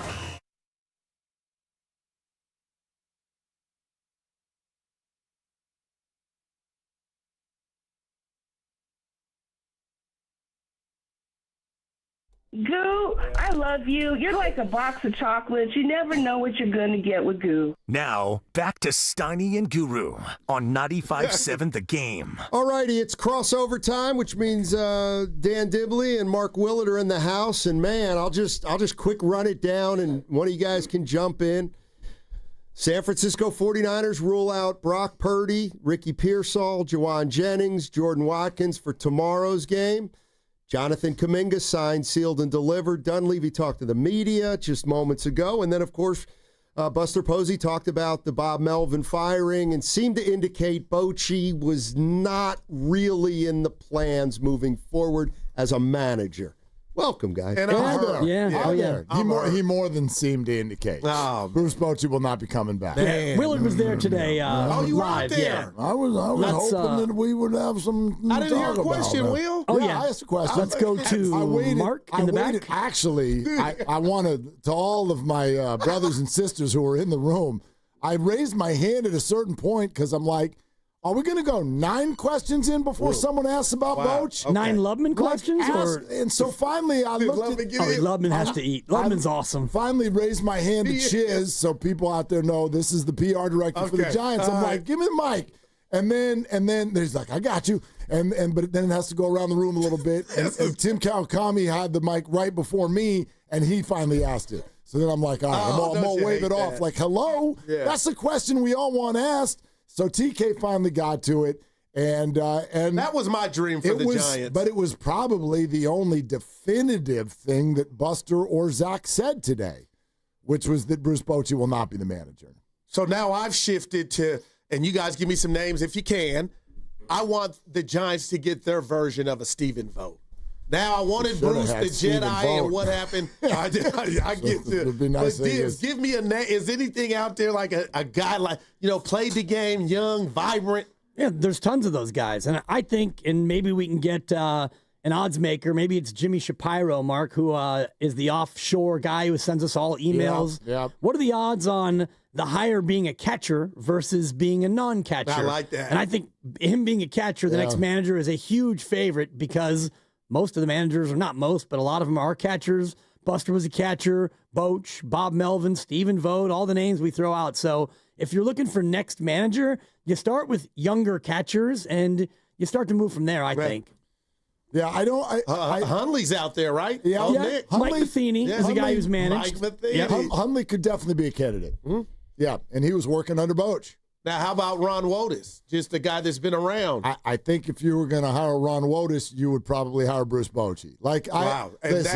In the press conference, you can't set yourself up for age discrimination, but I very much got the sense when Buster was answering that. I don't think they want to hire somebody. But there's a role for him if he wanted to. If he wants. Yeah. I mean, Bruce Bochy is always going to be welcome inside Oracle Park. But, I don't think they want to hire someone who's 70. And that's fair, isn't it? You know what I mean? Like you want to fire somebody who's 70. Exactly. Well, and I did the dive yesterday. The oldest manager ever. Apparently not deep. Connie Mack, 86 in his final year. And just a glance at it. Casey Stengel with a Mets. 86. And then he left to be president of the United States after that. He's been waiting on that. They went on a 13-game road trip in 5 cities. All buses for sure, and the dude's 86. That's incredible. Pull over, I got to use the restroom. 86. Where are my dentures at? You look around, Connie Mack, president, whatever. My dad is turning 83 next month. That's I'm beautiful. like, it's beautiful, yes, but at the same time, I'm like, how are y'all doing anything at that age? Why do you want to? Dude. It's bananas. I thought Jack McKeon, I thought he was up there, but 86. Yeah, he was 80 when he came back. Okay. Yeah, he was 80 in his last year. My pop's like, I got a crossword puzzle done today. That's it. And I ate. Now we're going back to bed. You got a scooter going to the mound to make the pitch. Seriously. What is 80? Whoa. I don't want to be thinking about whether I need to pull the lefty when I'm 83. Like, sit down. You sleep or you up? Holy crap. It's the 4th inning. It's unbelievable. We got something for you, too. They're far away. All right, switch this real quick. It was announced Brock Purdy's not quarterbacking tomorrow. We had the great Ross Tucker on, and he said this to Steiny and got me to thinking, and I can't wait to hear you, too. Brock playing last week and now hurt, not playing this week. Here we go. And you might have heard it. is a bad look for the Niners. You guys say what to that? What if they would have won? Is it still a bad look for the Niners? He's over there. I'm just asking. I'm asking, like, the room. And I don't really understand the notion. So it was a result. No, for me, it was he was healthy enough to play. He played. And so that's the way that went. And he got hurt. Juwan Jennings was also hurt. And he also got hurt. So should they not have played him? Well, no, he had a different injury. And it's football. And Ricky Pearsall was also hurt. And he got hurt again. Okay. And he got hurt again. And now he's going to miss again. Right. So it's maybe more than a game. And it's football. And, if your quarterback is healthy enough to play, he plays. I mean, for me, it's just that simple. I thought, and I say this with full respect, I thought you guys were a little unfair to the 49ers today. I don't understand how I don't know how you can define it this way. It's just a little too A to B for me in terms of taking the unknown out of it. Which is Mac. Well, but Mac was more hurt. I believe that. Mac was more hurt, but let's just keep it about your franchise quarterback for a second. Just because something either gets hurt or even re-injured in a football game doesn't definitively say anything about where you were before the game started. If he practices, quite frankly, for almost 2 weeks, pain-free, you play. Sure, anything could get re-injured at any time, and I don't believe that means it's definitive that you rushed him back. I argued that side. I liked it, Steiny, when you sort of adjust the verbiage to be like the worst result happened, the worst scenario played out. But and again, this is kind of how I approach injuries. I have the hardest time throwing our opinion in when we don't know what the bodies feel like, and we're not doctors, and I don't think the doctors are mean or stupid, and I don't think that they're flippant and all of that. Like, you had a game, he felt good, he played. He was already and now hurt. it hurts. Don't say he got hurt again. That's what I'm trying to argue with Steiny. He was dealing with something coming in. Took 2 weeks off and said he was ready. So was he healthy on Sunday or not? What does that Apparently mean? so. Like Purdy. He was able to go. Okay, so clearly he was more healthy Sunday than he is today. Yeah. Right? Okay, well then something happened in the game which set him back in terms of the injury. Or it's just a quick turnaround, Steiny, and he's like, you know what? I ain't got my normal week to get ready. Right, but if it felt the exact same that it felt Saturday, then he'd probably play tomorrow. It's an inexact science. Exactly. It's always going to be. I don't know what it is. So I don't like saying that A to B. Like, you played, therefore bad decision. It's like, look, there's always going to be a risk. And I'm a big believer in fight through stuff. And it's fight through football. stuff, man. Who's healthy? Yeah, honestly. Okay, sure, you got a game 4 days later. That's gonna make it tough. But Dibs is right. I don't think this question even gets asked if they're 4-0. And I'll say this to all the people out there: I love you, and I love you guys. But in our world, as fans or reporters or radio hosts, the way to do it is obviously division games mean more. Sit out, and you can sit out against Jacksonville, and you play the Rams because that game's way more. But they're telling you that's not how we look at it. What if the 49ers simply chose, because you use this phrase all the time, why didn't the 49ers protect the player from himself? I believe because the guy that was supposed to do that in Mac Jones was dealing with something to where he couldn't go. So that's just my 2 cents. I think that's why they signed off on Brock going. I just don't think you can protect football players. I don't know. You know what I mean? So it can't be a bad look. I thought when Brock said that, I go, huh? I mean, I guess it can be. That's to the eye of the beholder. I don't think it's a bad look. I think a football player tried to fight through. It's now hurting 4 days later. He's going to miss another game. It sucks. The 49ers are dealing with this all over the place. They've got a skeleton crew going to Thursday for a really, really hard game. And so now they're a massive underdog, and it stinks. But it's a little too much of a cherry pick for me to just to keep doing the rear view mirror thing, which is, somebody's in pain. And so now that means that it was a wrong decision. You got to put your best foot forward every time you got a game on the schedule. And by the way, Sitting out guarantees nothing also. And that's where it guarantees nothing. And let's hope, though, that this toe doesn't follow it. Here's the bottom line. As Goo would say, though, when, what's his name, came at Pelissero, 2 to 5? Yeah. Who came out with a 2 to 5? Rappaport comes out with a 2 to 5, and I'm like, I don't, that doesn't really mean anything to me, whatever. It's a big gap. And it is a big gap, but at that time, we're talking about, boy, if it's 2 to 5, how careful do you want to be? Blah, blah, blah. And I'm just saying, now there was that report out there that people subscribed to, and guess what? He came back after 2 weeks, but he also mentioned 5. So did they rush him back too soon? You can believe that they didn't. But how do we determine? How does anybody know? I mean, exactly. I'm saying you. But what I'm saying is the results are going to speak for themselves. The conjecture of it, to me, is where it starts to be ridiculous because not a person, Pelissero, Rappaport, Steinmetz, Willard, Guru, Dibley, none of us has seen Brock Purdy's feet. Right.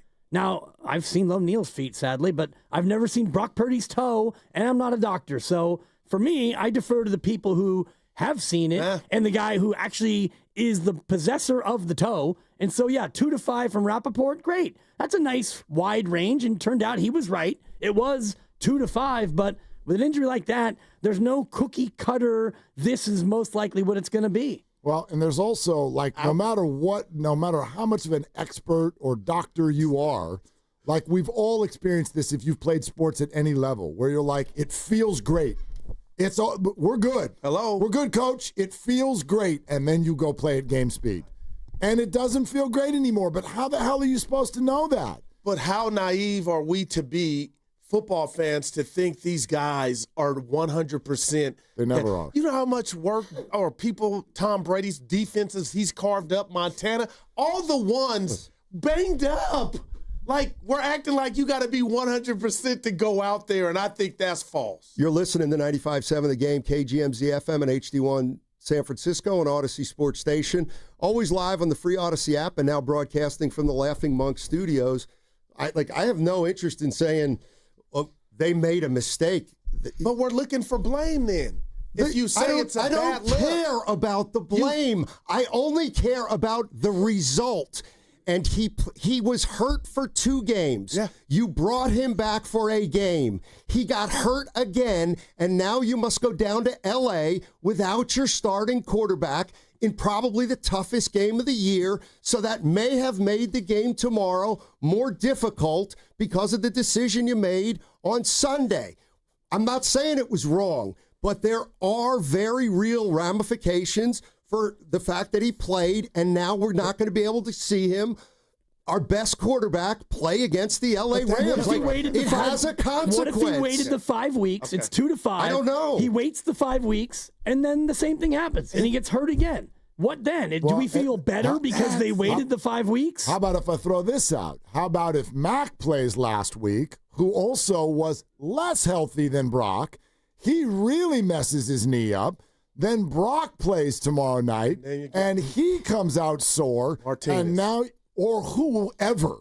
My favorite calls are the ones who are like, hey, Martinez, what the hell are you talking about? Who is he? And don't give me, well, Brock was nobody once upon a time, too. That doesn't work. It doesn't mean that every third stringer is now going to be a star. And by the way, the 49ers did know coming out of camp that Brock was their best QB that year. They all said it. But politics did not allow them to start him right away. The thirst to see Adrian Martinez is hysterical. Not over here. It's hysterical. UFL MVP last year. Put some respect on his name. He's probably not going to be a Niner by next week. Yeah, based on what you were talking about earlier, where you only get 3 practice squad elevations, and this is number 3. Dibs, I'm with you to Steiny's point. Like, this is part of the territory. We've heard Baldy, former NFL players, Lo Neal, just talk about this injury and how it can follow you all season. So, Steiny, if you wanted them to wait 5 to 6 weeks, my point is this still may have popped off and been your new reality of it's pain management. You guys are missing the point. And he finished the game. My point is that when we first hear that Purdy's injured, we always talk about, oh boy, well, when do you bring him back? When do you bring him back? You should probably be careful. He's the future. Okay, but a football guy's got to play. He's got to play. Yeah. So we talk about the consequences of playing a guy or not playing a guy, knowing absolutely nothing about what percentage he is playing at. The 49ers made a decision to play Purdy. When was he questionable the week before Jacksonville? Up until what day? He actually wasn't. Yep. He was a full participant? When the official report comes out on Friday, he was not on it. He was not on the injury report. Right. Yeah. I think he was limited on the Wednesday practice, and then Thursday he was, I think, full, and then Friday he was not on the report. Okay. So Mac was, though. Mac had an injury designation last week. Yeah. Nevertheless, Brock Purdy was at a percentage that they felt comfortable putting him out there, whatever that was, right?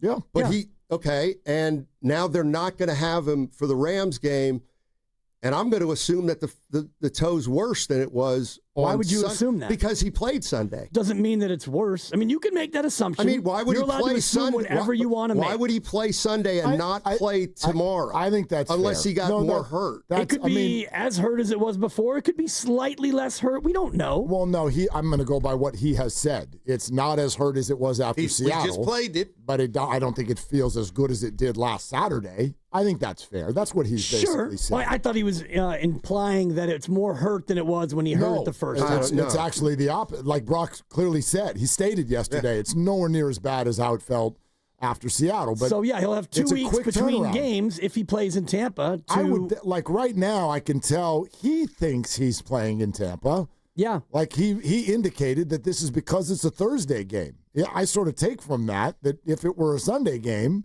he'd probably have a shot to play.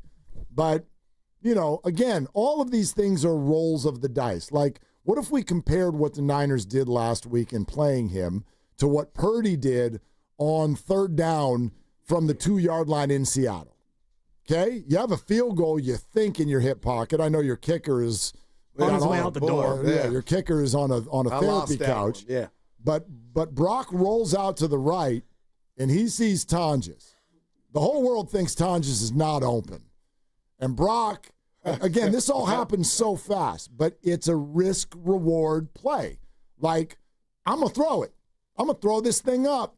It might get picked, might get knocked down. Who knows? Maybe it gets caught. The completion probability was like 16%. Right, but it happens, and so now we go, great decision. Now, same thing with what the Niners are doing. You might know that this is a little bit of a roll of the dice, but sure, you could get hurt again. You could win the football game. You could lose the football game. You could miss multiple weeks. You could miss one game. Everything is that decision in that moment. And this is just me, when it's pro sports, any sports, I'm a fan of, like, you got to roll the dice sometimes. You got to push it. You have to push it. It's like going for it on fourth down. And we want Kyle to do that more. Okay, did they push it? They probably felt like they didn't have a whole lot of a choice. I don't know. In the moment, to me, it makes sense. But, yeah, you're right that the worst possible outcome took place. Yeah. I mean, it's not the worst. The worst would be Joe Burrow. You know what I mean. Well, the worst would have been with regard to tomorrow. Right. I mean, with regard to tomorrow, not the whole season. For me, looking at tomorrow, I'm more fixated on what they're going to have at receiver, and they're going to have Kendrick Bourne, who has 8 catches. DeMarcus Robinson. 1. Sky Moore, 1.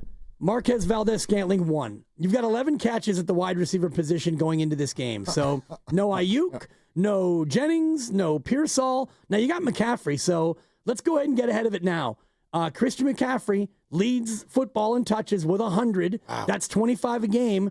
Are we all going to hold our breath if he gets 37 touches in this game? I'll go higher than 25 tomorrow. Agreed. Yeah. And they would have to have the ball, so I'm assuming that the Rams defense is giving them the business. They're going to have the ball. But let's just let's get ahead of it now, because if something were to happen to Christian McCaffrey and he gets 33 touches and he gets hurt, let's all be alarmist up front as opposed to after the fact. I will say this. Over 25 touches, and but no alarmist. I don't want this to sound defeatist, because that's not how I look at tomorrow. I know tomorrow's it's a hell of a challenge. I mean, man. But I'm not defeatist about it. But if you're down by 21 in the second half, then get him out of the game.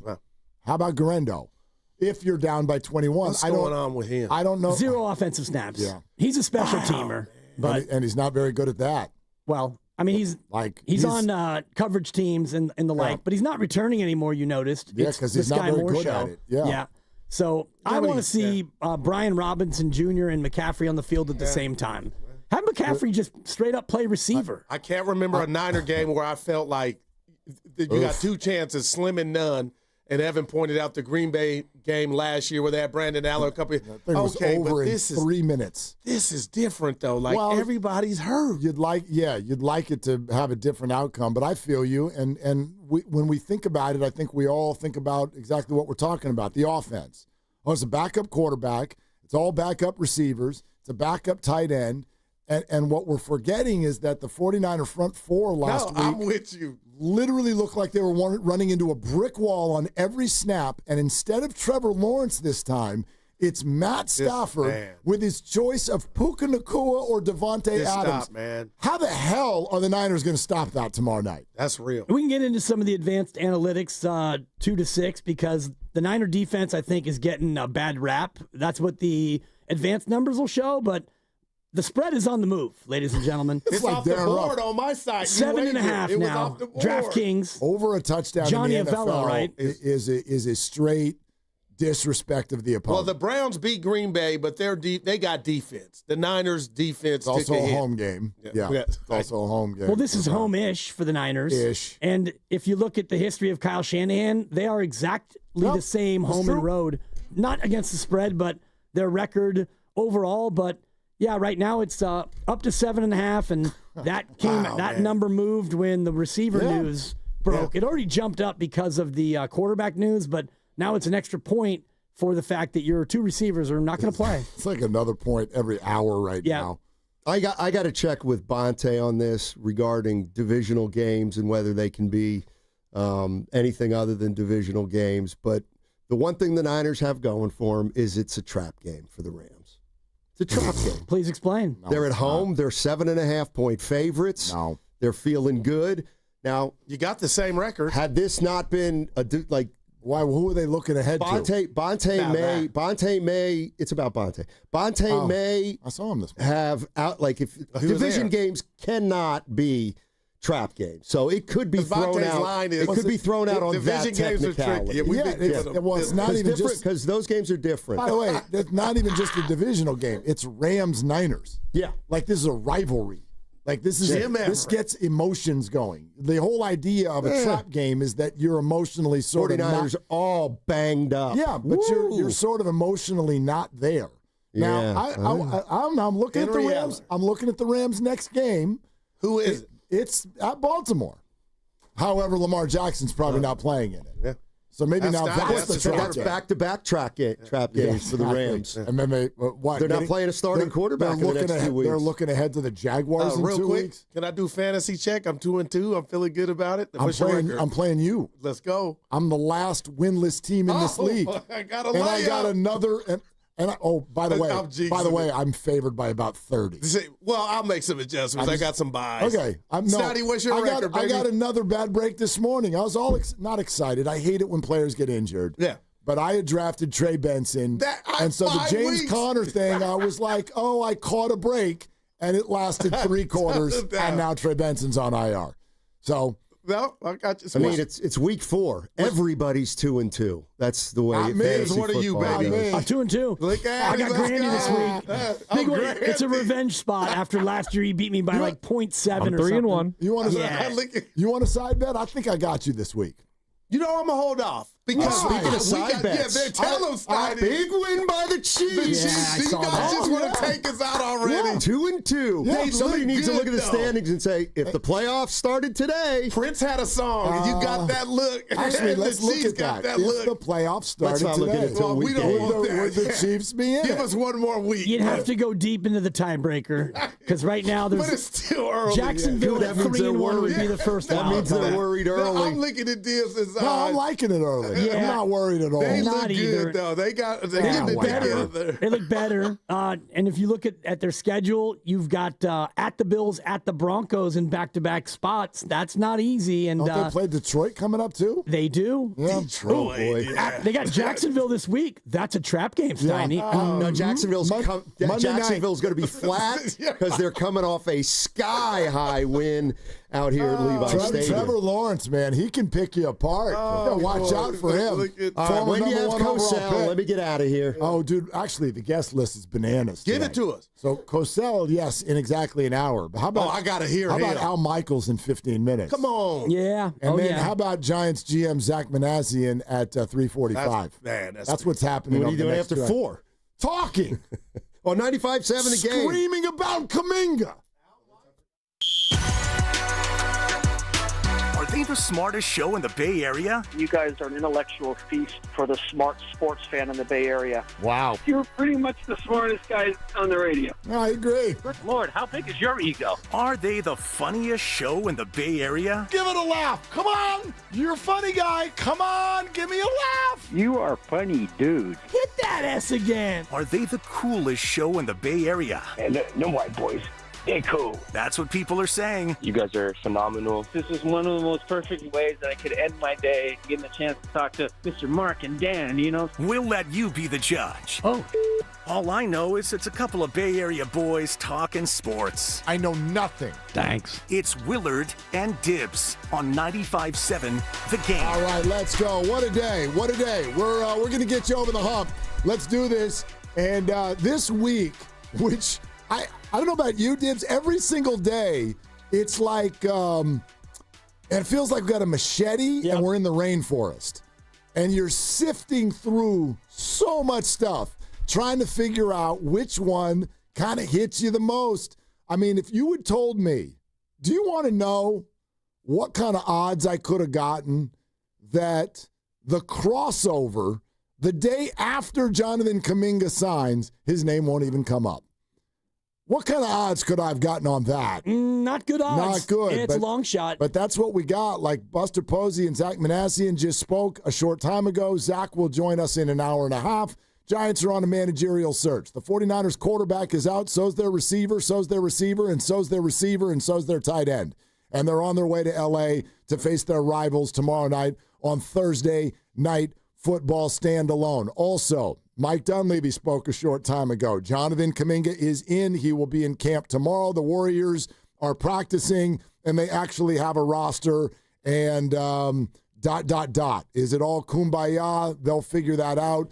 All of this is going on all week long. But I look, the latest and the greatest, and I think the most important thing right now is the 49ers. It is the quarterback position. Al Michaels is obviously going to call the game tomorrow night. He'll join us in 15 minutes. And like Dibs, I know where you stand. I know where I stand, but let's put it out there to everybody listening.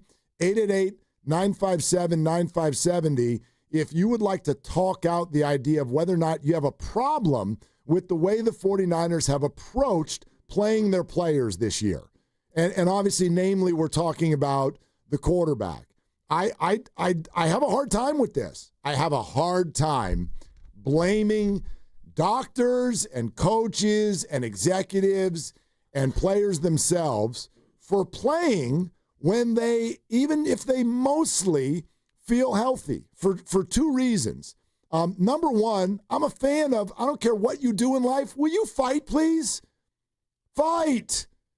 Fight through it. Good Lord, how soft is everybody?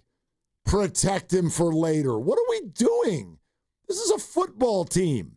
Protect him for later. And that's my other issue with it. That doesn't exist. That doesn't exist. You can't protect football players. How many NFL players this year have gotten hurt in practice? So, I'm sure a bunch, yeah. A bunch. So this idea of, let's wait for later, like he could get hurt in practice. They're football players. There is no protecting them.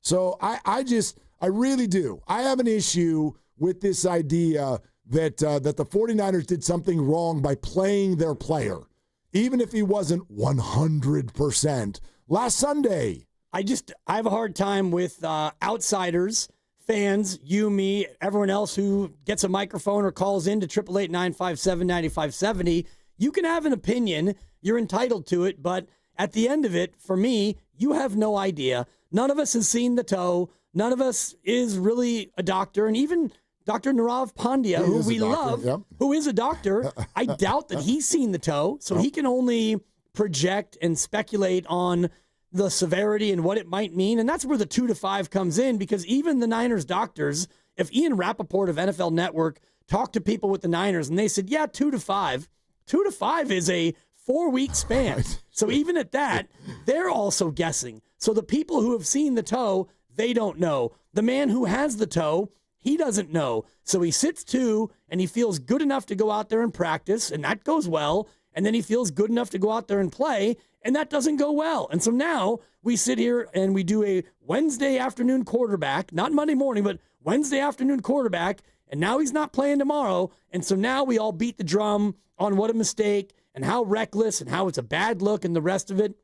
None of us know. None of us know what the toe was like and how bad it really was. The people who were there and the player, they thought, you know what? I can give it a go. Yep. It's football. It's dangerous. And I'm going to go out there and see what happens. And he played, and he didn't play great. Was it because of the toe? Again, we can guess. We can look at the film and go, ooh, he's not pushing off.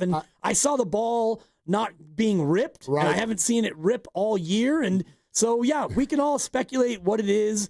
Bottom line, they thought he was good to go, and he was. He played. He didn't come out of the game. He got hurt, and now he sits. Yep, I'm all in now on that idea. Like, dude, try to play. Like, how funny is this? $265 million, and you don't want him to fight to play? Boy, you better fight to play.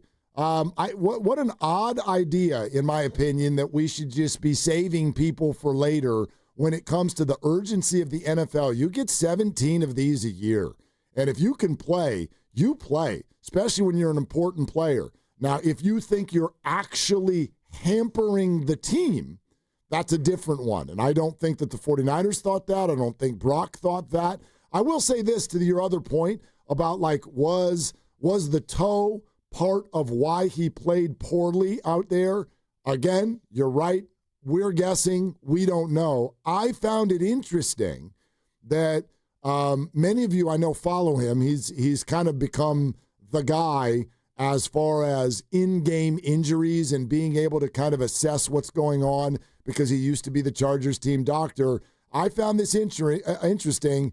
Dr. David Chow was actually on a halftime video chat, halftime of the Niner game.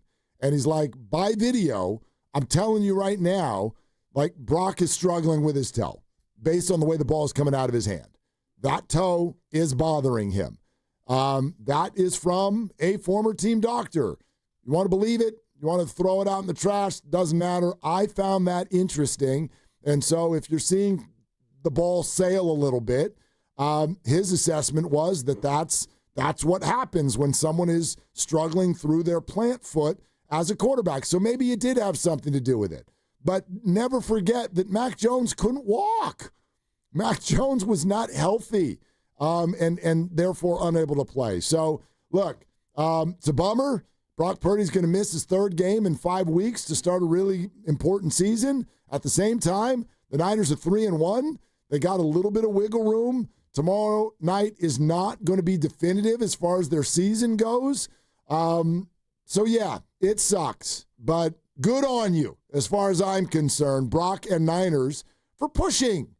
Trying to play. That's what you do in life when things are hurting. You go for it. Well, maybe he didn't even push. Maybe he was feeling pretty good. Yep. And again, we don't really know. And that's where a lot of times I think it's important to defer to the experts. And you can blame strength and conditioning for the rash of injuries if you want. But again, we don't really know if that's the case. And turf toe and torn ACL and, Juwan Jennings with a possibly broken rib, whatever happened to him in the goal line, that's not strength and conditioning. That's football players getting footballed, and you get hurt sometimes when you play football. So Brock went out there and gave it a go, and he got hurt. We don't know if he'll be ready for Tampa.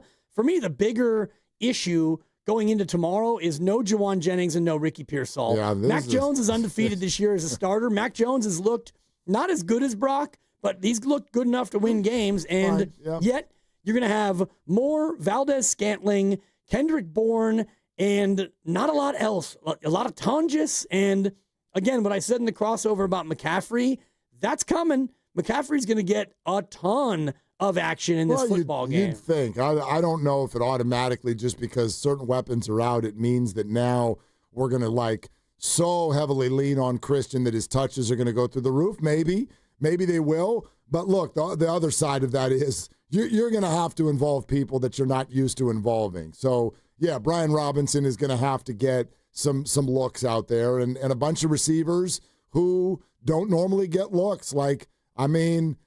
It's brutal. It's brutal. Kendrick Bourne is an incredibly key player tomorrow night, and as of last week, he couldn't catch a football. And then the other guys, Marquez Valdez-Scantling, one etc. catch. Yeah, they have no chemistry yet. They're learning the offense on the fly. The one thing about Kendrick that's good, I guess, is he's been in Kyle's system before, and he's played with Mac before. And when he played with Mac in New Orleans, he played pretty well.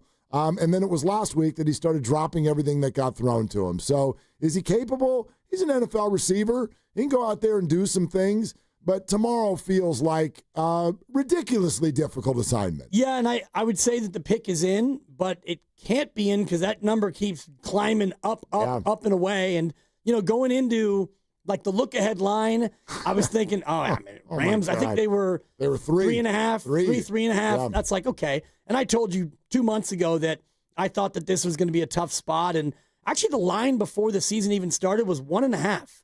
The Niners were dog, and they were a dog at Tampa. The only 2 games they were underdog, and that thing's gone from 1.5 back in August to now it's at 7.5. And that thing may continue to climb up and up and up. And so, I'd love to say the pick is in, but if it ends up at 8 or 9, it becomes a tougher thing to look at. This is going to be a super happy-go-lucky way to look at it, but I think it's all you can do as a 49er fan right now.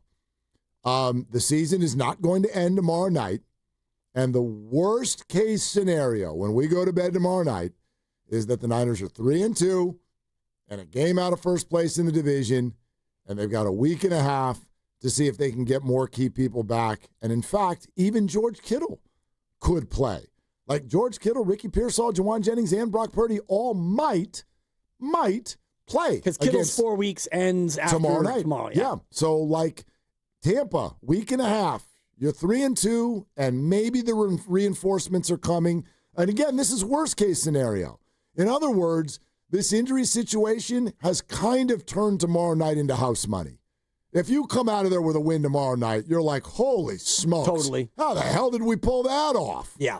And the worst case scenario is not a preventative scenario. So regarding here we are. Well, as long as you don't lose anybody else, and that's possible. It's football, but the other part of it too is some people who haven't gotten a lot of action, they're going to get some action, and maybe it's Russell Gage who gets elevated from the practice squad, or we don't know who else is going to be out there, but I think it is kind of a free look at it's a free punch. What you have. You got a ton of backups out there. Yeah, it's a ridiculous scenario. Dub Nation preseason right around the corner. 95.7 The Game, tipping things off in style. Join us at Pier 39 Saturday, October 4. Warriors preseason special. You're not going to want to miss it. And it's got live appearances from Festus and Zaza and Kalena. Tim Roy as well. Your chance to win tickets to the first preseason game on Sunday, October 5th. Warriors hosting LeBron and the Lakers. Also, E-Dog, Evan Giddings, and Guru are going to be out there broadcasting live noon to 4. Say hi to them. It's hoops. It's hype. The season is almost here, right here on 95.7 The Game, the home of the Dubs. 888-957-9570. Al Michaels next. Greg Cosell, 315. Willard and Dibs. The Floor Store is your Bay Area flooring authority. Selection, expertise, price, guaranteed installation. Visit floorstores.com. On Saturday, October 4th, Pier 39 is throwing a party on the waterfront. Enjoy drinks to go and activities for the whole family. From live music to special deals, it's all here at Pier 39. Learn more at pier39.com/entertainment zone. Neuropathy is a debilitating condition that is sometimes misdiagnosed. Symptoms can include pain, numbness, and tingling in your hands, legs, and feet. Neuropathy is a progressive condition that only worsens unless you get effective treatment. SF Bay Wellness is a leader in neuropathy reversal and uses FDA-cleared, non-invasive electric cell therapy to restore nerve function with no injections, no drugs, and no surgery. The treatments have a 95% success rate. If distance is a factor, ask about our virtual consultation option. Call SF Bay Wellness at 844-94-NERVE for the $99 neuropathy evaluation and receive a personal treatment plan that is tailored to your needs. Don't wait another day. Call 844-94-NERVE. That's 844-94-NERVE. Why keep suffering with the painful symptoms of neuropathy? You deserve to live a pain-free life. Start getting the treatment you need for your neuropathy symptoms. Call today. You hear that? That's the sound of your business losing money. Legacy phone systems weren't built for today's teams. Quo, formerly OpenPhone, gives your business a smarter way to stay connected. Quo lets you manage calls, texts, voicemail, and contacts all in one place so that you can deliver a seamless customer experience from ring to... Need to take calls on the go? Quo automatically transcribes, summarizes, and highlights next steps from every call, so you never miss a detail. Need insight into what closes a sale? With Quo's AI call tags, you can instantly spot key topics like objections or pricing questions and use those insights to level up every customer interaction. And yes, you can bring your existing number with you for free. Keep your team in sync and your customers happy with Quo. Quo. No missed calls, no missed customers. Try Quo for free at quo.com/sports and get 20% off your first 6 months. That's quo.com/sports. QUO.com/sports. Attention taxpayers. If you owe $5,000 or more and have missed another tax deadline, you're officially on the IRS's radar. The IRS has resumed aggressive collections. That means wage garnishments, bank levies, even seizures of your home, car, or retirement accounts. If you owe $5,000 or more and missed the deadline, you're stacking new debt on top of what you already owe. Call Priority Tax Relief now. Their experts fight back fast and are saving their clients millions in tax debt every month. I owed over $50,000 and they settled it for pennies on the dollar. These guys are as legit as they come. After speaking on my behalf with the IRS, my entire debt of $25,000 will be eliminated. Whether you've received collection letters or you're already facing liens and garnishments, call for your free consultation. There are no upfront fees. Priority Tax Relief. Let's make your taxes our priority. Call 800-464-1899. 800-464-1899. 800-464-1899. Priority Tax Relief. Morning, Zoe. Got donuts. Jeff Bridges, why are you still living above our garage? Well, I dig the mattress, and I want to be in a T-Mobile commercial like you. Teach me, Saldana. Oh, no, I'm not really prepared. I couldn't possibly. At T-Mobile, get the new iPhone 17 Pro on them. It's designed to be the most powerful iPhone yet and has the ultimate pro camera system. Wow, impressive. Let me try. T-Mobile is the best place to get iPhone 17 Pro because they've got the best network. Nice, Jeffrey. You heard them. T-Mobile is the best place to get the new iPhone 17 Pro on us with eligible trade-in in any condition. So, what are we having for lunch? Dude, my work here is done. 24 monthly bill credits on experience beyond for well-qualified customers plus tax and $35 device connection charge. Credits end and balance due if you pay off earlier. Cancel. Finance agreement iPhone 17 Pro 256 gigs, $1,099.99 and new line minimum $100 plus a month plan with auto pay plus taxes and fees required. Best mobile network in the U.S. based on analysis by Ookla Speed Test Intelligence data 1/8/2025. Visit T-Mobile.com. We all hear the radio ads about the IRS. They tell you to be afraid, to be scared, and they try to frighten you into calling. I'm not here to do that. Tax Relief Advocates is different. TRA is here to tell you that if you owe money to the IRS, whether it's $5,000, $50,000, or $500,000, we have a solution. It doesn't matter if you're sitting in your car, at work, or with your kids. No matter where you are, call now. 800-575-6812. Don't lose hope. TRA can eliminate or reduce what you owe to the IRS. Generous programs are now available that can give you a fresh start. Our passion is taxes and helping individuals fix their IRS problems. We have over 1,000 5-star reviews on Google and an A+ with the Better Business Bureau. You don't need to be afraid of the IRS any longer. End your tax nightmare today by visiting us online at TRA.com or call 800-575-6812. That's 800-575-6812. Tax Relief Advocates. Real solutions for real people. Join 95.7 The Game at Pier 39 for a special live broadcast from 12 p.m. to 4 p.m. on Saturday, October 4th. Meet Zaza Pachulia, Festus Ezeli, Kalina Azabuki, Tim Roy, and Bonte Hill. Plus, enter to win Warriors tickets. For more info, visit 957thegame.com.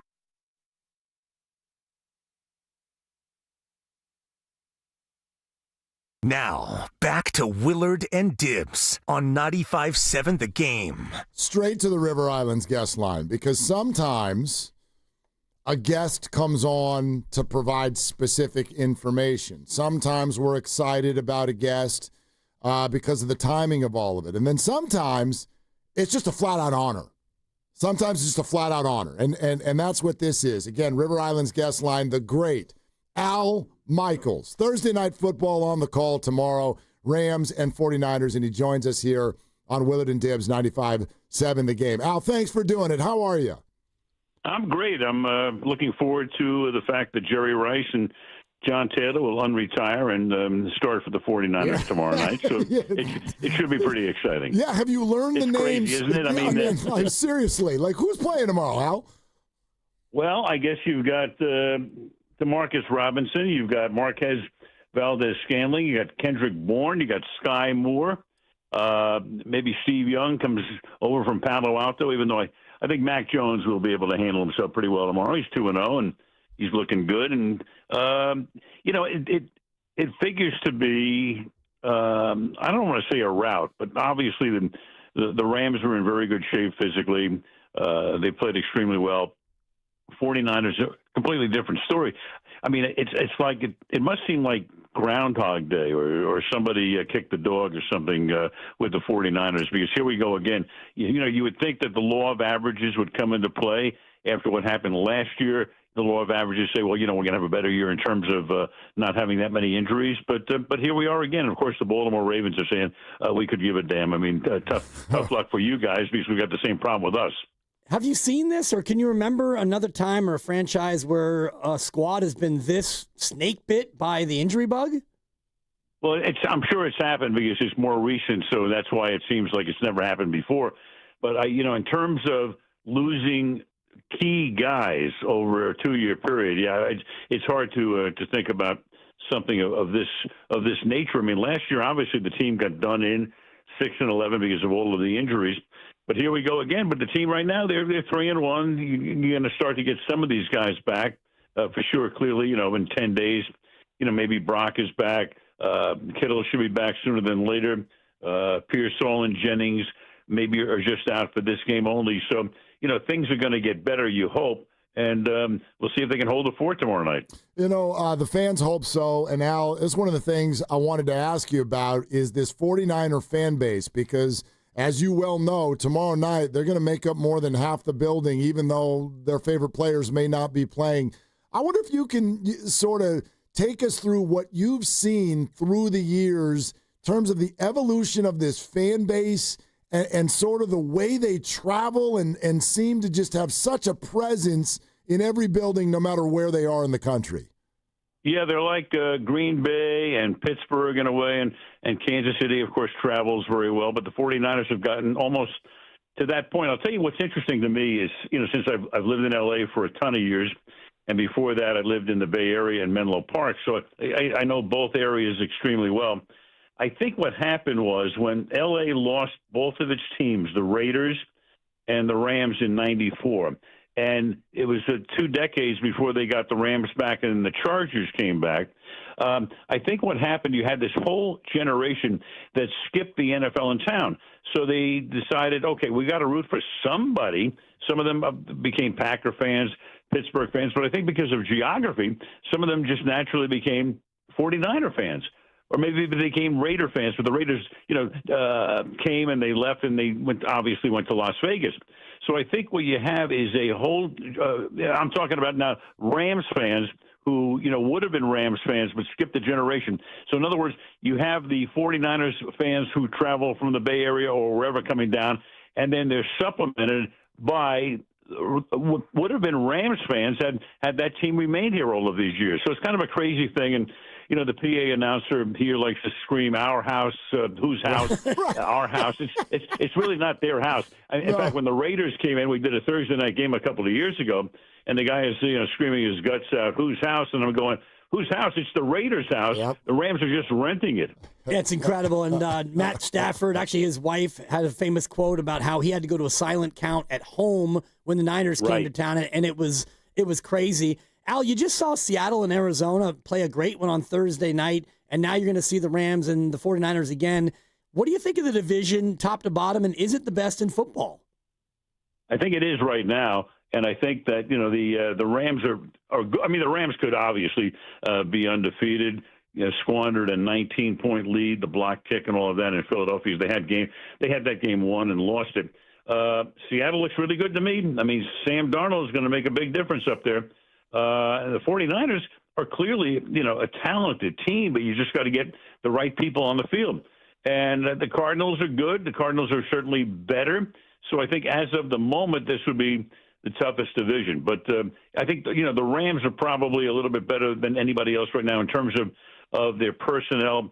Their defense is so good. We were talking to, Kyle Shanahan on our Zoom call earlier today. And it's what the Rams front four has become is what the 49ers front four was like 5 or 6 years ago, with Bosa up front. And the 49ers, with John Lynch drafted, their priority was to, get those front four guys. So you could rush four. You wouldn't have to blitz that often, cover in the secondary. And, it worked out great for San Francisco. Obviously, they went to 2 Super Bowls. And the Rams, they lose Aaron Donald, so you figure, but then they go out and they draft a couple of guys back-to-back who wind up 1 and 2 as defensive rookies of the year. They got Byron Young. They got Kobe Turner. They're good. I mean, they're really good, especially on the other side of the ball. Al Michaels, of course, as if I need to say that, is with us here on Willard and Dibs, 95.7 The Game. Al, you're so tapped into everything going on. I know you're aware of the lightning rod for whatever reason that Brock Purdy is. Meantime, Mac Jones, he's got an opportunity, at least, as tough as it is, to go 3-0 tomorrow. Brock is the guy. The Niners made that very, very clear. But how will you sort of handle the discussion around the 49er quarterback position based on what happens tomorrow night? Well, I think Brock is the guy. There's no question about that. I think Mac Jones understands when he came to San Francisco that he was going to back Purdy up, and I think he's comfortable in that role. Sure, everybody would like to start, but I don't see it's kind of funny. Unless somebody is like what they call or refer to as elite, whatever that means, then all of a sudden he's a bum. Not at all. I think, Brock Purdy is a pretty darn good quarterback. And I'll tell you something very funny. Last week we had Sam Darnold, in that game with Seattle at Arizona, and we're talking to Sam, and I said to him, who would you say are the most influential people, coaches or others, in your career? The first guy he mentioned, you're thinking he's going to mention some, 60-year-old coach or maybe a high school or whatever it was going to be. The first guy he mentioned, Brock Purdy. We said, what? He said, I learned from Brock Purdy how you prepare. So the 1 year that Sam spent as the understudy to Purdy in San Francisco, he credits Purdy with making him so much better. And, of course, Sam's on that trajectory right now, like very much like a Baker Mayfield, maybe like a Daniel Jones, where, it takes a while to get to where you want to go. But he gave so much of the credit to Brock Purdy, which I found to be fascinating. Yeah, and Mac Jones is trying to emulate that and be on that same trajectory. And last year, Al, only 14 quarterbacks started every game for their team. So how big of a move was it for Shanahan and Lynch to go out and tap Mac Jones, knowing that they're going to need a backup for at least some games? Oh, for sure. No. And the funny thing is maybe they could have gotten somebody else with a little bit more money, but I think they were a little strapped in terms of what they could afford in terms of the salary cap. But when we were talking to Mac earlier today, he gave a lot of credit to what Kyle has made him become at this particular point. He thinks he says it's the best fit that I've ever had with a coach. So, and he had Doug Peterson, I guess when he first went to Jacksonville. Obviously he had Belichick and a lot of other coaches along the way. But he just feels that this is a really good fit. And I'm sure when, Kyle was out there looking for a backup quarterback, he saw the same thing. Al, it's so interesting. Content in America now. We know the NFL is king. You've done Monday night. You've done Sunday night. Now here you are on Thursday night. How soon till we can just do this every night of the week? Well, you know what? I've actually done a game every night of the week. So, we did a Christmas game. Oh, yeah. Oh, no, I've hit all 7. And I got a Tuesday game in, believe it or not, about, I think 12 or 13 years ago on Sunday night. We had Minnesota at Philadelphia, and a gigantic snowstorm came into Philadelphia. So at 4 o'clock in the afternoon, it was clear skies. But by 5 they had already canceled the game, knowing that a big nor'easter, what they call the nor'easter, is going to come in. And sure enough, it did. So 48 hours later, I came on the air and I said, "Welcome to Tuesday Night Football." So I've covered all the bases, guys. So what happens first, Al? A team is based in Europe, or we stretch this thing out to a Wednesday, Tuesday, and Friday night football. Oh, they'll play at 3 o'clock in the morning if there's a slot open. Trust me. I mean, guys, you look at Sundays these days. You've got 4 windows, right? Europe, and then the early, the 1 o'clock, the 4:15, and then the 8 o'clock on 8 o'clock Eastern on Sunday Night Football. So it's like you're good to go about 13 hours. A day on a Sunday these days. It's crazy. How do you handle it? People love it. They love it. Yep. How do you handle your Sunday, Al? Are you a red zone guy, or do you just pick a game and watch that? Well, I'll try to watch. It's very beneficial to me if one team I have on Thursday night is playing early and the other is late. So that works out great. I'm able to watch both. But last week, so I locked into the 49ers the week before and then watched the Rams-Philadelphia game as well. So last week, I mainly concentrated on the 49ers because I live in L.A., so I'm really, well-versed on the Rams. And, obviously I went back and spot-checked the Rams tape and all of that. And that's pretty much how I prepare for these games. And, it's fun. It's fun for me. And then Sundays are great. And, all of a sudden I'm like, I'm a little, like, whacked out by 4:30 in the afternoon. But, jump into the pool, take a quick swim, and go to bed. Sounds like a good day to me. Yep. Yeah, hey, guys, before I forget, I was thinking of something the other night I got to bring up. So we all know Dwayne Kuiper, right? Yep. Of course. Of course. Who do you think called Dwayne Kuiper's only home run? Well, I'm going to take a wild guess. Not Kirk Herbstreit. Was it you? Kirk was 2 years old. Yeah. So it's my first year on Monday Night Baseball. I'm doing the backup game, the B game. We go to Cleveland. There must have been like 3,800 people, maybe, in the stands. Guys, I called it. And you know who he hit it off of? He hit it off of a guy who wound up winning a Cy Young Award 3 years later. Oof. Take a guess? A guy who won the Cy Young Award because he was 25-7 that year with the Baltimore Orioles, even though he had come up with the White Sox when he gave up the home run to Kuiper. I'm talking about Steve Stone. Stone. Wow. Okay. Yeah. Wow. There's your trivia for the day, guys. And meanwhile, Steve Stone has now done either the White Sox or the Cubs. He's with the White Sox now on radio for like 40 years. So he's had Kuiper's broadcasting career. And that thing cleared the fence by at least a foot, right, Al? Oh, it was like 2 feet 9 inches. Right. Yes. right down the right field line. You got it. And both have been Ford C. Frick Award Hall of Fame nominees, including Dwayne Kuiper this year. So, wow, full circle moment. You broadcasting 2 future great broadcasters.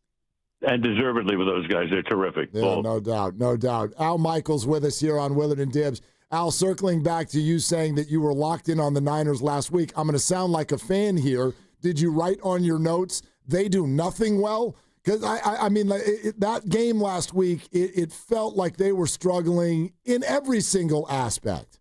Yeah. Well, obviously, you turn the ball over that much, and you're normally not going to win the game. And in a tough time running it, that's going to be interesting tomorrow night, too, to see if they can run the ball at all. I don't know. It's going to be rough because of their offensive line. You got a left guard, rookie Colby. I guess he's playing pretty well, but you still have a rookie there. You got obviously he's next to Trent Williams, so that helps. Pooney's in his second year or so, and that that defense, that front of the Rams is terrific. So I think it's going to behoove Jones.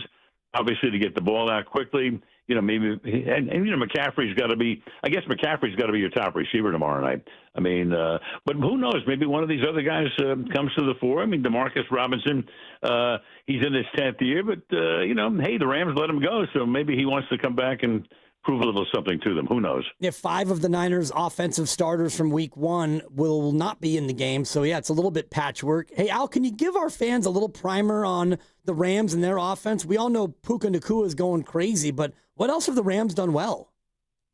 Well, they run the ball extremely well because Kyron Williams handles about 2/3 of the rushes.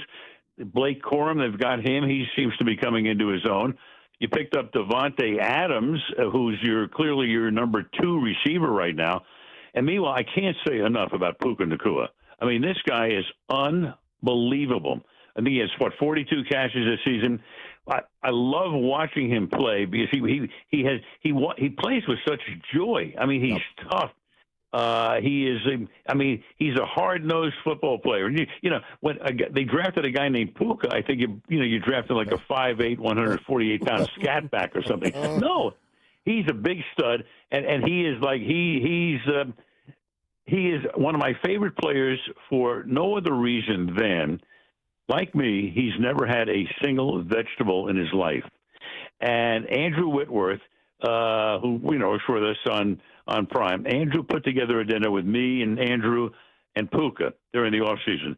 And boy, I tell you what, we ate half the stockyard that night. It was phenomenal. I did not know. Now, we knew that about you because it came up a lot last year. I did not know that about Puka. And did the two of you, do you have similar reasons why? Why no vegetables, Al? We hate them. Well, but how do you know that? Well, just by look, they don't pass the eye test. Okay. To begin with, right? And if they're cooked, they certainly don't pass the smell test. Yeah. So I just they don't look very good. And once in a while, like a piece of lettuce will sneak into my mouth, but it's got to come out because I can tell what it is, and it probably has more to do with the texture than anything else. But here I am, and here Puka is, rewriting the record book, and baby, it's meat or bust. I love it. I think people would love to see some positive examples out there of not eating vegetables so that they can try it too. It's interesting though about Puka, because coming out of college, he didn't pass the eye test either. So I would think, right? I would think that he would want to, give it a shot, try something that might surprise you. No. He got to where he is doing what he's doing, so he's got to keep this up. So the average Al Michaels meal is just meat, and more meat. Do you throw in some starch or some pasta? Yeah, I can throw in some mashed potatoes or a baked potato. That doesn't count as a vegetable. And start out with maybe a little sushi as an appetizer or a shrimp cocktail. I do eat fish, chicken, and all of that. So it's not as if it's meat. But, once in a while, a good piece of halibut is fantastic. And I love pasta as well. So it's not as if it's just meat. But, boy, oh, boy, 5 nights a week, it is a big steak. Perfect. Fantastic. Al, before you go, I'm sure you get asked this constantly, but I'd love to. How much longer you want to do this? I feel really good. I enjoy what I'm doing. This is my 40th year of doing the NFL in prime time between Monday and Sunday and now Thursday. I still get excited. I go into the stadium. I like to watch it fill up. I just like it's adrenalizing to me, and I love the strategy of the game. I love I love the craft that I've been lucky enough to be a part of for a long period of time. So, and live television just makes you feel as if hey man, I'm there, I'm present, I'm in the moment. Got a lot of things going on around me. The brain is working full speed. I love that. I love the feeling. I still do. And as long as I feel that way, and as long as I have the passion to do this, I'll continue. Miracle on Ice, Dwayne Kuiper, only home run, Loma Prieta World Series earthquake game, which is coming up on 36 years ago, Al. Sure is. October 17th. Oh, man. Unbelievable. And the Mac Jones shocker. Get ready for that tomorrow night. That's right. Who knows? Yep. Who knows? Do you believe in macacles? Maybe is the call. There you go. It's a freebie for you, Al. Al, Perfect. What a ton of fun. Thanks so much. Take care, guys. Good to be with you. All right, you too. Al Michaels. Goosebumps. Come on. I mean, let's do this. Al Michaels. Al Michaels. Al Michaels. I mean, I can't believe you just threw out him the Macacal. I thought things went so well between us. It felt like we were really chummy. This is like the Niners playing Brock Purdy with an injured toe. You went for it. Yeah. I like that. It's like trying to run. Who was that comedian who clowned us? Look at the big brain on you. Bill Burr. Yeah, Bill like trying Burr. to be funny to Bill Burr. That one didn't go as well as Do You Believe in Macacles? What's the name of Bill Burr's show when it was not Grandpa Daddy, but something like that. Older Dad or something like that. Old Dads. What was it? Old Dads. Old Lucas Dads? is right. Yeah. And Nothing you were gets like, past you. Yeah, you were like, is that because you're an old So dad? bad. I see how you got that gig, dude. Bald ginger. All right, Grandy. All right. That was a low point. Yeah. I stand I hate behind. everybody. Do you believe in Macacles? I mean, None of your business. ooh, Goosebumps. that was great. Like when we get Bob Costas, same thing. It's like, it's Bob Costas. Yeah. Al Michaels. That's Al. That's Yeah. Al. Do you believe in McCorkles? I think would have been better. Easy to think about it Yeah, for 2 like- minutes and come up with one. That's right. That's right. You're right, but so is Dibs. What? You don't get to think about it for 3 minutes and then be like, ooh, I got one. Like he's gone, Lucas. I He's had not here literally anymore. 0.8 seconds after Willard said, yeah, Mac, he's going to do it. And so I went for it, and he laughed, so I'm taking it. I mean, he was being nice. I think that laugh was more genuine. That was more genuine. That was than, from last year or 2 years ago. That wasn't from Oh, this never one. mind. Al. I was going to say quick edit back there. As any really good NFL fan knows, Al has a true appreciation for somebody who's 16-3. He should. Oh, yeah. Yeah. Yeah. Yeah. I was a little surprised you didn't run that at him. Well, Hey, I mean, Al, yeah. you want a lock? Well, I would say the pick is in, but by the time we get to Oh, my tomorrow, when I give the pick, that thing might be, it's at 7.5 now. 7.5. It could be 8.5. You're and going to have some pretty big McCorkles to take the Niners tomorrow night. True. Although at some point during the show, I will share some of the advanced analytics, not with the offense, because I think you can throw all those out because their offense won't be playing tomorrow. But the defense, the advanced numbers like the way they've been playing. I keep telling you, I'm not taking shots at the defense. There's one specific part of their defense that is just very hampered. It's not even a criticism.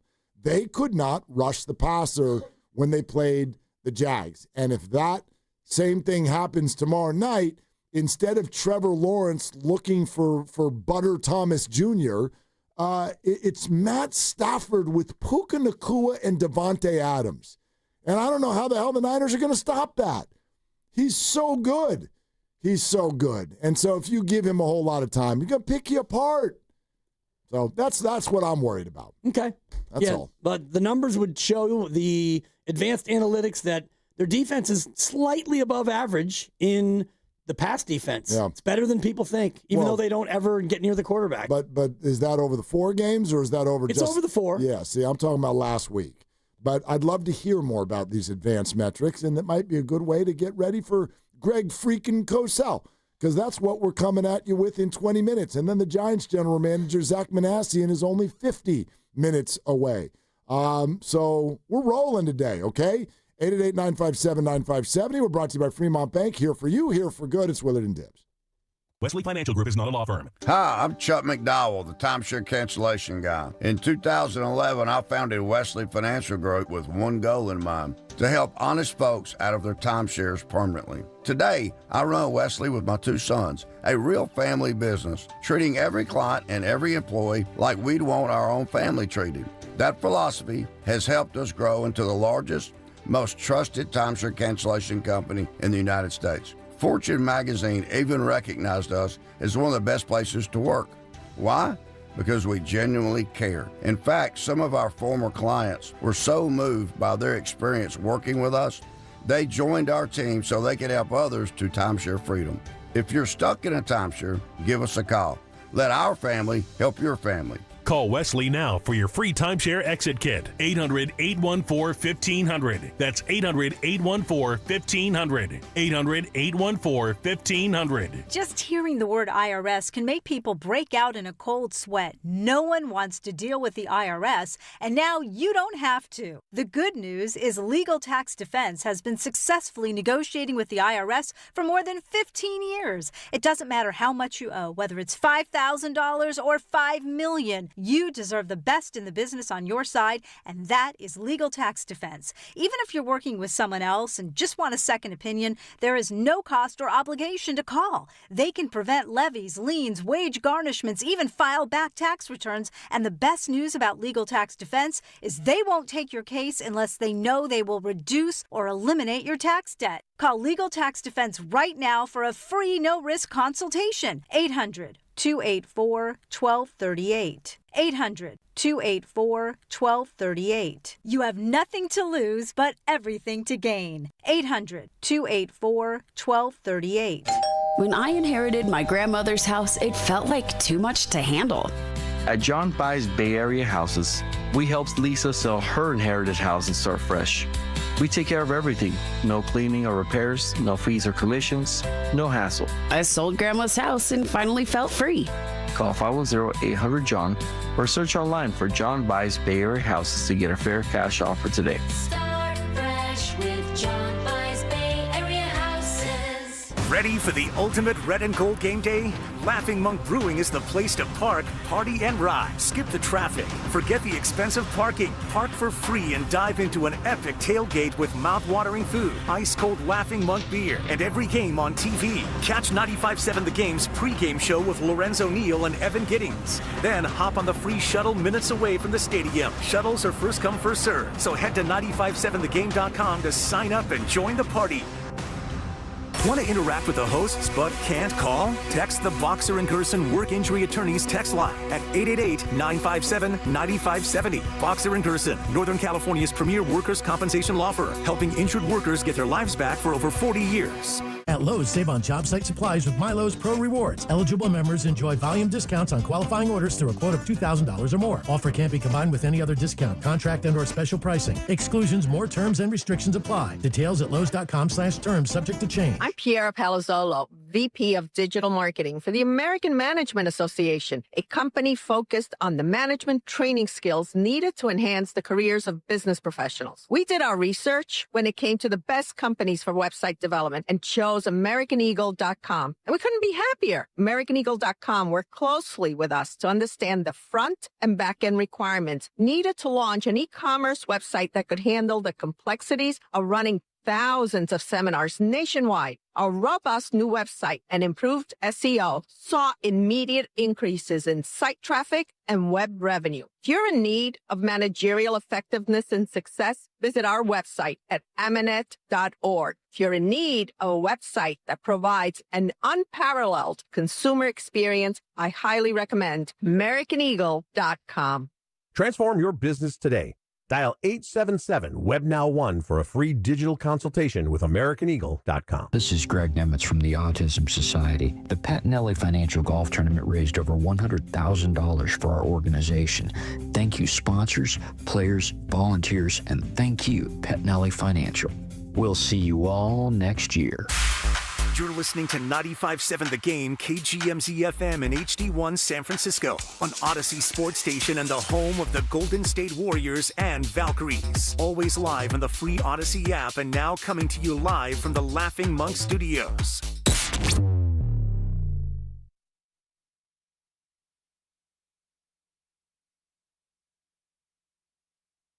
Now, back to Willard and Dibs. I want to give you guys an exclamation of my appreciation of listening to Dibs' agitation meditations about Butler's association, compensation, expectation, and Miami's expiration. Cha-ching! On 95.7 The Game. You got all that?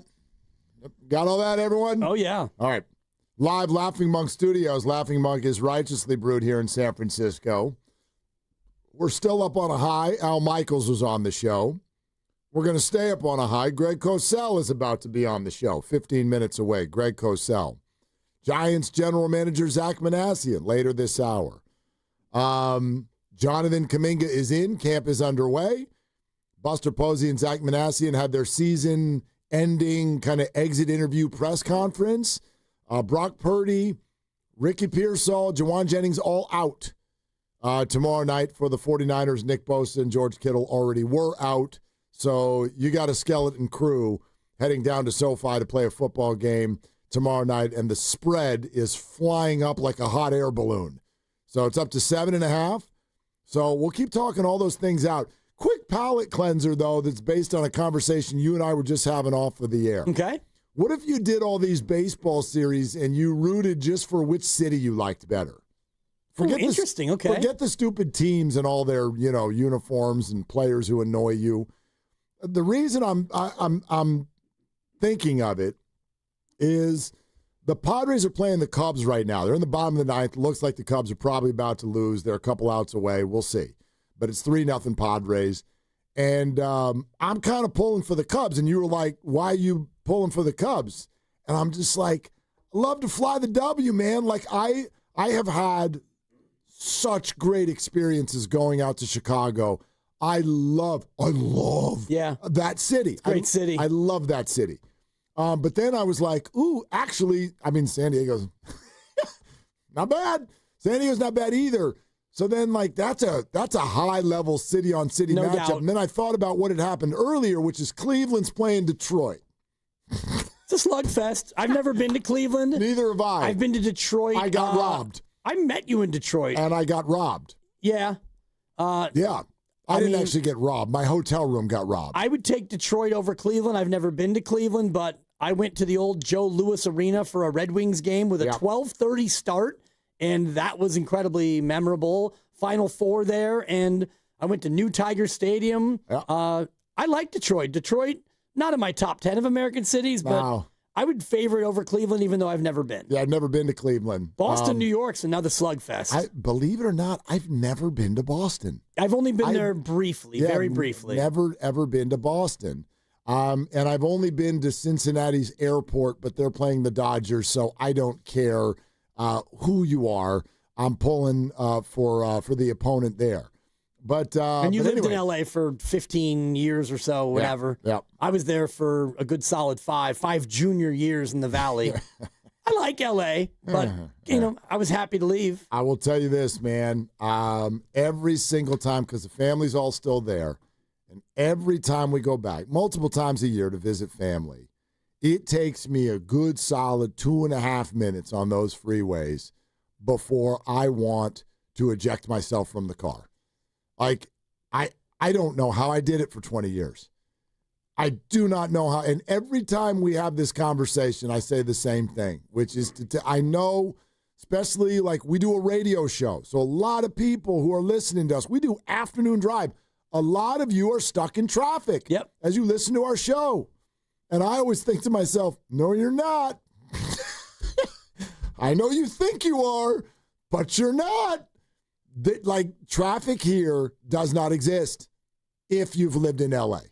It is so overwhelmingly unavoidable and awful and just relentless.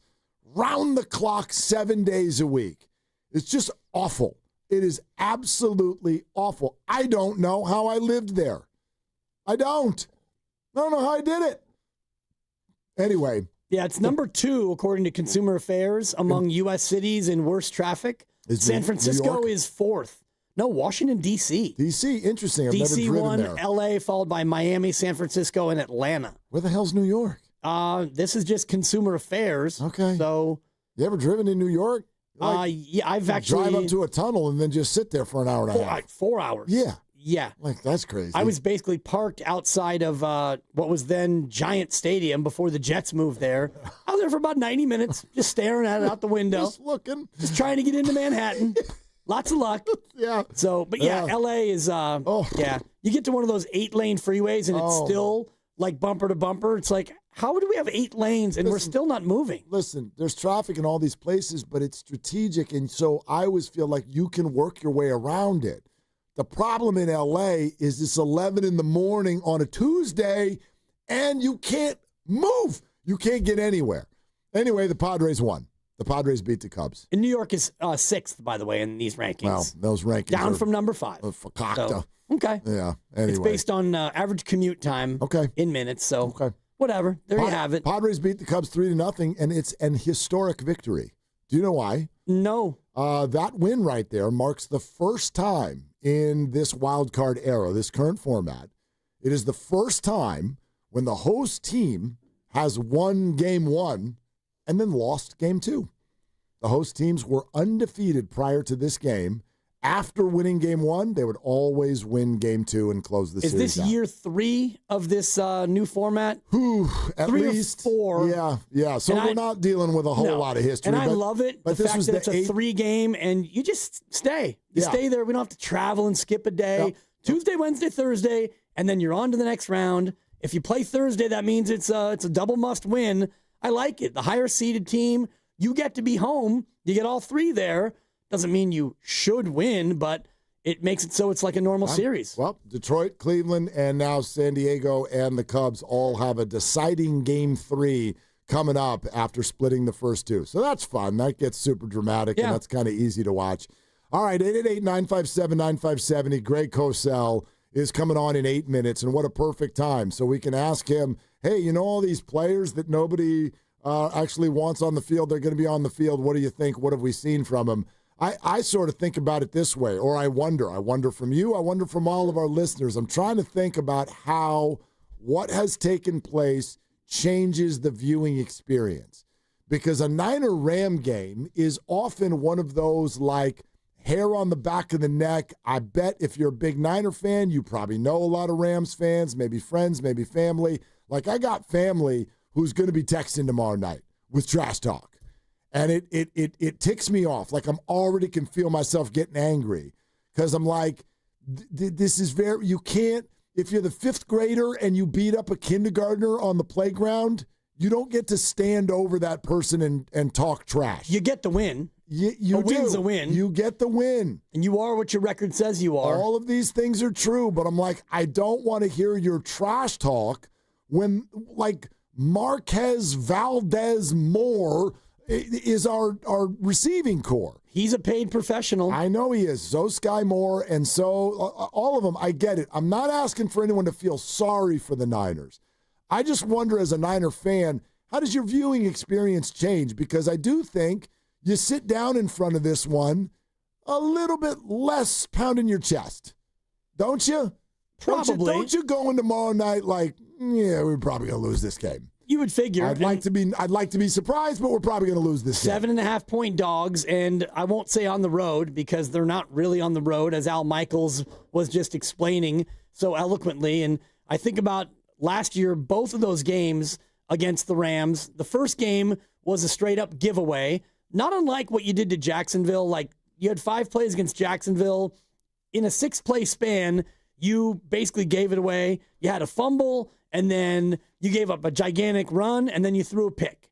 That's kind of the way the first Rams game went last year. You remember that sequence? Oh, I remember all Punt of it. Return, Tutu Atwell, a PI, the rest of it. Ronnie Bell drop, Jake Moody miss. Yes. Keep going. Yep, all of it. The second game last year, and I just was looking at it. Oh, that was you were not out of it at that point. You were 6-7. They were 7-6. If you win that game, you can still keep hope alive, Jesse Jackson. You needed it. And it was the Thursday night rain game. At home.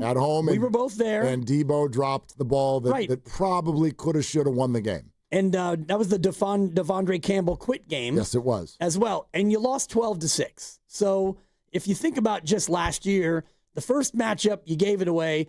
The second matchup was literally right there for you. Brock Purdy in a rain game. Can't do it. So last year was more frustrating. And I'm kind of with you about tomorrow. Look, you've got an offense that is decimated. You've got a running back, but you haven't really been able to run it. So for me, this becomes a what do you do, Kyle, kind of a game. Yeah. Do you and I would love to see him play Brian Robinson Jr. and CMC together. I don't think they've done it at all this year, even for a snap. So they're going to have to get creative, is what I'm saying. No doubt. The good news, and we'll dive into this with Greg Cosell here in just a few minutes. I think the good news is, like when you compare this to when the Niners had to play without Brock last year, and Brandon Allen took over, and you were in Green Bay, and you were also banged up. But like Christian McCaffrey, I can't remember if that was did he play in that game? I know he only played 3 games. I can't remember if that was one of them. 11 carries for 31. Okay, was that his first game back? I'd have to look, but Brandon Allen had 199 yards and a pick. You were 5.5-point dogs in that one. And the game was over in 10 seconds. It was one of those where a little longer than that. No, but you know what I mean. Yeah. Like the game started and you were like, oh yeah, never mind. Like, because you convinced yourself as a fan. You're like, we can do it. We can do it. People are going to step up, next man up. And then the game started and they went right down the field. And then Brandon Allen came out and inspired no confidence. You're like, damn it. The one thing I will say about this Niner offense that's heading out there, yes, decimated by injury. However, the people who are filling in are proven professionals. Like Mac Jones is 2-0. That's a better backup than you had last year. Marquez Valdez-Scantling and Demarcus Robinson and Kendrick Bourne, are they journeymen? Okay, maybe, but like these are professional receivers who have had some success. Your backfield has 2 guys who have been really, really successful in this league, one of them being a star. And I know Kittle is out, but like Tonjes has shown himself, I think, to be a pretty interesting player at the tight end position. I'm not trying to tell you they're going to beat the Rams tomorrow, but I do think this 49er group is better prepared to go put on a professional performance than what the hampered groups of last year were able to do. That was McCaffrey's 3rd game back, and they still had Mason, Kittle, Jawan, and Debo. Yep. So they had more of the frontline guys, but the quarterback, Brandon Allen versus Mac Jones, you'd much rather have Mac. All right, Greg Cosell is going to jump in here, and we'll talk all of this out with him. It's a ragtag crew heading to L.A., but that's not what we got on the show today. It's anything but. Greg Cosell of NFL Films joins us next on Willard and Dibs.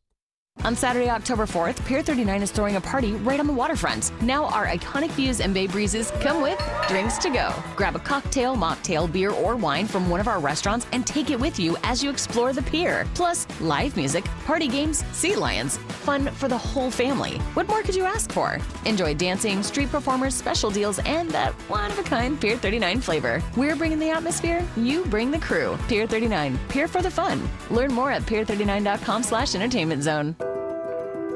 What if you had the smartest Wi-Fi? If you did, it'd be Xfinity, of course, and it'd come with their best state-of-the-art equipment.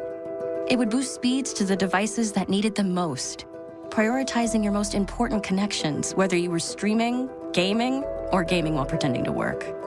And it would let you stream 4. That's right, 4 games on one screen. It would even power your mobile connection so you could bring faster, secure Wi-Fi speeds with you where you use it most. It would be proactive and fix problems before you knew you had them. Impressive, right?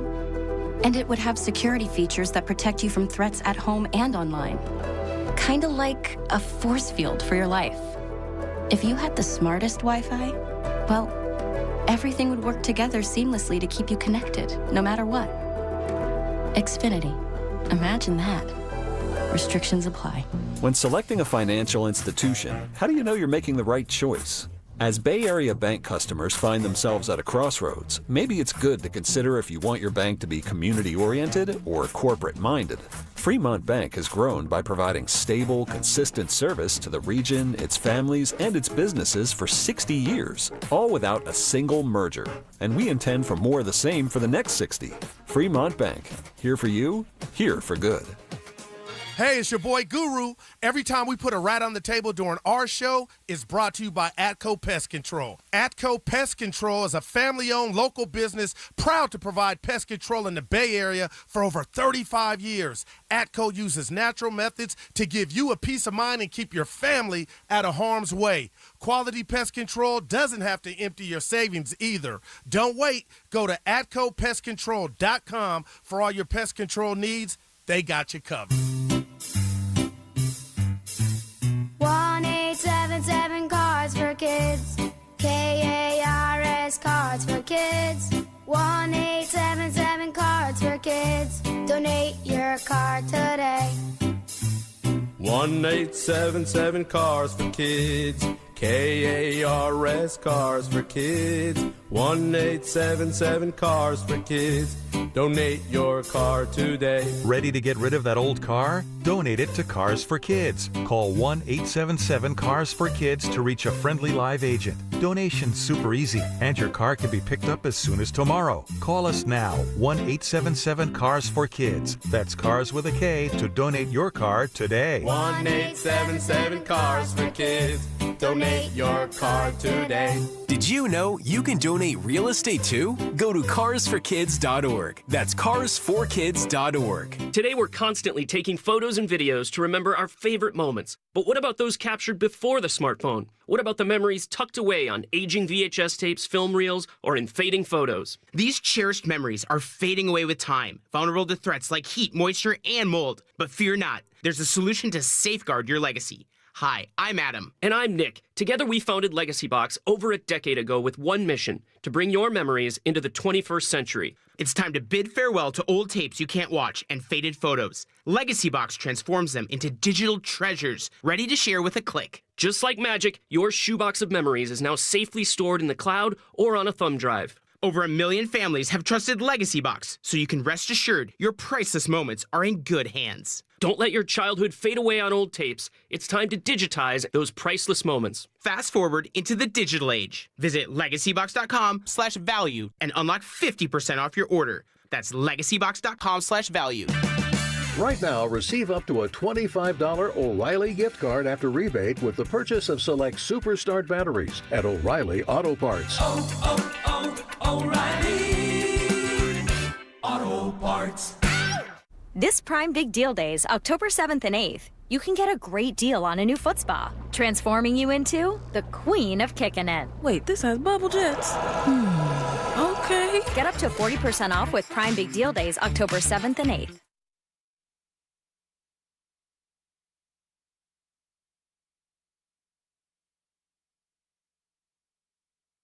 Now, back to Willard and Dibs. Yeah, that's a great question because I think that, you know, it's a great question and a hard question to answer. On 95.7 The Game. All right, as we said, on a roll today, even though the 49ers are not. Get over to YouTube right now. This is what we love to do. And by the way, stay there for the whole hour because it's Greg Cosell now and Giants general manager Zach Manassian after that, and both will be with us on YouTube, in addition to your listening pleasure on the radio here on Willard and Dibs. Greg Cosell, NFL Films, we got a lot to talk about. Hey, Greg, how you doing? I'm just trying to figure out if I can play wide receiver for the Niners tomorrow night, you know? Well, can you? Well, you know, maybe a few years ago, but unfortunately not today. I've heard you can shoot. I don't know if you can catch, though. Well, you know, there was a time, but that was many, many years ago. That was like circa early to mid-70s. Brutal set of injuries, which is what you're referring to. But let's look backward before we go forward. Greg, what did you see with Brock Purdy last week in what was clearly not a great performance for him? Yeah, you know, I'm going to be honest with you guys, and I know you got to do this because you're on the radio every day, but the week-to-week stuff with Brock Purdy is gets a little silly to me because I almost feel like people talk about Brock Purdy as if, well, he's not really that good, so if he has a good game, yeah, let's wait and see then what he's going to do next week. I mean, Brock Purdy's their starting quarterback. He's a good player. I mean, I think if you pretty much talk to almost anybody, they'll tell you he's a good player. Was he as sharp as he normally is in this game, and he had just come back, and we have no idea how the injuries affected him? He wasn't as sharp as he normally is working between the numbers. There were throws he was a little wild high. I don't know if that's a function of his toe, his shoulder. I can't speak to that.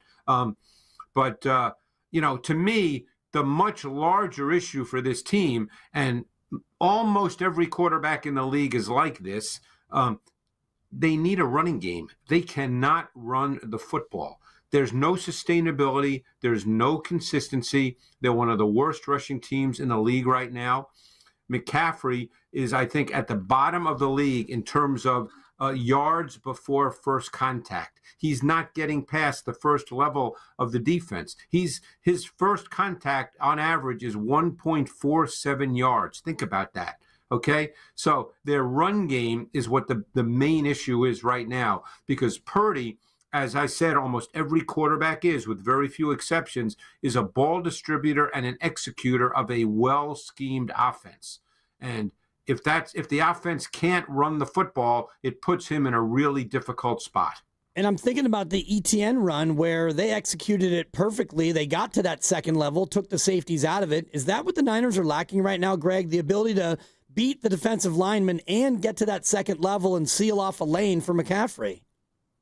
Yeah, they can't get him to the second level with any consistency at all. And even if he does manage to just get through that first level, it's not really clean. He's sort of, fighting through to do that. So he's not able to re-accelerate, which is a strength of his game, the ability to re-accelerate in traffic, and he's not able to do that. But to me, that is the bigger issue. You know how it is, guys, and you deal with this every day. You're on the radio every day. All people want to talk about, I get into this conversation every week with Colin Cowherd. All people ever want to talk about is the quarterback. Yep. He's not the only player on the field. And, I think we get caught up in analyzing the quarterback every single week as if he's the only player that matters. And in this particular case, Purdy is very good at what he is, okay? But if there's no fully formed, fully dimensional offense, he won't play as well as he can play. It's just it's a simple statement. And, so everybody wants to say, well, that's Brock Purdy's fault. No, it's not Brock Purdy's fault. Greg Cosell, NFL Films, with us on the River Islands guest line as he is every week at this time here on Willard and Dibs, 95.7 The Game, one of our favorite segments of the entire week. So, Greg, I agree with you. Let's talk about that run game, what some of the characteristics are of their struggles that you see, and what you think needs to sort of change there. What's the fix? Is it expanding the passing game to keep a defense honest? Does the O-line need to play better? I'm sure it's a lot of all those things, but what are you really focused on? I mean, as you guys know, when you're struggling in an area, it's never one thing. Like, you can't just say, oh, it's this guy. And I'm certainly not Chris Foster, who certainly knows a lot more about O-line play than I do. So I don't want to sit here and say, well, this guy's not playing well, because I don't know that for a fact. And obviously, I'm not charting every single snap and all 5 offensive linemen. All I can tell you is, as a group, there's not really first-level gaps for McCaffrey to run through. They're not there. So they're trying to run multiple kinds of runs. They're running inside. They're trying to get him on the perimeter. I mean, they're clearly searching for the run game for ways to get McCaffrey out on, get him some space. But right now, there's not a lot of space, and it's just a really hard deal. So they're caught up in a lot of longer yardage situations. They're not staying ahead of the chains, and that also makes it harder for Kyle Shanahan or any coordinator to call plays, because contrary to what people might think, every situation has a core group of plays. In other words, when it's 3rd and 6, the quarterback knows he's going to get one of 6 concepts. He's not getting one of 40 concepts. He's getting one of 6 concepts. That's the way it is on almost every down and distance. So it just makes it harder to really call plays and feel comfortable about it if you're behind the chains. Especially now that you're going to a backup quarterback. And I just want to ask you, Greg, what you've seen on the film. 2 games of Brock Purdy, he won't play. 2 games of Mac Jones. What have you seen from Mac that the Niners can maybe lean on tomorrow night? Yeah, and I think in some ways he's similar. I mean, obviously when they beat, I guess it was New Orleans, which has proven not to be a very good team up to this point. Still an NFL team, though, and you got to beat who's on your schedule. I thought he made some good throws in that game. We talked about the Jennings touchdown that I guess was the sort of sealed the victory, which was a really good play by Mac Jones in terms of reading the defense as a change from one look to another look. But Mac Jones in some ways is very similar stylistically to Brock Purdy. They're going to need to be able to run, and if they can't, it just becomes harder. It's just, I'll give you an example. I think everybody would say correctly that Josh Allen is one of the 2 or 3 best quarterbacks in football. Yep. Do you know that the Bills lead the NFL in rushing attempts and in rushing yards? Okay. Now, but people would obviously say, oh, man, Josh Allen. I've had this conversation with people who still think that, oh, if Josh Allen isn't Superman, they can't win. Well, meanwhile, they run the ball more and better than any team in the league. And last year, they had a run-pass ratio where they had more runs than passes. So, it's just the reality of the NFL that the way teams are playing defense, too, is it's harder to create explosive plays in the pass game. We did a study for the Matchup Show where over the last 2-3 years, which maybe is a trend, 2-3 years one could say is a trend, there's been fewer and fewer 20-plus yard completions each and every year going back 2-3 years. The game is, I don't want to say it's changing. Obviously, all offensive coaches want big plays and explosive plays, but the run game seems to be becoming increasingly more important in the way the game is being played because of the way defenses are structured. And you've got to be able to run the football to some degree. Greg, I'm glad that you're talking defense. I'd like to ask you about the 49er defense because to my untrained eye, the biggest issue that scared me last week was the inability for the 49ers to generate any sort of a pass rush. No sacks, no QB hits, and this is obviously coinciding with Nick Bosa going out. So how would you describe the difference in the way that pass rush looked without him there? Well, the bottom line is they were unable to generate any consistent pressure on Lawrence, which is a shame because Lawrence really struggles when there are people around him. Because Lawrence is, he's one of those mid-range quarterbacks who needs everything to work right. You get people around him, he struggles a lot. But, they decided really not to rush the quarterback in terms of pressure. Like in the first half, Lawrence had 20 dropbacks. The 49ers only rushed 5 on 2 of those 20 dropbacks. So they decided to sort of stay with, what Robert Saleh's approach is. I know that's been a bone of contention through the last couple of years with another coordinator who didn't want to rush the quarterback and didn't want to blitz. But that's the way they chose to play, and they weren't able to generate any pressure whatsoever. Now, I've been told over the years by coaches, people a lot smarter than I am, that if you can't get there with 4, you got to add a 5th guy because at some point you got to impact the quarterback. If you can't impact the quarterback, you could be great on the back end. And obviously they were missing Green last week, so they played Luter. If you can't impact the quarterback in any way, most quarterbacks in this league will probably find a way to complete passes. He completed passes, but for only 174 yards. I know. And, honestly, the defense really only gave up 19 points. It was a special teams gaffe that cost him. So will the bend but don't break approach work against Matthew Stafford tomorrow night, or do they have to try something else, in your opinion? Well, you got to get people around Matthew Stafford. You guys, know Matthew Stafford. Matthew Stafford may be the most respected quarterback in the league, believe it or not, by coaches, which is not the same as saying he's the best. You can get into that conversation. I don't get into best, second best. I don't do that. But he is a big-time NFL quarterback, maybe on his way to the Hall of Fame. And when he has time to throw the football, he is phenomenal. And number one, he's an aggressive thrower, so he's going to make throws.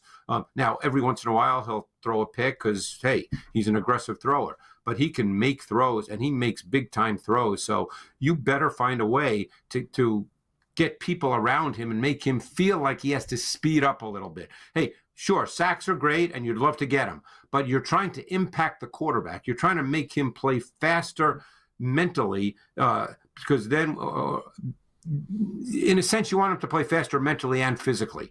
It's because Stafford's seen everything, so you're not necessarily going to slow him down mentally, but you just want him to play faster physically. And if you can't do that, it's going to be tough. Greg Cosell, NFL Films, is with us. Yeah, Greg, this is kind of the way I look at tomorrow's game. I know everyone will focus on a backup QB and a bunch of backup wide receivers. Yeah. But correct me if I'm wrong. Kind of what you were just talking about. Both sides of the ball, the trenches play really favors the Rams right now based on the way that both teams have been playing. Would you say that's fair? Yeah, this is a game where the O-line for the Niners really has to play well because this group up front, as you guys know, they're in your division, so I'm not telling you guys anything you don't know, but just so fans understand, this group up front of Verse and Young on the outside and Fisk and Turner inside, they are as good as there is in the league as a 4-man D-line pass rush group. And they've played very well this year, and they do a lot of different things. Chris Shula's done a lot of things on third down and pure pass situations, the way he moves people around. I mean, last week he had an inside stunt where Verse was a stand-up player, and you might have seen the play where he just ran through the center. I mean, he is as strong as there is. I mean, he can do that to tackles. Now, he may not do it to Trent Williams, who's, obviously a first ballot Hall of Famer. But the point is those guys are physical, they're fast, they're aggressive, they're a very high percentage stunting team. And that becomes mental for the offensive line as much as it is physical. But they stunt maybe as much as any team in the league, and they're very multiple with their stunt concept. Just so people know what that means that there is a guy who penetrates, and then there's someone who goes and loops around him. So they do that with multiple guys and in different situations, and it's very, very hard to defend. And I'm thinking about last week against Jacksonville, where Kyle Shanahan dialed up a couple of pressure beaters, the shovel pass for the touchdown, the screen to Tonjes. When you look at those plays, are they the types of things that will apply against an aggressive defense like the Rams? I mean, I think that those kinds of things, ultimately, the bottom line is this. I think the key in a game like this, to me, is what you do in normal down and distance situations. What I'm going to say is not profound here, because every coach thinks like this, but this is a team you really need to stay, particularly where the Niners are right now in this given season at this moment. They really need to stay at a 3rd and long. So to me, first down, second down are really important downs. If you can't stay somewhat ahead of the sticks, it's going to be hard to play against this defense. Now, the one thing I would say normally, but it may not be the case because of who the Niners are going to line up at receiver, is their corners are beatable players. But we'll see, with who they're going to put out there. Because what do you have? Kendrick Bourne. I assume they'll play Valdez-Scantling. DeMarcus Robinson. DeMarcus Robinson. He's a guy, wherever he goes, DeMarcus Robinson seems to do well. Yep. But now let me ask you a question. Is Jacob Cowing available, or he's still injured? Not available yet. Yeah, he's he's not even on the injury report because I think he's still on IR, to be honest with you. Yeah. So, I mean, again, I think most teams would look at the Rams defense and say the corners are beatable, exploitable players because it's Forbes, it's Williams, and it's Durant on the outside. I love their safeties. I mean, Kitchens and Kerr. Kerr's a really good player. Quentin Lake is one of the most overlooked, really good football players in this league for what he is asked to do in the context of that defense. And their dime player, Jalen McCullough, is a really good player too. Greg, I'm certainly not saying the Niners can replicate it, but what did the Eagles do in the second half of their game against the Rams, against that defense that was working so well?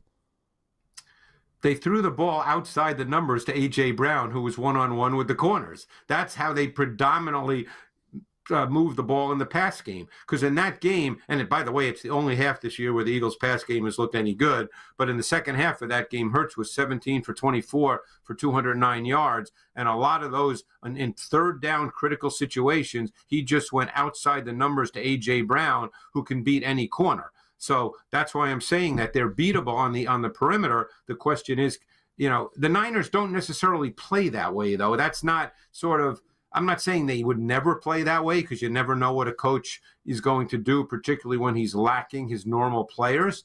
But, normally they're not a team that works outside the numbers. Their pass game tends to work more inside between the numbers. Those are tougher throws. And that's why Purdy is when he's on and the offense is humming, those are hard throws and he makes them. But again, you make those throws normally when you're ahead of the sticks, and you can dictate how you get to those routes. And in the game against Jacksonville, too often, you're right, they were behind the sticks, getting 1 or 2 yards on first down. And you've mentioned, Greg, before that they run a lot of tight to the line formations, and against a Ram defense that will stunt a lot. Is that, looking at the film, something that could be problematic for the 49ers against a very athletic defense up front? This is something that I always think about with coaches when I watch tape. All coaches have tendencies and staples. I mean, that's just because what I hear a lot from coaches is coaches coach against coaches. Unless there's just a dynamic, unbelievable, transcendent player, and there's very few of those guys in the league, coaches coach against coaches. They know what the coaches are going to do in given situations. So the balance for a coach is, how much can I tweak realistically during a season versus how much do we try to get better at what we do well? And in a short week, it's not likely that you're going to see dramatic changes. I mean, teams don't even usually practice in a short week because players are hurting from the game on Sunday. So it's more classroom work. It's more meetings. It's not really practice. So I don't know how much their offense can look different against this defense, given that it's a short week and they're going to be playing with backup wide receivers. Greg Cosell, NFL Films. Greg, I think you sort of already answered this with the way you talked about the Niner run game earlier in this conversation, but can we focus just on Christian McCaffrey for a second? There are a lot of people here wondering, does he look, kind of fully like himself? I know it's been a tough run as far as the hand he's been dealt with what's going on in front of him, but how does he look to you on tape? Well, I mean, I guess when he made Kaiser on the 8-yard touchdown reception grab at air, I guess he probably looked okay. So, I mean, Are we going to, again, this is one of those conversations, guys. Are we going to start evaluating every single run? And not you guys. I'm just talking, I hope you understand that. Sure. Are we going to sit here and say, oh, gee, on that run, he didn't look great. Oh, well, no, that run, he looked pretty good. I mean, I can't get caught up in that. I mean, to me, he looks fine. I don't watch him and go, oh, my God, this guy looks really slow, or he just doesn't look – I mean, when he made Kaiser grab at air and then scored a touchdown, I kind of felt like that kind of looked like Christian McCaffrey to me. Didn't he look like Christian McCaffrey to you on that? Yeah, he and did. The other one, too, is on the hook and lateral where Ricky gets it and flips it to Christian, and he was able to get to the edge, get to the corner. And he showed burst on that. Yeah. He showed – total burst. It's funny. Sometimes backs, and I haven't necessarily noticed this with McCaffrey because I don't think he thinks like this, but every once in a while backs, I've noticed this with Saquon Barkley this year, for instance. Sometimes when backs can't find space in the normal path, the way the run is designed, sometimes they start looking and groping and searching. Okay, and Barkley has a tendency to do that. I don't think McCaffrey does, because if you notice, he does get hard yards. It might be 2 yards, but he gets hard yards. He doesn't necessarily look to bounce or to run away from people. He kind of hits it up in there and gets whatever he can. And like I said, it may only be 2 yards or 3 yards, because I think he's only averaging, 3.1 or 3.3, Yep. But, he doesn't look to do other things. It's just not clean, and there's no space. But I don't think he looks any different than I would expect him to look. I think he looks fine. Greg, I want to go back to your previous comment about how coaches coach against coaches. And these two, they know each other so well. They came up together and obviously now coach against each other at least twice a year. So in the past, when this matchup happens, what do you normally see them do? Do they kind of go bread and butter, or do you often see them trying to, show some new colors because they know that the other coach knows them so well? I mean, I can't think about every play, but I think these coaches are pretty much do what they do. I mean, again, I don't want to sit here and say that they never do anything different. Again, you'd have to evaluate every single play and break down and go back years, but, well, I'll give you an example, for instance. Here's, Puka Nacua. I think most people would probably say he's a really good receiver. Yep. Do you know that Puka Nacua has 50 targets this year, and only one time was he the single receiver to whatever side of the field he is on? He is never the single receiver, meaning he's never the boundary X, the single receiver to the short side of the field, which is normally the receiver everybody thinks is the top receiver on a team. The guy that is the single receiver to the short side of the field. He's always on a multiple receiver side. He's the motion guy. He's a great player, but he's very scheme based in the Sean McVay offense. And McVay knows exactly how to use him. Look, it's like Jawan Jennings when he's healthy. Okay, Jawan Jennings came out of Tennessee. He ran like a 4.74. Pretty much everybody thought there's no way this guy could play in the NFL. But when he's healthy, he fits this offense and exceptionally well for how he's deployed. If you asked him to be a boundary X and have to win one-on-one against big-time corners every single week, he's probably not that guy. And this is where coaching comes in, understanding how to deploy your players to maximize their traits and minimize their limitations. So again, I can't sit here and say, gee, McVay's has done this and it's different, or Kyle's done this and it's different. I truly can't answer that, guys. But teams, these coaches know how to deploy their players. Greg, great stuff as always. Yep. Yeah, we're looking forward to tomorrow night and then breaking it down with you next Wednesday. Yeah, it should be a fun one to watch. I mean, Wow. Hey, maybe I'm a little different than you guys. I'm just hoping for a good competitive game that I can enjoy watching. I think Niner fans agree with you this time. Like, if you could have a close game in the fourth quarter, we'd be thrilled. Yeah, I mean, look, I obviously talking to you guys, it's always more fun when they win, or maybe who knows, but we'll see what happens. Look, they're 3-1. I mean, it's not like they're a bad football team. Yeah, not the end of the world. So what I hear you say is take the Niners and the points. Thank you, Greg. Hey, I've never bet on a sporting event in my life. I don't even follow that stuff. I don't even know what that means. Is that true? You've never done it once? Like, not even with a friend? Never once. Never. And I don't play fantasy football. None of that stuff interests me. We just had Al Michaels on, who has never eaten a vegetable. So a couple of nevers back to back. Never eaten a vegetable in his life? And he says Puka Nakua hasn't either. Wow. How about that, Greg? You see that on film. Wow, that's interesting. Yeah, well, I can't say that I've never eaten a vegetable or a cheesesteak, or anything like that. But, hey, that's the way it goes. Next time you see Puka Nakua go over the middle, I want you to think about that for a minute. No carrots, Greg. So what does he eat? I don't know, other stuff. Steak. He eats DBs for lunch is what he eats. Perfect. All right, Greg. All right, guys. Appreciate it. Thanks as always. Thank you. Greg Cosell, NFL Films. We're brought to you by Fremont Bank. Here for you, here for good. We'll continue to react to all that, but also next, Giants General Manager Zach Manassian will join us right here on Willard and Dibs. We finally switched to T-Mobile because with them, we can be connected here and there. Let's watch a movie. And we have Netflix included to enjoy our favorite shows and movies. ¿Qué tal esta? Buenísima, pero ya la vi. Now the hard part is getting them to agree on a movie. Switch today and get the new Samsung Galaxy S25 Plus with Galaxy AI, all on the best network in the U.S. Visit a store, T-Mobile.com, or call 1-800-T-Mobile. 1-800-T-Mobile. Best mobile network in the U.S. based on analysis by Ookla. Speed Test Intelligence Data 1H 2025. Coach, the energy out there felt different. What changed for the team today? It was the new game day scratchers from the California Lottery. Players, everything. Those games sent the team's energy through the roof. Are you saying it was the off-field play that made the difference on the field? Hey, a little play makes your day, and today, it made the game.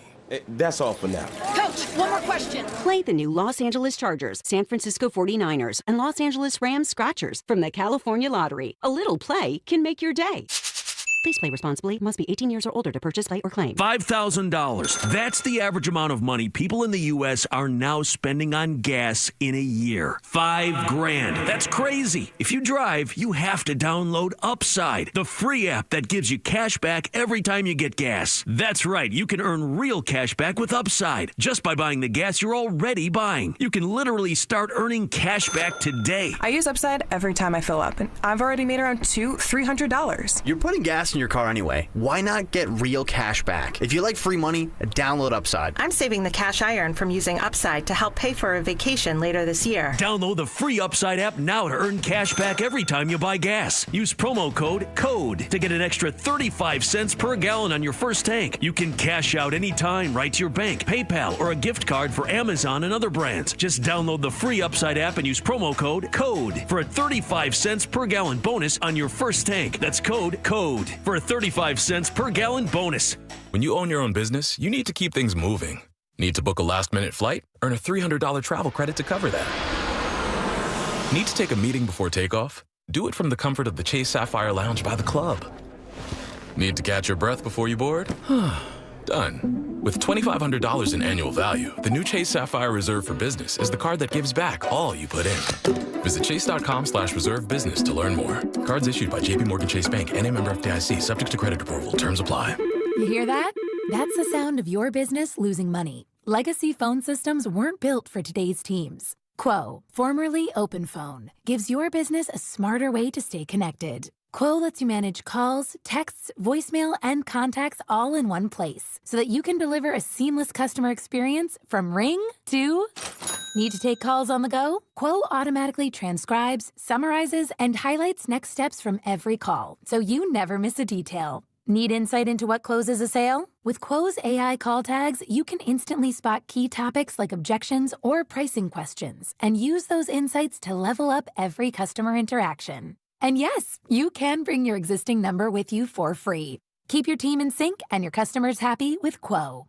Quo. No missed calls, no missed customers. Try Quo for free at quo.com/sports and get 20% off your first 6 months. That's quo.com/sports. QUO.com/sports. Hey, it's Mark Willard from 95.7 The Game. Look, when life hits you hard, and it happens, could be an accident, an injury, you need to hit back harder. You need a fierce team that knows the insurance game and refuses to back down. That's why I trust Omar Habas and the entire Habas Law team. For over 40 years, Habas Law has gone head-to-head with insurance companies, winning medical care, financial support, and real justice, and Habas doesn't get paid unless you do. Visit habaslaw.com. Habas Law, they'll fight to make it right. I'm Kristen Press. And I'm Tobin Heath. We're World Cup winners, Olympians, and the hosts of The Recap Show. Every week, we sit down with the icons, disruptors, and game changers on the field and beyond it to talk victories, heartbreaks, and everything in between. We've built a space where athletes, changemakers, and people creating the future of women's sports can show up and show off as their full, unapologetic selves. Follow and listen to The Recap Show wherever you get your podcasts. My perfect day has sand, salt water, and friends. But my moderate to severe plaque psoriasis can take me out of the moment. Now I'm all in with clearer skin thanks to Skyrizi. Risankizumab Riza, a prescription-only 150 milligram injection for adults who are candidates for systemic or phototherapy. With Skyrizi, most people saw 90% clearer skin, and many were even 100% plaque-free at 4 months. Skyrizi is just 4 doses a year after 2 starter doses. Don't use if allergic to Skyrizi. Serious allergic reactions, increased infections, or lower ability to fight them may occur. Before treatment, get checked for infections and tuberculosis. Tell your doctor about any flu-like symptoms or vaccines. Thanks to Skyrizi, there's nothing on my skin, and that means everything. Ask your doctor about Skyrizi, the #1 dermatologist-prescribed biologic in psoriasis. Visit Skyrizi.com or call 1-866-SKYRIZI to learn more.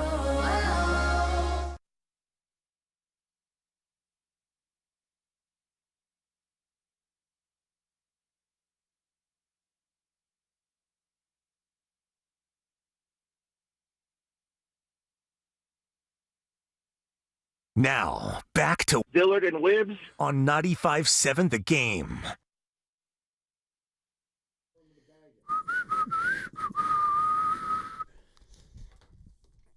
You tell me. Is he? Are we good? You tell me, Lucas. You want to give it a shot? I mean, roll the dice, right? That's what we've been doing. That's kind of the theme. Fight through it. Well, you replace a manager who is accomplished because you want to roll the dice, and you play a quarterback with a bum toe because you want to roll the dice, and you bring back a forward who may not be super happy because you're going to roll the dice. Well, then let's do it. Let's roll the dice. River Island's guest line, General Manager of the Giants, Zach Manassian, and we'll just let the audience in. We're kind of going back and forth on whether or not to do the video or just the phone because I guess the connection was giving us a problem for a second, but apparently now it's better. So let's roll the dice. Let's fire away and welcome in River Island's guest line, Zach Manassian, General Manager of the Giants. You hear us okay, Zach? You doing good? All good. Thanks for having me, guys. Oh, yeah. You look great. You sound great. Let's do this. You're a handsome man. Get over to YouTube and check out Zach Manassian. Zach, thanks for coming on. So, yeah, you had the press conference earlier today along with Buster, kind of the exit interview situation. People want to know about the manager. Let's start right with that. I know you guys want to keep close to the vest what you're looking for, but let our listeners know why not Bruce Bochy? Why does that not fit for you guys right now? Yeah, I think Buster having the conversation with Boch, it's probably a better question for Buster. But I will say I think Buster just fell with where we're at this time, just going in a little bit of a different direction. I think I was fortunate to be here with Boch for a year in 2019. Obviously, Buster for his almost the entirety of his career, and just absolutely think the world of him. And as Buster said, there's always going to be room for him with the Giants organization. And just at this time, just felt like the managerial search would take us a different direction. And without getting into names, because I know you guys are keeping it close to the vest, but what type of attributes are you looking for the next manager to help get this team from 81 to being deeper in the mix? Yeah, but Buster's talked about it a little bit. It's something I'm big on, just someone who's going to obsess over the details, obsess over baseball, obsess over being a Giant. I think that's what our fan base deserves. No little thing is too small for us to do extremely well. And someone energetic to come to the ballpark and challenge our players on a daily basis. So hopefully we can find that. I think we will. We're talking with Zach Manassian, the general manager of the San Francisco Giants, and obviously Bob Melvin dismissed earlier this week, and then both Zach and Buster had their kind of exit interview, season closing press conference earlier today. Zach, here's one thing that I kind of wanted to dig into, which is that earlier in the year, when the team kind of went through their pre-trade deadline dive, there were all these questions around the clubhouse and with you guys of like, what is it? Can you put your finger on what's wrong? And a lot of guys gave a shoulder shrug of like, man, we can't figure it out. If we knew, we would tell you. Now that there's been another handful of months, I'd sort of ask you the same question. Like, what was it, do you think, that ailed the team this year when things weren't going well? Yeah, well, I think probably the complicated answer is that it's never one thing. And when you end a season 81 with what our expectations are and where we want to go, it's easy for me to say that we need to get better in basically every facet of the game. It doesn't mean that we don't have answers here. I think we absolutely do.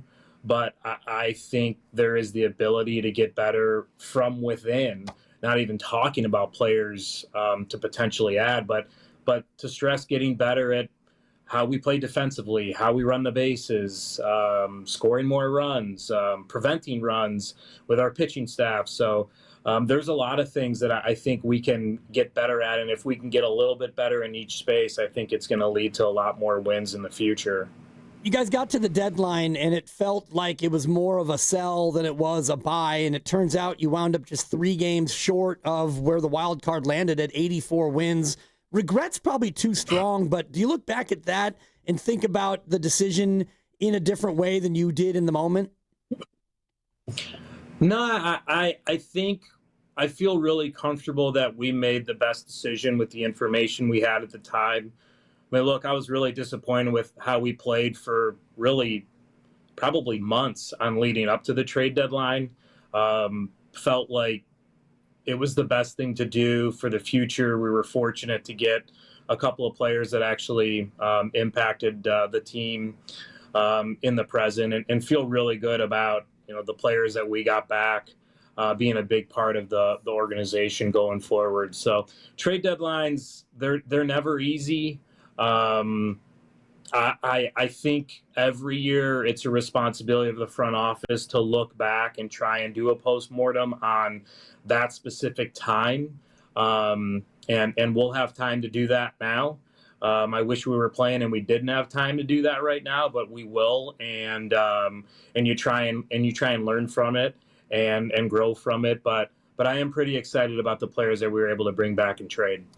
Zach, can you let listeners know about the surgery on the left wrist that Bryce Eldridge is going to have? Like, what's the nature of the injury and sort of like what's the concern level or recovery time going forward? Yeah, no, it's I think the recovery time is 6 to 8 weeks.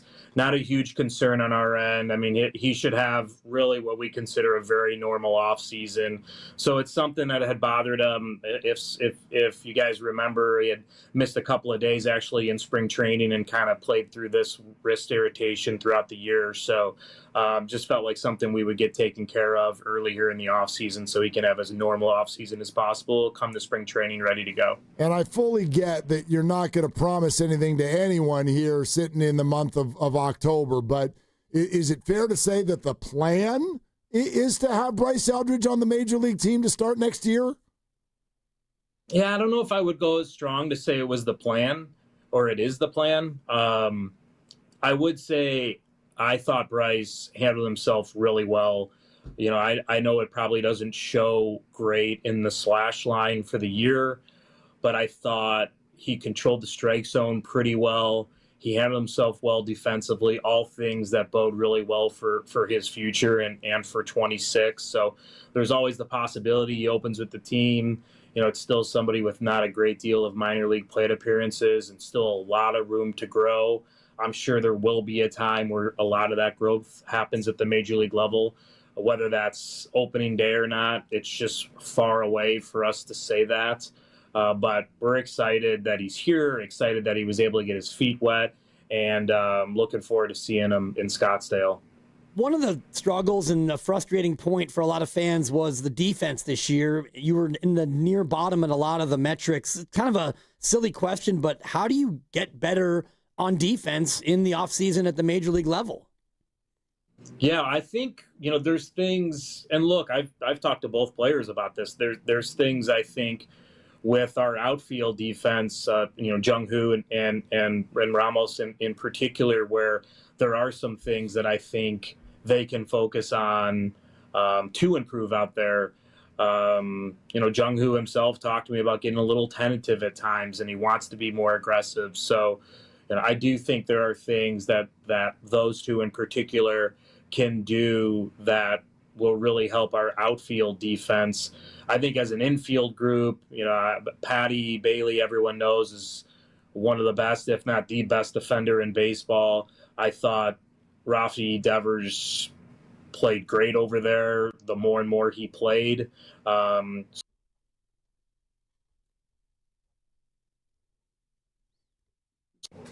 You got me, guys? Now we got you. Yeah. We were hoping it would just come back, and it did. Look at that.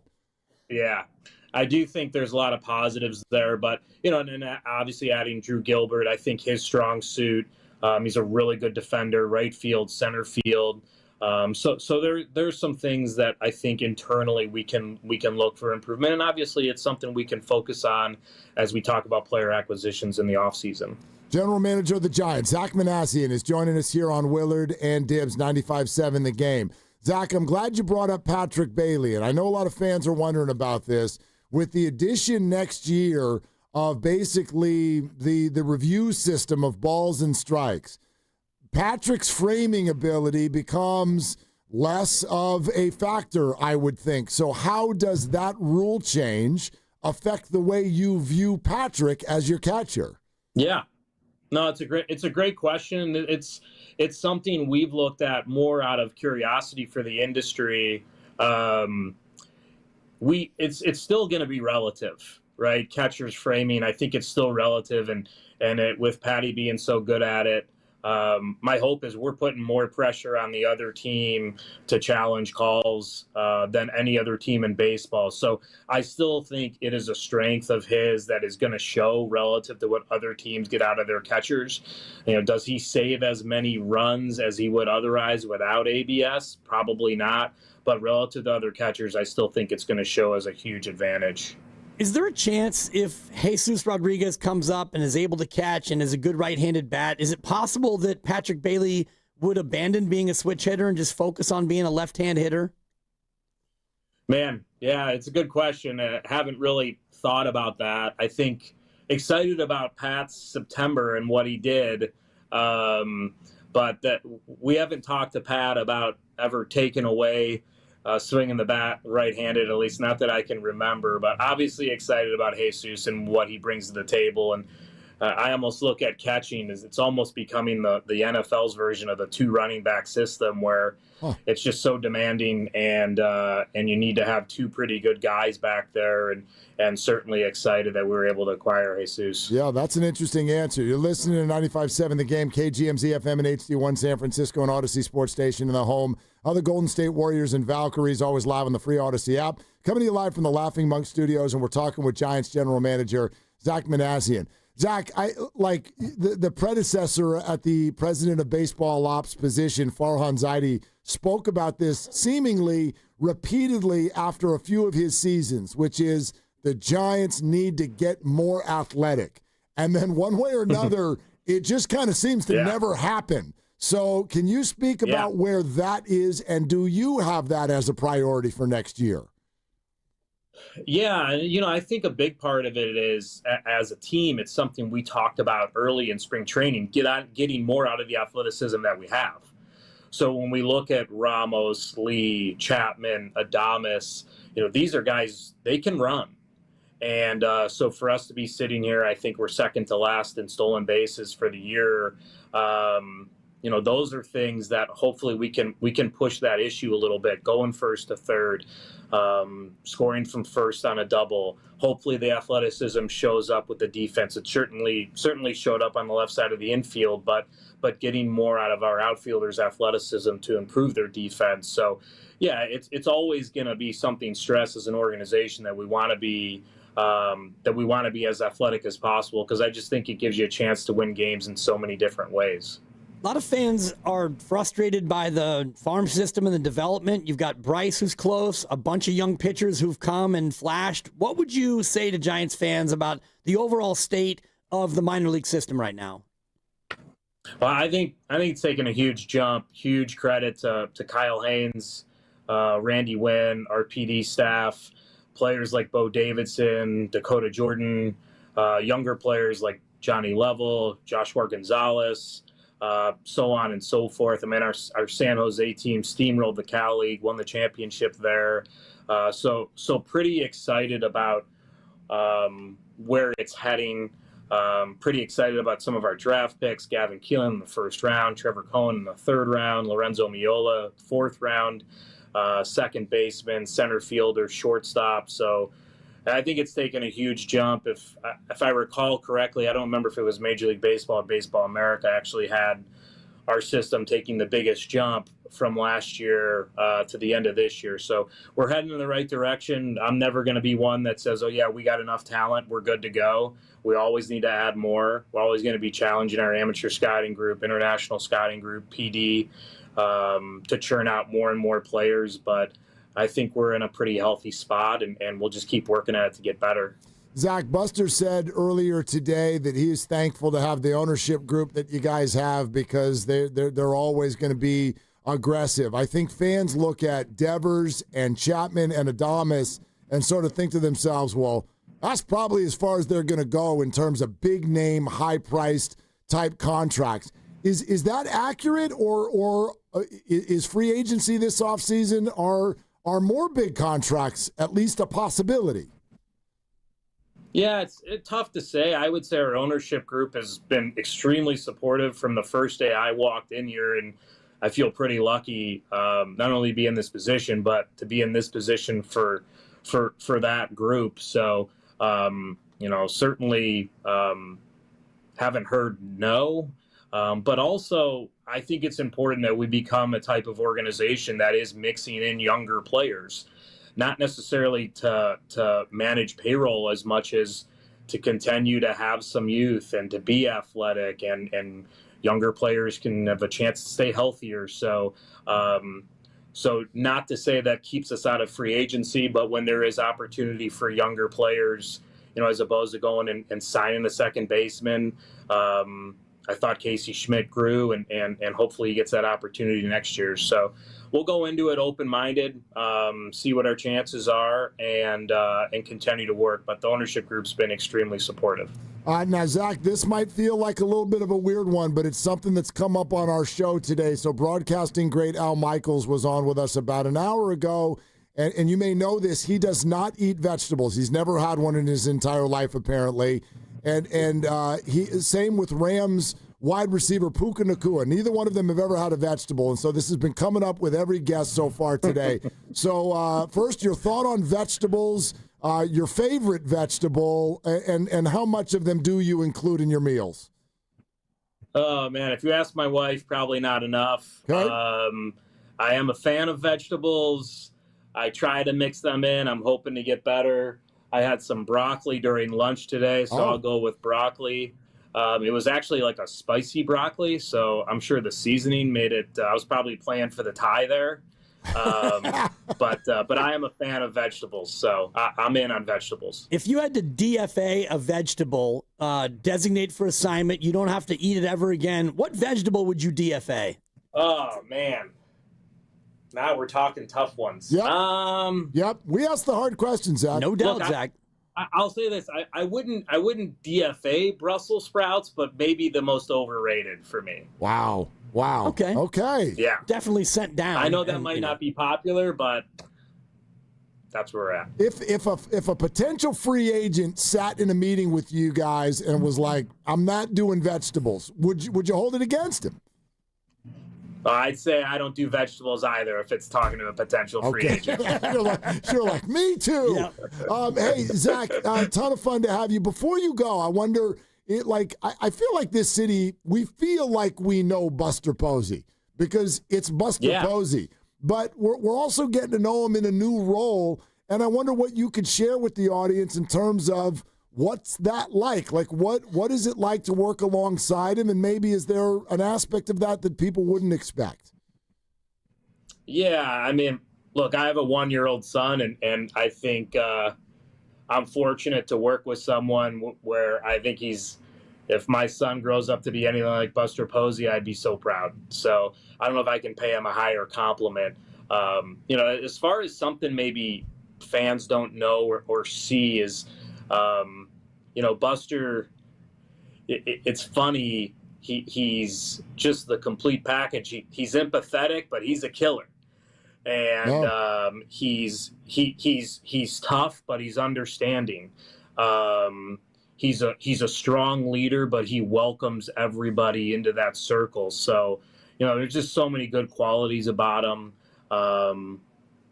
And I think something I respect as much as anything is how much this means to him, this organization, this city. And I mean, you guys know he doesn't have to do this. He doesn't need the fame. He doesn't need the money. I think he just loves the Giants. He loves the Bay Area, and he wants to try and give back and build a winner. So I feel very fortunate to work with him. Love it. Hey, Zach, I know it's been a busy day. We really appreciate your time. Thank you so much for doing it. Thanks, guys. My apologies, the Brussels sprouts. No, that's okay. No. Spicy broccoli. I like we're going to give it a whirl. All right, Zach. Thanks so much. Zach.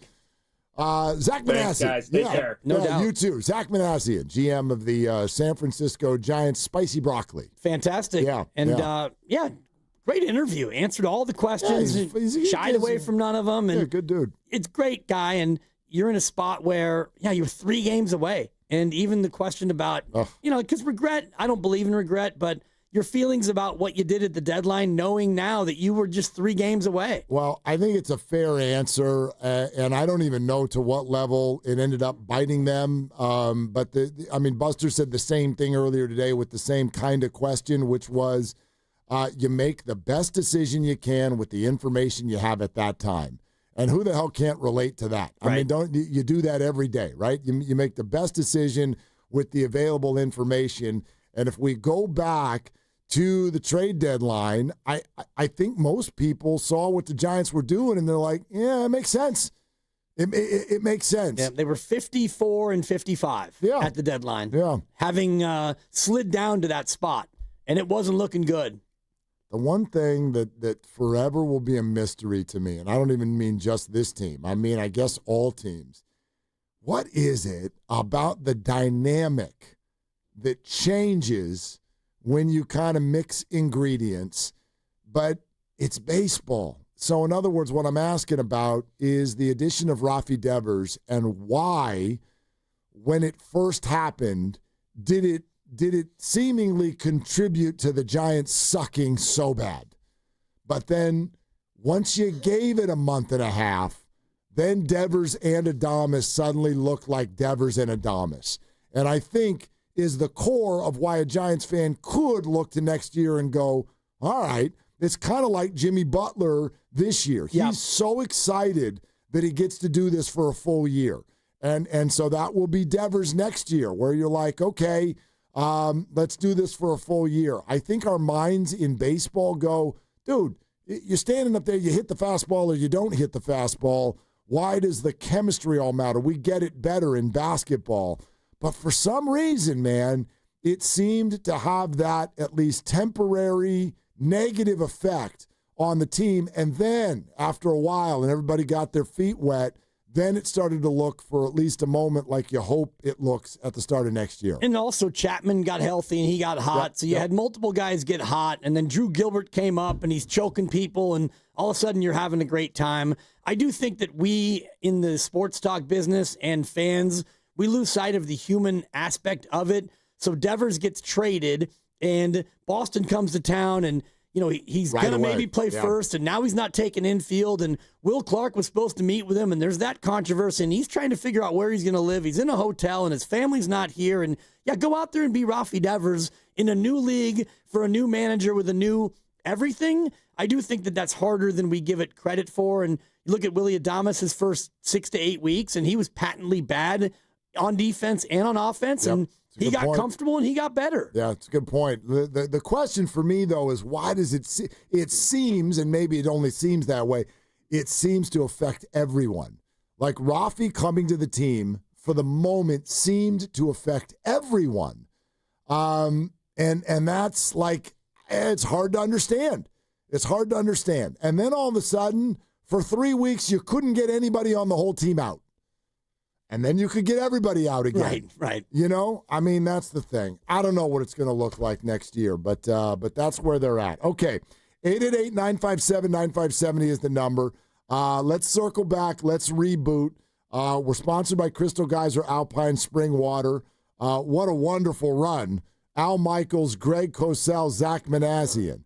But now we need to start focusing and zeroing in on the fact that the Niners, or portions of them, will play in L.A. in 25 hours against the Los Angeles Rams. No Brock Purdy, no Ricky Pearsall, no Jawan Jennings. And coming up next, I'd like to read to you something that Niners beat reporter Vic Tafer of The Athletic wrote today about the Brock Purdy injury. You're going to need to know this, and we're going to need to talk it out. And so we'll do that coming up next on Willard and Dibs. What makes Crystal Geyser Alpine Spring Water different? We always bottle our Alpine Spring Water less than 1.5 miles from the spring source, and all our bottles are made with 50% recycled plastic from our own recycling plants. Crystal Geyser, bottled at the spring source. This is Larry Fleck, owner of The Floor Store. Our fall sale is on now, and it's big. Up to 50% off store-wide, 0% financing for 2 years, and we pay your sales tax. Go to floorstores.com for directions. The Floor Store, your Bay Area flooring authority. Comcast Business can help turn your small business into a connected, secure, modern business. It's how restaurants become reliably up and running neighborhood favorites. How healthcare offices become the data-protecting caregivers that we all depend on. And how wealth management firms become cyber-securing guardians of your information. With reliable connectivity, enhanced cybersecurity, and Wi-Fi backup, your business can stay connected and get threat-ready with Comcast Business. Powering possibilities. Now through November 16th.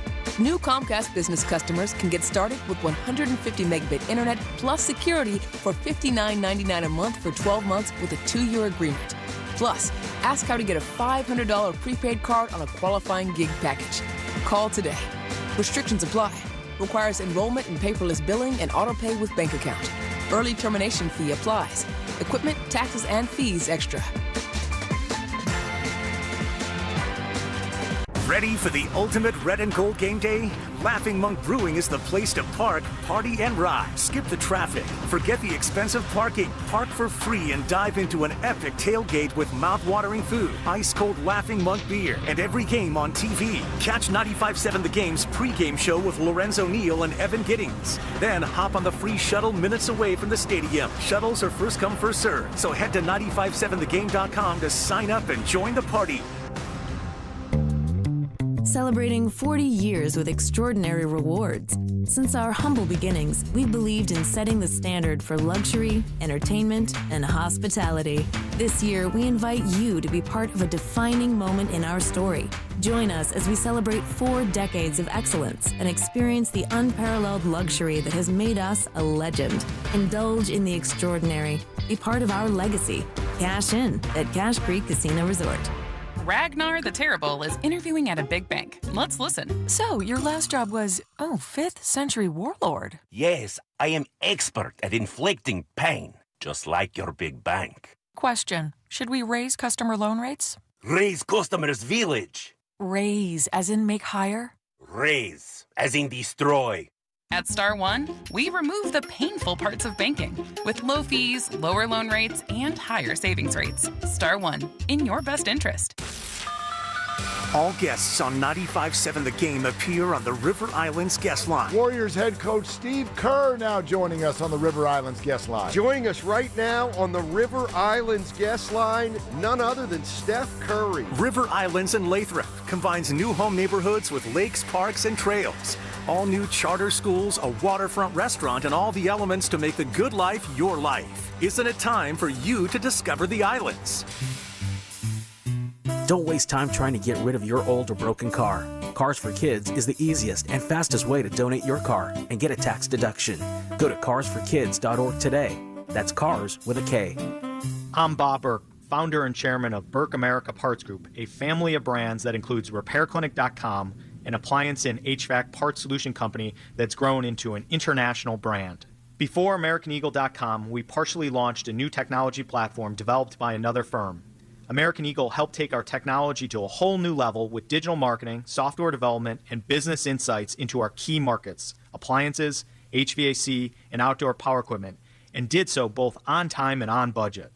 AmericanEagle.com has the resources, experience, and talent needed to produce solutions. Our new technology platform, developed by AmericanEagle.com, has produced tremendous results with higher traffic, conversion, engagement, and online revenue. If you have any home repairs you need to take care of, check us out at RepairClinic.com. If you need a world-class website or technology project, then I would highly recommend AmericanEagle.com. Call AmericanEagle.com at 773-NETWORK. That's AmericanEagle.com, 773-NETWORK. Warm temperatures today and a little bit warmer for tomorrow. Weather brought to you by Staples. Have you heard? The Staples Easy button is back with even more easy. Press it for custom prints, shipping services, even passport photos. Staples. That was easy. Red and Gold Game Day starts at Laughing Monk Brewing. Park for free. Enjoy amazing food, ice-cold beer, and every game on TV. Catch 95.7 The Game's pregame show. Then hop on the free shuttle straight to the stadium. Sign up now at 957thegame.com.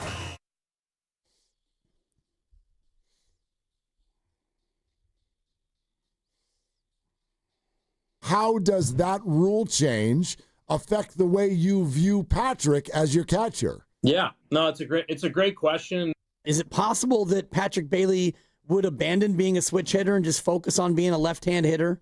Man, yeah, it's a good question.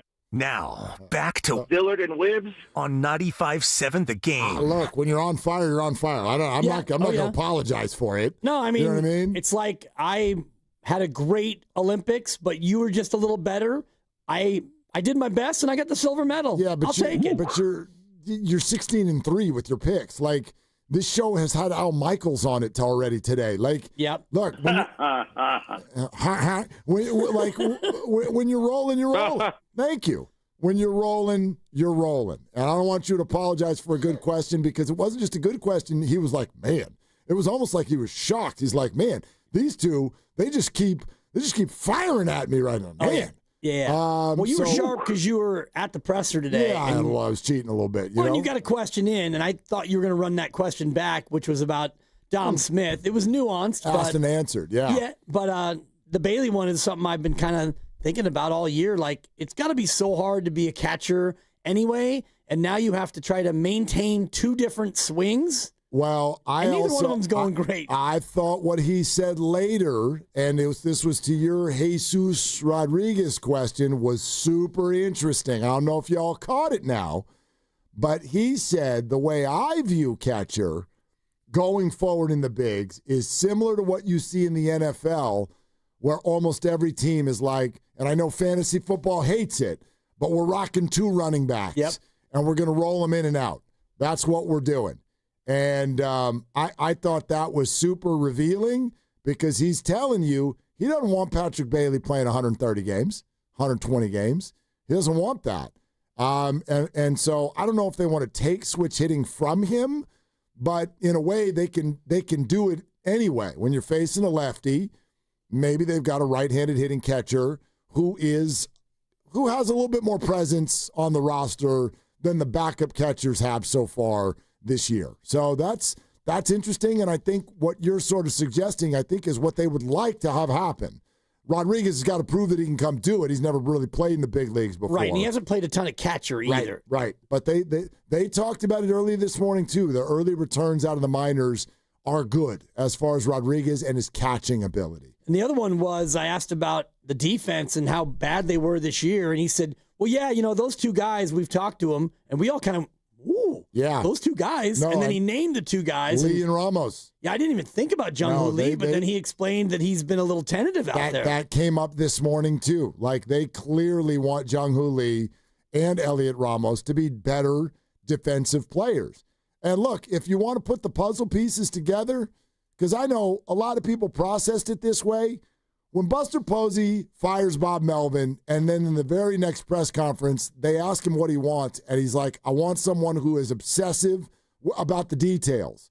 It's like, well, you're kind of saying that Bob wasn't then, exactly. Right? Well, I think so. And I think that those that you're pointing to are some of those details. It's like, sure, Ramos can hit the ball over the fence. Awesome. And Jung-Hoo Lee can have fans in different sections with different nicknames. We can do this, right? Jung-Hoo Crew, Hoo Lee Gans, like, we can do that. But are you taking great routes in the outfield to the fly balls? That's what we want. Obsessive about the details. And so that's what they're looking for. Do you know what's funny? I noticed this about Giants baseball the last 3 years. And this is just the way human beings work, isn't it? You fire Gabe Kapler. Hey, Giants, what do you want? We want the opposite of Gabe Kapler. Right. We would like Bob Melvin. Now you fire Bob Melvin. Who do you want? Kind of want Gabe Kapler. And Gabe, you don't want Gabe because Gabe annoyed everyone because he's over here on Instagram with burgers and thirst traps. But what was Gabe? Young analytics. Maniacal about the details. No doubt. So it's typical, right? You break up with someone. If you broke up with them because they don't like to go out, what do you want? You want someone who goes out. You broke up with someone who goes out too much, what do you want? I need a homebody. I mean, the Giants want somebody who they want Bob Melvin and Gabe Kapler to have a baby. Exactly. And that's who they want to hire. They want a mix of, old school with somebody who is good with the details and connects with players. And I do believe that they're going to have an exhaustive search. I also think that they have some candidates in mind. And, you're going to have to just wait and see what shakes out from other teams and start to interview people. And, this is big for Buster because you got to get this right. Bob Melvin was not his hire. He did extend him, and I was going to ask that question, but I do think that was just to kind of calm the waters. Water under the bridge now, too. Exactly. Yeah. And whatever money they gave him for the extra year doesn't even matter. That's like an hour of rent down there at Mission Rock. They'll survive. Yeah. And they're gonna pull through with that. And so, you got to go out there and you got to get better in the details. You got to get more athletic. You got to catch the ball, all those things. By the way, they definitely have a list of candidates, and they didn't start making it this week. No president of baseball operations at any point doesn't have a list. Like, I promise you, Buster made a list before this year even started to be ready for something like this. So when people are like, who's on the list, it's like, dude, I got my list. And oh, by the way, Bruce Bochy's not on it. Yep. And I get that. Like, yes, it would have been a ton of fun for us, the fans. But I was thinking about this after this morning when Buster's like, yeah, we're not doing Boch. I was like, yeah, what is still in that dugout, or what is still going on with this team that was here when Boch left in 2019? And the answer is the fans. Logan Webb? Yeah, like Baby Webb. Right. Do you know what I mean? Like, so there's no carryover here. When you're like, bring him back, it's like, well, is Affeldt here? Do you know what I mean? Like, he has no history with any of these players. Devers and Adames don't know Boch. I mean, they might know him, but so it's like, I think it would have been fun. Yeah. It's super alluring, but it's kind of based on a fantasy. A little bit like Don Nelson coming back to the Warriors. Right. When Nelly came back, oh, Nelly's back. Yeah. And lasted about a year, and it wasn't, quite what it was the first go-round, and then that was pretty much it. I think about when Phil Jackson finally got his job back with the Lakers. Whoops. Like, that didn't look the same. Like, oh, I forgot. Shaq's not here anymore. It's probably not going to be the same. Yeah. All right. We got this Purdy thing that I need to tell you. 888-957-9570. But real quick, let's talk to Dan in Danville. Hi, Dan. What's going on? Hey, fellas. I wish you would have asked Manassian that question. It would have been a great, great question. You know what I'm saying? Which one? So now we got Buster, the one Dan Dibley was going to ask him about a minute ago. He was going to ask him a question about how great of a question would it be? You can't even remember what it is, Dan. Well, I was being sarcastic because of Manassian. Anyway, go ahead, Dan. Well, welcome to the show. What's up? Oh, thanks, fellas. We got Buster Posey, and you're right. He does have to get it right because he got Devers over here, and the team went south for a lot of reasons, a lot of obvious baseball reasons. Devers really isn't the greatest fit for a team that wants to go to the playoffs. He looks good. It's more like a softball player. Look at the Red Sox. They're flying right now without him. They saved $280 million. They got 2 draft picks, and they don't have him for the next 8 years. But won a World Series with him, Dan. They won a World Series with him. That was a long time ago. That was a while ago, no? Not that long ago. True. But Devers doesn't seem like the same guy. But moving on to Manassian and Buster got problems because Manassian doesn't have the baseball IQ that Buster has. He can't go in the dirt. He can't even fix an outfielder. He's a GM. He can't even go fix Elliot Ramos and Jung-Hoo Lee. He has no idea how to do that. Neither does Buster. He can't even do it himself. The problem with Buster is he has to learn 1,200 major league players, 3,500 minor league players. You got college, Division I college, junior college, the Arizona Summer League, the Dominican Winter League. There's no way he's filtering all these players. So he's relying on Manassian. He's got a staff of about 30 or 40 guys. Yeah, Dan, nobody does that by themselves. Right. That's a tough one, Dan. And you don't know what Zach Manassian knows about outfield defense in baseball. And I do think that was a part of the problem with Bob Melvin and the attention to detail. You had a left fielder who led baseball in outfield errors and a lot of times didn't look like he knew what he was doing, and yet he didn't get better. Buster said something interesting this morning when somebody, and it might have been Bags, asked him to sort of self-evaluate. And Buster was like, look, the best way I can answer that, because we could get into the weeds and be like, so on Tuesday, I didn't feel at my best. But like what Buster said, it's a bottom line thing. I'm going to self-evaluate based on the idea that I've been here for a year and we did not achieve our goal in year one. So that's like not good. And if you're very bottom line thinking like that, and that's fine, then I think that lends itself to why the Giants ended up being uncomfortable with Bob Melvin. This was the whole conversation all year, right? Is it Bob's fault or the player's fault? And Buster might have arrived at a spot where he's like, it doesn't matter. It's everyone's fault. Right. Like, we didn't win. And the left fielder's out there guessing, and the center fielder's taking bad routes, and the catcher's hitting $180. And is that all Bob's fault? No. But it is also Bob's responsibility. And if we don't get there, then we're going to go into a different direction. Attention to detail. Yep. Infield fly rule. Raise your hand if you know what that is. I do. I think that if that was asked in the clubhouse, I don't know if everyone would answer that they did know it. And little things like that, and third base coach making some challenging and some dubious sends and some holds. That attention to detail. Yeah. You didn't run much. You didn't situational hit.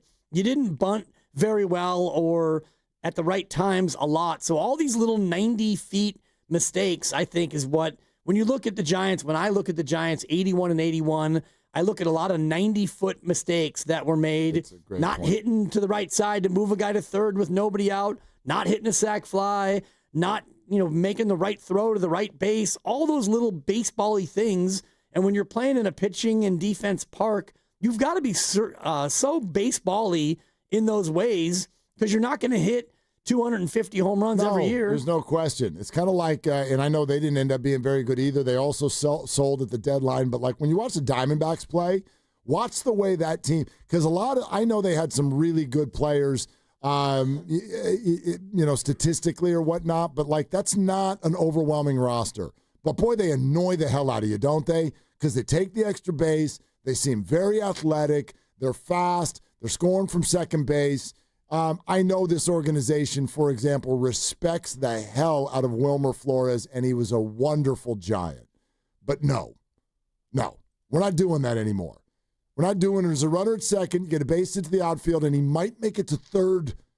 Like we can't. If it's into right, maybe. Yes, you can't play baseball like this anymore. Yeah. You just can't do it. Second to last in stolen bases. You committed the fourth most errors, and you gutted your bullpen at the deadline. So you do all those things, you're going to find your way into not making the playoffs, even though you were 3 games away. Yeah, so close. Yep. 888-957-9570. All right, let's get back to Brock Purdy's out tomorrow night. I know Pearsall and Jennings are too, but I really think that this is the rub right now with San Francisco 49ers. Game tomorrow night, Brock won't play. I want everybody to listen to this.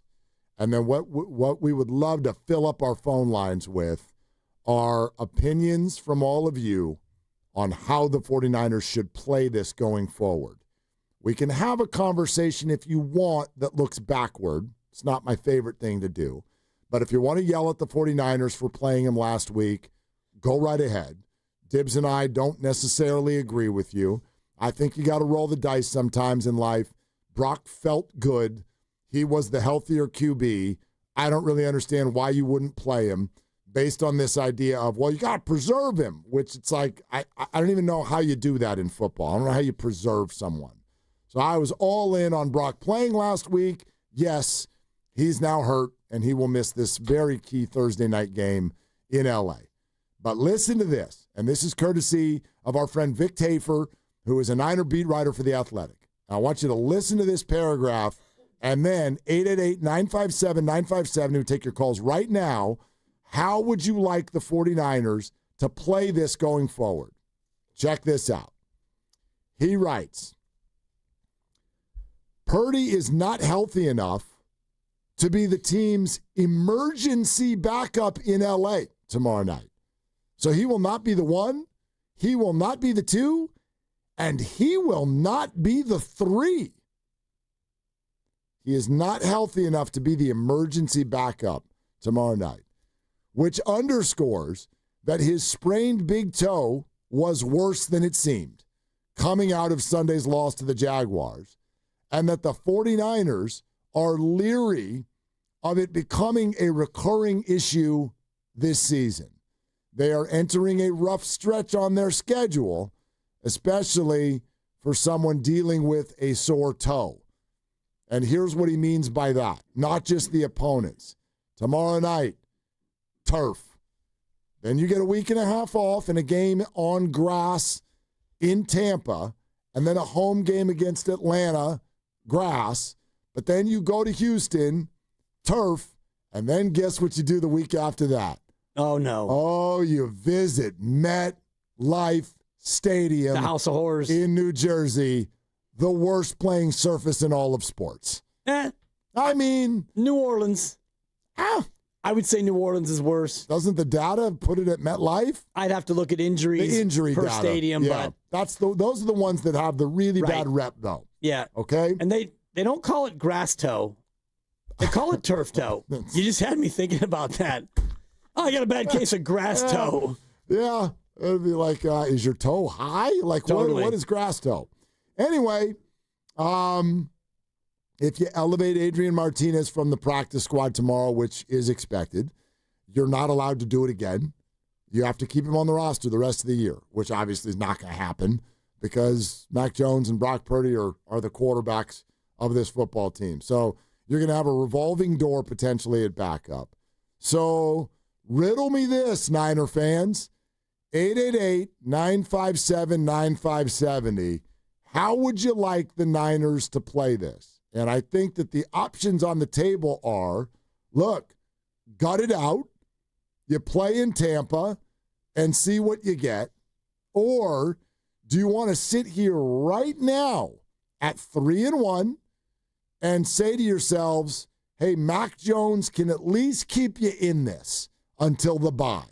I think the bye comes week 10. Am I right? I thought it was later than that. Oh, you might be right. Actually, it might be even later. Here, I've got it at week 14. Week 14. Okay. You got 13 games until you get the bye, and then 4 after. Okay. All right. So, yes, because after that game at MetLife, they come home for the Rams. They go to Arizona. They come home for Carolina on a Monday night. That's Thanksgiving week. Then they go to Cleveland. Then they get the bye. But would you like to push this? Roll the dice? No risk it, no biscuit? Or is it, let's just give Mac, I don't know, a month? Do you want to give Mac October? And then see if in that month of October, which holds 4 football games, I think most rational people think tomorrow is going to be really hard to win. So let's pretend you come out of tomorrow 3-2, but then the rest of the month of October is going to, in theory, you're going to get some receivers back. You might get Kittle back. You might make a trade on defense. And then you'd have 3 more games, Tampa, Atlanta, and Houston. Can maybe Mac go 2-1 in those? And then you would come out of there, 5-3? And again, this is all so hypothetical. Totally. But can Mac win a game or 2 there, and you finish essentially the first half of the season still in the picture, and then you've got Brock Purdy in theory feeling a lot healthier. I don't know. And obviously there's a middle ground to this too, but I don't know how you want to play this thing. I want to play it 1 game at a time, of course, and tomorrow will not be Brock Purdy, and then you've got 10 days until Tampa, and if Brock is good enough to go like he was against Jacksonville, I play him. You play him against Tampa, because if you lose to the Rams tomorrow and that spread is 7.5 and the money is making it seem like it's going to creep to 8 before we get off the air, and it may go higher than that or it may stick and stay. Who knows where it goes, but you're heavy dogs. It's already at 8. Got an update. It's at 8. It just hit 8. Okay.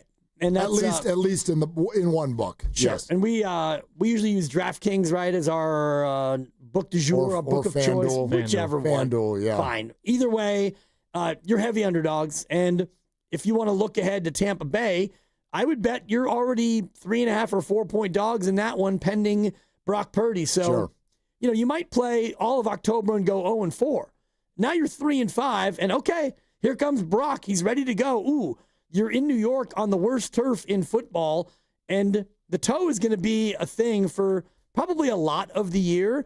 Turf toe just doesn't magically go away, so I don't know. I wouldn't wait until November because your season might be just about over by then. Well, it could be. Super interesting, by the way. FanDuel currently still has the Rams at 7. Okay. But the book that I often use has the Rams going up to 8. So it'll fluctuate. You know what that is. Yeah, it's a fluctuation sensation. It's a fluctuation sensation. It is. And by the way, Tim Roy on the show tomorrow, right here on Willie and Dibby. But DraftKings is at 7.5. John Avello, friend of the program. Yep. So, and it's just moving depending on where you shop, but it's moving in a direction where money's coming in on the Rams. Yeah, of course. Coming in hot. Of course. The Niners, the perception is they've got no players tomorrow, and it's not a completely incorrect perception. All right, so what do you want the Niners to do here? Taylor in Petaluma, thanks for the call. You're on Willard and Dibs. Hi, Taylor. Hey, what's up, fellas? What's going on? Hey, so my thoughts are, if Brock's healthy enough to play, he's got to go. He's got to play. Whether we can blame the last game on his toe or just simply airmailing throws like our boy Jimmy Garoppolo did, then that is what it is. But if Brock's not healthy, we got to ride Mac. We got no receivers healthy. We got KB drops as our wide receiver 1. So dink and dunk down the field with Christian McCaffrey and Jake Tongas and see what happens. Play some good defense, Yeah, I mean, super tough assignment. Taylor, thanks very much. So you're going to dink and dunk against a really good defense, and you're not able to run the ball. And I was looking at some of the advanced metrics earlier, and Brock is 18th in football in air yards. Mac Jones is 26th. So you go from a guy who doesn't air it out in Brock Purdy through 2 games to a guy who airs it out even less with a receiving core that isn't that accomplish in this offense and a team that can't run the ball? I look at it the other way, Yikes. actually. Yikes is right. Yeah. But I look at it differently in terms of how to go about doing this. Sometimes when everybody thinks you're going to zig, you got to zag, especially when you're in a nothing to lose underdog situation. So y'all want to dink and dunk? No, don't do that. Well, I mean, Greg Cosell just told us if there's a weakness for the Rams defense, it's their corners. Now, I want the ball out of Mac Jones's hands. I don't want him holding the ball back there. It's actually his bugaboo, and the Rams pass rush is really, really good. But I would not be afraid to, huck it down the field a time or two if you can. You're going to need some quirky big plays to happen if you're going to win this game. And by the way, Demarcus Robinson, I love him. He's an underrated player in this league, and he is somebody who can stretch downfield. Dude, that's actually I think he plays the role, if you will, of wide receiver 1 tomorrow, even though it's only his second game. That's the guy who I want to be the focus of the passing game. Tonjes has shown that he can do some things, but dude, you got nothing to lose. So no dink, no dunk. Let's play football. And if you get sacked and you fumble and you lose the game, you get sacked and you fumble and you lose the game. I mean, Mac Jones may not survive the game. Well, if you're talking about a young, elite Ram defensive front and a 49er offensive line that has struggled at times in run blocking and pass blocking. So unless you want to go max protect and just send 2 or 3 guys down the field, then Mac Jones is going to be in a lot of trouble if you're going to try to 7-step drop it and air one out. No, I'm not talking about 7-step drop. Again, I want the ball out of his hands, but I don't want the whole thought process to be all my throws are within 3 yards of the line of scrimmage. Come on, let's ride. These guys are fast. Throw it down the field. Yeah. You could do a 3-step drop and still throw the ball down the field. Yeah, I'm not asking for him to hold it back there, but what do you get to lose? Everybody already thinks you're going to lose the game. Right. I mean, don't get him killed. That's not what I'm saying. That's what you have to lose. That's what I'm not saying that. Of course. There's a risk of that anyway. You're playing a football game. Of course. They're going to come get you now. They are, but if you can, dink and dunk and get the ball out of his hands faster, that's going to give you a better chance to keep him upright. Well, we're brought to you by Fremont Bank, here for you, here for good. 888-957-9570. How do you want the Niners to play this Purdy thing going forward? He's not even good enough to be the 3 tomorrow. And the injury is being called worse than it seemed coming out of Sunday. Niners worried about it being a recurring situation. We'll take your calls right now on Willard and Dibs. And it's Dan Dibley here to talk about Fremont Bank, a family-owned bank with the family-owned feel, 21 branches throughout the Bay Area. I bet there's one near you, and you go to a big box bank and you deposit your money there. It's unfulfilling. That money goes who knows where. I'll tell you, with Fremont Bank, when I deposit my money, as I do every couple of weeks with direct deposit as a 7-year customer of Fremont Bank, I know that money gets pumped right back into my community, into home ownership and businesses and philanthropy and all the other great things right here in the Bay Area. The money is working all around me, and they've been doing it now for 61 years. When they built it with one branch down in Fremont, they wanted to build exactly this, a local ecosystem that is built on these relationships between me, my banker, my bank manager, and all the rest of the people with Fremont Bank. They serve the community, and they live in the community, so it makes perfect sense when they talk about full-service banking with no compromises, because they're a part of the community. So they want their money to work for them and for all of us right here in the Bay Area. Be a part of it. It's Fremont Bank, here for you and here for good. On Saturday, October 4th, Pier 39 is throwing a party right on the waterfront. Now our iconic views and bay breezes come with drinks to go. Grab a cocktail, mocktail, beer, or wine from one of our restaurants and take it with you as you explore the pier. Plus, live music, party games, sea lions, fun for the whole family. What more could you ask for? Enjoy dancing, street performers, special deals, and that one-of-a-kind Pier 39 flavor. We're bringing the atmosphere, you bring the crew. Pier 39, Pier for the fun. Learn more at pier39.com/entertainment zone. You hear that? That's the sound of your business losing money. Legacy phone systems weren't built for today's teams. Quo, formerly OpenPhone, gives your business a smarter way to stay connected. Quo lets you manage calls, texts, voicemail, and contacts all in one place so that you can deliver a seamless customer experience from ring to... Need to take calls on the go? Quo automatically transcribes, summarizes, and highlights next steps from every call, so you never miss a detail. Need insight into what closes a sale? With Quo's AI call tags, you can instantly spot key topics like objections or pricing questions and use those insights to level up every customer interaction. And yes, you can bring your existing number with you for free. Keep your team in sync and your customers happy with Quo.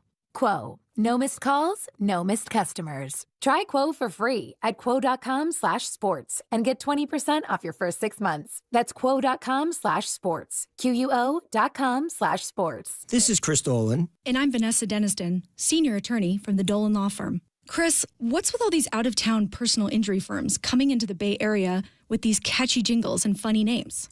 Unlike the Dolan Law Firm, most of these firms are from out of state or in L.A. The Dolan Law Firm is headquartered right here in San Francisco, going on 30 years. We live here, we work here, we win here. The Dolan Law Firm, we're the best lawyers we hope you'll never need. DolanLawFirm.com. Oakland, it's time to pack the Coliseum. The Oakland Roots are back home Tuesday, October 7th, taking on Hartford Athletic. Experience the energy, the community, and the beautiful game right here in the town. Get your tickets now at OaklandRootsSC.com. Can't make it to the Coliseum? Watch live on ESPN Plus or catch the action on KTVU Plus. That's OaklandRootsSC.com. Don't miss Oakland's team, Oakland's moment. Okay, I have to tell you, I was just looking on eBay where I go for all kinds of things I love, and there it was. That hologram trading card. One of the rarest, the last one I needed for my set. Shiny like the... designer handbag of my dreams. One of a kind. eBay had it, and now everyone's asking, ooh, where'd you get your... windshield wipers. eBay has all the parts that fit my car. No more annoying... just beautiful... Millions of finds, each with a story. eBay. Things people love. As a mom, comforting my family is what I do best. Vicks Vapor Stick provides soothing, non-medicated Vicks Vapors in an easy-to-apply stick, and it dries fast, so there's no mess. I use it to comfort myself and my family. Thanks, Mom. Vicks Vapo Stick, soothing comfort for the whole family. And try Vicks Vapo Shower Max for steamy Vicks Vapors when you need more comfort for yourself. Use as directed. Do Crohn's disease or ulcerative colitis symptoms keep coming back? Tremfya, guselkumab, may help, with rapid remission achieved at 12 weeks and lasting clinical remission at 1 year. Some even saw visible improvement of their intestinal lining at 12 weeks and 1 year. Tremfya is a prescription medicine used to treat adults with moderately to severely active Crohn's disease and adults with moderately to severely active ulcerative colitis. Serious allergic reactions and increased risk of infections and liver problems may occur. Before treatment, your doctor should check you for infections and tuberculosis. Tell your doctor if you have an infection, flu-like symptoms, or if you need a vaccine. Healing is possible with Tremfya. Approximately 3 out of 10 patients were in endoscopic remission at 1 year, based on areas visualized on colonoscopy, which may not represent the deeper bowel layer or entire GI tract. Individual results may vary. Ask your doctor about Tremfya today. Call 1-800-526-7736 to learn more or visit tremfyaradio.com.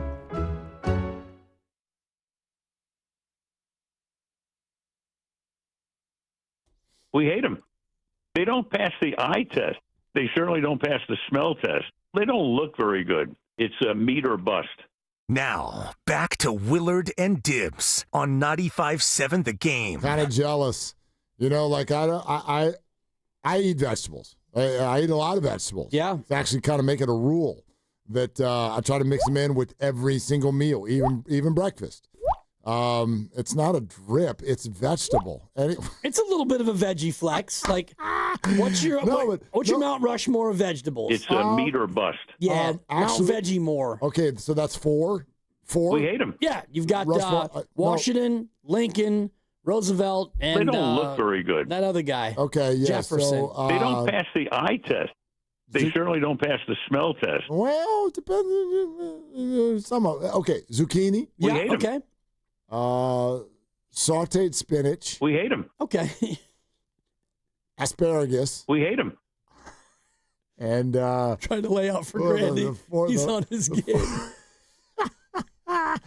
The fourth one is tough, but I'm gonna say green beans now. We hate them. No, I'm gonna do it. But I'm leaving out two that I actually probably eat more of, but they don't qualify because they're just like they're like the standbys that are just always there.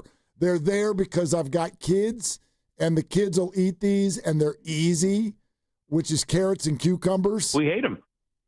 We hate them. They're great for a hummus tray. We hate them. You don't like hummus, Al?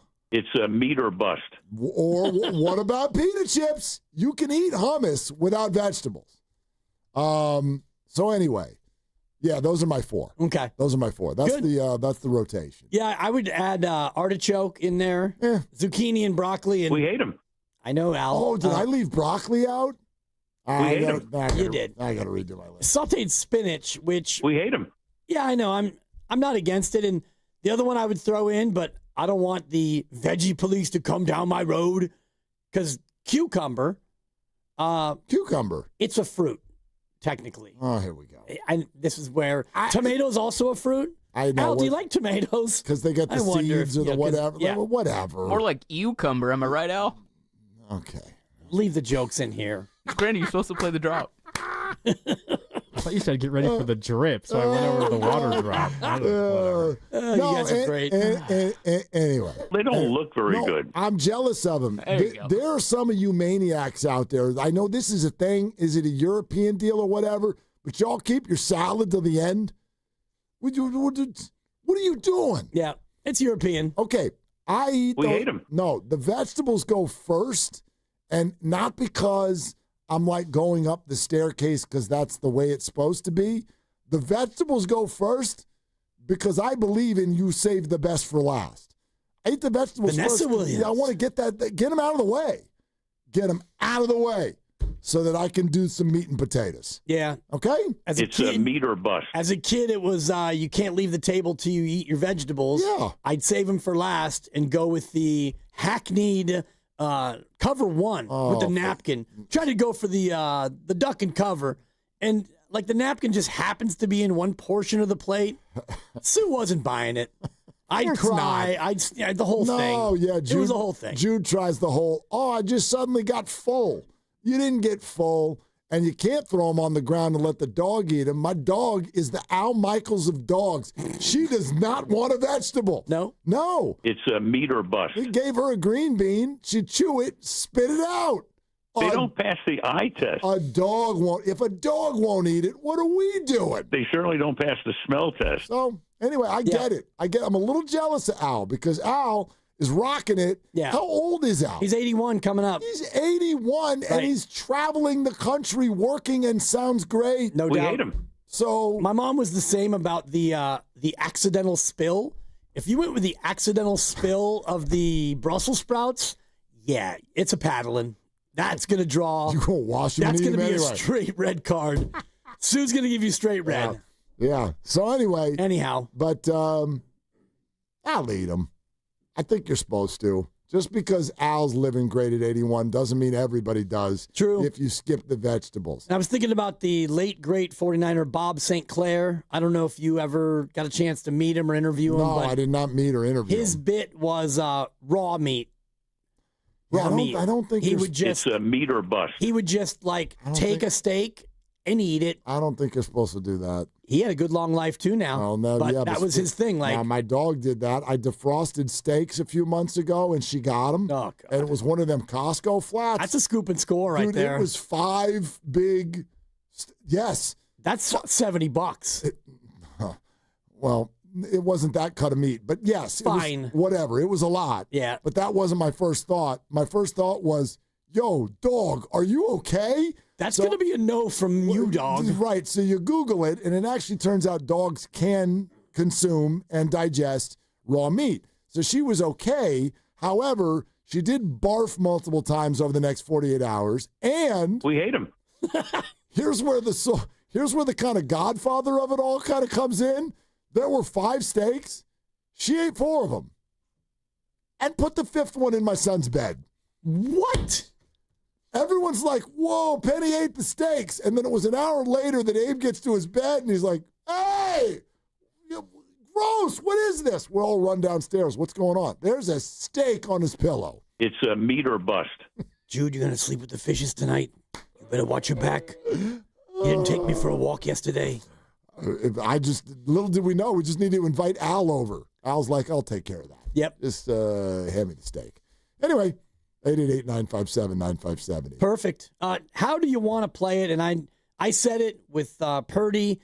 If he's healthy in 10 days and healthy, this is where we got into it with Steiny and Guru today in the crossover. Yeah, because he's not going to be 100% for the rest of the year. The toe is not going to ever be like, oh, my toe is fine. I don't think unless you sit him a month, like you said. Maybe it will be. Sit him a month, and then maybe the toe gets to 96%. Okay, then you play him, and he stubs it. You're 3-5, and now the toe's back down to 71%. So if you're good enough to go out there and function and perhaps win, and I look at the game against Jacksonville, he wasn't great. He was patently bad by rating his 7th worst game as a starter, yet he had the ball with a chance to go 70 yards, actually 50 yards by the time they got the first play, and he fumbled. And when he fumbled, that wasn't because the toe, in my opinion. It's because they didn't block, and Eric Armstead went go-go gadget arm and reached with his 6'7" frame and just poked it away. He didn't protect the ball. Right. And so was that the toe?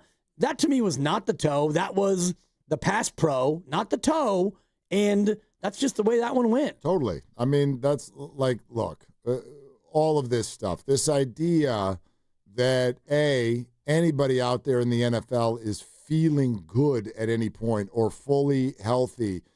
Secondly, like, here's the example I'd give you. Those of you who are like, just give Purdy a month. I know exactly how you would answer. How the hell do you know that he's going to feel good in a month? So, what do we always hear about? Calves and hamstrings. It's tricky, right? Yep. All right. So, calves are hard. All right. So in 10 days. Got to be delicate with those calves. What's going to happen in 10 to 11 days? I'm pretty sure the 49ers have another game. Guess who's eligible to play in it? George Kittle. Should they play him? He might feel good. Should they play him? Are you all lining up to rip them if they play him and he re-injures his hamstring, which there is zero way to predict? Like, the conversation happened with Steiny and Guru largely because of someone that they had come on air, and he comes on all the time, and he's a wonderful analyst. Oh, he's awesome. He does a great job, but I thought today he was being unfair. Ross Tucker comes on, Steiny and Guru, and says this about the Brock Purdy re-aggravation sensation. You know, Mac Jones was playing well. They were winning those games. Purdy's your big money guy. You know, there are medical competitive advantages and disadvantages in the NFL. And, you know, if they put Purdy back and he aggravated it, now he has to miss a gigantic game against the Rams. That is not good. You know, you need to trust your medical people when they say he can go out there and be fine and not make it worse, not re-aggravate it. He's good to go. Clearly that wasn't the case.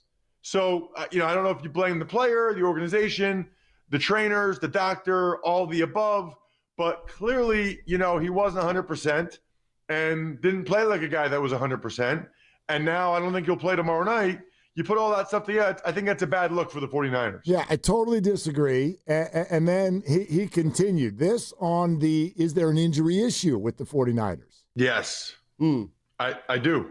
I mean, there are certain teams that it just feels like they have more injuries than other teams, seemingly on an annual basis. There's no question that they've had injury issues. It's interesting because the Eagles had some success in 17, 18, 19. They were still winning divisions or going to the playoffs, but they had a bunch of injuries. I mean, they won the Super Bowl with like 15 guys on IR. They made some changes in the way they go about things, and they have been extremely healthy the last 3 years. Yeah, they've been extremely healthy. And that means that, that the 49ers are neglecting the appropriate amount of caution and training and The rest of it, it's hard for me when you deal with injuries like Nick Bosa, torn ACL, Jawan Jennings, broken rib, or whatever it is. Ricky Pearsall, that's a little different because he does have an injury history of little knick-knack, annoying ones. I want to go back to the first comment, though, that he made and think about this upcoming Sunday because Lamar Jackson's got a hamstring, and we don't know for sure that he's not going to play. They're taking it day by day. At some point, Lamar Jackson is going to return to play, and if the hamstring gets worse, if he pops that thing and now he misses for a month or so, are we going to say the same things about Baltimore? They're 1-3. There's going to be a point where he's going to have to go back out there. Going to have to push it. Jaden Daniels has been cleared to play on Sunday. Yep. He's missed 2 games with a sprained knee. If he goes out there and re-sprains the knee, what are we going to say about Washington? And did they rush him back and all the rest of it? If Lamar Jackson's healthy enough to play, I don't think he will be this weekend, but let's just say it's soon, then he's healthy enough to play. And Jaden Daniels, he seems to think he's good to go on Sunday with a sprained knee, so he's going to play. And that's just the way every team looks at it and the way every team approaches it. You're listening to 95.7 The Game, KGMZ FM at HD1 San Francisco, and Odyssey Sports Station, and the home of the Golden State Warriors and Valkyries, always live on the free Odyssey app, coming to you live from the Laughing Monk Studios. I got an old man rant. Oh, okay. I'm kind of sick You're of it. You're 50 now, so you can do it. Am I allowed to do this? Let it rip. It's kind of like joining the senior tour on the PGA. When you turn 50, you're allowed to do these? Yep. Good Lord, I am so sick and freaking tired of having to find blame every time something happens. Listen to this again from Ross Tucker. You know, Matt Jones was playing well. They were winning those games. Purdy's your big money guy. You know, there are medical competitive advantages and disadvantages in the NFL. And, you know, if they put Purdy back and he aggravated it, now he has to miss a gigantic game against the Rams. That is not good. You know, you need to trust your medical people when they say he can go out there and be fine and not make it worse, not re-aggravate it. He's good to go. Clearly, that wasn't the case. So, you know, I don't know if you blame the player, the organization, the trainers, the doctor, all the above, but clearly, you know, he wasn't 100% and didn't play like a guy that was 100%. And now I don't think he'll play tomorrow night. You put all that stuff together, I think that's a bad look for the 49ers. I love Ross, but I can't stand that sentence when he goes, I don't know if you blame the doctors or the team or the player or the, will you stop blaming people when someone gets hurt playing football? What are we talking about?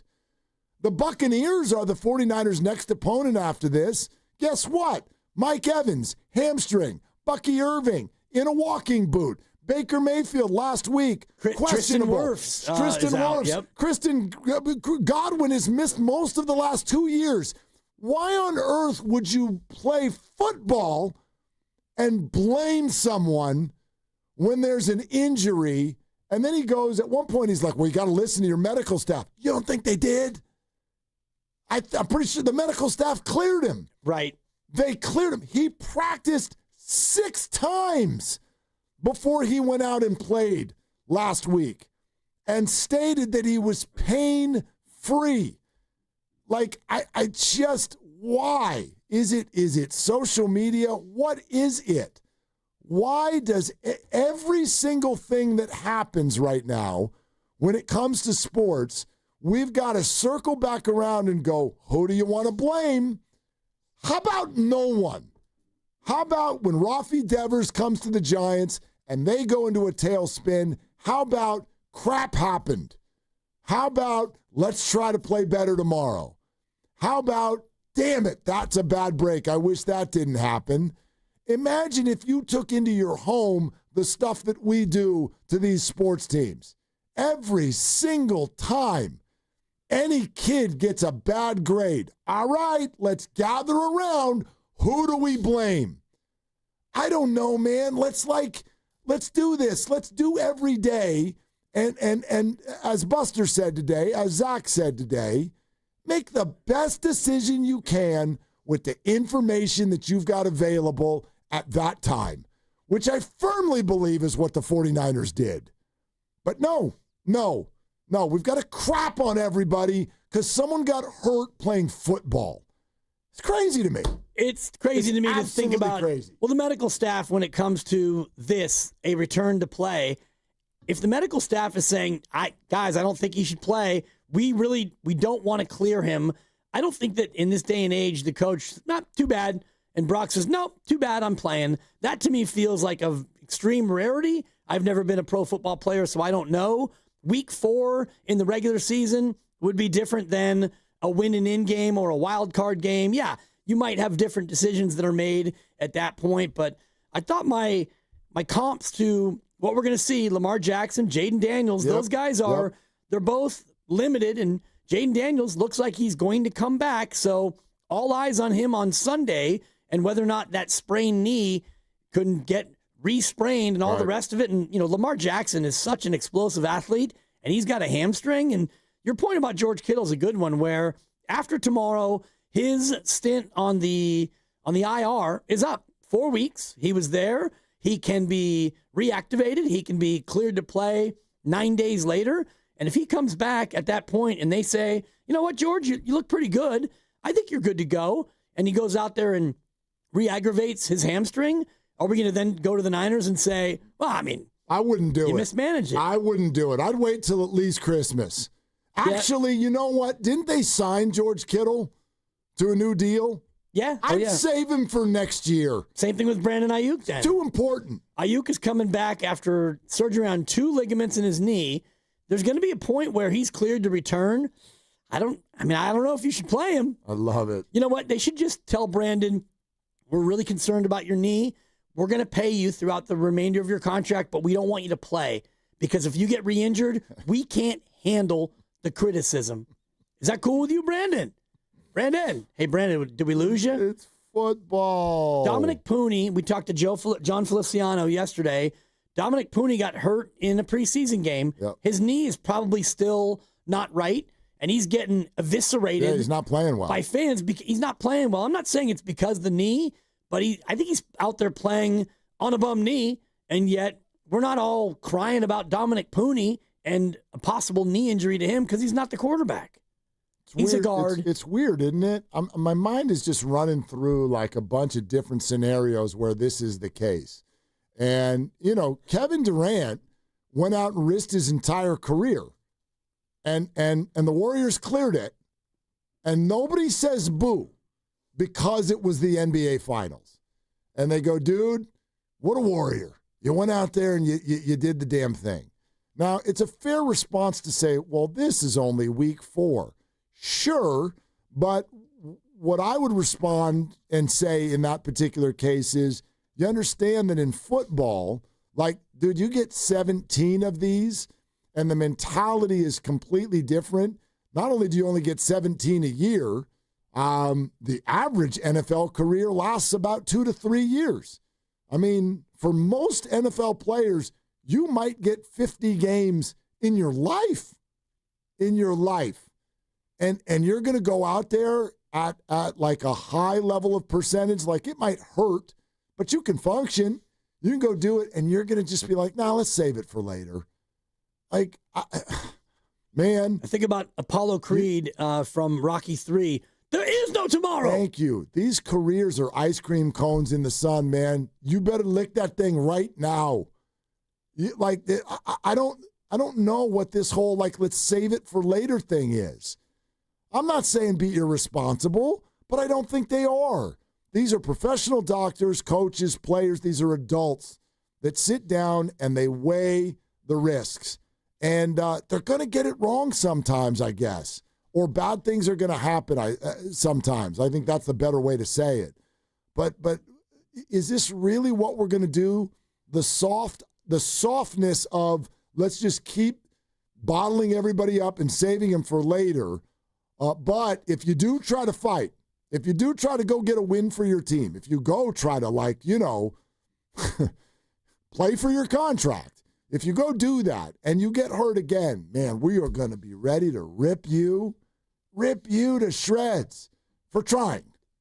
I don't get it. I really don't. And I don't even understand it. Many of the people who are saying oh, yeah, you shouldn't have played Brock.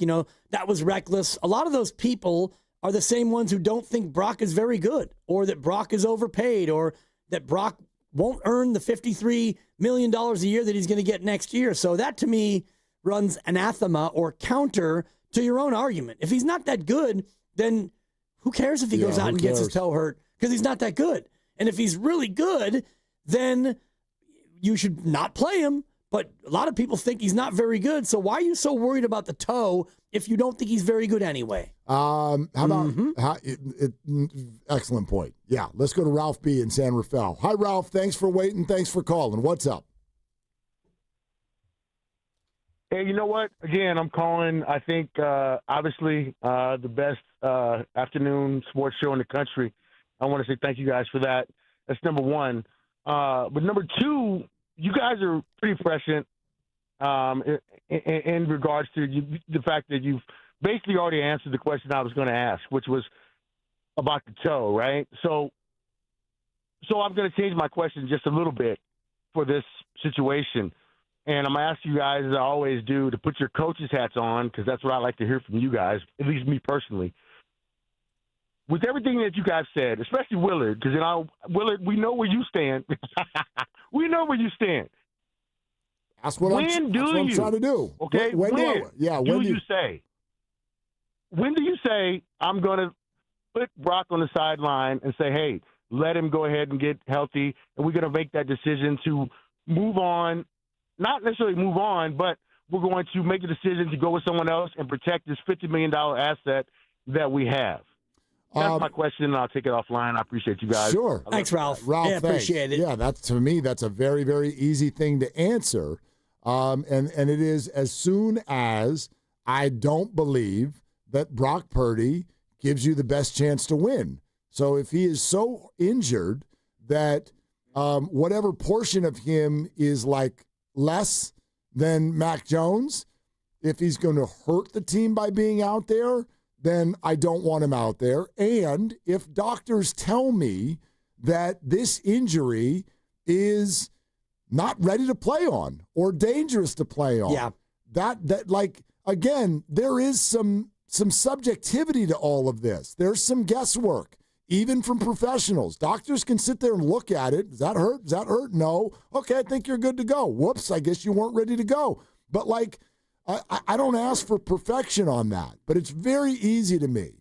If doctors feel like it's safe to go out there and play, if the player feels good or good enough, and that player gives you the best chance to win because they're at least a good enough version of themselves, you play. When the answers to those are no, you don't. Well, it's safe and it's also effective. And I was thinking about Greg Cosell, who joined us earlier today, and he said, well, guys, I can't look at the film and make the determination whether or not the toe was a limiting factor in the fact that he didn't play well. I don't do that. I just look at the tape. Doc Chow, who you've mentioned many times, former Charger team doctor, who's now a social media doctor, said at halftime, I can tell that the toe is an issue. So the Niners, I'm sure, look at the film only a couple times because it's a Monday and you play on Thursday, but they look at it and they see floated passes. They see him not running as much. They see him not driving into throws, and they ask him, hey, Brock, I know the toe hurts. Was the toe keeping you from really stepping into throws, and was the toe keeping you from scrambling and running? And he can say, you know what, yeah, I didn't feel like I could really push off it. I had that plate in my shoe, and I wasn't used to it. And, after the game, my toe hurt a lot more than it did at the start of the game. So, yeah, if those reasons are all checked boxes by the Niners and the doctor and Brock, then it becomes an easy solution as far as whether or not you play on Thursday. I agree. I mean, here's the other thing. This is what's funny. Let's play this scenario out. Let's go ahead and go backwards for a second. Let's play it out. Okay. For everybody who wants to line up and be like, you dummies, you shouldn't have played him on Sunday. All right. First of all, if you didn't want to play him on Sunday because, as it turns out, he should have been, quote, too injured to play on Sunday, why the hell would he so for sure be perfectly ready to go 4 days later? And if you thought the injury affected his performance negatively on Sunday, why wouldn't it have negatively affected his performance tomorrow night? And therefore, why would you have wanted him in the game tomorrow night? Do you want him out there floating passes against the Rams instead of the Jaguars? You know, the other factor into this that still nobody wants to talk about is I'm pretty sure that Mac Jones was not ready to play last Sunday. So eager to hand this over to someone you've all never watched play football. Like, I'm sure the kid's a nice kid, and I don't hate his future prospects for a career. I have no idea. I have no interest in Adrian Gonzalez. Martinez, thank you. I don't know why I keep calling him Adrian Gonzalez. He's a good slugger with the Padres for a long time. I have no interest in that person playing football in one of the games for the Niners. Why is this even interesting to you? Like, why would you want third, fourth, fifth string players out there quarterbacking games for the Niners? I am much more interested in watching the players I know. Like, even if you're not a hundo, man, fight through it. And they tried, and they lost. And now he's not ready to play tonight. Okay.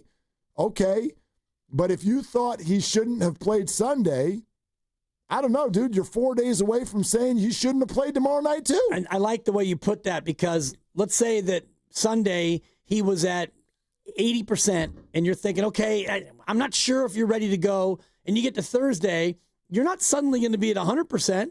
I don't think that 4 additional days would have gotten his turf toe from where he was able to play, but not as good as you thought.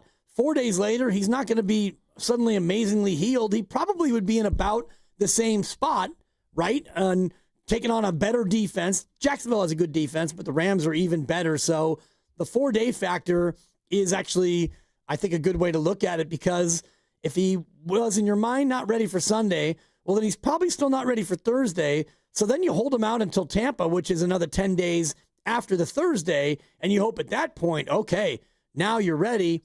And the other piece of it was what you said about Mac Jones. The guy finished the game in week 3 with a knee brace. Couldn't walk. Right. Neither one of them is going to be 100%. And I wonder about Mac tomorrow, whether or not he even comes out with the brace on. I don't know. I mean, they have no injury designation. That doesn't mean that he's not in pain. Brock Purdy had no injury designation, but apparently he's in some pain. Well, and you only have to have injury designation if you're limited in practice. And if you're a full go at practice, and it's kind of a curious one this week because you're not really practicing. So Mac Jones can be a full participant and still be kind of gimpy because you're not out there running around and practicing, really. We're talking about the Niner injury situation on 95.7 The Game, and it's presented by Paramount Plus. You can't count on much, but you can always count on Sundays with the NFL on CBS and Paramount Plus. Watch your local NFL game live every Sunday all season long. Visit ParamountPlus.com/NFL to get started today. It's been great already today. Go to the Odyssey app or YouTube if you want to hear any of what we've had earlier. Al Michaels on the show, Greg Cosell on the show, Giants general manager Zach Manassian, all on the show today. And now talking it out with you, 888-957-9570. Brandon in Walnut Creek is next up. Hi, Brandon. Thanks for the call. Hi, thank you very much. So I wanted to quote the Oracle Deion Sanders briefly, and he was asked about NIL money and players sitting out of bowl games. So it doesn't necessarily apply to injuries in the NFL, but there are some similarities where he said, this is pay-per-view, and we are paying to view you playing football. So, if a player is good to go, then by all means, they should be, in a lineup. But that was his perspective. I thought it was interesting. Again, that was on NIL, not injuries. But I'll hear your comments off the air. Thank you. Yeah, Brandon, thanks. Again, in exact science, there's no perfect way to do this. Yes, some people are going to re-injure things. But that's just the way I look at it. I don't look at the Jags game as a nothing. Of course, the Rams game is more important. But this idea of sit him out then so that you definitely have him 4 days later, I just think is a fallacy, number one. Plus, if he didn't play well against the Jags, why is it that you're so hot after having him play against the Rams? If it's still bothering him, it would in theory bother him there too. But in a more general sense, I am a fan of people fighting through stuff. I don't think there's an NFL player that doesn't do that. I don't think that like, I know we think, oh, you're healthy. Oh, the Rams are healthy tomorrow night. No, they're not. They're in terrible pain. They just played a game 3 days ago. Right. They're all in terrible pain, but they're going to fight through this thing and try to win a divisional game tomorrow night, as are the 49ers, who are, quote-unquote, healthy enough to give this a whirl. And Jawan Jennings has already been injured, I think, 3 times. He had the shoulder, then he had the knee, and now he's got the ribs. And, yeah, I'm not stunned that he's not going to play tomorrow night because of the shot he took on that 2-point conversion, but the guy's been already suffering through 3 different injuries, and as soon as those ribs are good enough to go, the shoulder, I think, is a thing of the past, and the knee, who knows, but he's going to be out there. Jawan Jennings will not be 100% again this season. Probably He's not. gotten 3 injuries, and that's not even to mention the calf, remember? Yep. The calf. Which is tricky. Yeah. Calves are tricky. And trades are hard. So calf, shoulder, knee, ribs. That's your Jawan Jennings season recap. That's most of the body parts. Got to be delicate with those calves. Yeah, trades are hard. Yeah, and so he's back out there. Kyle Juszczyk got a concussion, played 8 more snaps, went in the tent, missed the rest of the game. He played a week later. Next week. Played a week later. Scored a touchdown. And you think he's 100%? No. 2 weeks removed from a concussion, so on and on it goes. Kittle will come back, and he won't be at 100%, having missed a month with a hamstring. And so, yeah, just because he's the quarterback and he's about to make $53 million a year, do we treat him differently? Kind of, but at the same time, if he's good enough to play, he plays. I don't know. Maybe we should just wait till next year. I don't want anybody else to get hurt. No.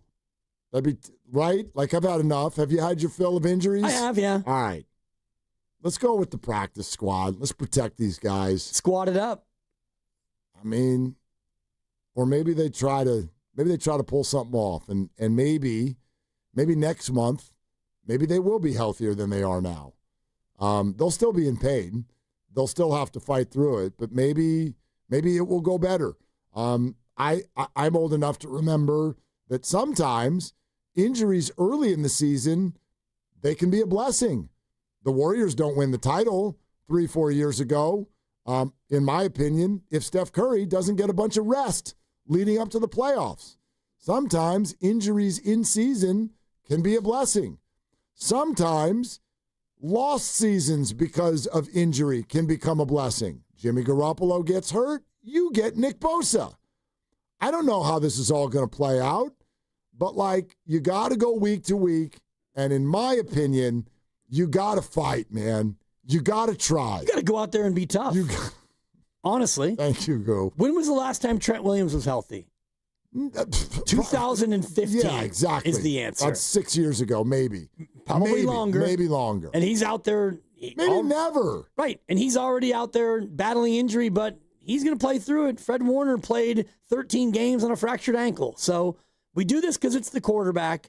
And, we do it because he's about to make $53 million and the rest of it. But to me, it's not franchise malpractice that he went out there and tried to play through a toe, and it got worse. No, and in fact, what some of you are suggesting without even realizing it is load management in the NFL.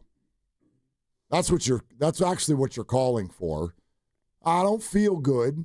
We should protect me for later in the year, so let's sit a couple out. We hate that. We freak out about it. We scream at the NBA for doing this. No one would ever knowingly do that in the NFL. The games are too big. There's too few of them. But it's what some of you are saying. Well, he doesn't feel perfect.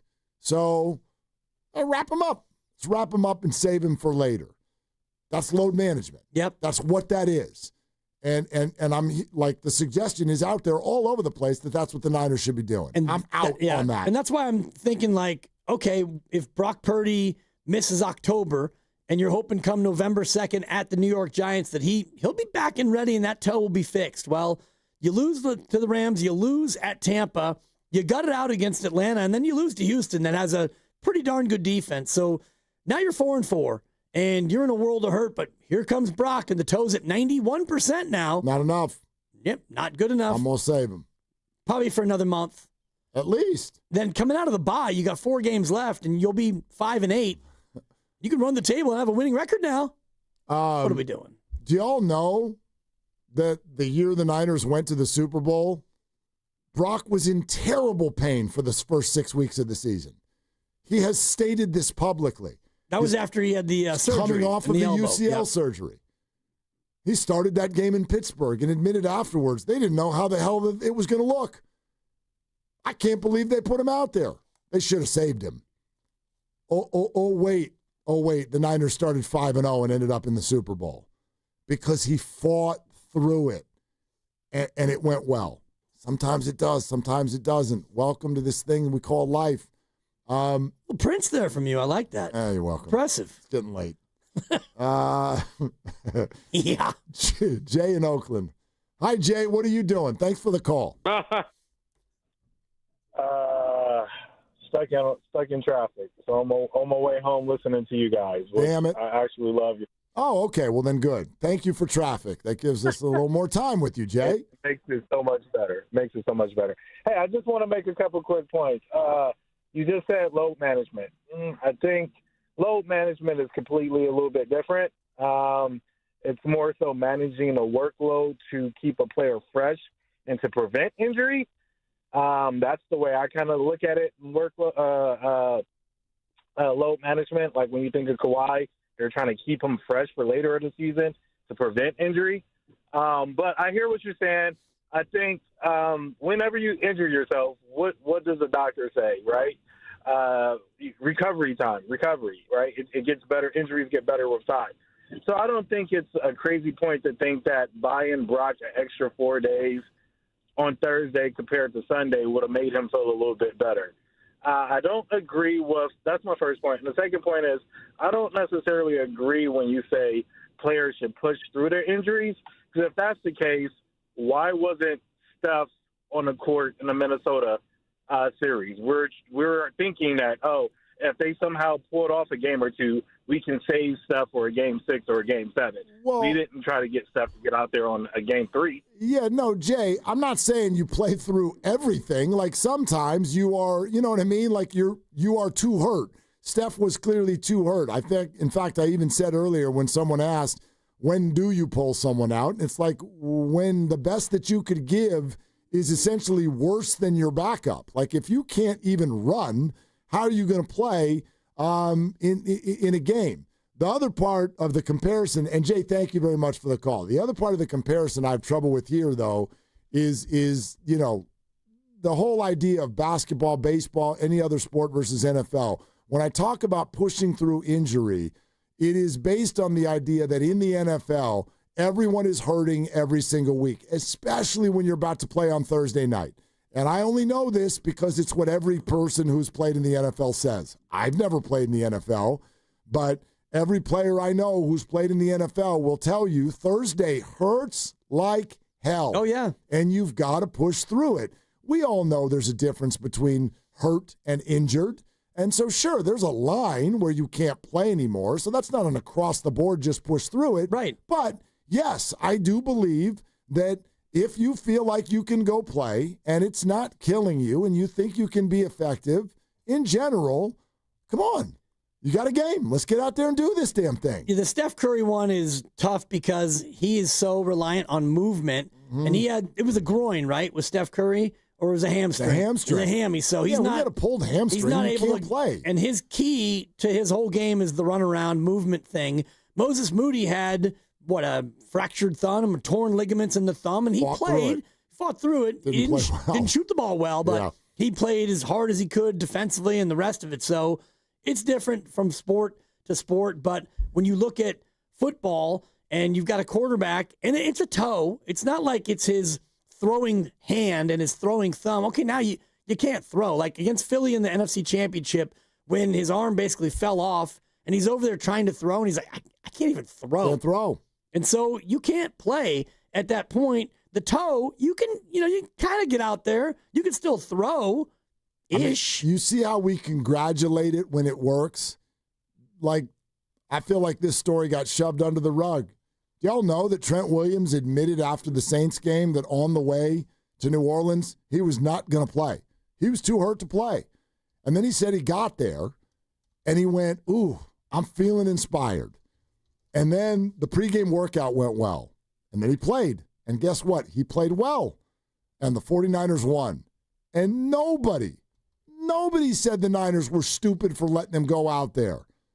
You got to preserve him for the whole year. We need Trent. We can't play without Trent. He took a risk. And in fact, I mean, of all flimsy arguments, no doctor told him to go play. He just was like, I kind of felt inspired. So I played. Yeah. Like, is that not irresponsible? What if he had gotten hurt again? But we congratulate it. Why? A, he didn't get re-injured. B, they won. And I would contend the same thing is going on here. A lot of people would feel so differently about this if Brock had just not fumbled and driven him down the field and won the football game. Even if he had come out hurt, but if the Niners were 4-0, we would have been like, bravo, dude. Yep. Way to fight through and get the victory. So that's unfair, I believe. It's funny because we always debate process versus results, and I'm just hearing Lorenzo Neal in the back of my head because one of his big ones was when Phillip Rivers decided to gut it out in the NFC Championship game, and he played on a torn ACL. Yep. And Lowe's like, we had Billy Volek, who was a good enough backup, and we had a good enough team. If we would have had a healthy QB, we beat New England, and Rivers goes 19 of 37. He gets sacked once. He throws 2 picks, and a really good Charger team loses in the AFC Championship. And Lowe always would say, like, I love, Phillip's his guy, and he would fight for Phillip and all the rest of it. But he's like, the dude had one leg, and he went out there and played on a torn ACL because it was the AFC Championship game. So funny, too, because if you remember what was going on, and I bet Lowe has talked to you about this, meantime, while Phillip is doing that, LaDainian Tomlinson has a lesser injury and would not go back in. So Phillip played. LaDainian did not. 2 carries for 5 yards. There you go. And Phillip was congratulated as a hero for trying. And I get it, that's a playoff game, different dynamic than week 4. But he's a hero for trying. Well, here's a teammate going, dude, you might actually hurt us. And so I get this is a very fuzzy line, and it's difficult. And I would love some grace to be given to the players, the coaches, and the medical staff for trying to figure out an inexact science. Yeah, they're not going to bat 1,000 on this. But, like, come on, let's try. The guy felt good. He said he barely had any pain. He practiced 6 times, and his backup's hurt. Like, yeah, go play. Go play. Let's see if we can win the football game. Yeah, and if you feel like, it's getting better and you feel like you're good enough to go out there and the medical team clears you and stuff, then you go out and you play. And, yeah, it's week 4, and you hope that it doesn't get so bad that you're going to miss multiple games after the fact. But you went out and you gave it a try, and you lost the game, and now you have to sit on Thursday. It's a bummer. How about Dave in South City? Dave, thank you for the call. What's up?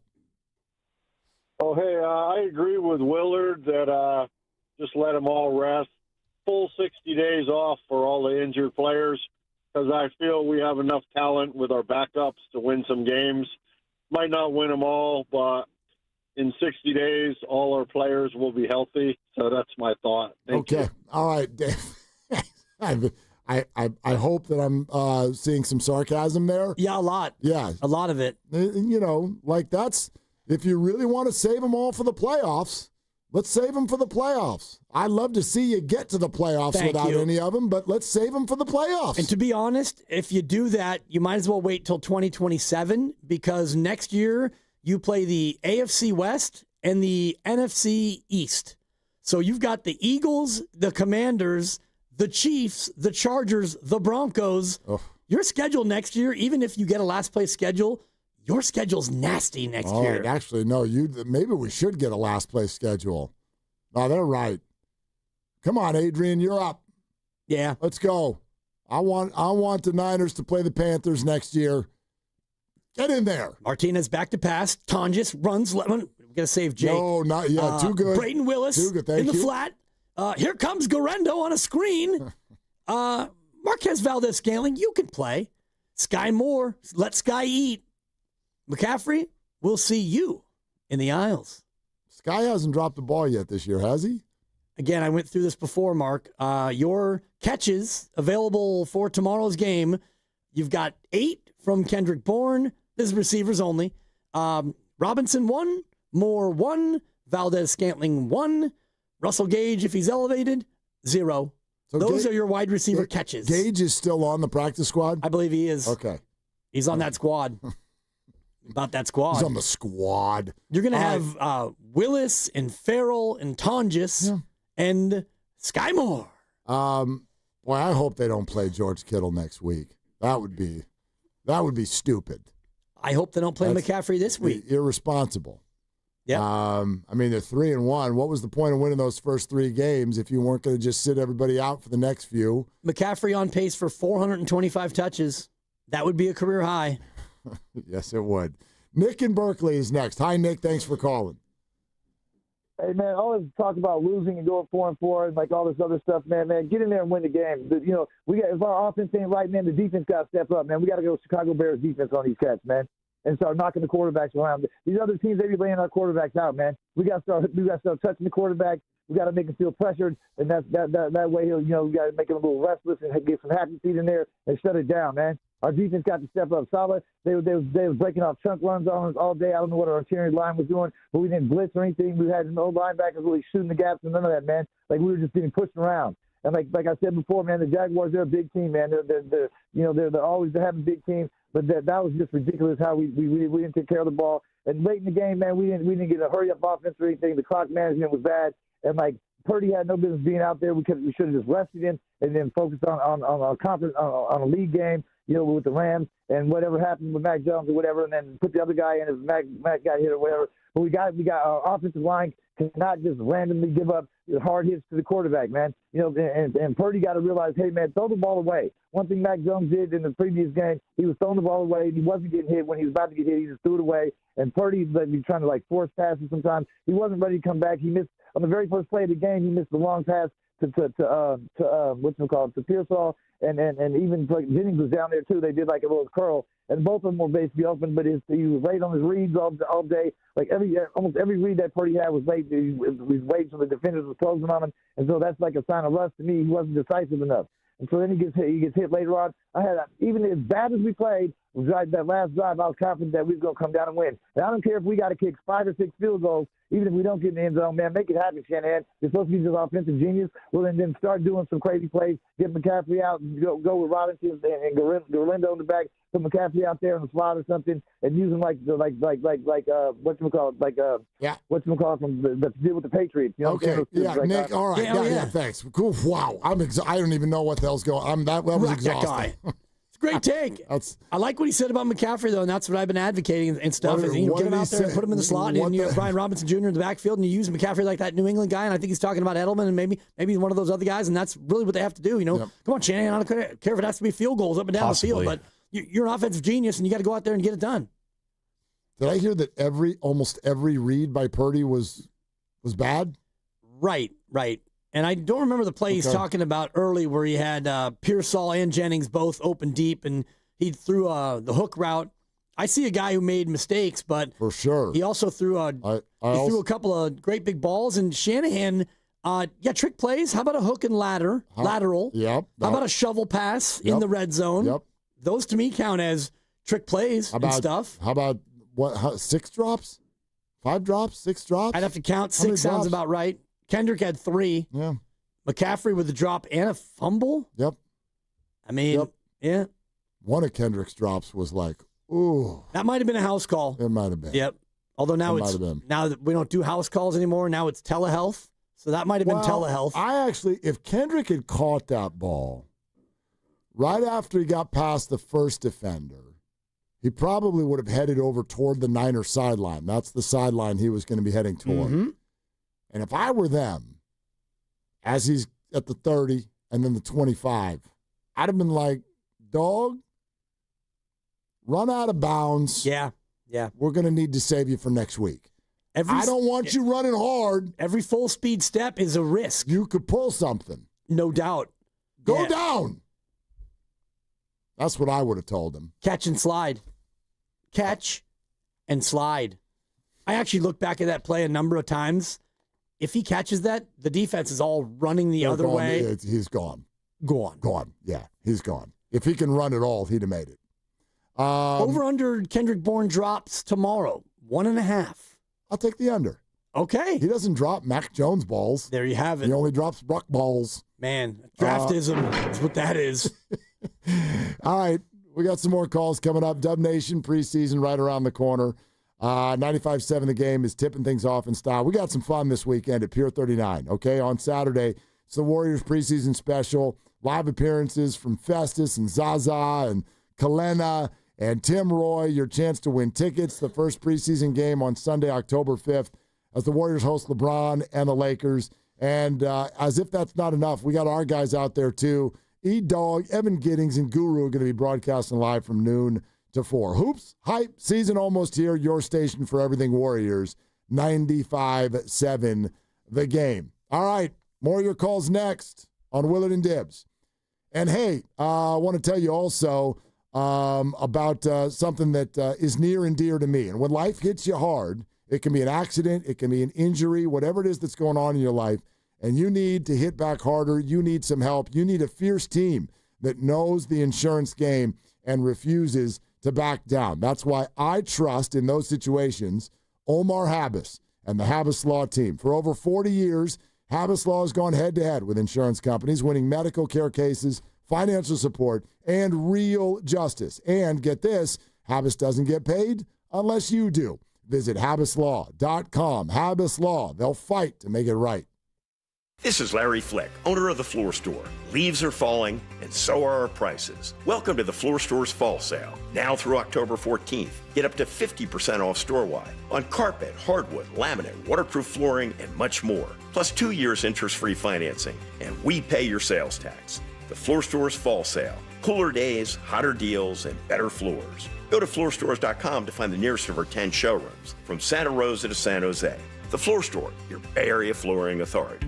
Are high-interest credit cards or personal loans weighing you down? Unlock gives homeowners a smarter option. With a home equity agreement, you can tap into your home's equity for cash today. There are no monthly payments. Here's how it works. Unlock provides funds upfront and in exchange shares in a portion of your home's future value. That means you keep control with the flexibility to use your equity your way. Pay off bills, invest in home improvements, or set aside savings for peace of mind. For thousands of homeowners, Unlock has been the key to moving forward without the pressure of another payment. Put your equity to work for you. Visit unlock.com to learn more about a home equity agreement. That's unlock.com to learn more. Terms and conditions apply. Not all homeowners will qualify. Not available in all states. Actor Portrayal. Home equity agreements are offered by Unlock Home Equity Solutions, Inc. In certain states, NMLS number 2657081. Visit www.consumeraccess.org for more info. Comcast Business can help turn your small business into a connected, secure, modern business. It's how restaurants become reliably up and running neighborhood favorites. How healthcare offices become the data-protecting caregivers that we all depend on. And how wealth management firms become cyber-securing guardians of your information. With reliable connectivity, enhanced cybersecurity, and Wi-Fi backup, your business can stay connected and get threat-ready with Comcast Business. Powering possibilities. Now through November 16th. New Comcast Business customers can get started with 150 megabit internet plus security for $59.99 a month for 12 months with a 2-year agreement. Plus, ask how to get a $500 prepaid card on a qualifying gig package. Call today. Restrictions apply. Requires enrollment in paperless billing and auto pay with bank account. Early termination fee applies. Equipment, taxes, and fees extra. Do you owe $10,000 or more in back taxes to the IRS? Are you feeling the weight of IRS letters, levies, or wage garnishments? You're not alone. At Community Tax, we've helped thousands nationwide find tax debt relief. Our expert team knows exactly what you're going through. With the IRS stepping up collections, now's the time to act. You're not a criminal. You just need a way out. By acting now, you can take advantage of special tax relief programs being made available that may reduce a large portion of what you owe and give you a fresh start. You don't need to be afraid of the IRS anymore. Even if you owe the IRS hundreds of thousands of dollars, you may qualify for significant tax relief. Get the peace of mind you deserve by calling Community Taxes Relief Hotline now for your free consultation. Dial 800-624-5928, 800-624-5928. That's 800-624-5928. Community Tax. Real professionals, real results. Trust the professional parts people at O'Reilly Auto Parts to recommend the products for your next oil change. Right now, get 5 quarts of Valvoline Full Synthetic Motor Oil and a Wix filter for $35.99. Plus, get a $15 gift card after rebate. Limit supply. See your O'Reilly Auto Parts store for details or shop O'ReillyAuto.com. O'Reilly Auto Parts. There's nothing like when you get that part from eBay and it just fits. Yeah, the first time. So you can do less of this and get right back to more of this. At eBay, you'll find all the parts you need, guaranteed to fit, at prices you'll love. Sounds good, doesn't it? eBay. Things people love. Eligible items only. Exclusions apply. Too many tools, too much stress, and way too many bills. Odoo replaces it all. One connected platform for every part of your business, so you can work faster, smarter, and for less. Odoo, the only software you'll ever need. Try it free today at odoo.com. That's ODOO.com.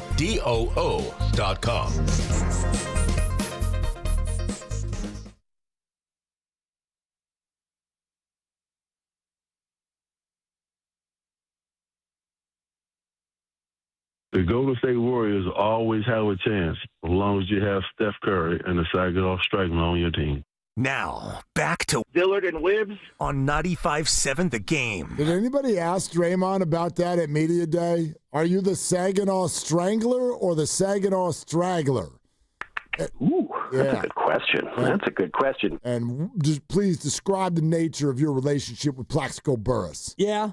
Well, Draymond. If you asked Rudy Gobert, you know what he would answer. I believe he is the Saginaw Strangler. You saw what he did to me during that conflict that involved Klay Thompson. I'll take a 2 for my Gobert. Rudy Gobert. Honestly, it's one of your better impressions. Oh, thank you. It's no Cheryl Bosa.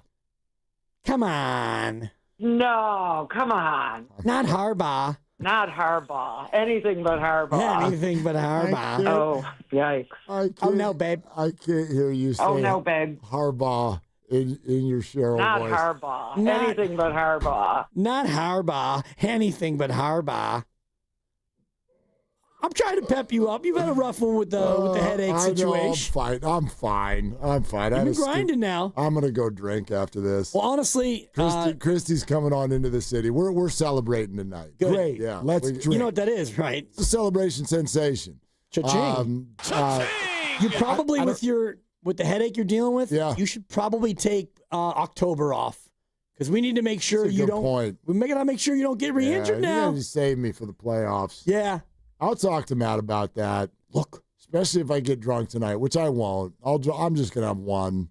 I don't get drunk. You know that. You took the ferry today, though, right? I took the ferry, but she's gonna drive in. And then that's why I took the ferry. So we don't here with 2 cars. We gotta drive home together. It's like the only time we get to hang out. You know what I mean? We're celebrating our. I don't know if this is a thing, but it is kind of for us. This is a date-iversary, basically. Okay. No, it is. This is when we started. October 1st is a big day for us. October 1st is a big day for us. And October 3rd is the first time we held hands. It's a hold hands anniversary. No, don't do that. Our smooch anniversary is October 8th. October 1st. You guys are adorable. Well, thanks. And also nauseating. And I've said this to both of you. What's that? It's a nauseation sensation is what it is. Come on, Grandy. We're having fun. Let's go. It's a baby Friday with a game tomorrow. And, man, a lot of good stuff coming your way tomorrow. I took Bart because I've got a yoner, as my daughter would say. A yoner? A loner. Oh, a loner. Took my car into Walnut Creek Honda. They take care of me. They take care of my car, and instead of... Hi, I'm Dan Dibley. Well, and I love them there, and they give me a Yoner, and considering where we park, and this car's got 141 miles on it, so it's got that new car smell. Nice. Which, other than like that baby smell, like bakery smell, new car smell, there's a lot of good smells out there, but new car smell's up there. You like fresh dog smell? Boy. No, really. After the dog gets the grooming? Yeah, you gotta come on, you gotta get in there. Doesn't last too long. You gotta get in there. Why are you shaking your head, Grandy? After the grooming.